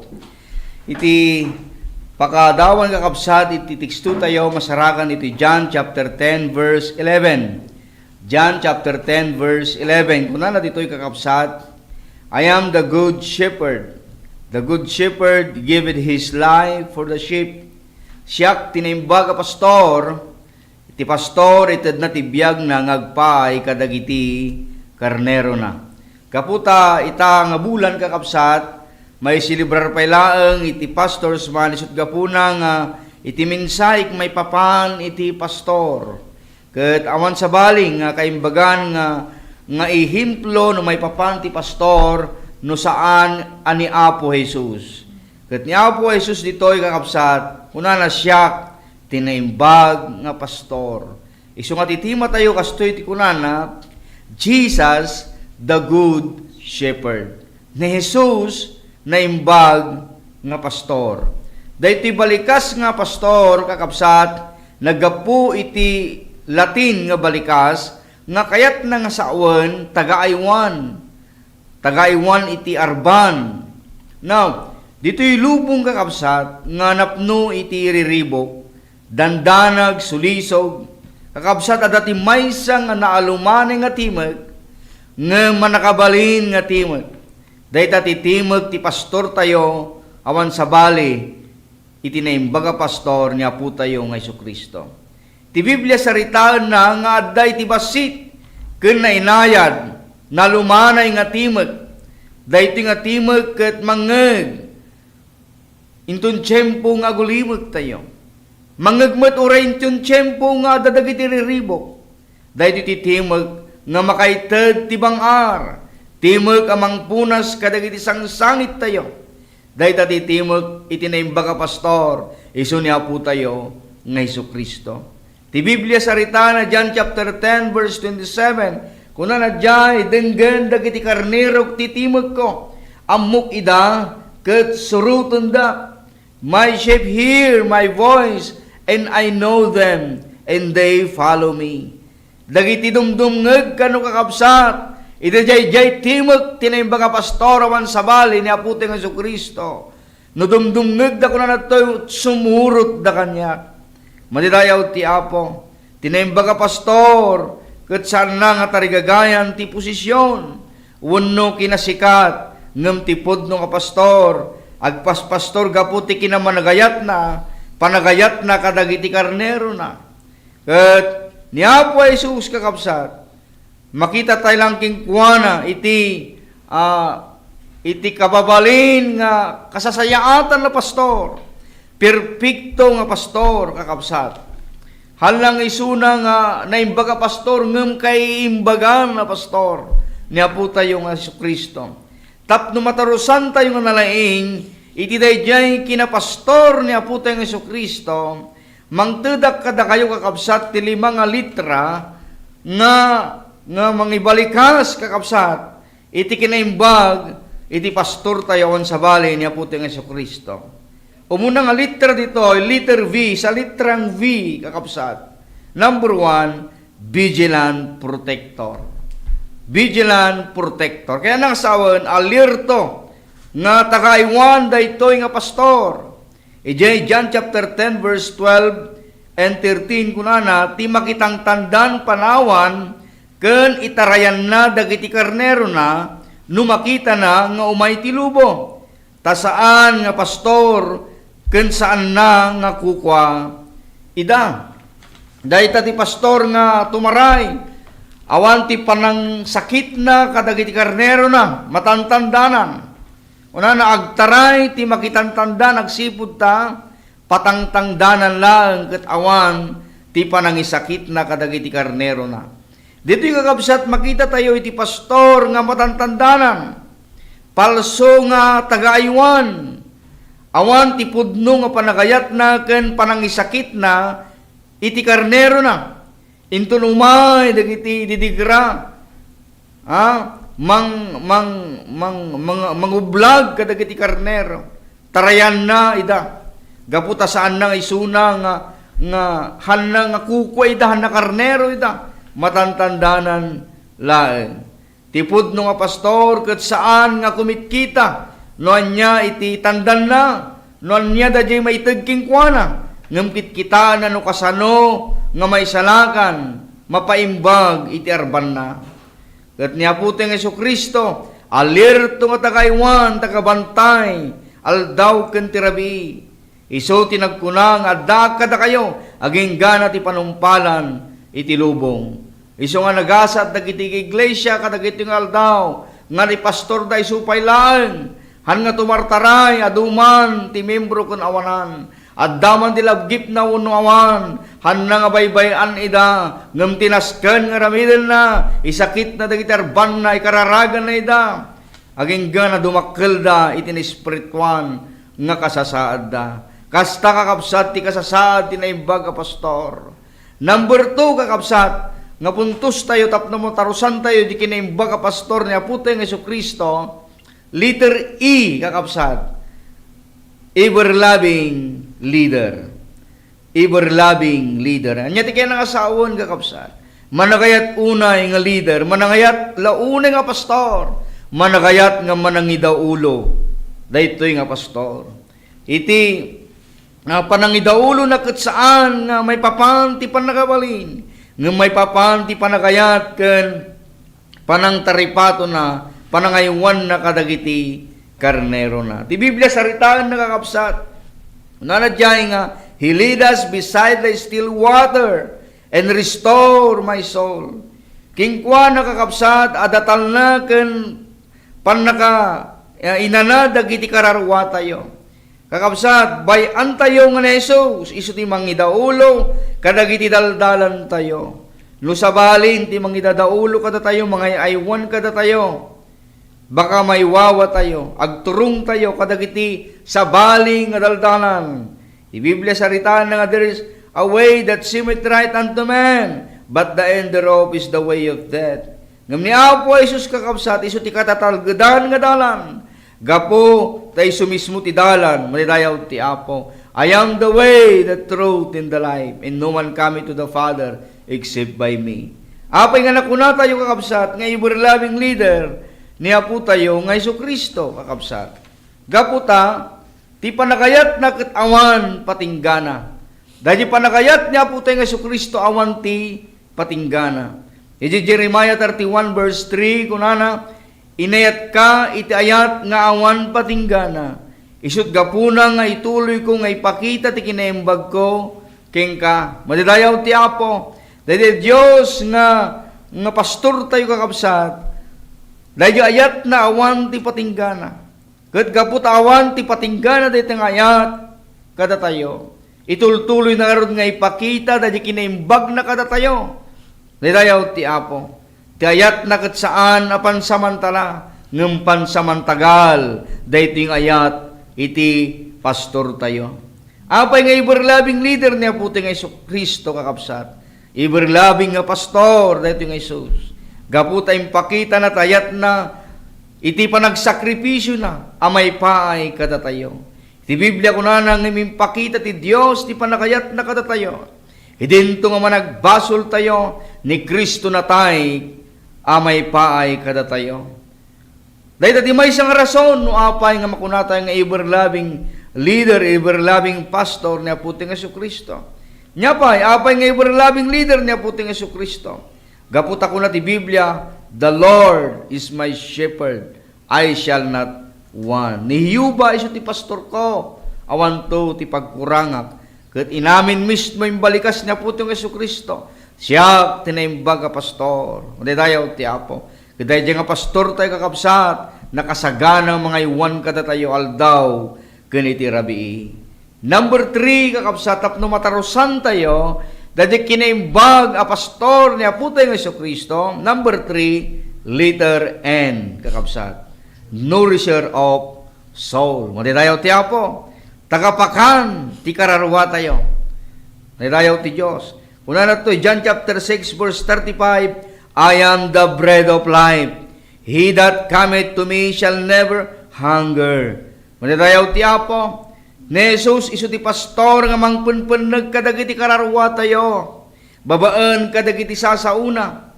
Dagiti kinabaknang diti lubong saan na nga mabalin, nga busugan dahiti kararwa tayo. Only Jesus can satisfy our soul. Mabalin nga do dagiti ijaya ti lubong, nga kinabaknang fame, greatness, kanda dumapay kakapsat nga ipay tilubong. Ngem, niya po tayo nga Jesucristo lang, iti makapnag, iti kararwa tayo. Mabalin nga marik na tayo kadagiti bannog tayo, stress, dagsen, ngem ni Jesus lang, iti makapnag kadagararwa tayo kakapsat. Sukatan na, dagiti bannog tayo, iti talnaken bilag, isuday ta niya po tayo nga Jesucristo. Nga apay nga nakunatay nga nourisher of soul niya po itong Jesucristo. Gaputay suna, iti danom nga nagbiag. Ti Biblia saritaan na, siya sino man nga minom, ti danom nga itad ko, kat saanan nga mawaw, iti kinaag na nayon. Manayaw ti Apo, dagito isasaw ti Apo, kat danomda, kan nakmakan nga na espirituan. Siya sino man nga mangbasa, mangdengeg, kadag ito'y nga sasaw ti Apo, isuda kakapsat ti dandanom, ken makan nga na espirituan, ket mapneg to dagiti kararwa tayo, gapu kadag ito'y nga sasaw ni Apo Diyos. Nga sasaw ti Apo, nga itad mismo, dahil na imbaga pastor, iso ni Apo tayo, nga Jesucristo. Nourisher of soul, kakapsat. Number 4, nga litra kakapsat, tapno matarusan dahil ti kinaimbaga pastor ni Apo tayo, nga Jesucristo, letter E, example of sacrifice. May dayaw ti Apo, ihimplo ti panangidaton, ihimplo ti panagsakripisyo. Iti Biblia kunana, tinaimba ka pastor, itad na tibiyag na, kadagiti karnero na. Ni Jesus kakapsat saan, nga nagbilin iti sabali nga tao, nga isu mismo nangidaton ti biyag na. Isu mismo ipakita, nang ited iti biyag na, nga may paay kada tayo. Ti cross, iti cross na kakabsat, isu ti kakangatuan nga mensahe, mga ipukpukaw ti mensahe iti ayat.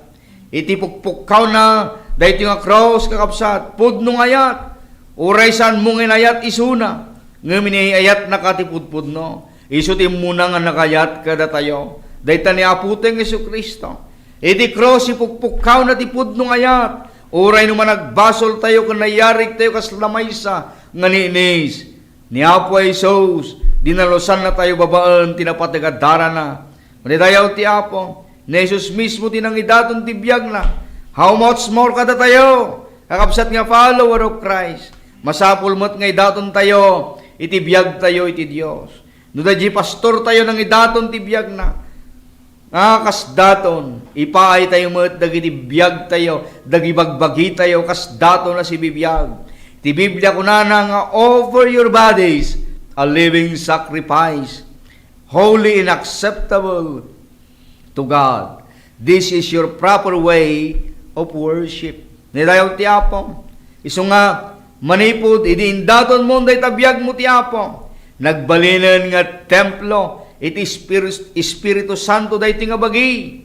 Saan nga templo ti fornication, saan nga templo ti adultery, saan nga templo ti lust of the flesh, saan nga templo ti lust of the eye, saan mo nga templo ti pride, saan nga templo ti basol ken kinadakas, ngam templon ti Espiritu Santo ti Apo, day ti nga bagi manipod idindaton mon king kuana. No amo pay nga indaton day nga bagi, itan ti tiyempo nga ipapay ti Apo, idaton mo day nga bagi ken ni Apo Dios.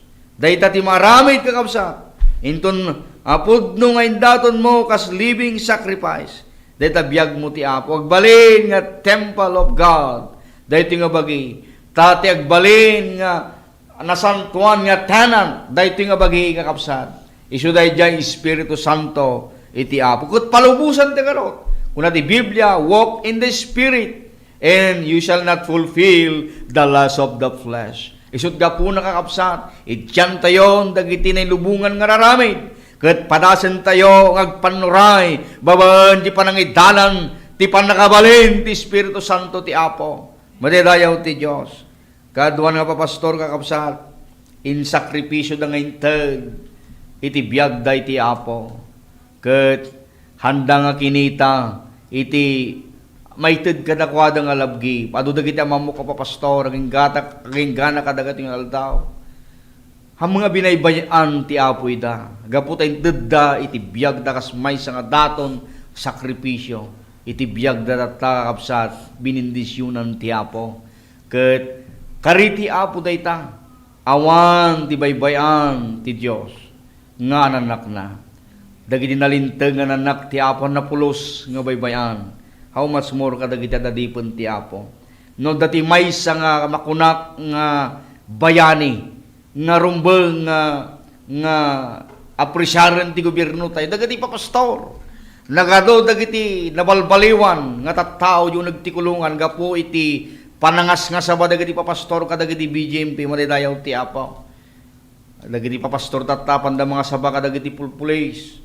Iso nga praise the Lord, adu dagiti pulis nga makamam mo ti Apo. Nidayaw ti Diyos. Gapo iti panangaramat ti Apo, dagiti papastor na. Amen. Number 5, kun maudi nga tapno matarusan tayo kakapsat, iti kinaimbag a pastor niya po tayo ng Jesucristo. Letter L. Nga kaya lang asawan, life giver of His flock. Life giver of His flock. Takaited iti biyag, kadagiti karnero na.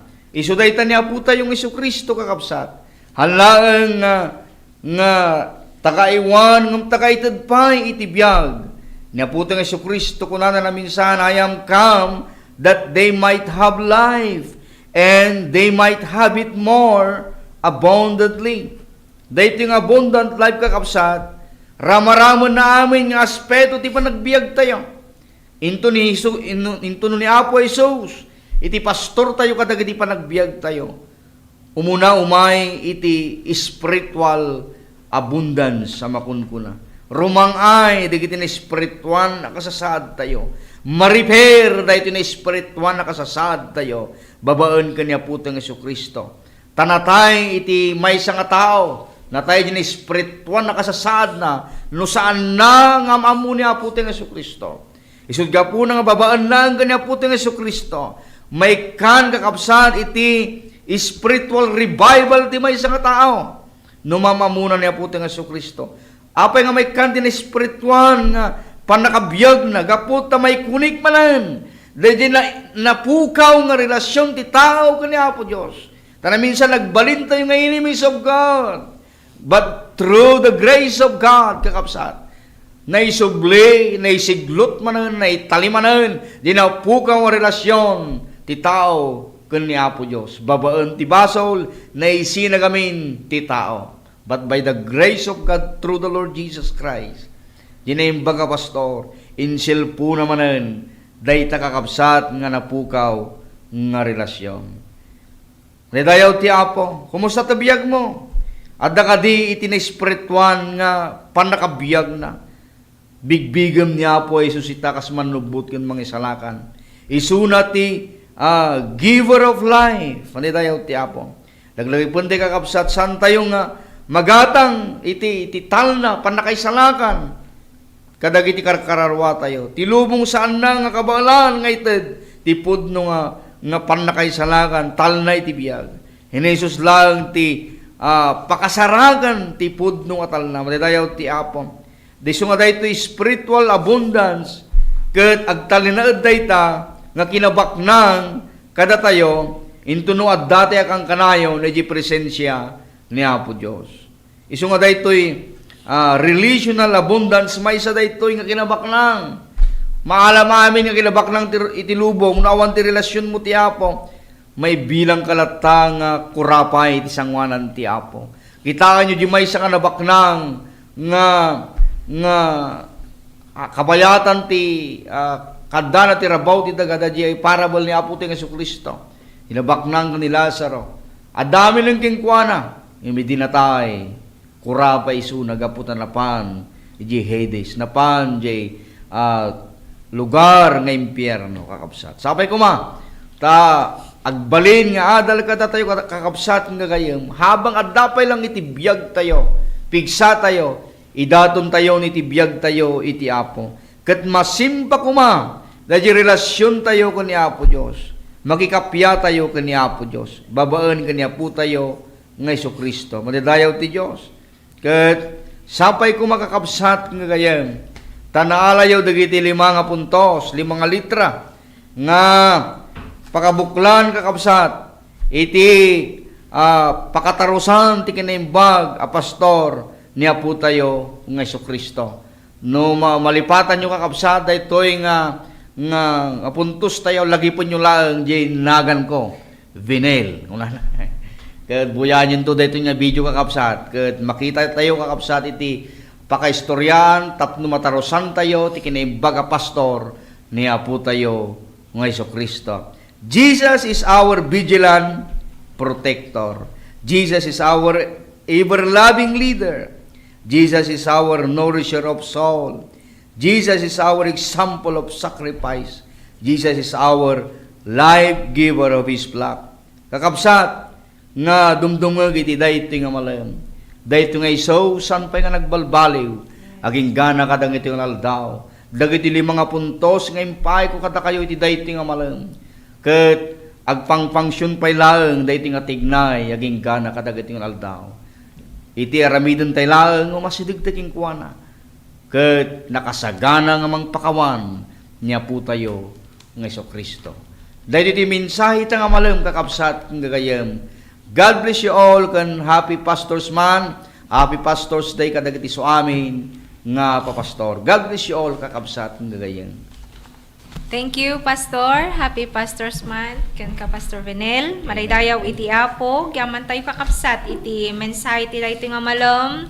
Laglagi pun tayo kumarayjay. Pastor tayo. Laglagi pun tayo kumati na siya sino na. Laglagi pun tayo kakapsat nga haan nga adayuhon nuhaan nga inanain niya dayo iti bagbagi na dayjay nga pastor tayo nang nangruna kakabsat inton aramiden tayo dagiti sasauna dagiti bilbili na adda kanayon kadagiti abay tayo maraydayaw iti apo gyaman kami pastor iti mensahe ti dayto nga malom when enjoyin tayo agserbi iti apo nagduduma man dagiti pastor tayo iti dayto nga lubong kakabsat nga may-maysa dayjay pastor tayo nga kankanayon nga mga awis kada tayo iti panagserbi maraydayaw ti apo ket kenkwana kuna na iti mensahe iti kanta ngay kami kantaan tata, He will carry you. Ito iti pastor tayo kakapsat. Dakkel nga Dios nga pagserserbian dagiti amin. Hallelujah nga mamatikan kwa na. Take this song, sing with us. Kada kami iti dayto nga malom. Mamu tayo, kanta tayo.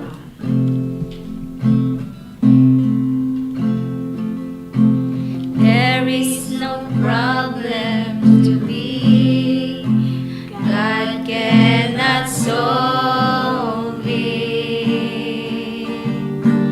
There is no mountain too tall, He cannot move it. There is no storm too dark, God cannot calm it. There is no sorrow too deep, He cannot soothe it. If He carried the weight of the world upon His shoulder,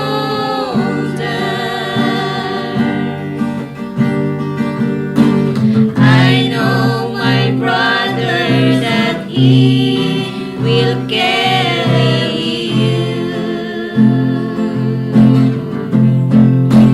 If He carried the weight of the world upon His shoulders,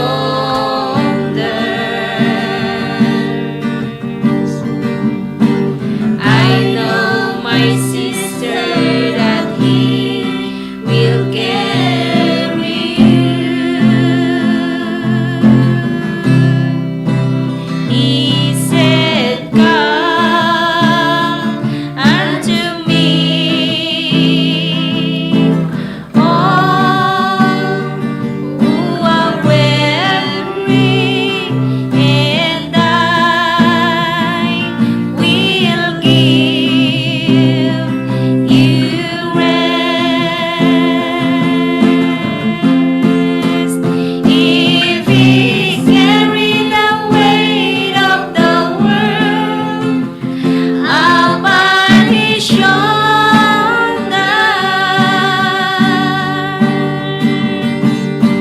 I know my brother that He will carry you. If He carried the weight of the world upon His shoulders,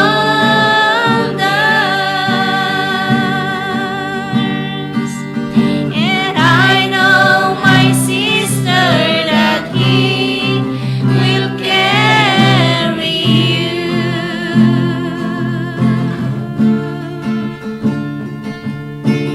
I know my sister that He will carry you. Maraydayaw ti Apo kakabsat. Kumusta kadagiti bingag met dagiti yang people tata? Kumusta kadagiti amin nga yang people nga agdengdengeg ita? Iti benneg kakabsat ti assembly. Kaya't kung nga kablawan dagiti yang people nga agsagsagana. Adda tayo iti makunko na nga health break kadagiti high schoolers ken elementaries. Kastamot ti upcoming mental break ti college kakabsat. agdadanggay kan nakikita tayo to kakabsat ti upcoming district MCYO fellowship tayo ijay Batangan Sigay. See you kakabsat karagiti amin nga young people kan Ministro City Apo iti upcoming 29 to 30 October. Itong Miyerkules kakabsat kada tayo amin nga makapan sa Jai. Maridayaw iti Apo kahit kumot lang nga pagyamanan ni Manang Rowena Gonzaga and Company iti Barangay Darapidap Seafood Restaurant kakabsat abay iti Candon Aquarium Park. Iso nga nag-assist kada tayo iti Friday iti district meeting dagiti ministros kakabsat Ilocos Sur ken Abra District. Maridayaw iti Apo nagasat dagiti apan mangan ijay. Naimas dagiti luto kakabsat naman ng Rowena kastamot dagiti amin nga stalls ijay. Agyaman tayo kakabsat iti panangasisda kada tayo with our speaker that day ni Reverend David Miranda of Pangasinan. Maridayaw iti Apo ket mapantay lang pasyara ni Jay kakabsat Seafood Restaurant iti Barangay Darapida Purokto kakabsat. Ijay abay ti Aquarium Park ti Candon ket maramanan tayo dagiti kakaimas nga luto ta. Maridayaw ti Apo. At iti dayto nga malo magtultuloy tayo nga agdengag iti mensay ti kanta nga ipay kada tayo dagiti kakabsat nga young people na Sister Heidi ka ni Sister Lonesa. Maridayaw iti Apo.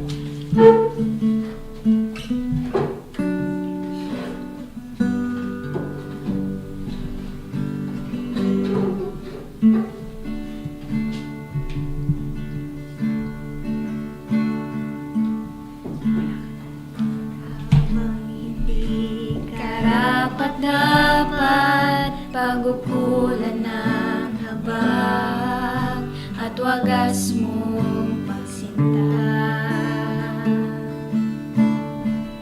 habang walang kakayanang masuklian ka ng mabuti sa lahat mong ginawa.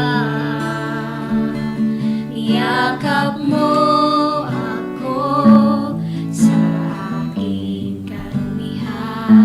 inibig mo ako nang di kayang tumbasan, O Diyos ng katarungan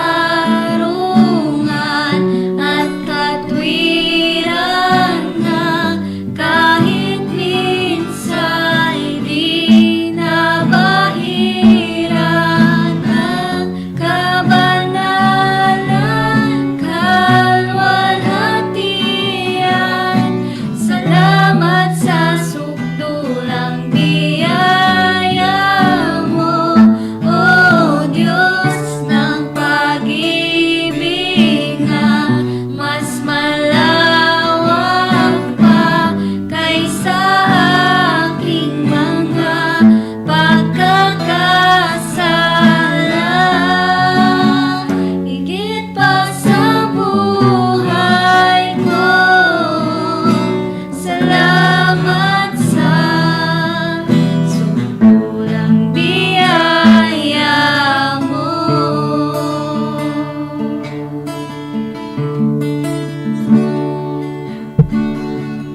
Habang hindi karapat-dapat pagukulan ng habag at wagas mong pasinta habang walang kakayanang masuklian ka ng mabuti sa lahat mong ginawa. Yakap mo ako sa aking karumihan, inibig mo ako nang di kayang tumbasan, O Diyos ng katarungan at katwiran na kahit minsan di nabahiran ang kabanalan kalwalhatian. Salamat sa sukdulang biyaya mo, O Diyos ng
Lord, maraydayaw iti Apo, salamat sa sukdulang biyaya mo. Maraydayaw iti Dios, hallelujah.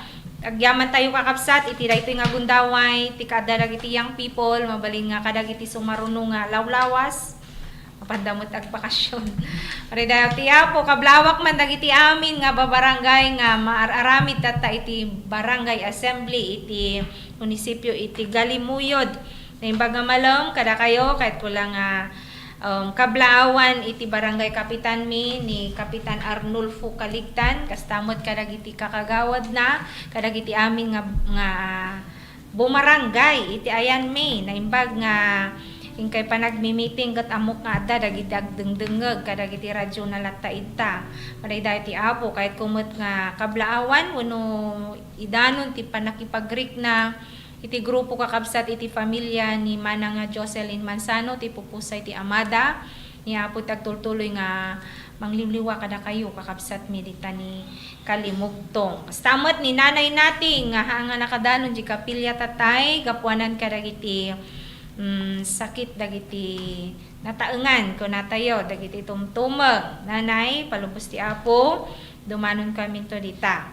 Aray dati Apo, kastamot kablawak dagiti amin nga seniors nga agdengdengeg tata kakabsat kadagiti pagtaengan da. Ni Apo kakabsat iti mang bendisyon kada kayo nagdigagar nga agdengeg kadagiti na espirituan kakabsat nga programa makipagdanggay kadagiti programa mo ni Apo dagiti tarigagay kakabsat ket iblas na kuma dagiti biyag sagtunggal maysa kada tayo. Maraydayaw iti Apo, mangkanta kami pa, iti maysa nga kanta, kakabsat, iti dayto nga malom, dapay dagiti kundaway tayo.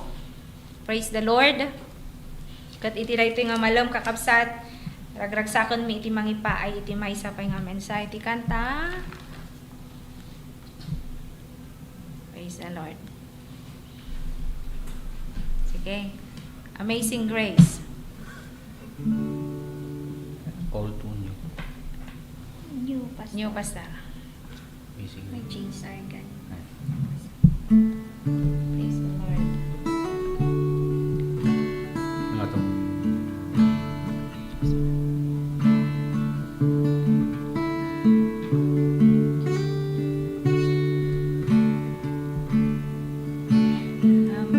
Amazing grace, how sweet the sound that saved a wretch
Apo kakabsat, that amazing grace. Hallelujah. Isungaited niya po tayo nga Isu Kristo, that amazing grace. Isu nga nang subbot kada tayo, that amazing grace kakabsat, isu nga umdas para kadagiti biyag, dagiti amin ngay mawat kenkwana. Dayta kakabsat, iti ugom tayo, dayta kakabsat imang mangted tayo, mangmangted kada tayo kakabsat iti bilag. Tapnon agtuloy nga agserbi kan kuana kakabsat iti daytoy nga malom, nalpas mon nga nangagan dagiti sao ti Apo, nalpas mon nga inandangan ti mensahe na, nalpas mon nga namamu isuna, ituloy tayo iti agserbi kan kuana. Maraydayaw ti Apo, ket ituloy tayo met nga i-share iti ebanghelyo iti Apo, ingana nga umay iti Apo. Gyaman tayo kakabsat kadagiti amin nga nangagantay iti daytoy nga malom ket mamati a kakabsat. Aramiden kuma ket maaramat da kuma kakabsat. Nga mangted kada tayo iti bilang nga agtuloy nga agserbi ti Apo. Tapnon iti daytoy nga gundaway pagyamanan mi kada kayo amin nga kakabsat nga nakipagdanggay kada kami iti daytoy nga programa mensahe ti panakaisalakan. Agtuloy tayo nga agserbi ti Apo. Tintay pa naglepas agkararag tayo. Hallelujah.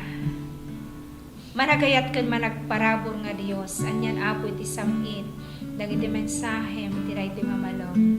Samin dagiti sasaom Apo isu nga naidarirag ti daytoy nga malom. Amagyaman kami tapnon iti daytoy nga malom ko naon mi agtuloy kang makikadda. Kadagiti amin Apo nga yan dagiti dimngeg ken nagbuya iti daytoy nga malom. Patuloy mo Apo nga i-bless dagiti biyag sagtunggal maysa. Katuray pay kadagiti saom Apo. Isu nga naymulay ti daytoy nga malom. Adda kaditi kay papananangadaket kadagiti panagbiag mi. Tuloy mo Apo ti makikadda kadagiti sumarunong pay nga aramiden sagtunggal maysa ita. I-bless mo met Apo nga agtultuloy dagiti sponsors ti daytoy nga programa. We pray Panginoon Apo nga yunat mo dagiti man nakabalin nga imam kadagiti pampamilya Apo dagiti nga kakabsat mi. Dagiti kakabsat Apo may sponsors ti daytoy nga programa. Uray pay dagiti intercessors Apo mangikarkararag magipagdangdanggay Apo iti daytoy nga programa. Tapno dagiti amin Apo nga kabuklan nga panggap daytoy Apo nga programa maaramid kadi. Paban Apo iti tulong ken panakabalin mo. I-bless mo dagiti amin nga naaramat ti daytoy nga malom dagiti young people Apo. Uray pay Apo ti mangas kasaba. Kada kami amin Apo gyaman kami. I-bless mo daytoy Apo nga office. Dagiti amin nga engineers, dagiti amin nga personality DCTP. Agyaman kami ket dayawon da ka. Dagiti ting kami dawatan tinagan na po Jesus. Amen. Maridayaw ti Apo kakabsat.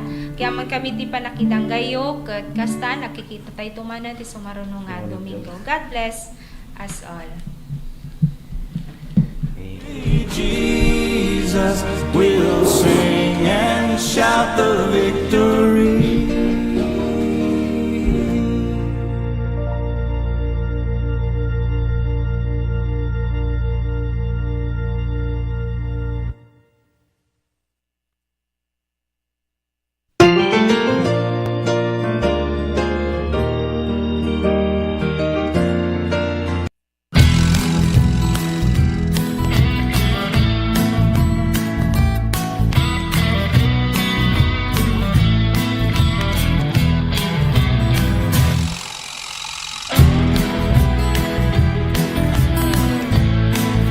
Po si Jane Vallejo and I'm graduate of Don Mariano Marcos Memorial State University, and first and foremost gusto ko pong magpasalamat kay Ma'am Congressman Deputy Christine Singson kasi kung wala po siya, hindi po magiging possible na mukha po namin yung mga allowance namin na parang ganito. We're so privileged po na matanggap namin yung mga ganito.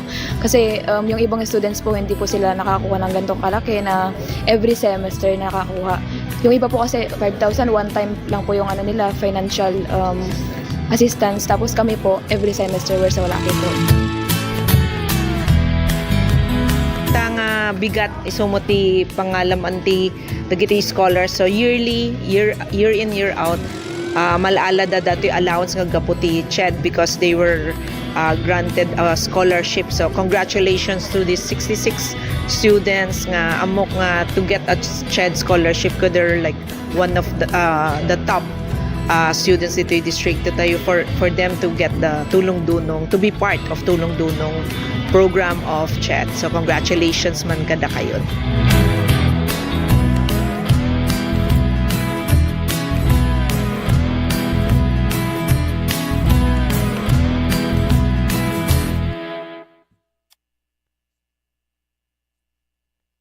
Candon City is all geared up to attain inclusive growth by leveling up our economic activities to meet the demand of our growing population and to make headway in our desired goal of becoming a smart city.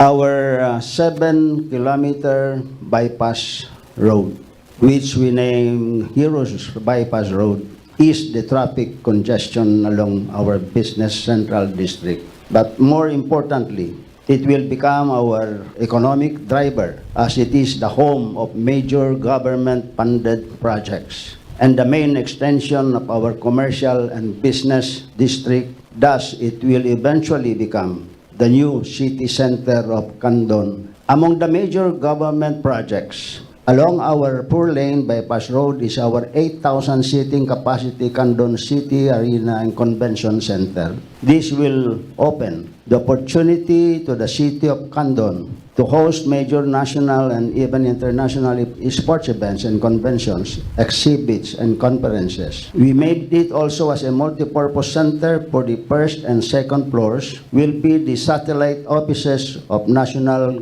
government offices. With the combined events and government offices in the center, we expect strong of people to be in and out of the center, which by the way has a unique roofing to give an artistic scenery.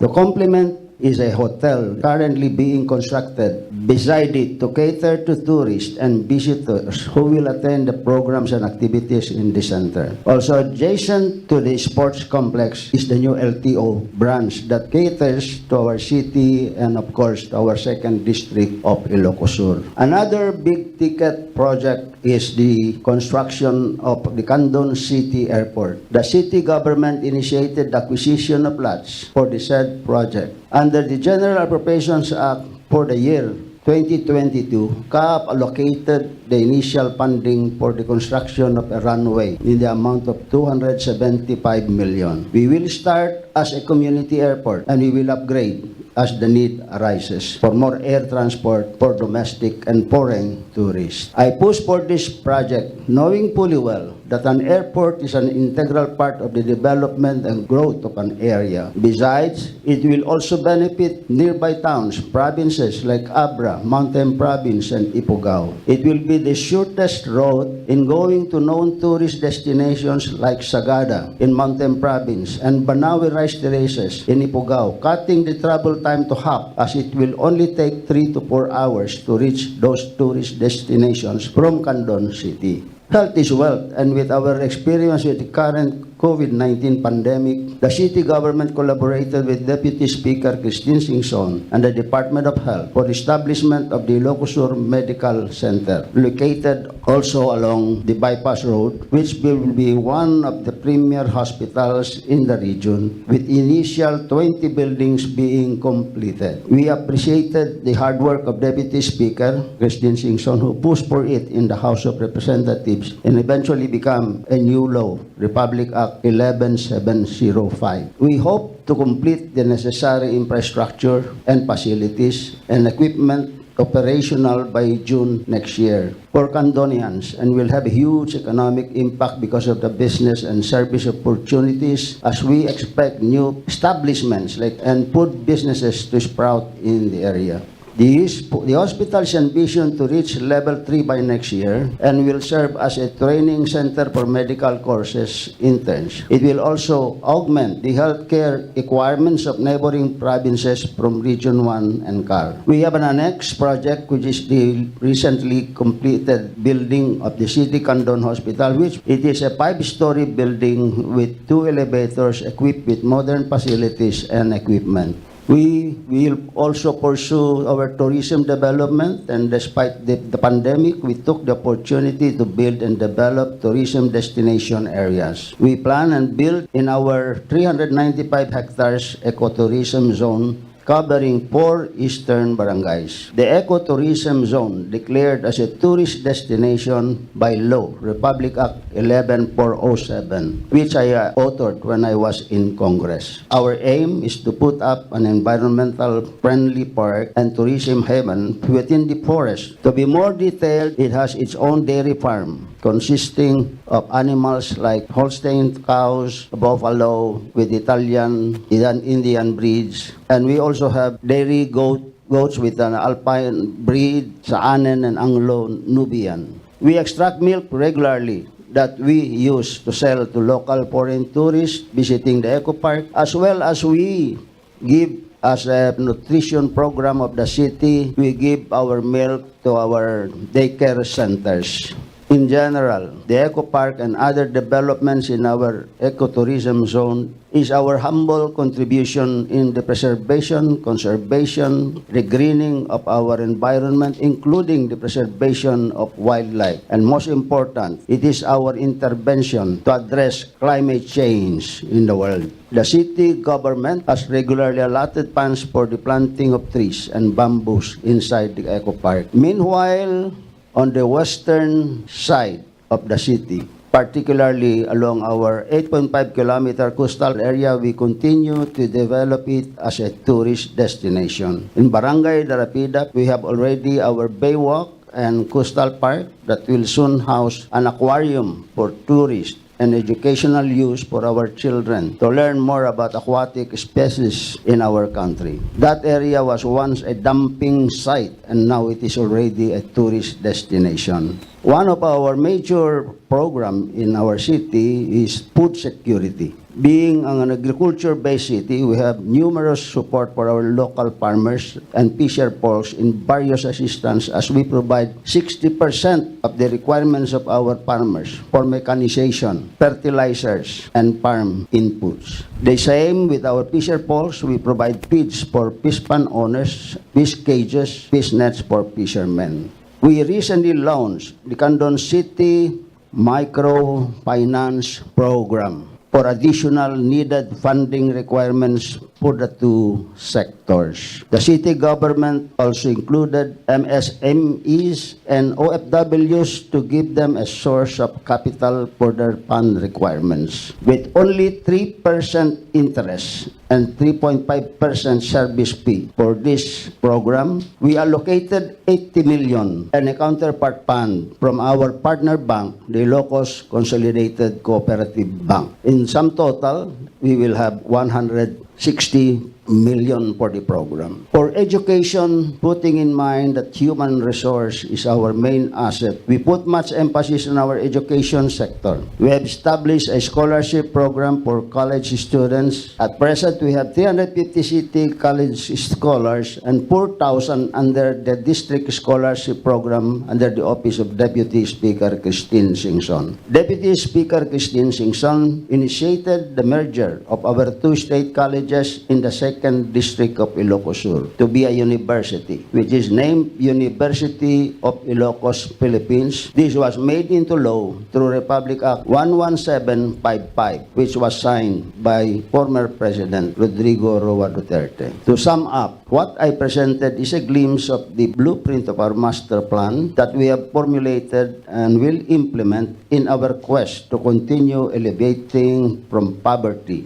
the lives of our beloved people, strengthen our middle class, which will result to inclusive growth in the city and will make into reality our collective aim to be a smart city. As a smart city, we will be able to implement various programs of our city efficiently and will be able to serve our people better and enjoy life and effective use of our resources.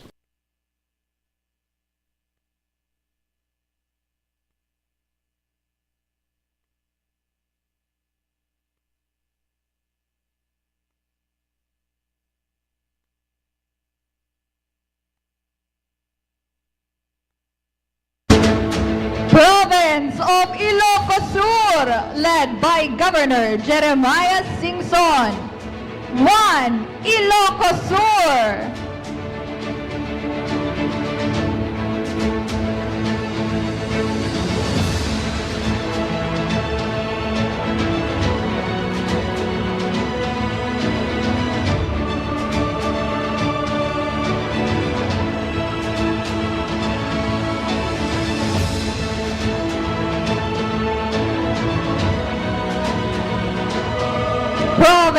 of Ilocos Sur. Candon City, Ilocos Sur, led by Mayor Eric D. Singson. Candon City, the city of love and care.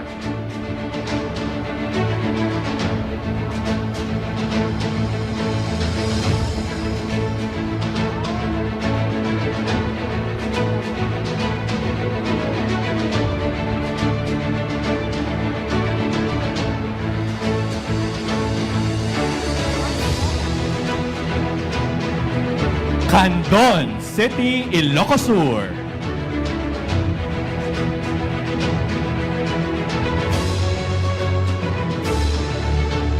Alilem, Ilocos Sur, led by Mayor Velmor Sumabat.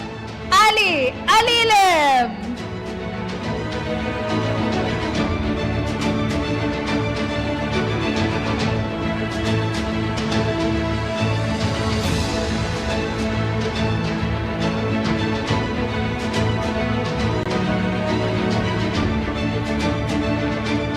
Alilem, Ilocos Sur. Bantay, Ilocos Sur, led by Mayor Samuel C. Parilla. Duras, Bantay.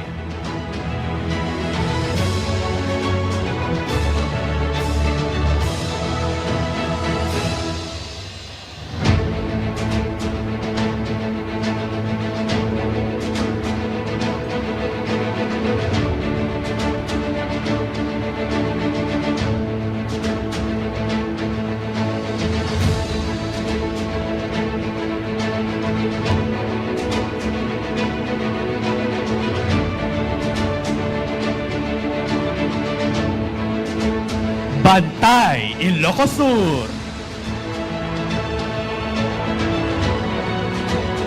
Cabugao, Ilocos Sur, led by Mayor Josh Edward Cobangbang.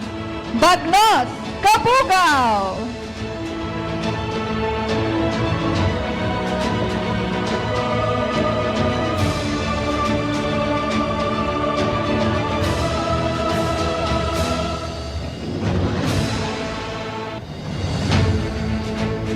Cabugao, Ilocos Sur. Cervantes, Ilocos Sur, led by Mayor Pablito Benjamin P. Magay II. The best, Cervantes.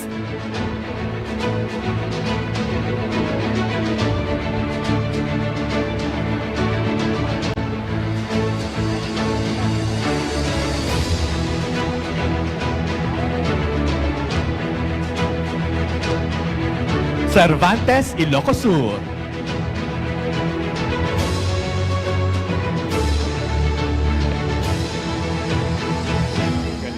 Galimuyod, Ilocos Sur, led by Mayor Jesse Balingsat. Guyod, Galimuyod.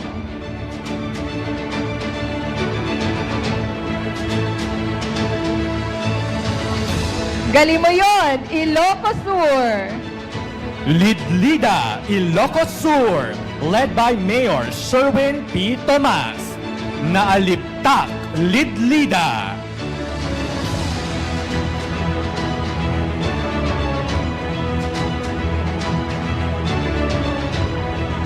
Lidlida, Ilocos Sur. Nagbukel, Ilocos Sur, led by Mayor Timoteo Cabrera. Timpuyog, Nagbukel.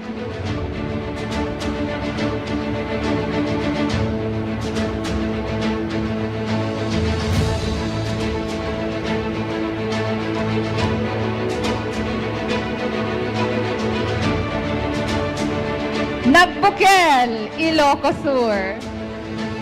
Quirino, Ilocos Sur, led by Mayor Allen El Nimo Jr. Gawis ay Quirino.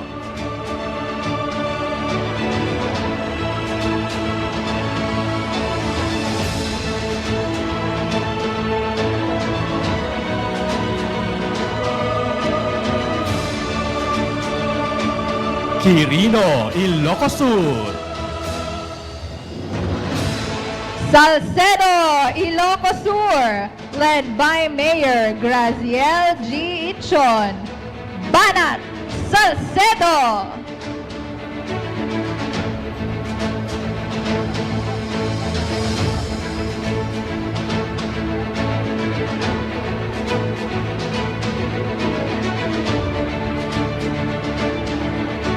Salcedo, Ilocos Sur. San Esteban, Ilocos Sur, led by Mayor Ray M. Elaido II. Ray Ray, San Esteban.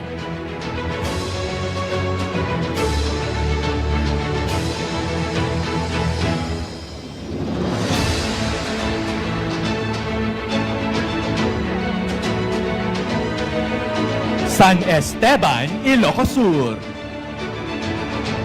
San Ildefonso, Ilocos Sur, led by Mayor Christian Daniel Purisima. Alisto Progreso, San Ildefonso.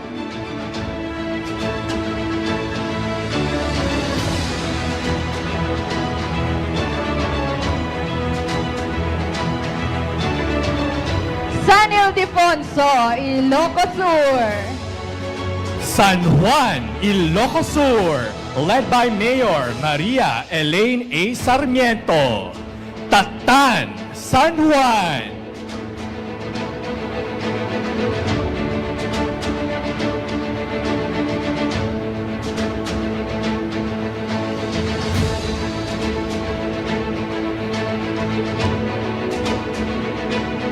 San Juan, Ilocos Sur. San Vicente, Ilocos Sur, led by Mayor Jonan Tabanda. Tignay, San Vicente.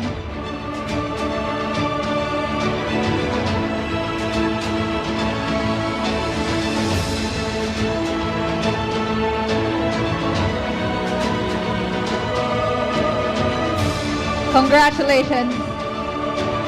San Vicente, Ilocos Sur.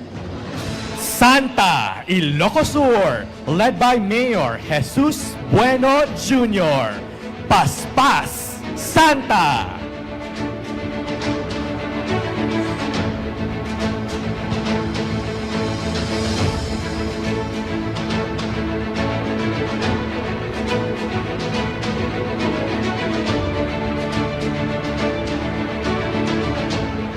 Santa, Ilocos Sur.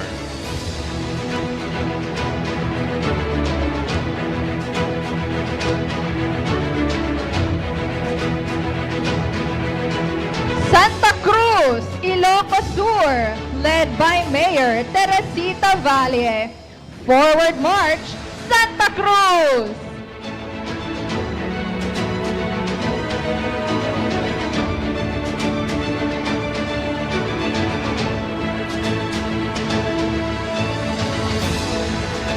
Santa Cruz, Ilocos Sur. Santiago, Ilocos Sur, led by Mayor Michael S. Miranda.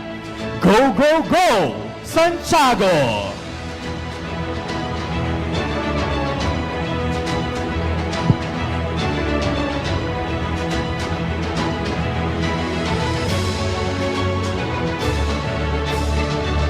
Santiago, Ilocos Sur.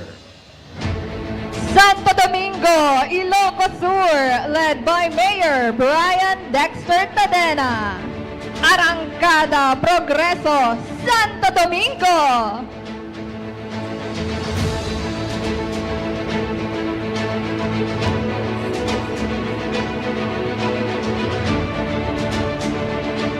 Santo Domingo, Ilocos Sur. Sinait, Ilocos Sur, led by Mayor Glenn B. Guzman. Singising, Sinait.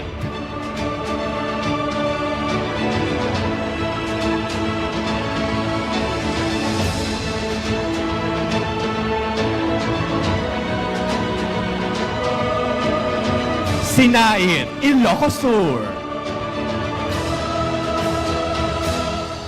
Suyo, Ilocos Sur, led by Mayor Mario B. Subagan.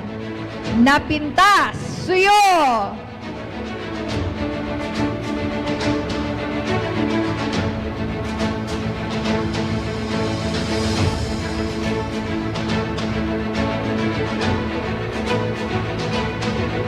Suyo, Ilocos Sur.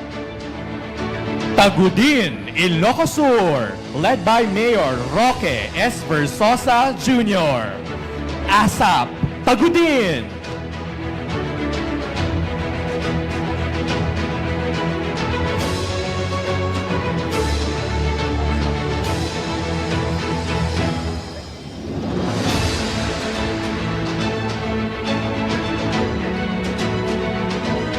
Tagudin, Ilocos Sur.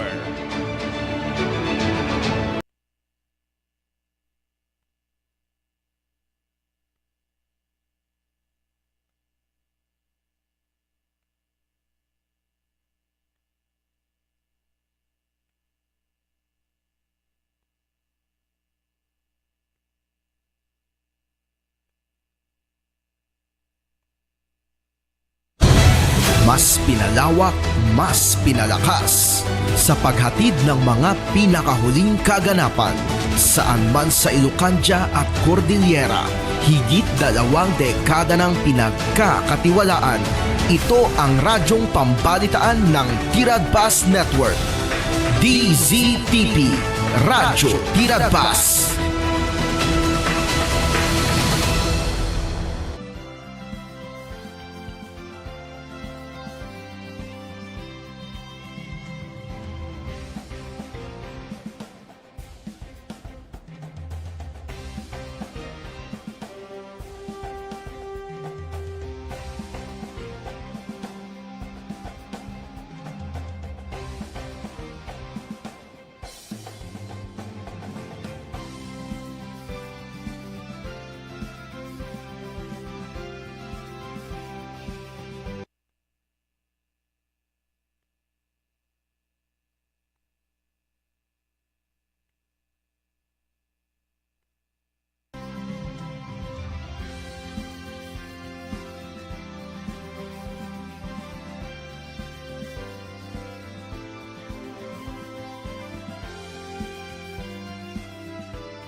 Singapura dapat?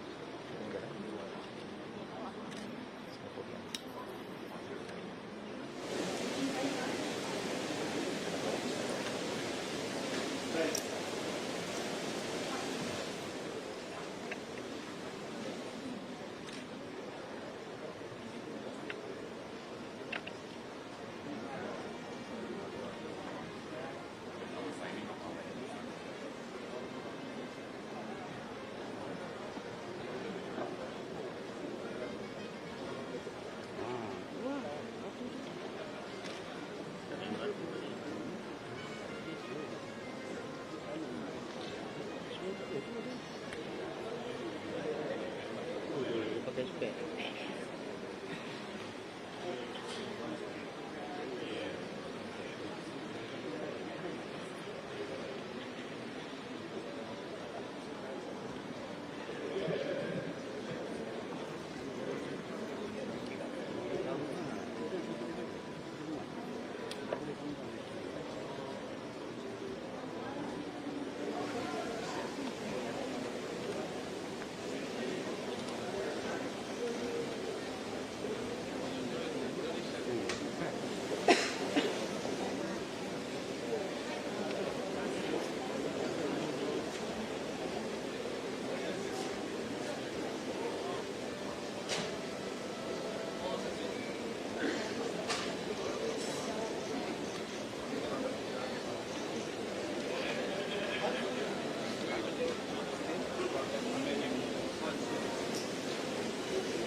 Honorable Ministers, Excellencies, before we proceed, we kindly invite leaders of ASEAN to proceed to the stage for a group photo session. Thank you.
We kindly invite the representative of Vietnam to proceed to the stage for a group photo session. Thank you.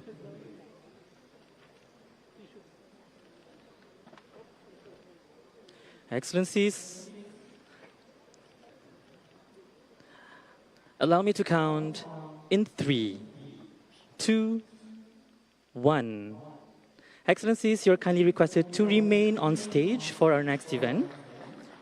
Honorable ASEAN leaders, Excellencies, distinguished delegates, ladies and gentlemen, we now arrive at one of the key highlights of today's proceedings, which is the handing over of the second protocol to amend the ASEAN Trade in Goods Agreement, ATIGA.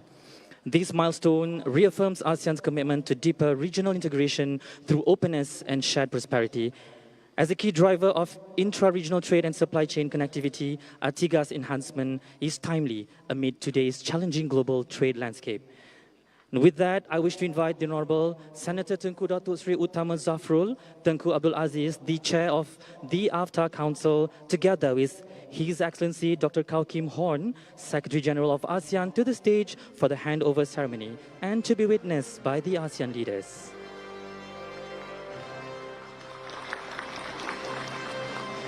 May I now invite His Excellency the Honorable Senator Tengku Datuk Sri Utama Zafrul Tengku Abdul Aziz, the Chair of AFTA Council, to hand over the second protocol to amend the ASEAN Trade in Goods Agreement, ATIGA, to His Excellency the Secretary General of ASEAN.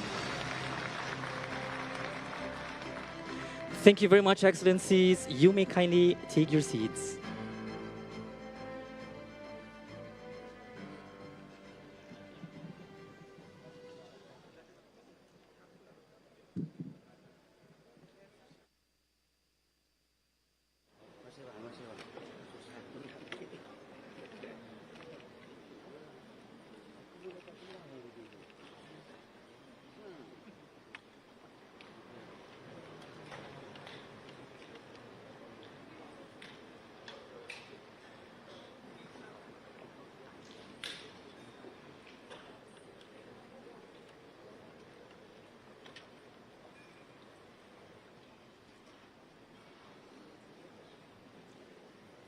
Honorable ASEAN leaders, Excellencies, distinguished delegates, ladies and gentlemen, without further ado, may I invite the Honorable Datuk Sri Anwar Ibrahim, Prime Minister of Malaysia and Chair of ASEAN, to deliver his opening remarks and proceed with the meeting. With that, Datuk Sri, the floor is yours. Now, thank you, Your Majesty, Excellencies. We begin the plenary session of the summit. But first, on behalf of my colleagues, let me express our deepest condolences to the ASEAN family on the passing of Queen Sirikit, the Queen Mother of Thailand. And thank you, special thanks to Prime Minister Anutin Charnvirakul for taking the trouble to come here, having to leave again and come back tonight. I mean, only a young man can do that. And welcome again to Excellency Xanana Gusmao, Prime Minister Timor-Leste, to his full-fledged ASEAN summit today.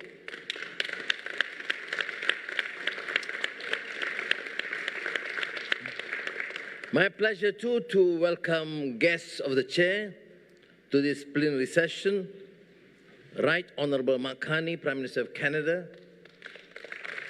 We use a very much English tradition of right honorable. I don't know why not left. Excellency Antonio Costa, President of the European Council. And our dear Madam Kristalina Georgieva, Managing Director of the International Monetary Fund. Now, our privilege this year is based on the theme inclusivity and sustainability. And it comes at a defining moment as we confront regional challenges, geopolitical uncertainty, and growing geoeconomic fragmentation. Now, we have upgraded ASEAN Trade in Goods Agreement, ATIGA, and it is certainly a decisive step forward. The signing of ASEAN-China Free Trade Area 3.0 on 28th October will mark a new chapter in our partnership.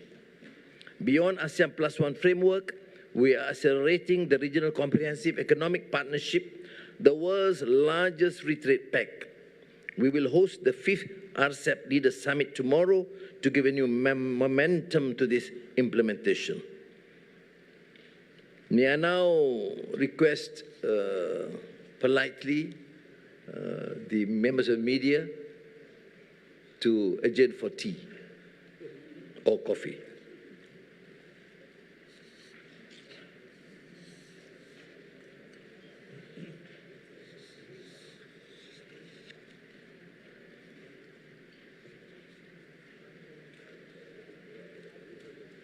Yes. Please, I don't want the coffee to get cold. Terima kasih. Kak Pungka, thank you.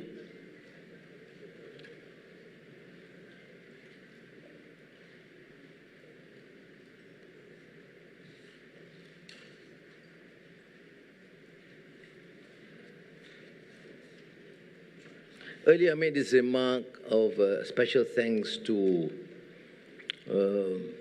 Prime Minister Anutin for taking the trouble. I mean, really, we appreciate this.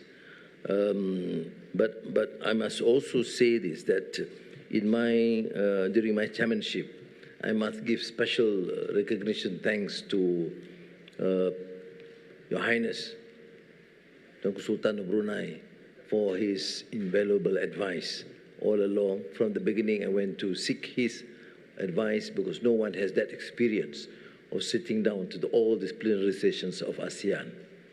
I also benefited immensely from Sonakse of Laos because of the previous chair. Laos was very cooperative with us, but more so to President Prabowo Subianto and Indonesia because you've been a great friend, very helpful, very supportive in all our endeavors to conduct the affairs of ASEAN.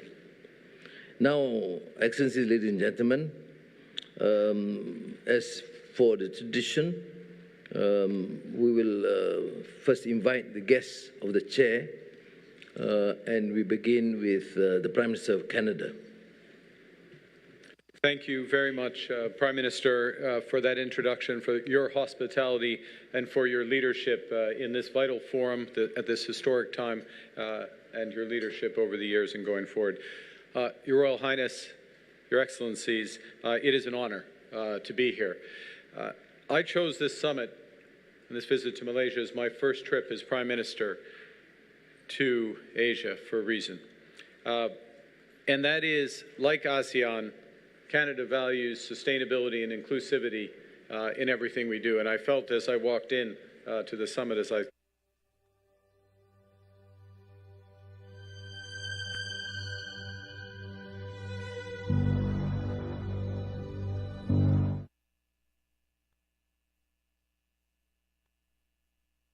Nais mo bang makatikim ng masarap?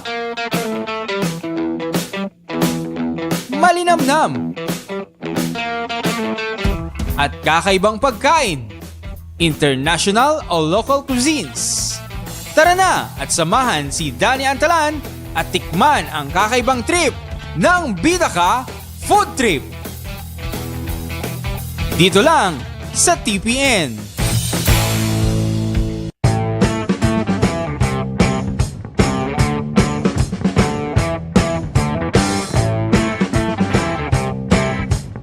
So dito iti panag-commence, panangrugi, iti panaka-construct na. So nga dala to'y groundbreaking ceremony na naramid kahit nasa awan nga full blast the implementation dati panakabangon ti community airport ti Candon City.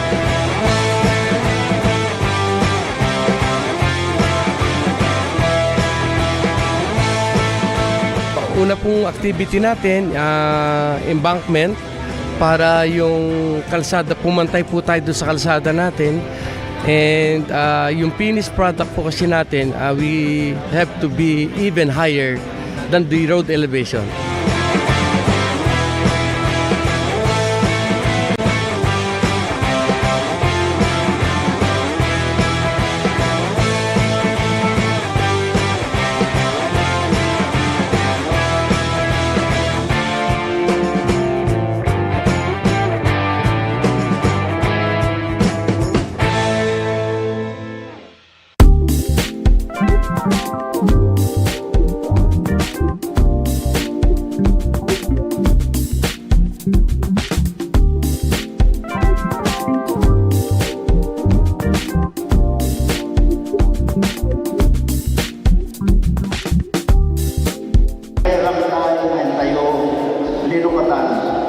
Inrugik di 2018 katanya kwartana ang mamanay. Tamasapon lang mayroon din suma inrugik di 2018. Di sumublat ni Christine di 2019. Ituloy mo na ito ay pararangkay na aglasat iti Burgos na mapanti bitlita kaya naging tumapay na ili tamo ti kastan at dan lumasatan ng tao kada ito'y nahili at dati ng parna titaya. So makasin na po Diyos, tuloy na pinunputuan, nalpas ako kaya ito'y rangtay ng tayo yung sikat at tanagaw.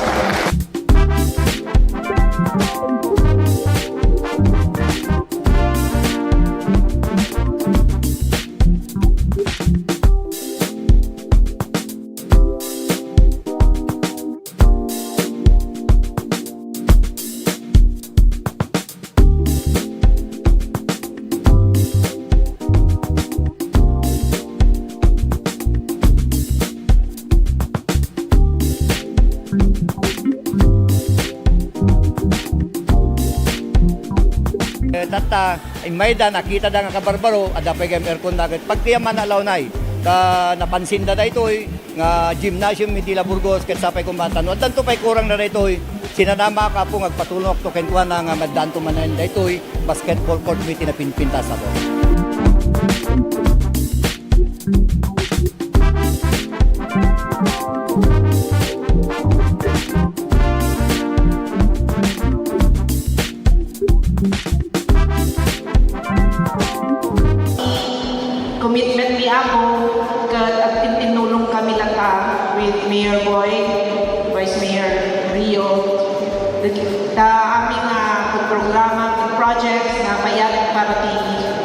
nga Burgos at tinulong kami lata. Awan ti kumon kontra, support kami aming projects na mabalik na may pat dito yung Burgos.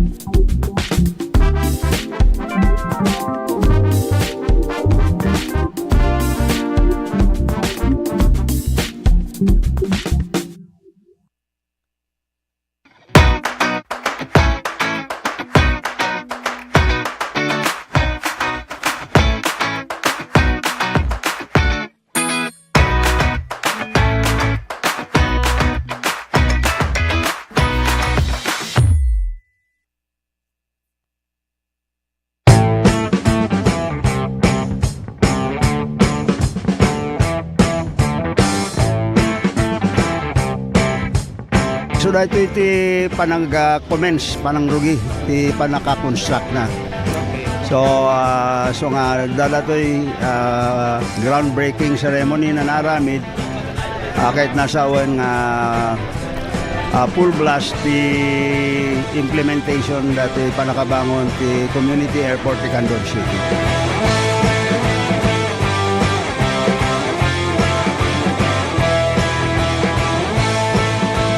Una pong activity natin, embankment, para yung kalsada, pumantay po tayo doon sa kalsada natin. And yung finished product po kasi natin, we have to be even higher than the road elevation.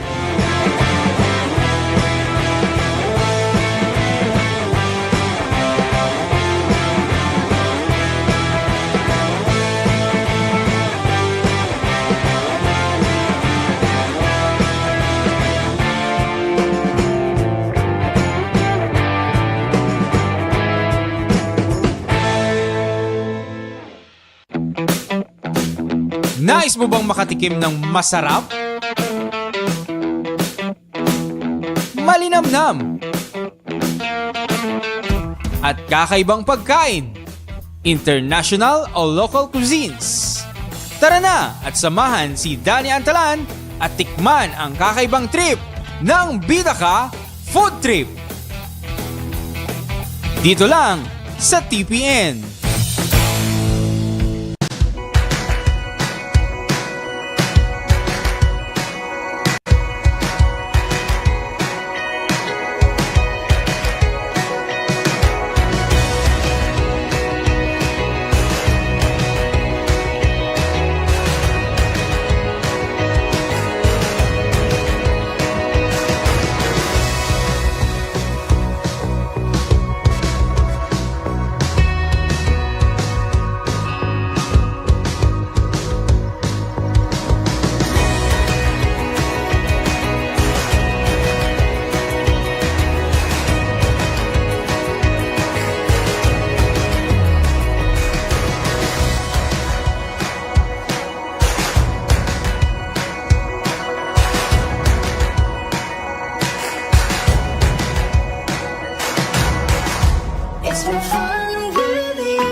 Candon City is all geared up to attain inclusive growth by leveling up our economic activities to meet the demand of our growing population and to make headway in our desired goal of becoming a smart city. Our 7-kilometer bypass road, which we name Heroes Bypass Road, is the traffic congestion along our business central district. But more importantly, it will become our economic driver as it is the home of major government-funded projects and the main extension of our commercial and business district. Thus, it will eventually become the new city center of Candon. Among the major government projects, along our 4-lane bypass road is our 8,000 seating capacity Candon City Arena and Convention Center. This will open the opportunity to the city of Candon to host major national and even international sports events and conventions, exhibits, and conferences. We made it also as a multi-purpose center for the first and second floors will be the satellite offices of national government offices. With the combined events and government offices in the center, we expect throng of people to be in and out of the center, which by the way has a unique roofing to give an artistic scenery. To complement is a hotel currently being constructed beside it to cater to tourists and visitors who will attend the programs and activities in the center. Also adjacent to the sports complex is the new LTO branch that caters to our city and of course to our second district of Ilocos Sur. Another big ticket project is the construction of the Candon City Airport. The city government initiated the acquisition of lots for the said project. Under the General Appropriations Act for the year 2022, CAAP allocated the initial funding for the construction of a runway in the amount of 275 million. We will start as a community airport and we will upgrade as the need arises for more air transport for domestic and foreign tourists. I push for this project knowing fully well that an airport is an integral part of the development and growth of an area. Besides, it will also benefit nearby towns. Mas pinalawak, mas pinalakas sa paghatid ng mga pinakahuling kaganapan saan man sa Ilocandia at Cordillera. Higit 2 dekada ng pinagkakatiwalaan. Ito ang radyong pambalitaan ng Tiradpas Network. DZTP, Radyo Tiradpas.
nor for the institutional reform to future readiness as a nation, ASEAN, there is a shared momentum for the reform, enhancing the efficiency, conversations between leaders, responsiveness, and agility in global affairs.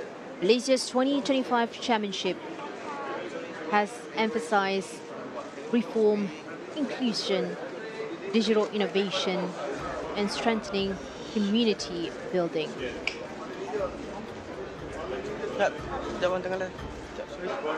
Distinguished guests, a round of applause as we announce the arrival For the of heads remarkable of state and sight of government the of ASEAN ASEAN heads of states and guests governments. of the chair.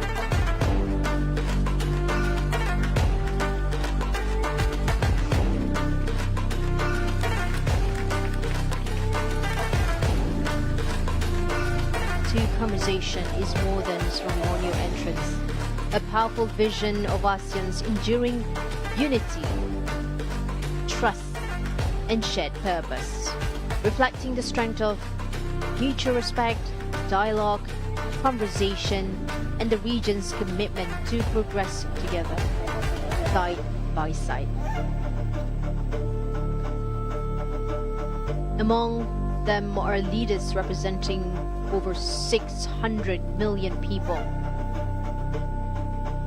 not just as representatives of the nations, but as partners in shaping Southeast Asia's collective future. YASEPs today echo ASEAN's founding values: unity and diversity, cooperation over division, and belief that together we are stronger.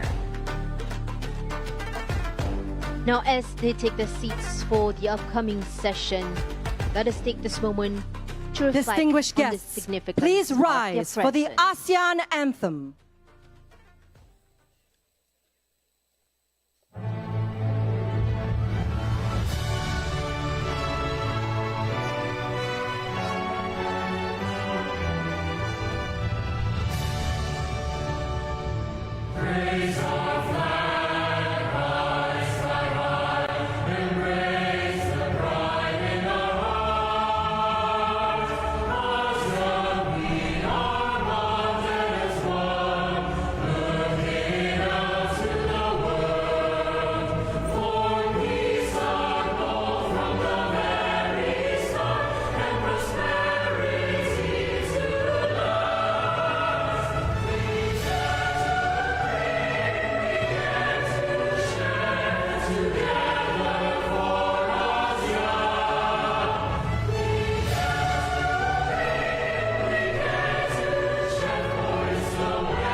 Thank you. Please be seated. And do join us in giving a warm round of applause to the talented children, singers, and the dedicated choir directors for that truly inspiring performance. The rendition of the ASEAN anthem, The ASEAN Way, was proudly presented by the graceful children from the Malaysian Federation of the Deaf and the Young KL Singers. Your Majesty, heads of state and government of ASEAN and Timor-Leste, heads of state and government of guests, Your Excellencies, distinguished guests, ladies and gentlemen. Welcome to the opening ceremony of the 47th ASEAN Summit, held under the theme of Malaysia's ASEAN Chairmanship for 2025, Inclusivity and Sustainability. Distinguished guests, we are now privileged to invite the Honorable Prime Minister of Malaysia and Chair of ASEAN 2025 to deliver his opening address and officiate the 47th ASEAN Summit and related summits.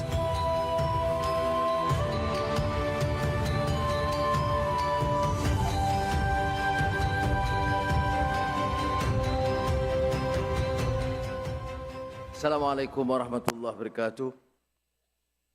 Dan salam sejahtera. Your Majesty, heads of state, governments of ASEAN and Timor-Leste, head of state and government guests, excellencies, distinguished guests, ladies and gentlemen, on behalf of the government and the people of Malaysia, I sincerely welcome Your Majesty, ASEAN leaders, guests of the Chair, Secretary General Guterres, EU President, President of Brazil, Lula, Ramaphosa of South Africa, Mark Carney of Canada, to join us here in Kuala Lumpur at the 47th ASEAN Summit.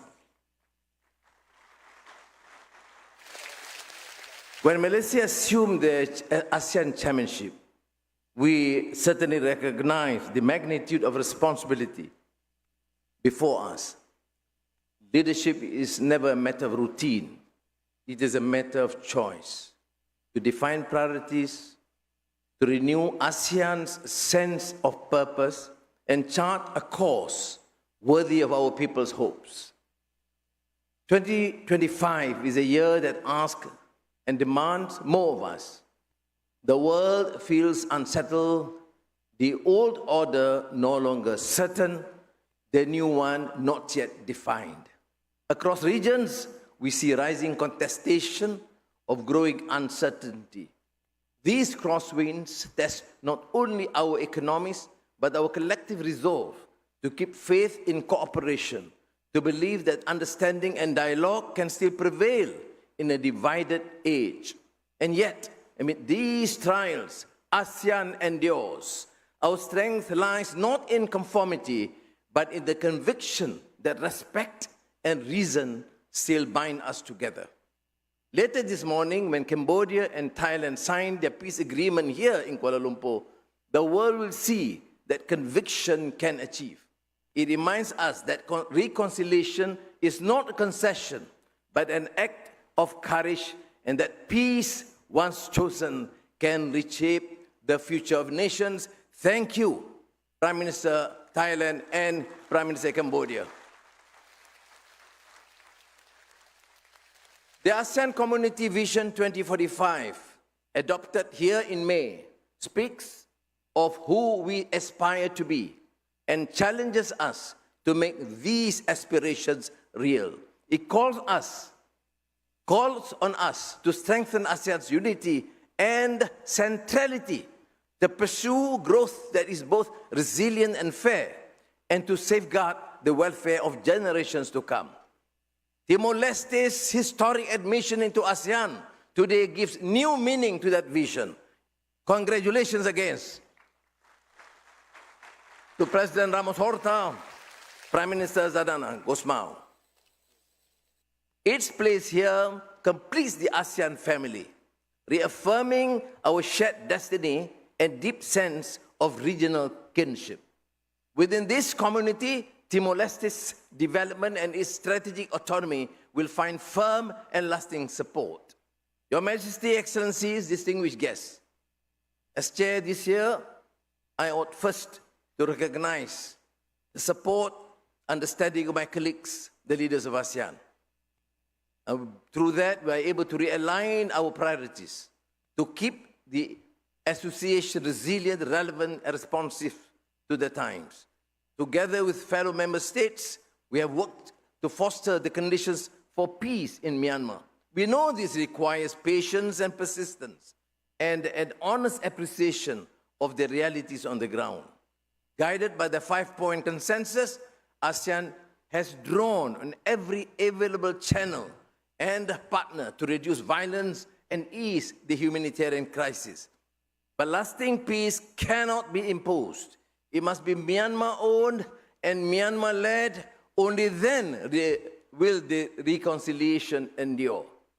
The relative peace and prosperity that ASEAN has enjoyed for nearly 6 decades are not self-sustaining. They must be renewed through cooperation and strengthened by shared purpose.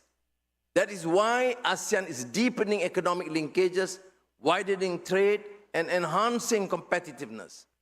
The upgrade of the ASEAN Trade in Goods Agreement to be launched at this summit will create a more seamless regional market, unlocking scale, efficiency, and opportunity for our businesses and workers alike. We are also advancing advancing the ASEAN power grid. The new APG financing facility will help bridge funding gaps and accelerate our transition towards cleaner, more secure energy. In parallel, we are moving forward on the ASEAN Blue Economy Framework and the regional electric vehicle ecosystem, building the foundations of sustainable industry and green growth. With ASEAN's digital economy expected to double to $2 trillion by 2030, we have agreed to fast-track the ASEAN Digital Economic Framework Agreement by 2026. And to ensure technology remains our servant, not our master, we will establish the ASEAN AI Safety Network, AI Safe, to embed ethics, safety, and sound governance in the use of artificial intelligence. Excellencies, ladies and gentlemen, rising protectionism and shifting supply chains remind us that resilience depends on adaptability. ASEAN must not stand still. We must have the courage to forge new partnerships and the foresight to deepen existing ones. In that spirit, we hosted the second ASEAN GCC and the ASEAN GCC China summits earlier this year. Tomorrow, we convene the 5th RCEP Leaders Summit, advancing the world's largest free trade area toward its full potential. We also welcome again Brazil and South Africa, guests of the chair, to the 20th East Asia Summit, an important step in widening ASEAN's engagement with the BRICS and the G20 and strengthening our bridge to the global south. The future of ASEAN will not be written by circumstance. It will be written by choice, by the choices we make today. On that note, Your Majesty, Excellencies, ladies and gentlemen, it is my singular honor on behalf of the peoples of Malaysia to declare open the 47th ASEAN Summit and related summits. Terima kasih. Thank you. Thank you, Dato Sri. May we request that you kindly step forward to the center of the stage for the next part of our program. Ladies and gentlemen, we will now proceed to the ASEAN Prize Award ceremony. The ASEAN Prize is the region's premier award honoring outstanding individuals or organizations for their inspiring contributions to building a stronger ASEAN community.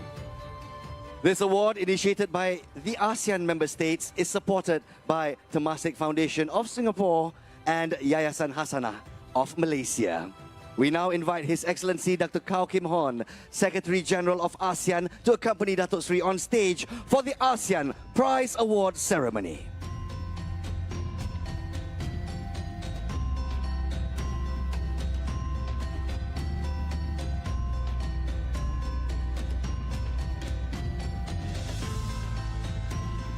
Distinguished guests, we are pleased to announce the winner of this year's ASEAN Prize is Union of Youth Federations of Cambodia. Congratulations! May I now invite Her Excellency Dam Darini, Vice President of the Union of Youth Federations of Cambodia, to head on stage to receive the ASEAN Prize Award. Ladies and gentlemen, founded in 1978, the Union of Youth Federations of Cambodia is the nation's largest youth organization with over 300,000 members dedicated to volunteerism and national development. Today, UYFC continues to promote cultural pride, ASEAN solidarity, and global friendship, nurturing a new generation devoted to unity and service to their nation. Once again, a big round of applause. Congratulations to the Union of Youth Federations, Cambodia. Thank you, Excellency Hun Mani and Excellency Secretary General of ASEAN. You may kindly return to your seats. Dato Sri, once again, you are requested to remain on stage for our next event. Ladies and gentlemen, we now wish to invite all ASEAN leaders and the Prime Minister of the Democratic Republic of Timor-Leste to proceed on stage for the signing ceremony of the Declaration on the Admission of the Democratic Republic of Timor-Leste into the Association of Southeast Asian Nations, ASEAN.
Your Majesty, Excellencies, distinguished delegates, ladies and gentlemen, the signing ceremony will begin with the Prime Minister of Malaysia, Chair of ASEAN.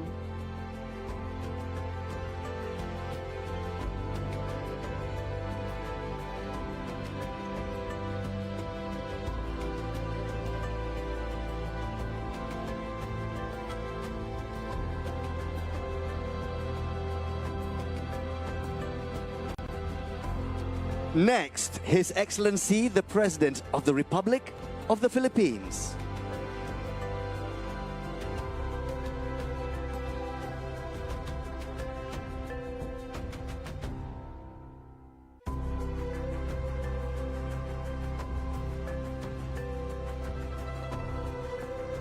His Majesty, the Sultan of Brunei Darussalam.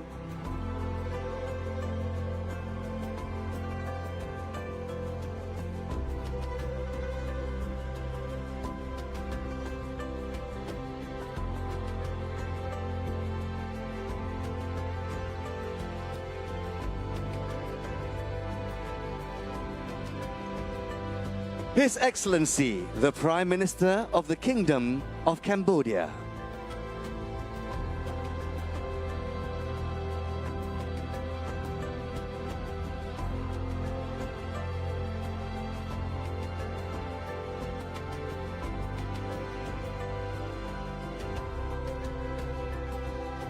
His Excellency, the President of the Republic of Indonesia.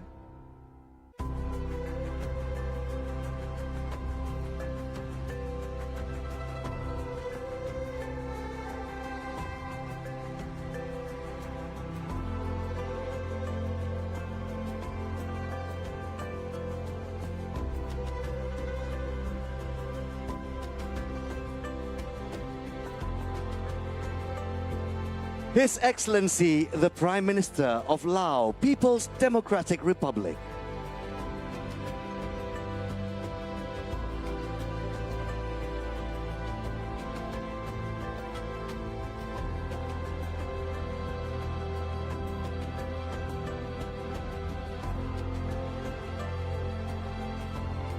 His Excellency, the Prime Minister of the Republic of Singapore.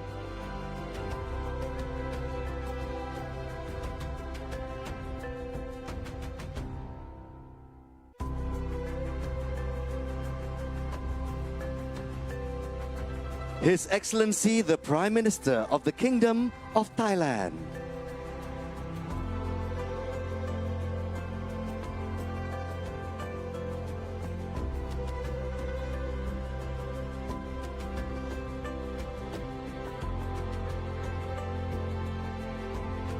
His Excellency, the Prime Minister of the Socialist Republic of Vietnam.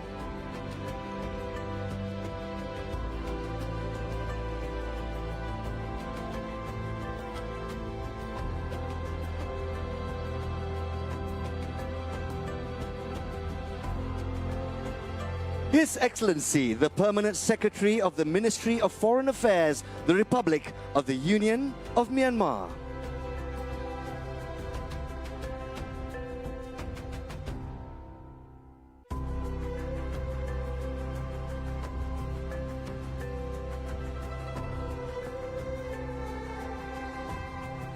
and His Excellency, the Prime Minister of the Democratic Republic of Timor-Leste.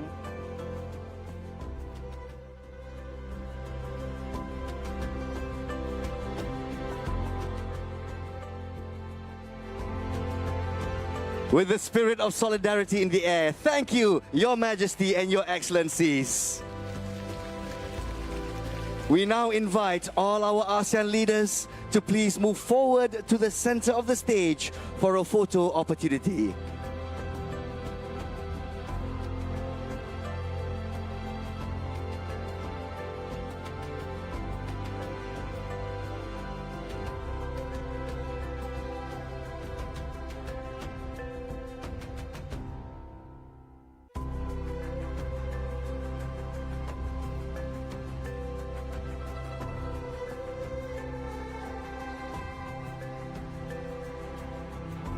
We are humbled and proud to be a part of history in the making. Members of the media, this is your first photo moment. In 3, 2, 1.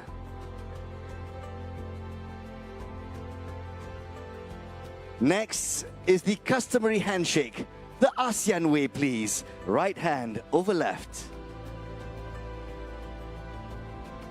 For a second photo moment, 3, 2, 1. Thank you, Your Excellencies. May I now invite all ASEAN leaders and Permanent Secretary to take 3 steps forward to the center of the stage. Next, distinguished guests, may I now invite all guests of the chair on the stage for a photo opportunity.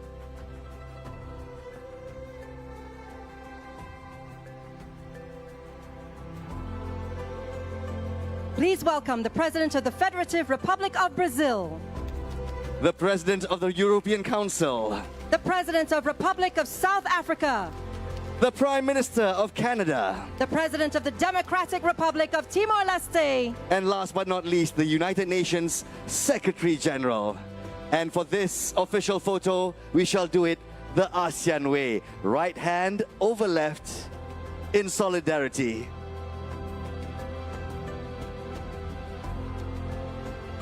Ladies and gentlemen, let there be peace and harmony. A big round of applause. Your photo moment in 3, 2, 1. Thank you, Excellencies. You may kindly return to your seats. And once again, may I now invite the Prime Minister of Malaysia, as well as the President and the Prime Minister of the Democratic Republic of Timor-Leste to remain on stage.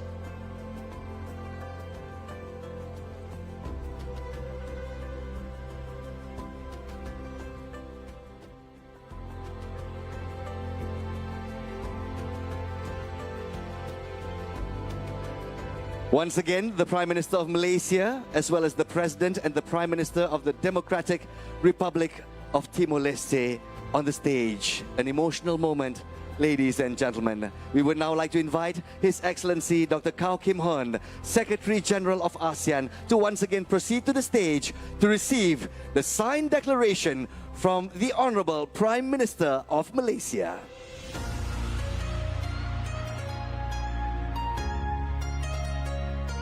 Next, we would like to invite the Honorable Prime Minister to hand over the signed declaration to the Secretary General of ASEAN.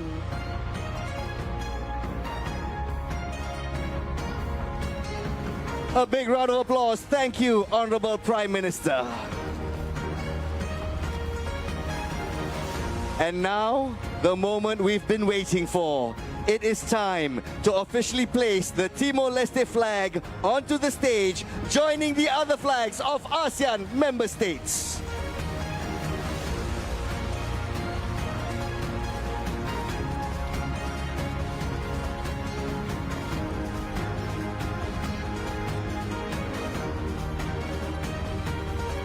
Distinguished guests, it is now official. Timor-Leste is the 11th member of ASEAN. To the Honorable Prime Minister, please remain on stage. Meanwhile, Honorable Prime Minister of Malaysia and Your Excellencies, you may return to your seats. Our Honorable Prime Minister of Timor-Leste, please remain on stage.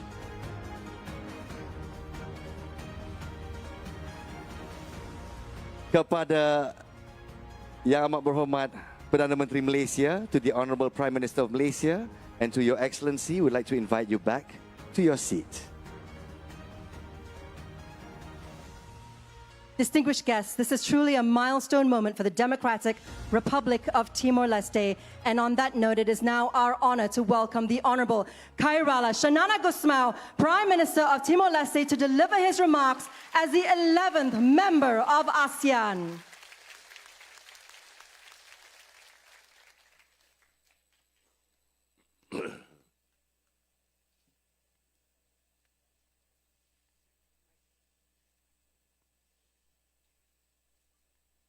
Your Majesty, Your Excellencies, Chair of ASEAN, Excellencies, ASEAN leaders,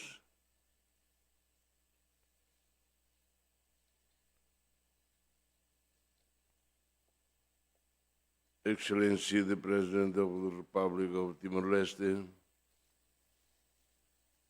Excellency, Secretary General of the United Nations, Excellency, President of the European Union, Excellency, President of Brazil, Excellency, the President of Republic South Africa, Excellency, guests of the Chair, National Parliament,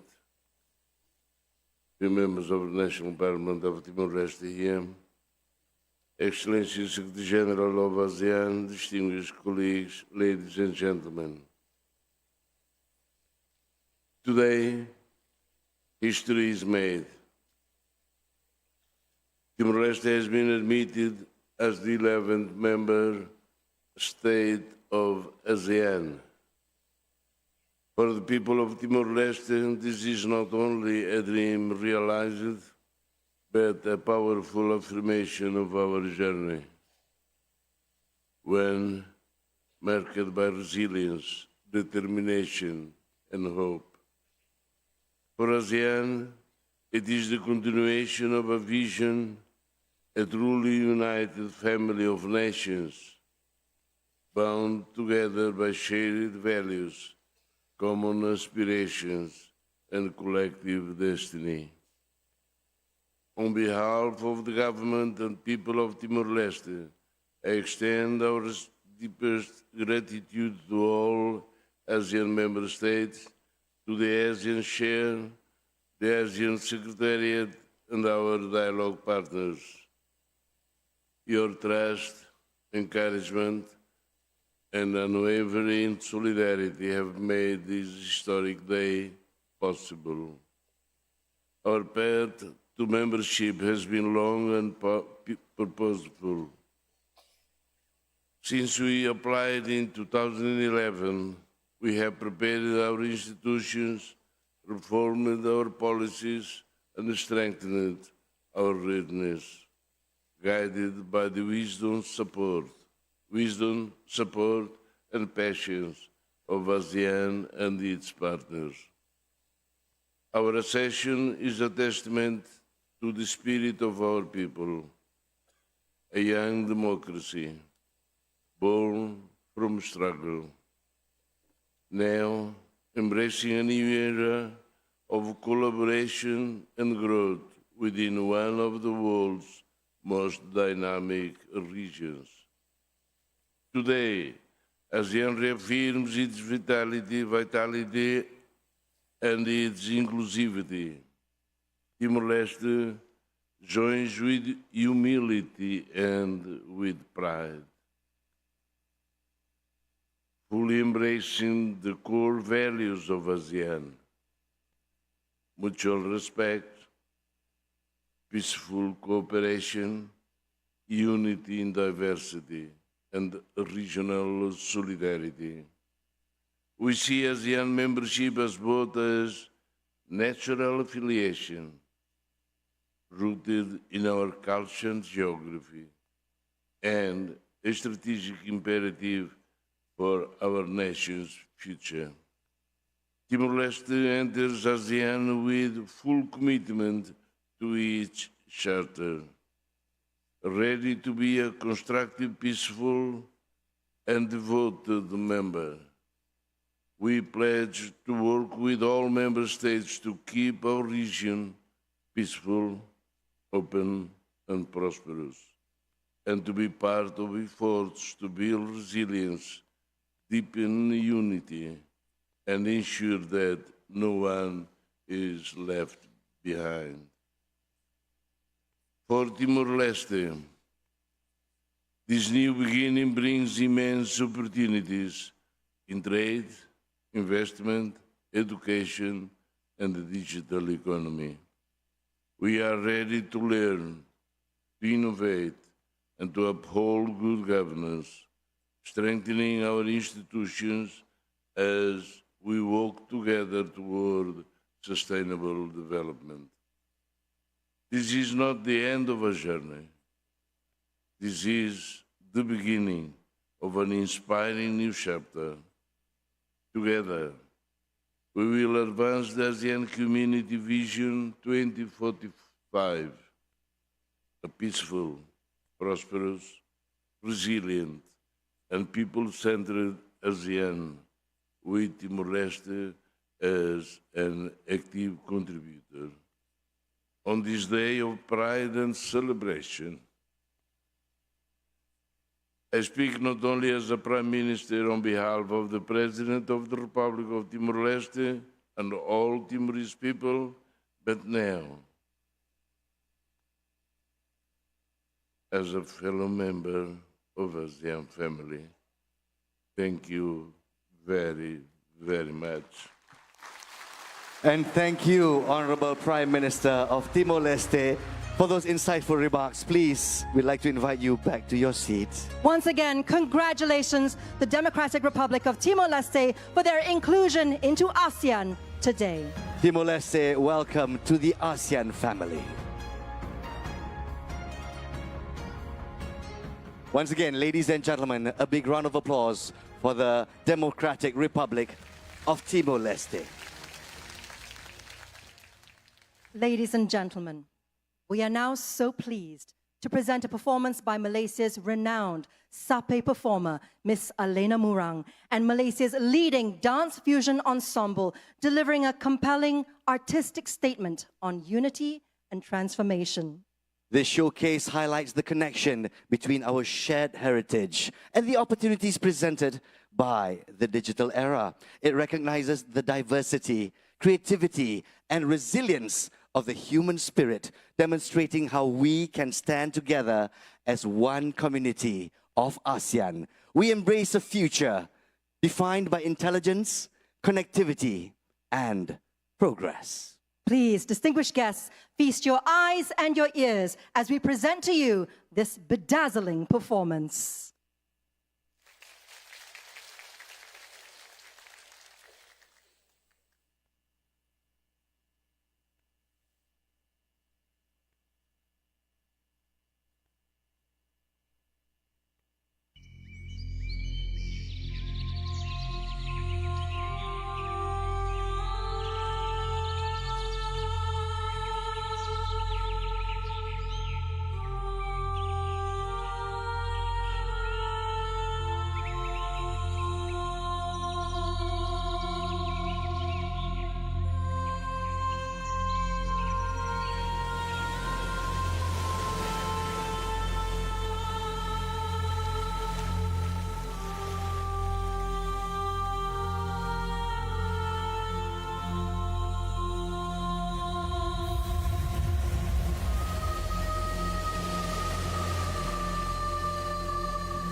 Distinguished guests, a warm round of applause to the talented performers for that truly outstanding performance. Those immersive visuals beautifully captured ASEAN's collective journey, rooted in identity, yet boldly embracing the future, reflecting a region proud of its past and empowered for what lies ahead.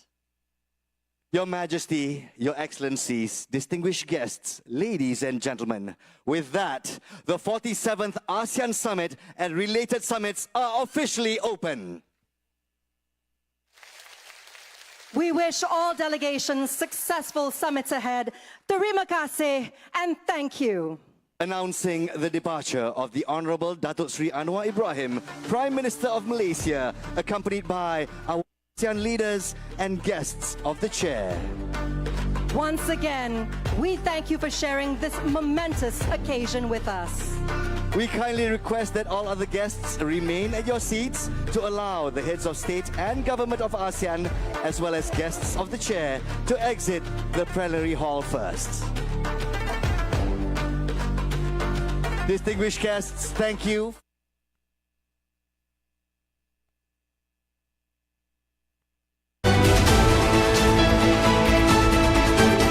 Let's wander Pampanga's culinary scene. Known as the country's culinary capital, Pampanga is a regular stopover for foodies, where culture and cuisine combine into the unique fusion of flavors of vibrant Kapampangan dishes. You can fill up on the colors alone. There's so much to sample, especially when you're in a foodie hotspot like Pampanga. Find more Filipino flavors in your next virtual tour.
their own no nyaman ti programa da no nyaman ti fundraising da nyaman livelihood ti mapanunot da kanya-kanya isuda amin. So from my part the seed funds da di nang rugida lagi donarak idi, and then every year adamot ititad ko additional na seed fund just to adapt na the continuity dahil gito raramidan da and to show my support dahil gito raramidan da ta makita na very active and very motivated to do good for their own community no nyaman ti local community da kahit natulungan kat adatuyak na mangsuporta kanyada.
Ngayong hapon, binibigyan natin ng parangal ang ating makukulay na float at festival performances noong nakaraang araw ng kalayaan.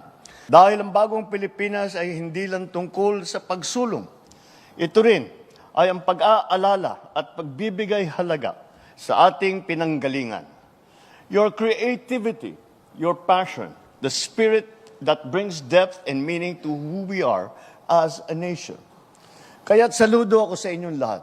I hope that the spark that you have within you to join these kinds of festivities, that it will never leave. It will never leave your heart, and it will never leave your creative spirit. Because we are not just preserving our culture when we do this. We preserve it for the next generation, but more so, we are living our culture. We are living it proudly and joyfully and meaningfully. Ipakita natin na tayo ang tagapagmana ng tapang, talino at malasakit ng ating mga ninuno. Tayo ang mga bagong Pilipino. Katulad nila, may disiplina, may husay, may panindigan ipaglaban ang kinabukasan ang ating inang bayan.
Sama-sama, kapit-bisig, at tulong-tulong ang mga Pilipino para makamit ang iisang hangarin. Pilipinas na ligtas at malakas. Humanda ng makilahok sa mas pinatibay na kampanya kontra COVID-19. Sa booster, edukasyon ng susunod na henerasyon, Pinas Lakas. Trabaho at hanap buhay, Pinas Lakas. Kalusugan, Pinas Lakas. Lahat ng komunidad mula Luzon, Visayas hanggang Mindanao, lalong Pinas Lakas pa. Huwag nang magpahuli, sama-sama tayong babangon muli. Magpa-booster na para sa Pilipinas na ligtas at malakas. Sabay-sabay sa booster, Pinas Lakas.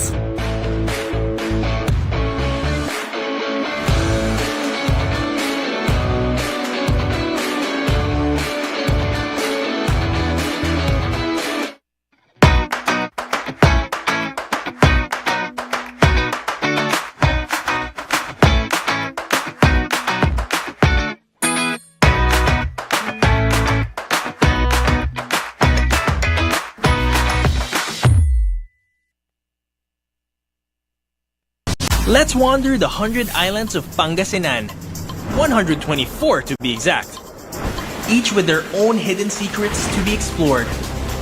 The islands are connected by the Lingayen Gulf, and bridges, and even zip lines that let you fly from one island to the next. Woohoo! There's hundreds of adventures to dive into when there's 100 islands to explore. And maybe even more to be had in your next virtual tour.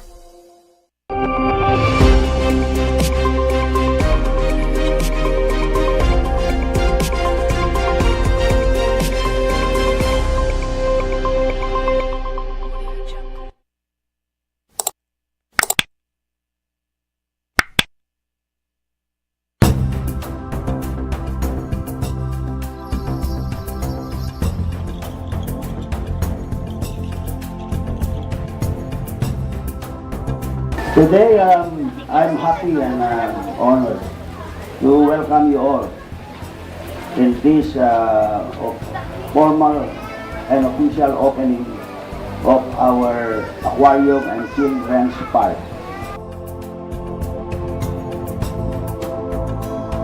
This aquarium will really did a lot of work because this area used to be our garbage area.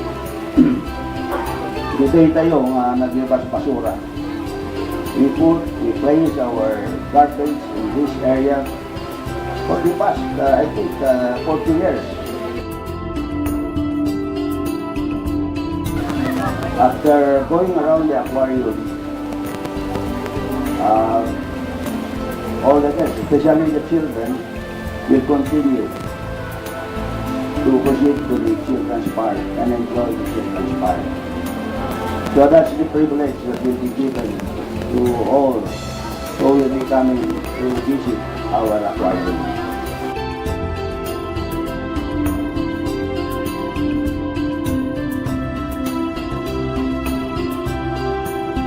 So I'm happy indeed for your presence. I hope that our housemates will enjoy this facility, and most important, this facility is intended for tourism. That is why we invited the DOT officials for here with us this morning, and as well as educational purposes. As we all know that facilities like this are rare. We do not have so many aquariums in our country.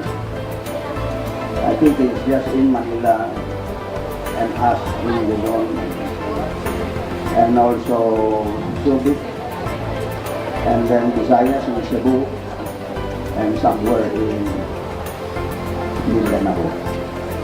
This facility will also be used for research.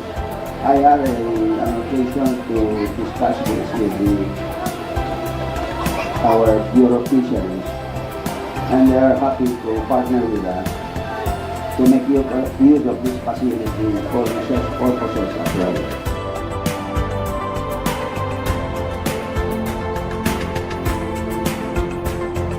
So thank you very much for your presence, and good morning to everyone.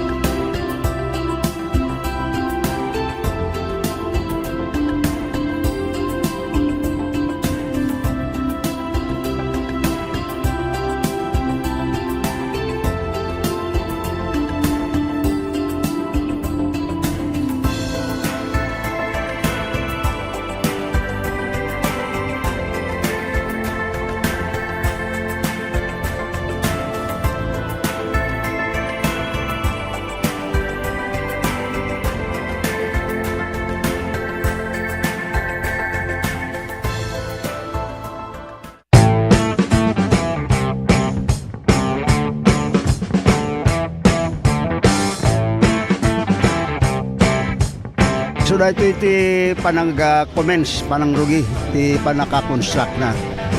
So nga dala to'y groundbreaking ceremony na naramid, kahit nasa awan nga. Mas pinalawak, mas pinalakas. Sa paghatid kakatiwalaan, ito ang radyong pambalitaan ng Tiradpas Network. DZTP, Radyo Tiradpas.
Okay, naimbag nga rabi kada kay amin nga buy-buya ken agding iti programa ni Romantic Bolero nya iti programa tayo nga pagibinsaran ginastamiten apo nya nga pagipanan dagiti adati problema na iti ayat. Aglalalo apo dagiti agbuy-buya iti TikTok na tangagundaway na imbag nga rabi kada kay amin nga buy-buya ken agdingdingeg apo. Ginastamiten nya nga kablawan tayo apo dagiti madama nga agin inana nya aglalo tattaket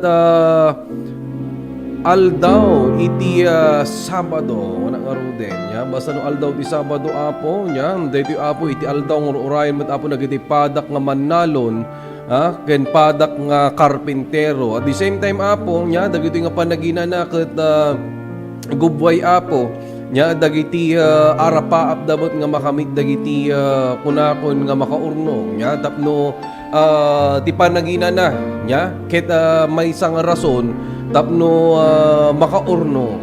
Kaya nga gundaway pundasyon ko na kumaapo. Pundasyon tapno itinaldaw apo nga panagububram nya ket masapol mo ti agina na nya. So kablawan kay apo iti awan ti labas na.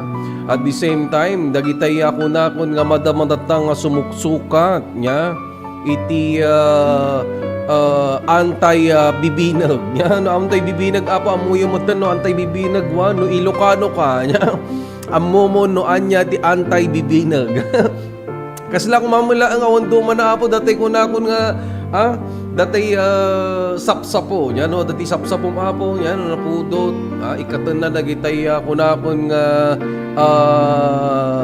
sagsagubanit iti bagbagi sagsagubanit dagitay muscle dagiti pagsusuupan apo aglalo dagiti lalakay ken babbaket isong ikagkagumaan tay latamot iti agprograma numan pay kastoy nga ni Papa G ket mabanbanog sa bagay apo iti panakabannog kanya kon ket may sanga plus nya tapno makapagprograma naktatanga aldaw amuyomot apo ket kalaksidan na ket amuklat nga ado nagiti agururay nya nga lola lolo nya isong alak man natin agundaway apo kablawak mamet da naganak ni Papa G dita Barangay Danar, Santiago, Ilocos Sur ipang pangulwan ni Mr. and Mrs.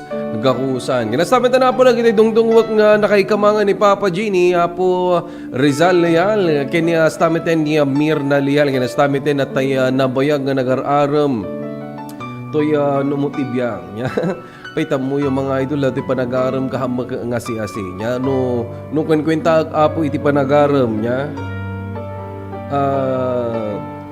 tawon iti inabot na sakbay ko nga inted detoy na isang sangayan nga panagwon ko apo no kuna garod nya no ati panagaram nga kumaapo nya masapol dagitang aramidan no adda iti kurso nadam wenno kayat mo nga mapasungbat nya no kayat mo nga isuna ket magbalin nga parte iti biyag mo parte iti panagangas mo ikagumamot nya iti agaram no bilang haan ka mapagasatan na normal nya iti consequences na gamin apo iti panagaram ket duwa nya ada ka ditang ikan na ka iti na samit ngawon ken ada ka ditang ikan na ka iti na samit ngano nya kalaksidan apo dayta nya detay kung kunak nga mapanan datay istoryakon nga no makakita ka iti babae hanlang apo gaminan nga detay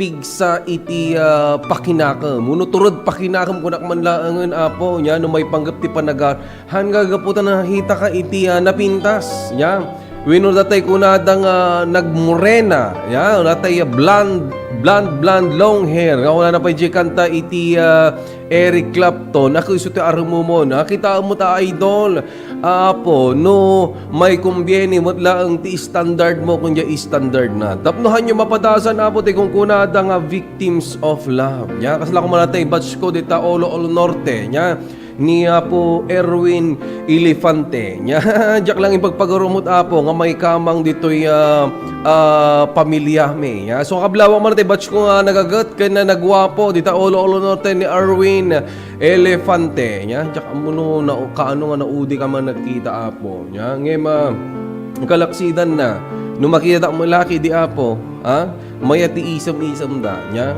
Maya datoy mata-mata da datoy no motibyang kasla ada ti kaya dang ibagbaga. Apay nga tamot apo nya no apay nga naganan no makitam ti maysa nga tao akinita kay paylaeng ket mabasa mo no anya ti kaya na nga ibaga kasla ratay no ayat kumaapo dayem man apo ti maysa nga trataran tayo nya maysa nga pagtungtungan tayo tat nga Sabado nya no may panggap iti ayat may panggap ti panagaram makita mo't apo nya makita mo ti maysa nga lalaki mesa nga babae no kursunada na kaunuhaan nya apay nga tamo no daduma nya iruper dalata mo ti kalinteganda nya kasla ratay kunapon nga agbilbilib da paylaeng apo nya datoy punctuations iti karismada ngem iti kaimasan na dita apo nya ni DP Gamoso dati may isang gayam mo aslang mga ni apo gayam ko ato DP Gamoso nga istorya ka apo nya kasla ratoy gayam ko nga ratoy kasla ratay no dati arumon na haan na kayat iti mabasted nya apay nga ta ngem dati nga gayam tayo apo talagang adda iti pakitam isunat ti abilidad nya ken itsura wenno lang nga haan nga mabalin nga marikna na iti kungkunada nga biktima iti ayat. Ngumnuhan nga dayta apo biktima iti ayat iti hana pakariknaan baka biktima iti bulsa. Kung kanatay lang awa di ba pag-inistorya idol pakantayin man di Tigidong by Roy Trinidad po. Ay ni apo DP Gamoso. Okay. Ala tagitaan tayo idol no mapakantatay mula ang unuhaan nya. Idol kayat kuman nga mangeg tinasamit nga boses mo kumanta ka man ko ani Habab Orly nya. Do not challenge me if I were you. No, day dala ang panagkantahan apo kasla may tirik-rik na tata. Although imbagam nga kumanta kang kasla kayat ko nga padasan. Damdama idol niya. Damdama niya. No may share mo dati programa kan maikanak iti gundaway nga agpalawag at the same time may sendan nak iti datay pang paayos ti karabugob no naganan datay agsimpa nya kasla kasi mo lang apo kasla ko mamulugan no awan ti gasolina na apo ti may sangalugan haan nga agtulid jay gulong na agtaray ko nakapo ka umbusa ka na jay lugan yan masapol nga agtulid agandar jay makina nya hamo mapandar apo ti may sa makina nya no awan iti gasolina kasi yumot ati tao apo nya haan mo nga mapagkanta jay may nga tao no haan mo nga pakbuan iti 2x2 ay 2x2 ko na matan stainless nya iso nga kapintasan na apo nya datay request iti kanta uray kita desidido akatan lalo ti sagsagan nga kanta taapo ko jay kid daw nya patgan patingim lang apo day jay. One. Yan nasamatan ni Apo El Mundo Gaurani. Pa-shoutout man idol ko ni El Mundo Gaurani. Yan nasamatan ni Rob Bautista ng Kandon. Ya dito yung Apo dati kun kunako nya. Permi iti sakit unay tinakam ni Papa jida gito yung agilaklako ti online Apo. Yata kalaksidan Apo iti panagbisin ta normal mo't Apo nya nga marik natin tagbisin nya. Ngam iti PM tayo Apo. Nya intawag ko na tinawagan tayo nya ngam kuna nakit din nga nailako da kano aminan nga laklakundan nya nga nganik pay orderan apo di paglakwan ta uno natay naglutuan na ti naglutuan na dagita nga tagilako ng talabayak latatiin na po yan apo ngam nagrigat tumat nya ibaganan apo nga nalako na kano dagituyen nga tagtagilako na although nya siguro mo ado nairana nga ado iti nag-order tat tangal daw tat Sabado nya no nagitay na apo tag-order nya nagitay makmakan nagitay sayo lang maramanan nya dagitoy ilako ni Apo Robin Bautista no i-order yo apo nya han nga ratay ready made han nga ratay kunakon nga pangat no pangat gamin apo kusla ko mo na adobo umuna nga luto apo jay normal nga luto na then reheat pangatlo, pangalawa siya apo day siya. Ngam daw bagay ni apo ni Robin Bautista. nya pati ato inumotibyan kat imuta na matay naka normal apo talaga ka sold out ng Rhode Island sold out apo sold out nagiti kay natag-order apo isap-sapa yung ni maso sold out apo dagitay ilaklako ni apo Robin Bautista nya nagiti gayom tayong agilaklako apo nagiti ka imasan nga pangal daw ken pangrabi ngalak barbareng no mayranan to apo nya nga haan nga maibos pa-shoutout man ken ka idol, nagwapo ko na ni Apo Kimberly Joy Carino Burgos. Diyos. Dagitoy man na Apo. Nga ni akmanen matinangon dito pagtugtugawa kon Apo. Dito ibagbaga yung nagwapo ni Papa J. Haan nga nagwapo ni Papa J Apo. Dito ibagbaga lang to usto ni Mama Kimberly Joy Carino Burgos. Ni Papa J haan nga nagwapo Apo. Nagrugyan daman nga tan nga manglilibog natin programa to yon nga sangkabagada manen nga nagwapo ni Papa J nya iso na po siguro nga tunggal mapanak iti a grocery uray no 200 lang tigatangak apo naganan mayutang ko pagidin dati pagbayad ko ti kuryente apo kat may gatang ko pa yan may grocery pagidin ka po dati may impluwensya anda nya nga Papa J ang kamula nga gumatang ka atila ko nga pusitan. Nagwapo ka pa mo. Dahil apo iti may nga mga idordorunan. Gapo dato yun apo ibagbagayo nga ni Papa Jikot nagwapo. Although mo nga nagwapo apo. Ibagayo man apo i-share yun man nato live tayo. Nususto mo lang. Uray lang agkalinduusan rin apo. Agtutukol pa yan dato ilingutan ni Papa J. Nga nga mangbasbasa dagiti comment yun Ma'am Kimberly Joy Carino Burgos. Ori ko nagwapo mo ni Mr. mo. Nalay sublik mama. Naimbag nga rabi imbro ni Mark G.R. Pilya. Naimbag mga rabi imbro. Iti naragsak nga pa nagbuybuyam iti programa tayo tatanya. Nga makagit over kami ng mga idol. Dagito'y manglililibag kini Papa J. No maminsan pa ino daduman apo. Mabalbalin nga jakpain nga ibasa dagiti bagbagayo nga nagwapo ni Papa J. Tama ba inak no daduman apo nagiti agdangdangahan pa nga nakakita kini Papa J iti personal. Bakanto kay din mamati da. Ti Papa J nagadote abutaro pa na nagmaya ng ispaltuan ko nanto kay di apo nya numampay kasta nya alak pagyamanak latta apo dagiti may isang pangpapaisom yun na kini Papa J bakan tukid din no nang nangugan dagitay istorya mo din na minsan akahanyo mo ang anay na yunan dati aglalo dati papan ko ita ala istorya aklat na ako gabot tayo ibagbagayo mo lang kastan istorya ak man lang ngamsakbay na ako pa shout out man Floro Bragado ditoy lang ka primero idol ko ni El Mundo Gaurani. Good evening, sir. El Mundo Gaurani. Naibang panagbuy-buya iti programa tayo datang rabi iti Sabado. Istorya man dato'y kinabarok niya. Amo yung apo, hindi baruak pa niya.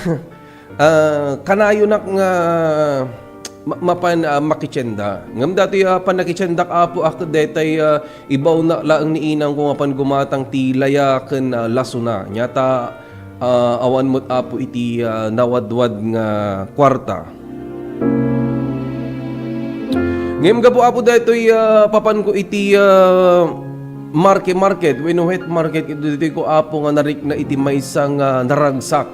Dito'y ko nga narik na iti panagisem. Tunggal mapanak apo iti wet market kat agis-isem apay. Kuna natin may isang agila lang ko di jay, lumabasak apo. Pogi, gumatang ka ako, nadaki niya ka po. Ngayon, may tikwarta alagaming ka. Sakto lang nga paggatang ko dyan, imbaon na natin naganak ko. Pogi, gumatang ka.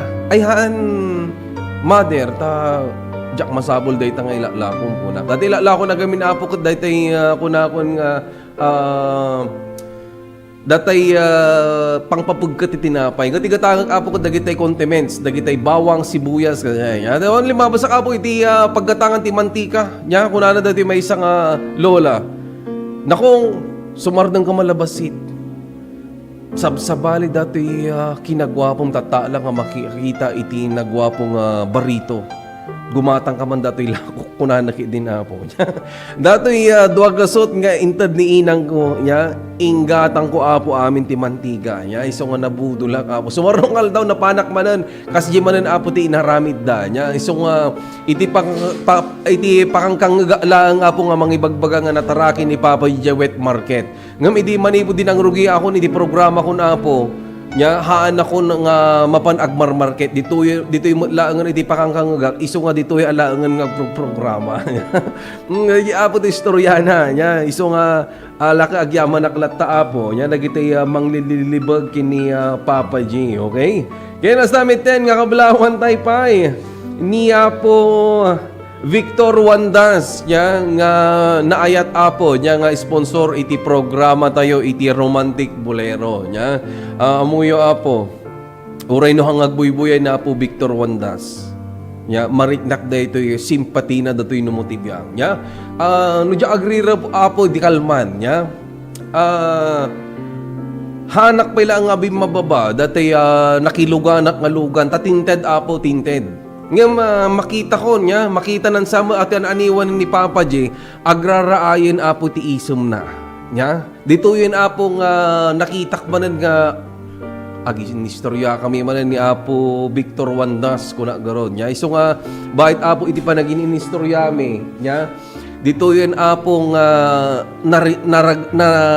narigreg manan dato'y rik na ako. Nya? Nga bayat apo ti panagin inistorya mi adapay laeng gayam iti maysa nga tao nya nga maka-adapt dagiti ilwawar tayong pagis-isuman nya isu na apo ni Apo Victor Wandas iti owner and manager iti overflowing mineral refilling station apo nga masarakan iti Bagani, Tukgo, Candon City. At the same time apo kaabay na ya iti Shop on the Rock. Pagatangan niyo apo kadagiti agkakalaka nya nga groceries items. Nya dita apo iti pagatangan nyo.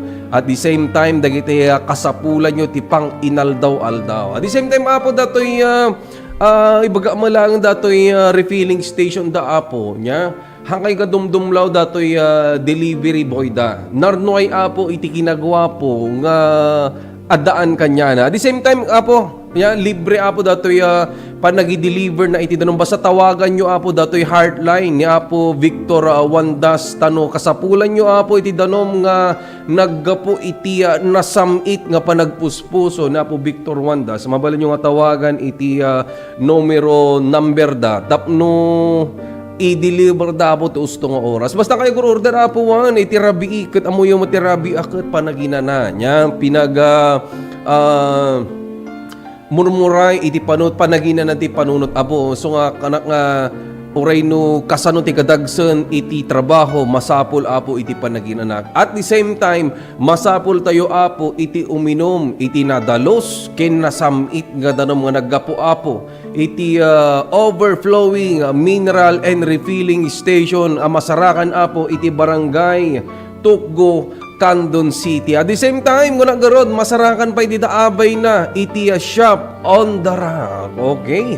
At the same time, apo, kablawan tayo pa niya po habab or libayam tagwa po idol basta naapil kunada.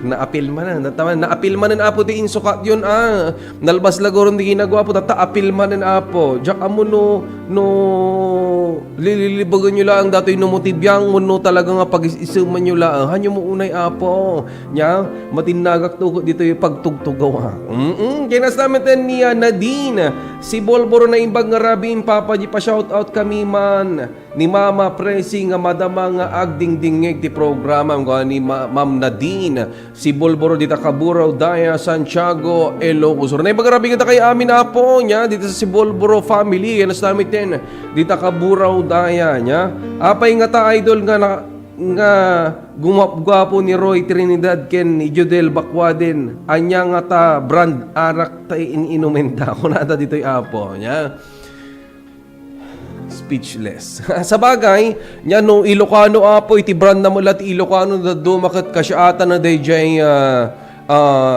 ada ti payak-payak na. Nya na gana dayon ada ti payak-payak na apo nga kasla agkalkali ti kamangag. Jean, dayjay apo ti number 1 brand iti Ilocano nya datay San Miguel na ganan San Miguel San Miguel apo nya San Miguel Ginebra sunsama day dyan nya kano day dyan apo ti Branda akat maybe nya kat makapagwapo baglaangan ta iso ti suksukat ni Papa Gino makalagip nya day mo ti Brantay apo ng amo nya no agriro apo manon sa kabulalan nga simukatan ni Papa Jing nya pay nga tamat apo nya no dadto mapay garod no ti panagsukatan nga hungkunadan kada may basar samutan apo iti klima ti panawon nya klima ti panawon naganarat occasionally kasi laki ni Papa G apo no sumukat ni Papa G nya occasionally mangshot nya iti pa nagshot kon apo ket occasionally nya kasla ko birthday birthday apo ti nang runa nga panagshot ko so nga amin nga gagayom ko apo nya pera mo ti panangibaba amin nga barkada apo agsasaruno no nangrugin apo iti January 1 awan apo iti aldaw nga awan ti barkadak so nga kompleto apo from January 1 inggan na January 31 apo iti mauding mauding aldaw ti tawon apo at birthday inaldaw iso nga day apo nga seasonal apo ti panagsukat ni Papa J nya agasem dat yulit ko apo nya iti overflowing mineral water masarakan apo iti Bagani Tukgo Candon City nya kay nasnamatan apo kaabay na iti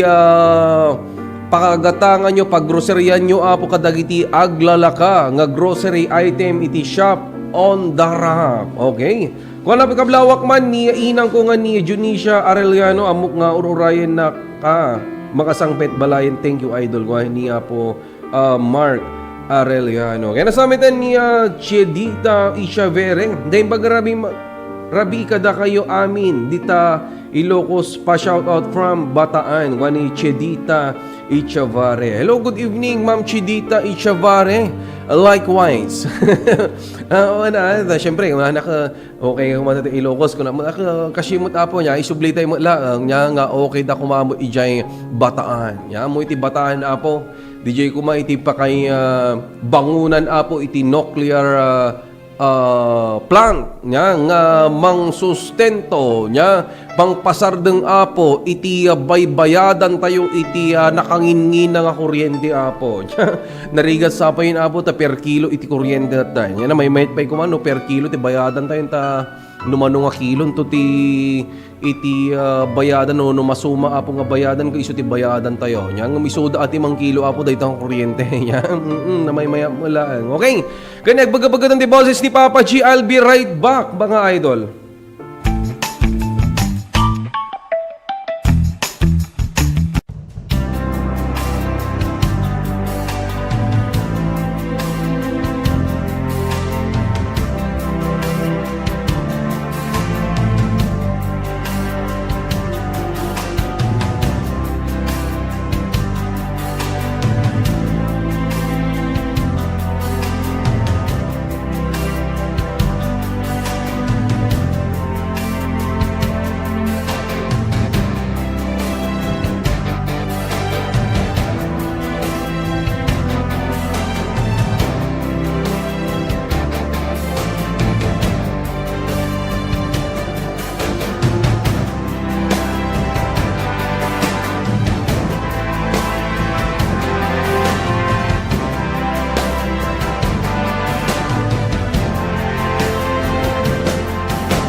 Nais mo bang makatikim ng masarap? Malinamnam at kakaibang pagkain, international o local cuisines. Tara na at samahan si Danny Antalan at tikman ang kakaibang trip ng Bida Ka Food Trip. Dito lang sa TPN.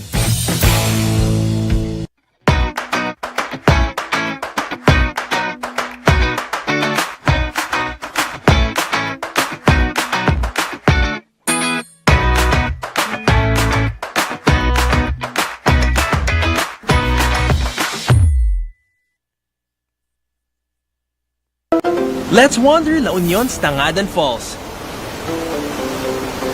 The perfect side trip after surfing the waves. Hike along the scenic trail and be greeted by the majestic 50-foot falls. Whoa! The best part? A dip in its cool, refreshing waters. Seek more thrills in La Union or in the next virtual adventure.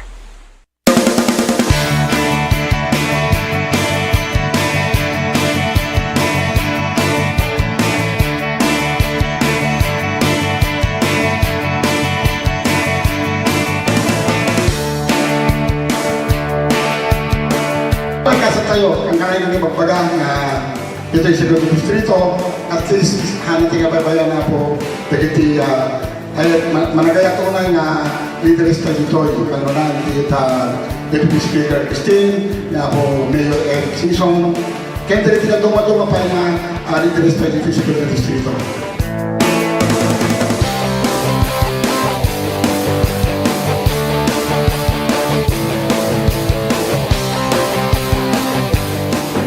Inaalat ko for TESDA for 2023 ko 5 million and dagiti na duma-duma training nga gabo TESDA, production of organic fertilizer, production of organic concoction, carpentry, masonry, welding, electrical installation and maintenance, tile setting, dressmaking, bread and pastry production, basta di pinag-graduate mo, food processing, salting, food processing pickling, food processing sugar concentration, cookery and C2, prepare hot meals, prepare cold meals, and visual graphic design. So that you pwede na ito ma-training, mabaling na ma-implement natin yung year for 2023.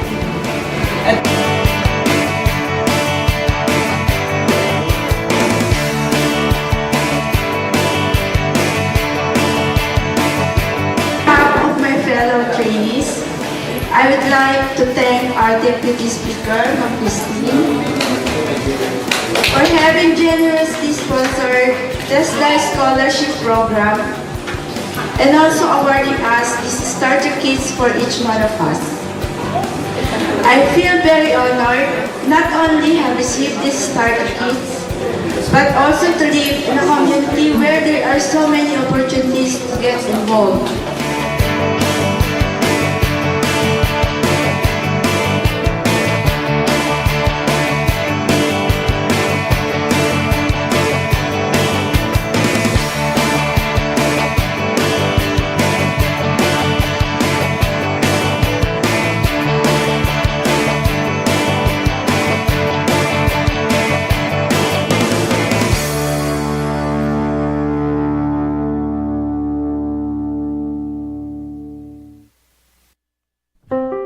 Naimbag nga damag, maawis kayo amin kakabsat ken gagayem, nga dumngeg to'y programa tayo.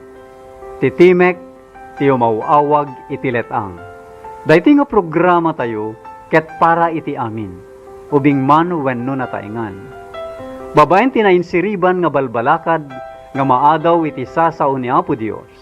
No kasano, itinananay nga panakaisagana, titunggal pamilya, ken individual. Para iti panangsabet iti may kadwa nga iya ay ti anak ti Dios.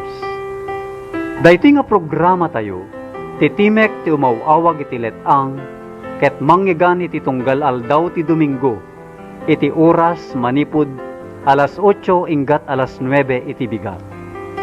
Ti Dios ti agngina.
no nyaman ti programa da no nyaman ti fundraising da nyaman livelihood ti mapanunot da kanya-kanya isuda amin.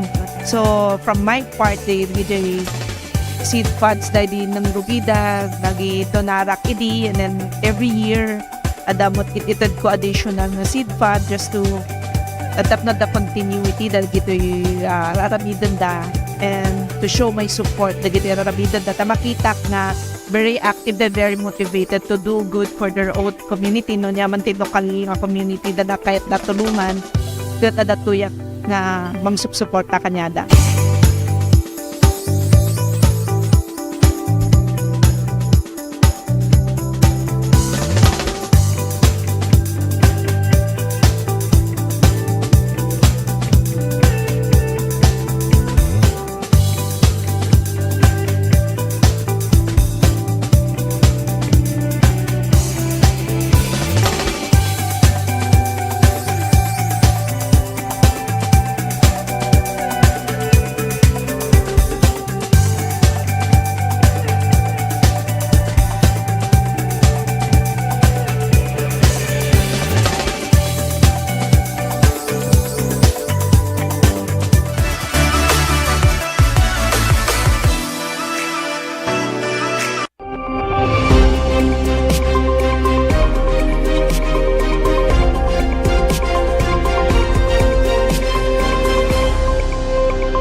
Ti tsunami ket saan anormal a panagdakkel ti daluyon iti kabay-bayan.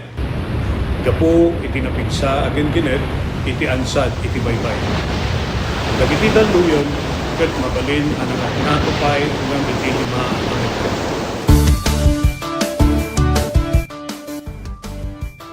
Amuan no adda dagiti piggad nga senyales ti daluyon iti kabay-bayan.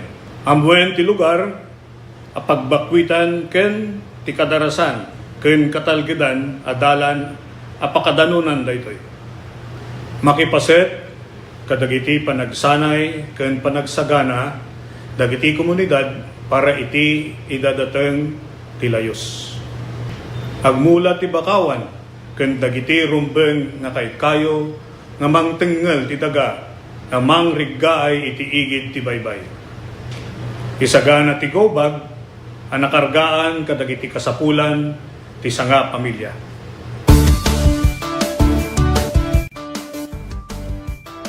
Marikna tinapigsa agen gened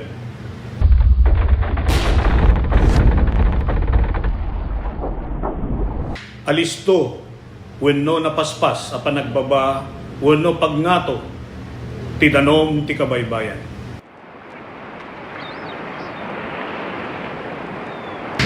Naariwawa wenno dumana rodor nga uni akasla sumangbay ti tsunami.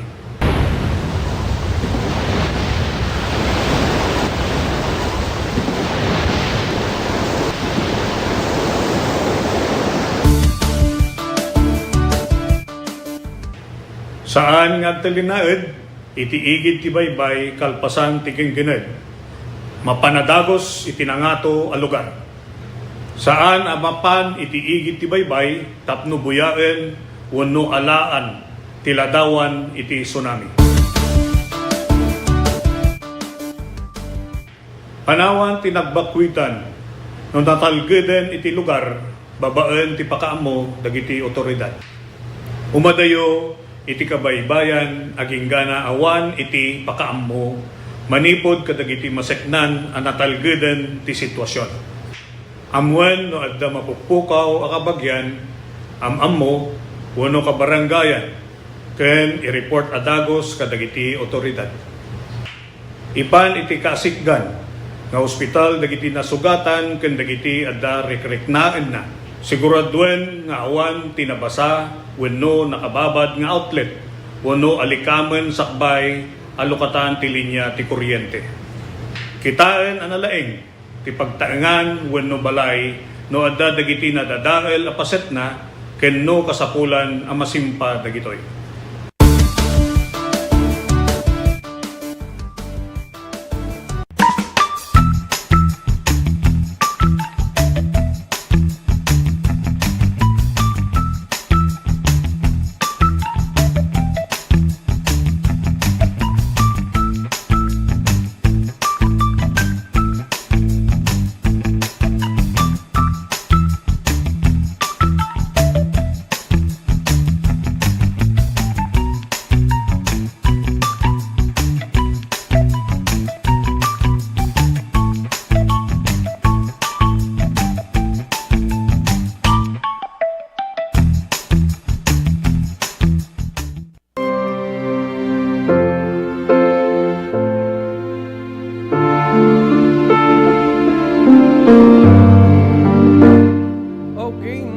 Iti manan apo iti agsasarita agutongtong dayto nga programa tayo may panggap apo dayto mapaspasamak tatanya nga agraraira nga may panggap apo iti kinabaak dito Ilocos Sur nya ta adun apo nya iti sigun apo nagiti survey adun apo dagiti kunakon nga haanda pay laeng nga nakasawa awan ti jowa da at the same time single. So kablawang kay man apo iti naimbag nga rabi kada kay amin nga dingdingay kinagbuy-buya iti programa ni Papa G nya kadagiti loveless tatang rabi talang rabi niya nga at the same time dagiti gundaway pay nga loveless ka. Okay?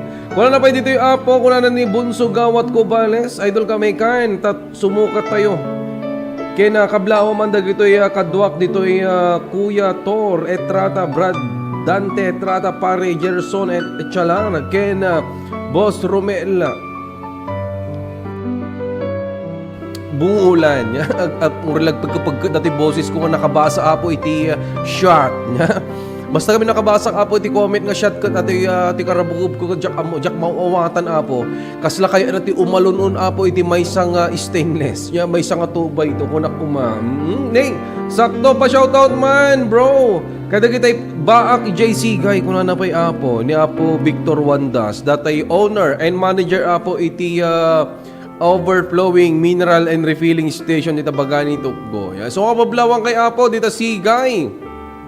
Dagitay kunan ni apo Victor nga baak dita nya sa bagay dita sigay nalami isti panawon na nariga mo no tiar arakupom laeng datay pungan datay ulas nya. So kuno dadto maapo nya iti kalamis apo dita sigay nagrigat nga maawatan nya amo tay amin apo nya nga dita sigay ket adati may pagpanakkel apo nga falls.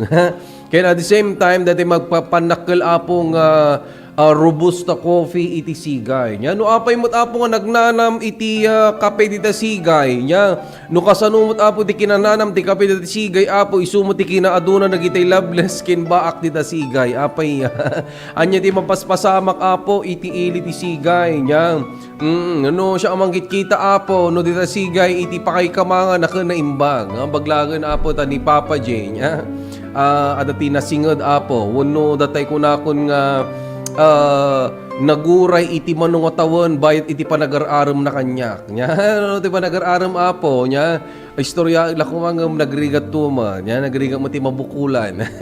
No mabukulan apo ako muna ako nakasalate awon ti duma mo nate kuna ako nagtabtabukol ta igit ti baybay nya iso nga masapol apo nga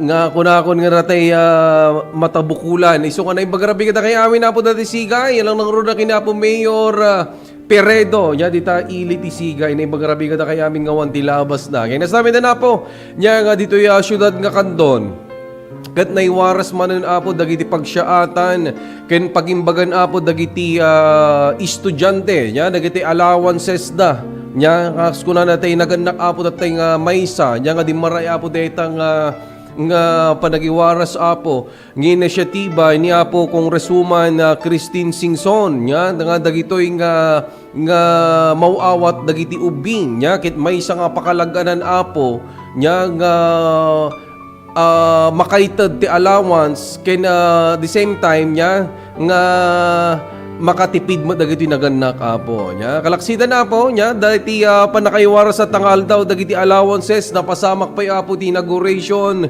and ribbon cutting iti ISPSC Kandon nya detoy may isang napatanor nya nga building para kadagiti HRM uno dagitay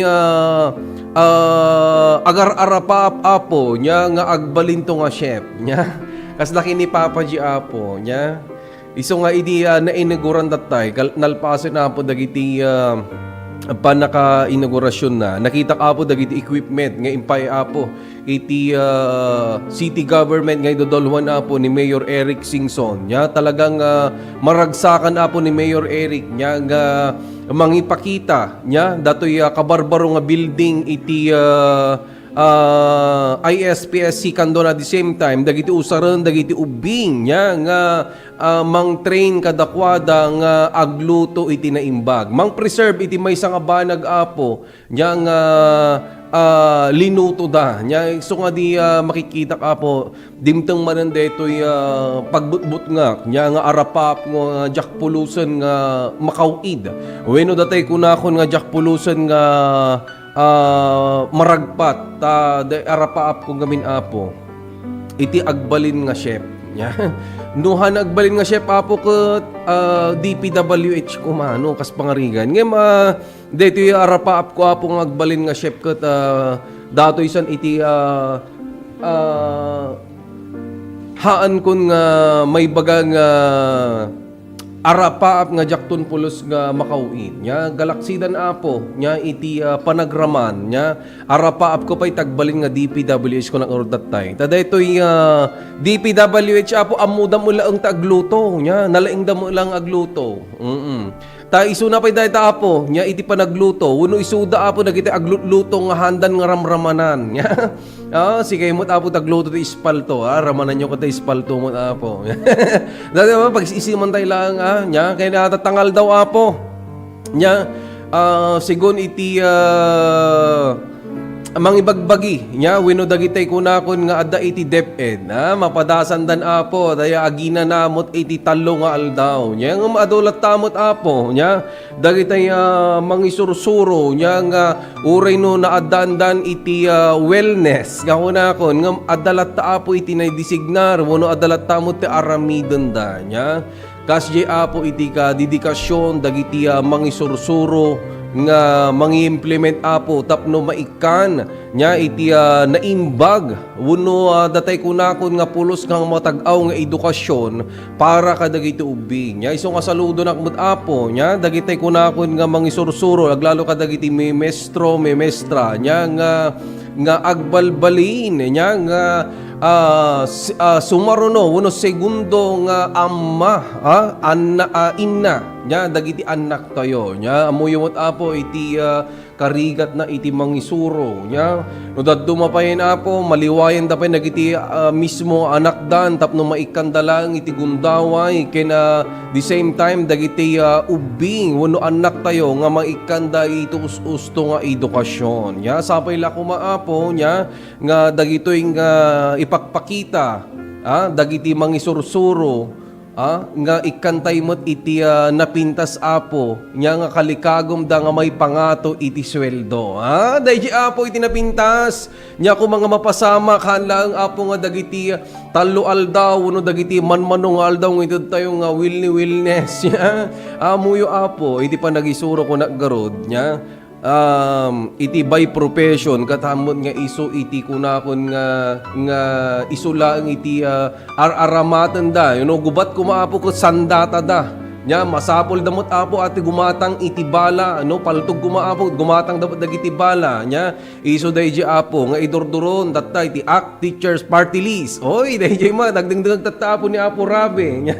nya nga maysa nga mangidurduron apo iti panagnato iti sweldo dagiti bang isursuro amuyo kami na apo iti panagnato iti sweldo kunakon nya hanlang apo nga diti daytoy pagbannugan iti kitaan tayo hanlaeng nga datay kunakon nga puunan iti kitaan do kitaan tayo man nya dagiti sakripisyo ken gundaway nga aramidon dagiti memestro memestra nya tapno maisuro dala ang tinasya at dagiti ubing nya kas kunan nagarod apo ni Jose Rizal nya nga dagiti ubing wenno dagiti agtutubo isuda apo iti sumaruno nya nga sandata wenno datay kunakon nga mangidaulo iti sumaruno nga henerasyon nya which is nga daytoy kinaubing ko apo wenno daytoy kinaagtutubok apo haan nga naparaburan nya gaputa daytoy kunakon nya idagad adalag kami na po nagrigat to mo di istorya istorya ala ko maapo makasangita nya makasangitak ta ado nagitay kunakon nga sulisog no apay nga jak nga nagunod dagiti arapaap ko iti biyang sa bagay apo iti pa nagarapaap nya ket libre at the same time dagitay kunakon nga encounter pasamak iti panagbiag apo normal ngayon at the same time dagitay kung kunakon pa yan nga kanain kung ibagbaga nga dagitay may panggap ti ayat nya normal lang apo dagita nga dumaldalan no hanyo nga kaya nga ipudno dagita nga marikriknayo apo mabalin nyo nga ipadalan diti programa ni Papa G haglalo ko na agpagapagkatmatan apo ti boses ni Papa G I'll be right back mga idol.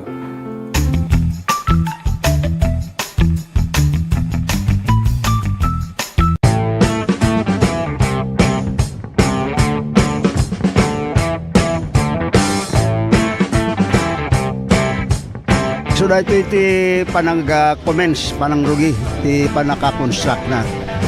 So nga dala to'y groundbreaking ceremony na naramid kahit nasa awan nga full blast the implementation dati panakabangon ti community airport ti Candor City.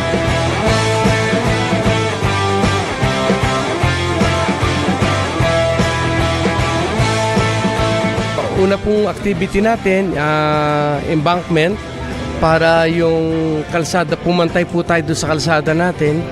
And yung finished product po kasi natin, we have to be even higher than the road elevation.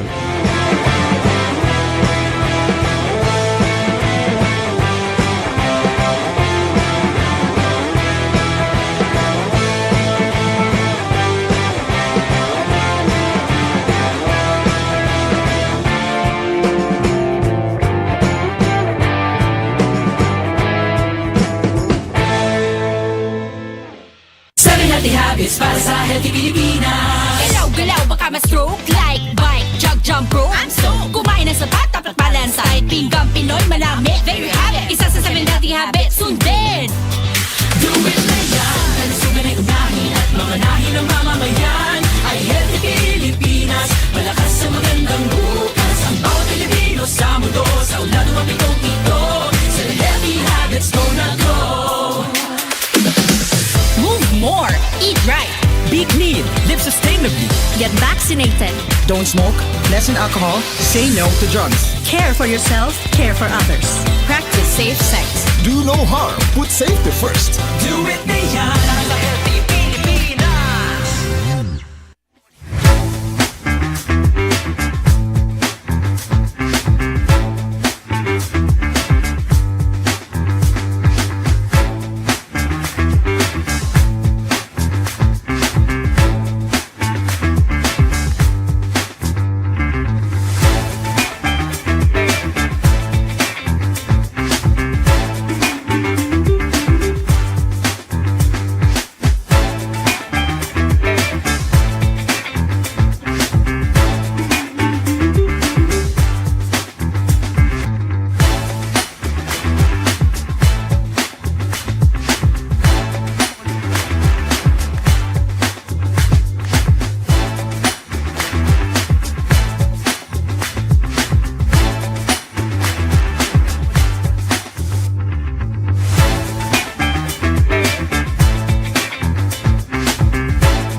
Let's wander Tarlac and Bataan.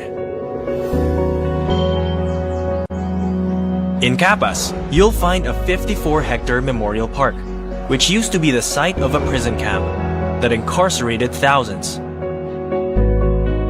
Today, it stands to honor the fallen. This marks the start of the 97-kilometer march that went on for 7 days.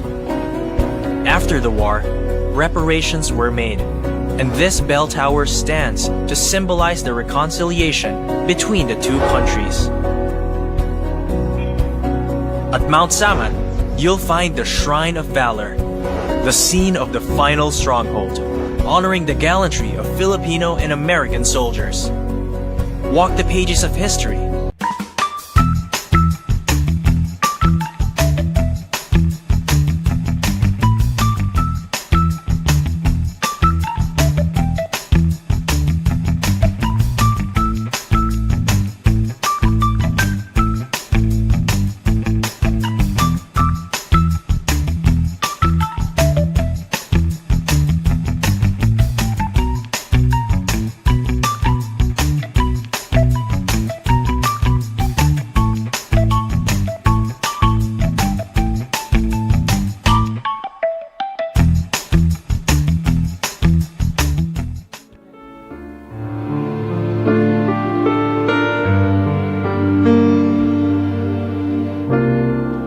Okay, tuloy tema ng apo, iti agsasarita, iti programa datatanga na poluan, ti romantic bolero niya. No, duma apo.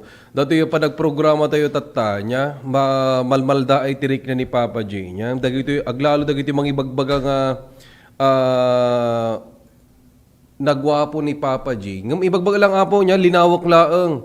At the same time apo, nga ibaga laeng dagito yung mga ibagbaga nga nagwapo ni Papa J. Baka ililibag dala ang apo niya. Tapno madisimilar wenno dati kunakon nga mapaisam da ni Papa J nya. Iti likodan apo iti panagis-isam ni Papa J kunakon nya.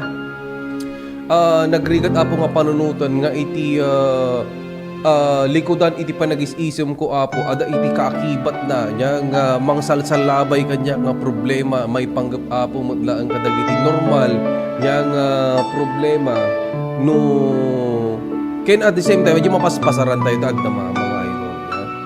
Nudad dumabayan apo dagiti naganak ken lola nya nga isuda pa apo ti mangibaga nudad duman nga Papa G, ya pagkamalian tapay ka din apo tinumutibiyang ya nga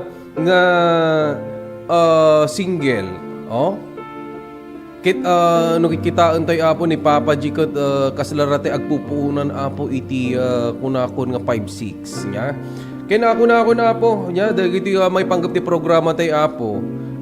Datay kunakon nga pag-iin na dala niya. Uno datay kunakon nga pag-sharean apo nagiji komento no may panggap apo iti ayat nya tanu da duma apo adam nagitay kunakon nga babarito oray no baruka nya balasang ka hamo may baga apo iti kaririknam nya bakan tungkol no ti kaya mo ke lalaki mo't laeng kasano waro don apo datay umasasa kinyam nya nga kursunada na kamot anyang oro ti maaramidan tayo apo dagijay nya iso nga dati programa tayo apo nga romantic bolero tapno may danon ditoy may pakaammo dagiti arungaing may panggap apo dagiti problema iti ayat nya no kikitaan tayo apo iti probinsya tayo ng Ilocos Sur nang runa ditoy segundo distrito apo iti 100% apo nga populasyon tayo nya may panggap iti ayat 80% apo handa pay nga nakay pudno ti ayat da nya uray no ibagam nga nagwapo da nya nagwapo talented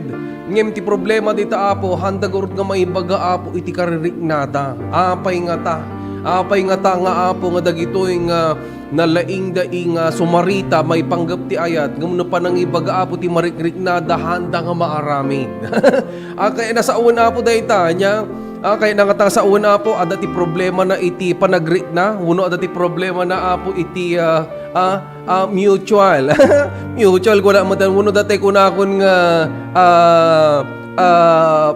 aramid na dati ko na akon nga ibagamon apo nga lalaki ka lalaki nga makikita ngam iti kaya na apo ket pada na nga lalaki ngam ti problema pa dita apo nya narigat na nga aminan iti bagina narigat na nga may baga, narigat na nga may pakita itipada na nga gagayim na, nya nga daytoy apo nga panagrik na nakit para iti lalaki, nya. Isumalangan apo nya no daduma ado nagitay kunakon nga nalaing iti ununana. Ado nagitay lalaki balasang nga nalaing laeng doon una nang iti kapanunutan da iti aspeto da ati mismo nga point da apo ti mang pasakit iti lalaki nya iso nga kuna karod dagiti nga babbalasa nga haanda kumamot apo nya nga aramiden nga ay ayam laeng dagiti rik-rik na dagiti kalalakihan nya haan apo nga panangibaba iti panang sulimag haan apo nga panangibaba iti panangamin no anyaman apo iti marigrik na nya tamuyo apo iti programa tayo ket may panggap dagita nga kunakon nga version iti panagri na adapay apo dita nya dadumak kaya na iti babayi kaya na mo ti lalaki iso nga dahi apo na aramid iti LGBTQ+++Q kir ada kir na gawin amo no kir apo amo ni kir sa ti kir kaya na ti babae kaya na iti lalaki mutual iti panagrik na iti tumunggal may sa apo iso nga ididikit ko man apo ato nga sunata nya sakbay tay nga pumbakada no napinpintas mo lang iti pagbanagan ken apa nagturog iti amin nga buybuya ken agdingdingeg.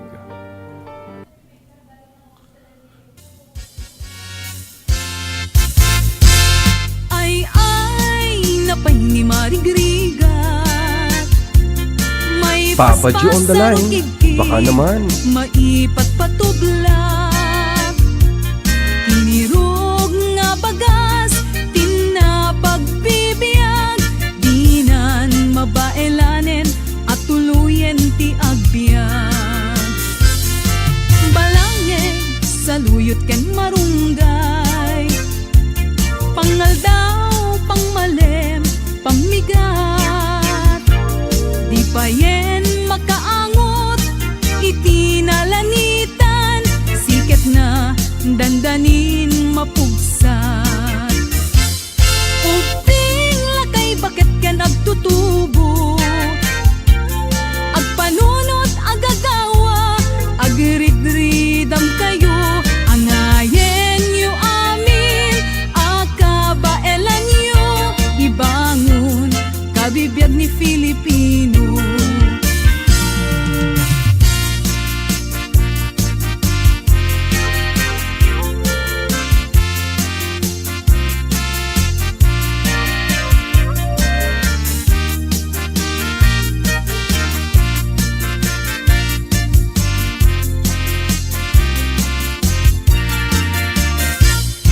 Balangeg saluyot ken marunggay, pangaldaw, pangmalem, pangmigat, di payen magkaangot, itinalanitan, siket na dandanin mapugsat. Uping lakay bakit ken agtutubo, agpanunot agagawa, agrid-ridam kayo, angayen yu amin, akabaelan yu, ibangon kabibiyag ni Filipino. Ay napay ni marigriga, may paspas sa rukigkig, maipat patublak, sinturong nantay pairot, pairot pairot, siket na dandanin mapugsot. Sinturon nantay pairot, pairot pairot, siket na dandanin mapugsot.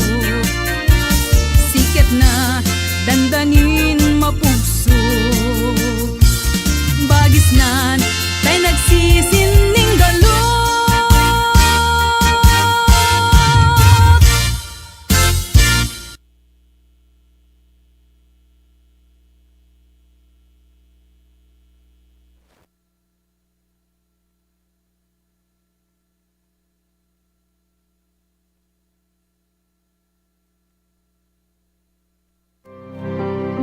Okay, dayo apo ti sunata niya nga sikat-sikat.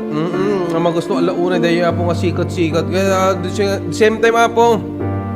Pagyaman naglaunay dagiti nagboy-boya ka nagdungdung ti programa to kaya at the same time dagiti nag-share apo iti programa to tangarabi iti Sabado niya. Nung bigat apo ibasa tayo ito dagiti love problems kada tangarabi apo. Niya nagusto mo din si Marita nya awan pa yun apo ti oras ko kumanta makakankantaan nak pa yun apo nya ito nabigat to siguro nga kumanta ako nya tapno napinipintas iti saad na nya lalo no kasi nga aglamilami isti panawon nya iso nga kablawak apo nya dagitay maturog manen nga awan iti human blanket na. Sapay lang kumaapo at na napintas latta iti panagturog yun at tangarabi iti Sabado. Nya kaya nasabi na po. Nya nga kablawan tayo kaya nasabi na pagyamanak ni Apo partner Dennis Savillonar kaya ni partner Juanito Vicencio tinanggad kadwa kaya ni Papa G. At yung pakada Apo. The one and only Pogi in the Dark, Mr. DJ Papa G. Good night mga idol.